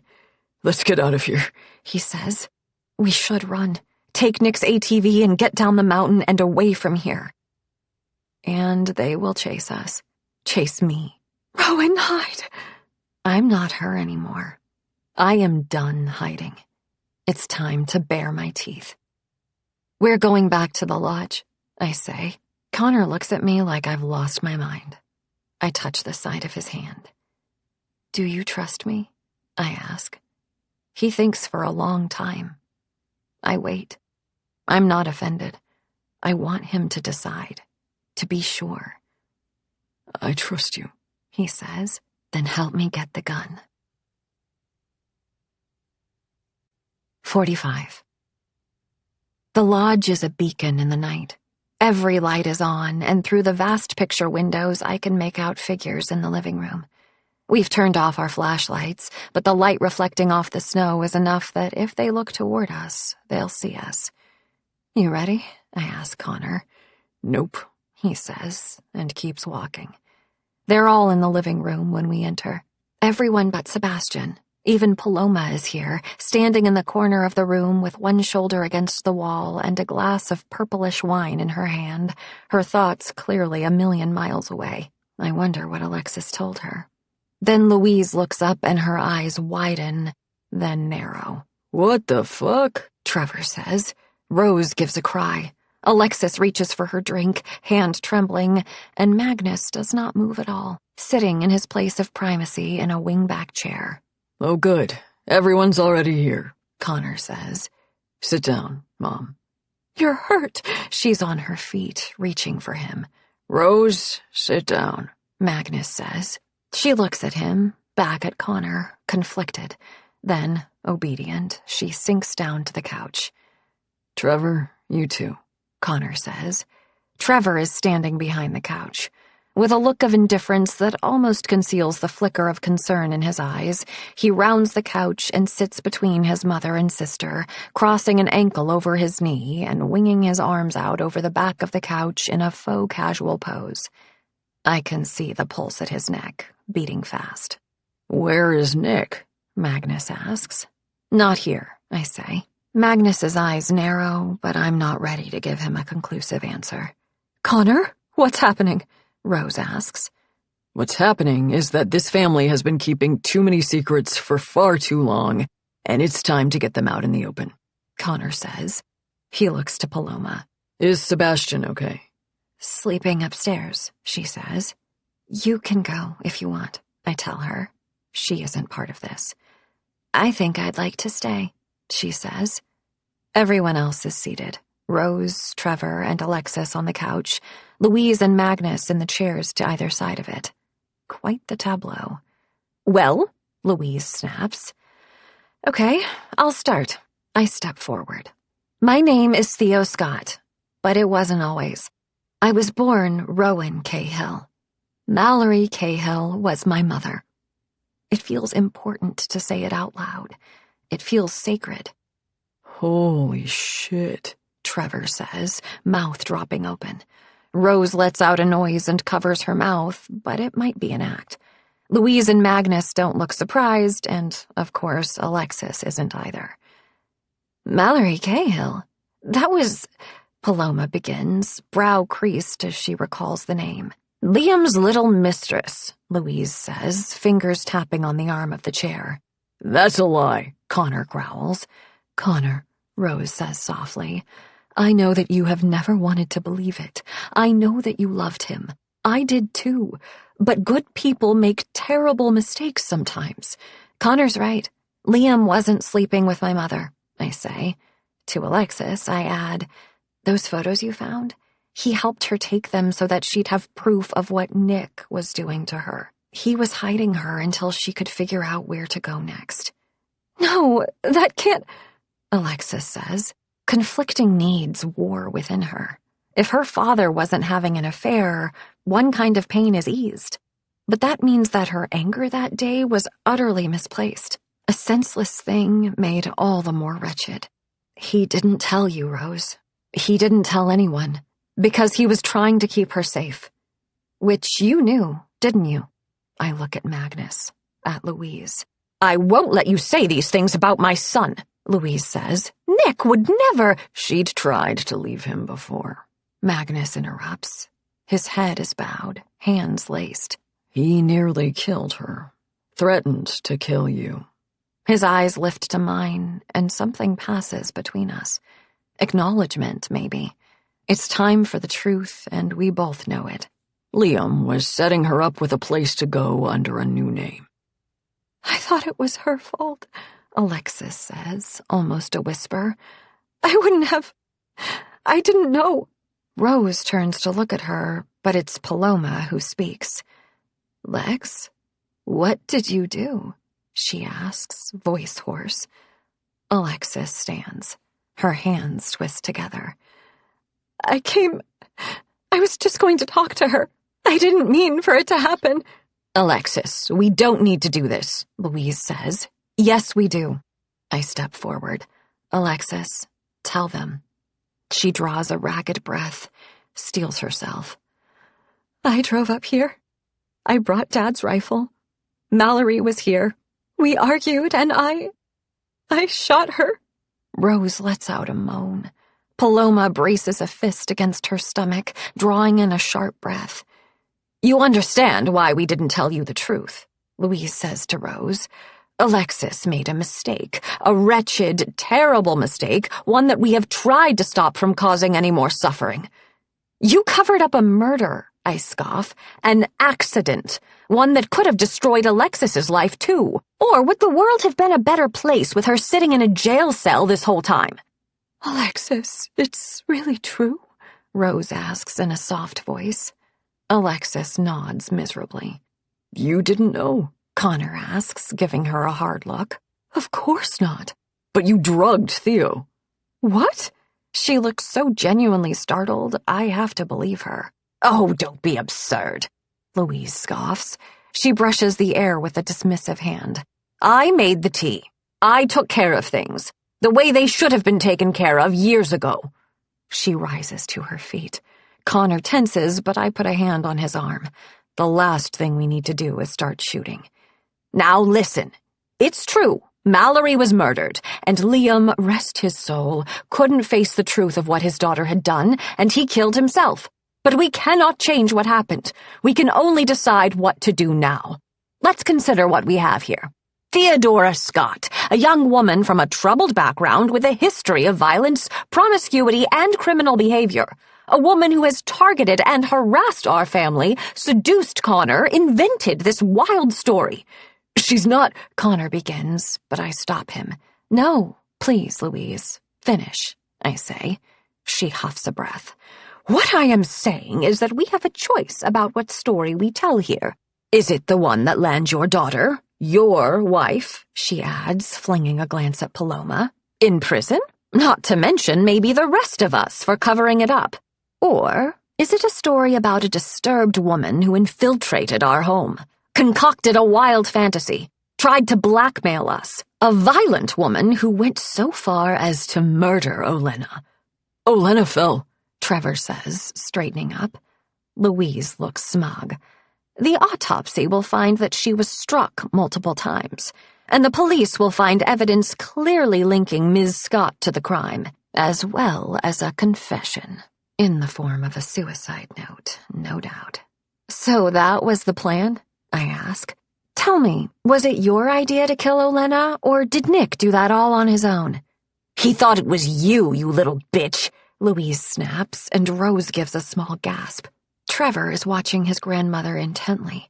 That pulse point at his neck is thudding away. Where is Nick? Rose demands. He stepped in to help after Liam died. She relied on him. He was her friend, her ally, a father to her children. I wish that I didn't have to do this. He's dead, I say. No, Louise says, a flat denial. No, he isn't, Rose lets out a sob. Trevor growls. Good, Trevor, Magnus says warningly. Didn't she just say he killed Olenna? He was, what, beating that woman? Which shouldn't come as a shock to you, Grandpa, given that it's your lawyer helping him get out of doing the same fucking thing to his wife, Trevor says. Uncle Nick, what a fucking hero. Great guy. Shame about the bit where he loves to hurt women. You're one to talk, Alexis snarls. I never meant to hurt Kayla, Trevor snaps. She was sweet. She didn't deserve this. Nick, fuck. He jams the heels of his hands against his eyes. You're sure? Rose says. Mom, he shot me, Connor says. He gestures to his arm. That's a lie, Louise insists, but her voice is high and shaky. He wouldn't have hurt you. This was to protect the family. He killed his own brother, I say. No, Louise says. That's absurd. Liam killed himself. She looks at Magnus. Her hand grips the arm of the chair, blanching her knuckles white. Liam killed himself. You told me that. Epidural hematoma, Connor says. Dad died of a blow to the brain. I saw the report. There were no wounds that could have been suicide. Alexis swallows. You said they lied, but why would they? They told you it was suicide to keep you quiet, I tell Alexis, to make it all your fault. But it wasn't just the two of you up there. Nick was there too. Alexis's face is blank, uncomprehending. Paloma reaches for her, but Alexis doesn't seem to register it. And then all at once her knees buckle. Paloma lunges just in time, catching her and lowering her to the floor. She holds Alexis against her chest, shushing her like a child, but Alexis isn't making any sound at all, her eyes fixed wide and her body trembling. Magnus? Louise says, and for the first time I see a hint of fear in her eyes, of things slipping away from her. That isn't true, is it? Magnus leans forward, wincing as if in pain. They fought. Liam took a blow to the head. It was unintentional. Bullshit! He could have lived if he'd gotten help, I say. Nick watched us. Liam fell and he wouldn't get up and I didn't know what to do, so I stayed with him in the snow. And I could see Nick standing there, waiting for us to die. Louise's hands flutter, as if attempting to grasp at something invisible. Magnus, she says again, as if she's pleading with him to deny it, but he looks perfectly calm. It was over when I got there, Magnus says. I did what I could to limit the damage, including not sharing information that would only hurt people. But telling Alexis that her dad killed himself because of her, that was fine? I shoot back. Magnus interlaces his fingers before him and offers no answer. Louise lays her palms firmly on the arms of the chair. She stares into the distance for a long moment, and then she squares her shoulders. None of this changes what we need to do, she says deliberately. We have to protect our family. We need— Oh, fuck you, Grandma, Connor says. The whole room falls to shocked silence. Protect our family? You mean protect our reputation. Protect a killer. I mean that we need to protect your sister, Alexis, Louise says. Alexis is still kneeling, but she's upright now. Paloma's arms are around her loosely. Alexis's eyes are fixed on the floor. Her jaw clenches. I can imagine what she's thinking. She's not her grandmother. She doesn't want me dead. But still, there's that voice, that instinct for self-preservation. She killed someone. You don't just get to walk away from that. If we make the right decisions here, this is a tragedy, not a disaster, Louise says. Think about the consequences if all this gets out. Or we all agree on what happened and— No, Alexis says. Her eyes look sunken, ringed with dark circles. I'll confess. I'm not going to go along with it any longer. I never should have. Don't do this to yourself, Louise says. To your family, you— Lou, Magnus says. She falters. He stands up. Connor tenses, but Magnus only puts his hands in his pockets and looks around at everyone, as if taking in the scene. I'd like to speak to Theo alone. Like hell, Connor says. Magnus meets my eyes. I think part of me has always understood Magnus, the way that he has always understood me. It's all right, I say. Connor looks bewildered, but Magnus nods. He holds out a hand, a genteel gesture to usher me out of the room. We can speak in the study, he says. Theo, what are you doing? Connor keeps his voice low. I squeeze his hand once. Don't worry. I'll be right back, I tell him. He doesn't stop me. Neither does anyone else. Behind us, the room is deathly silent as I exit, Magnus following behind. 46.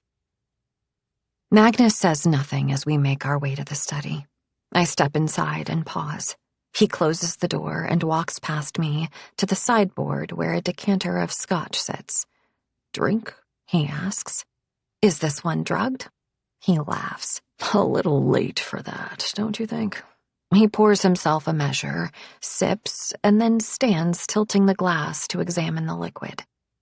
"I used to hate scotch, you know. I drank it only because it seemed like it was what I was supposed to do, part of the businessman image. Somewhere along the way, I forgot that I didn't like it." He pours another glass and holds it out to me, but I don't move. He shrugs. "Suit yourself." "Why are we here, Magnus?" I ask. "I did try to save you, you know," Magnus says. "I know. You sent me those messages, left me that gift," I say. "And I didn't tell a soul. The only people up here who knew you survived were myself and Mr. Vance, and I knew I could trust his silence," Magnus tells me. "Louise wouldn't have allowed it. Nick certainly wouldn't." "Am I supposed to thank you?" I ask. "No, but I want you to consider the fact that I am not an unreasonable man. Even when you came here, I gave you every opportunity. I took the time to ascertain whether you were aware of who you were, whether you remembered what had happened. I waited as long as I could, but when Mr. Vance came to me and told me he'd given you Mallory's things, I knew that my hopes were unfounded. It couldn't be avoided." "So you tried to have me killed?" He savors a sip of his drink. "Nick worked it out that day, of course, and told Louise. I don't know if she'll ever forgive me." "She's more ruthless than you are," I observe. I don't know if that surprises me. "She isn't the one who has to get her hands dirty," Magnus says. "She's never taken a life. She doesn't understand the cost. But she also isn't wrong about the consequences of what's happened here today. It will be a disaster. Not just for me or for her, for the whole family, the company. Connor's trust fund, his inheritance is largely in company shares. Did you know that? Everything that funds the lifestyle of this family." "Tragic," I say. "Then there's the stain on the family name," Magnus goes on. "Alexis could go to prison. Sebastian would lose his mother. Connor and Trevor wouldn't escape that taint, no matter that they had nothing to do with it." "Like that's a good enough reason to cover up murder? You heard Alexis. She wants to confess. She's done living with this secret." "And that would be a great tragedy, given that she is not the killer," Magnus says. I lapse into startled silence. Magnus takes a deep draught of his drink. "The bullet caught Mallory in the neck. A dangerous wound, to be sure, but not an immediately fatal one." I stare at him. The smell of his scotch mixes with the smell of the blood drying on my clothes. Then how did my mother die? This is how it starts. A phone call. Vance's worried voice. "Your girl's here. Something's wrong. Won't say anything except she didn't mean to do it." She won't say anything to you either. Her father won't answer his phone. Neither will your younger son. It's up to you to find out what's happening, to control the situation. You're not far from the mountain. Still, it's past nightfall when you make your way up the road, heading for the gate. The woman appears like a specter. She's pale, staggering. There's a scarf wrapped around her neck, soaked through with blood, but she's upright. She has a phone in one hand.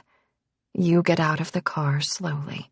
She falls to her knees at the sight of you, as if the chance of help has robbed her of her strength. "Please," she says, "I can't find them. My daughter." Her voice is weak. She is weak. Your mind is on that phone call. "What happened?" You ask her. "Alexis," she says. "She was here. I tried to tell her. She had the gun and—" Her eyes are glassy, unfocused. She looks down at her phone. "There's a signal," she says with a shuddering exhale of relief. She starts to put in the number. There are decisions you make little by little. Decisions made by degrees, decisions made with consideration, weighing the options. But in moments like these, there isn't time for that. Moments like these need men who can take everything in and do what needs to be done without hesitation. "I've got it," you say, and she gives you the phone because why wouldn't she? You walk away from her. You speak into the phone, play acting. When you return, she's still kneeling, still shivering. "My daughter," she says, "she's still up there, and Nick—" "It will be all right," you assure her. You put a blanket down on the back seat, put her on it. You drive up the mountain. You need to control the situation. You find the car. Blood in the snow, bloody tracks leading every which way. You tell her to wait, that you'll be right back. You follow the tracks to the cabin, find it empty. Then, farther out, the tracks are confused, the night dark. You lose your way, backtrack, find it again. They're already dead by the time you find your youngest son, his brother and the girl both. "What did you do?" you ask. "I didn't do anything," he says. Your eldest son is dead. So is this child, whoever she is. You need to control the situation. You walk back to the car. She's still alive, weaker than before. Her breath is fluttery. Her eyes have trouble focusing. When she speaks, you can't hear her. You have to lean close. "Did you find them?" she asks. "My daughter, Liam, are they okay?" "Everyone is fine. They're on their way here now," you tell her. She says, "Thank you," the same moment you put the knife in her chest. The same hunting knife you've kept on your belt every time you come up to this place. The talisman that tells you that you've tripped over the boundary between the outside world and the world of the mountain. You know how to make a clean kill. She doesn't suffer. She dies thinking her child is safe, and maybe that's a mercy. So you tell yourself as you drag her body out of the car, lay it in the snow. Control the situation. You do what has to be done. 47. I take my hand from my pocket. The knife rests in my palm, open, the blade still stained with Nick's blood. I stare at it, my fingers tightening. "You can kill me with that knife. There'd be a certain poetic justice in that," Magnus says. "Or you can go down off this mountain and tell everyone exactly what happened. But I'm never going to see the inside of a prison cell." You don't think they'll believe me? Or Alexis? Connor? I ask. "Oh, I'm sure you'll convince them. But the thing is, I'm dying." He quirks his eyebrows, his tone ironic. "Pancreatic cancer. I have maybe 8 months or a year left to live at most.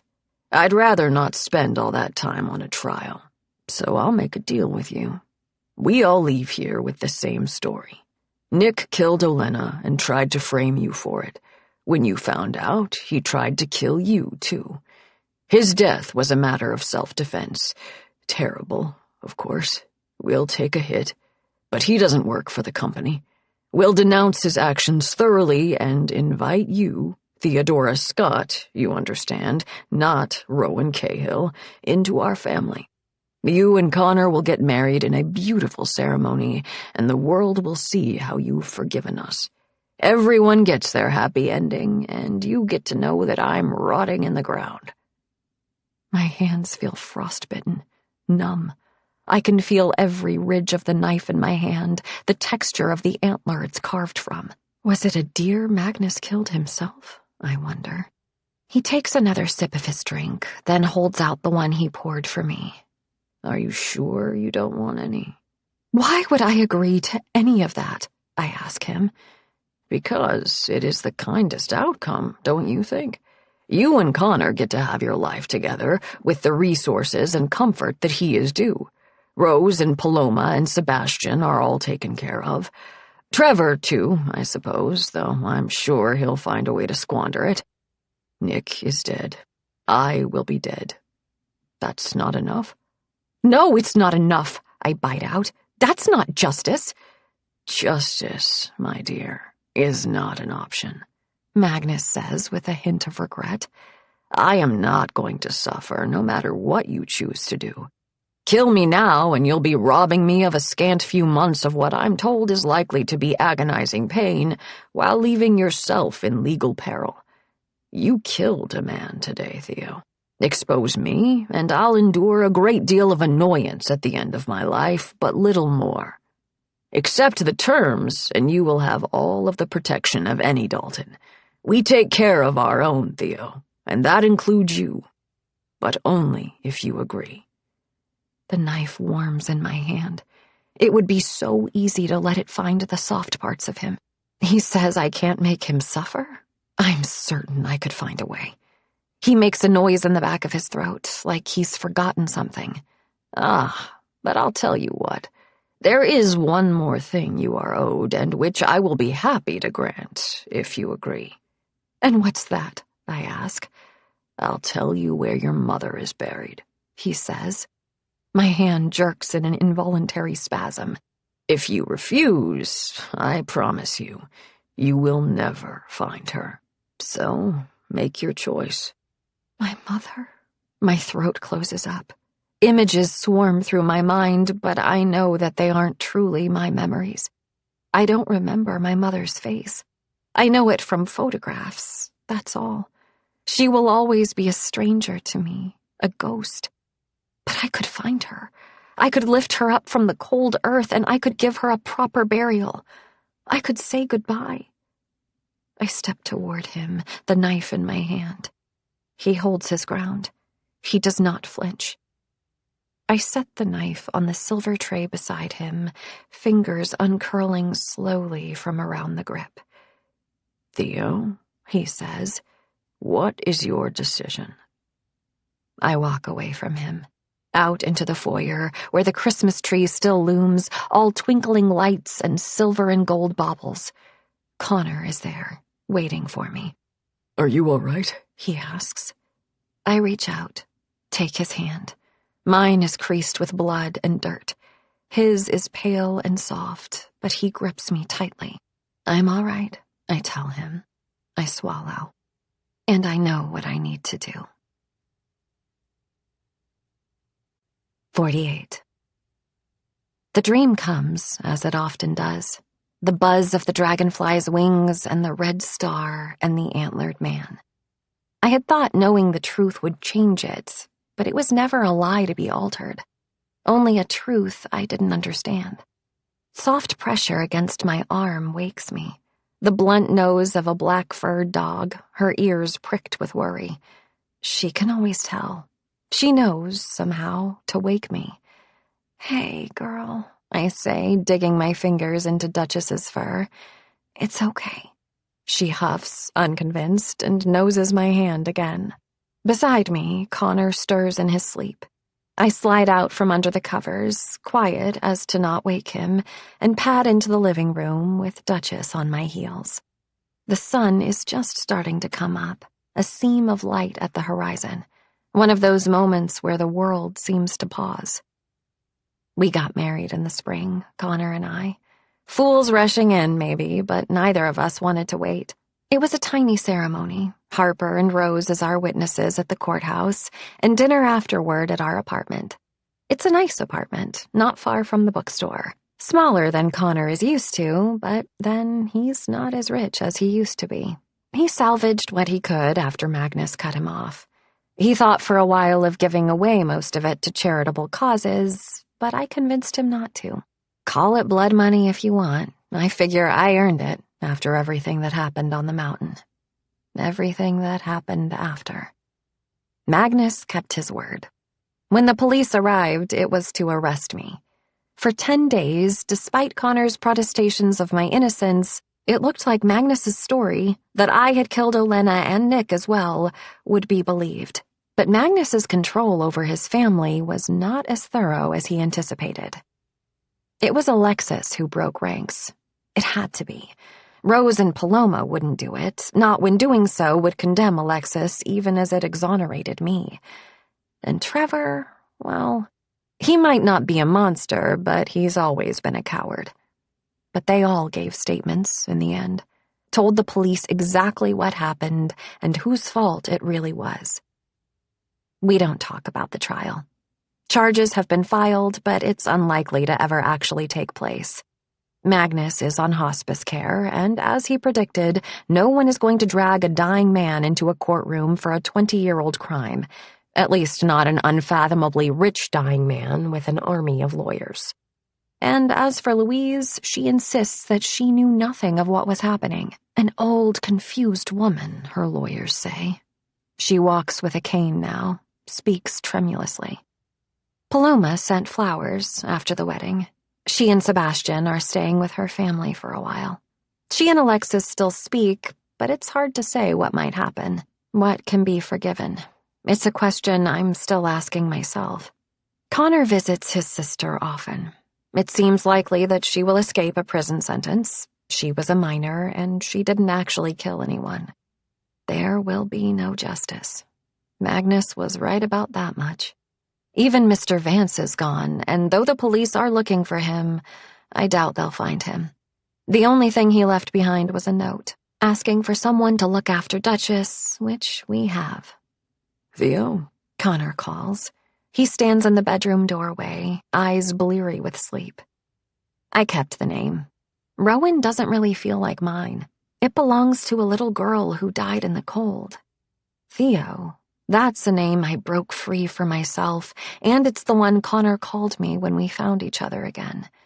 And so I am Theo Rowan Cahill. As for Connor, he took my name. He wasn't too fond of his own by then.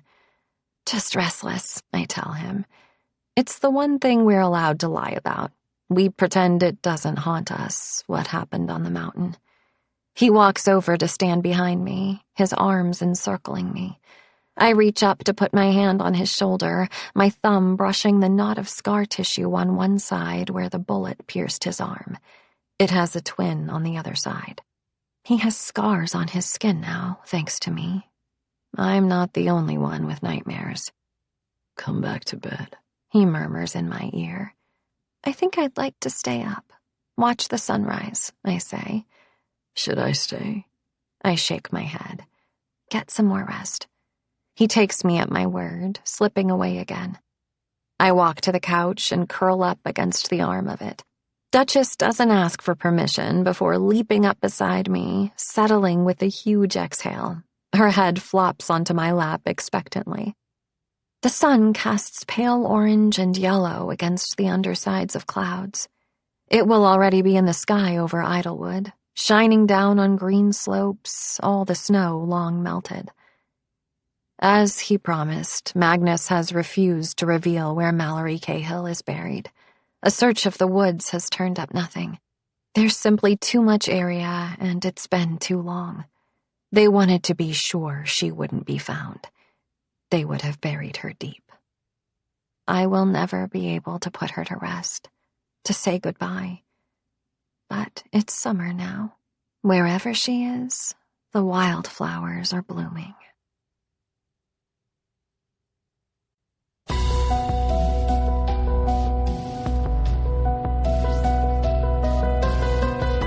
This is Carissa Vacker. Thanks for listening to A Killing Cold, a Macmillan audio production for Flatiron Books. This program was produced by Katie Robitsky. Text copyright 2025 by Kate Alice Marshall. Production copyright 2025 by Macmillan Audio. All rights reserved.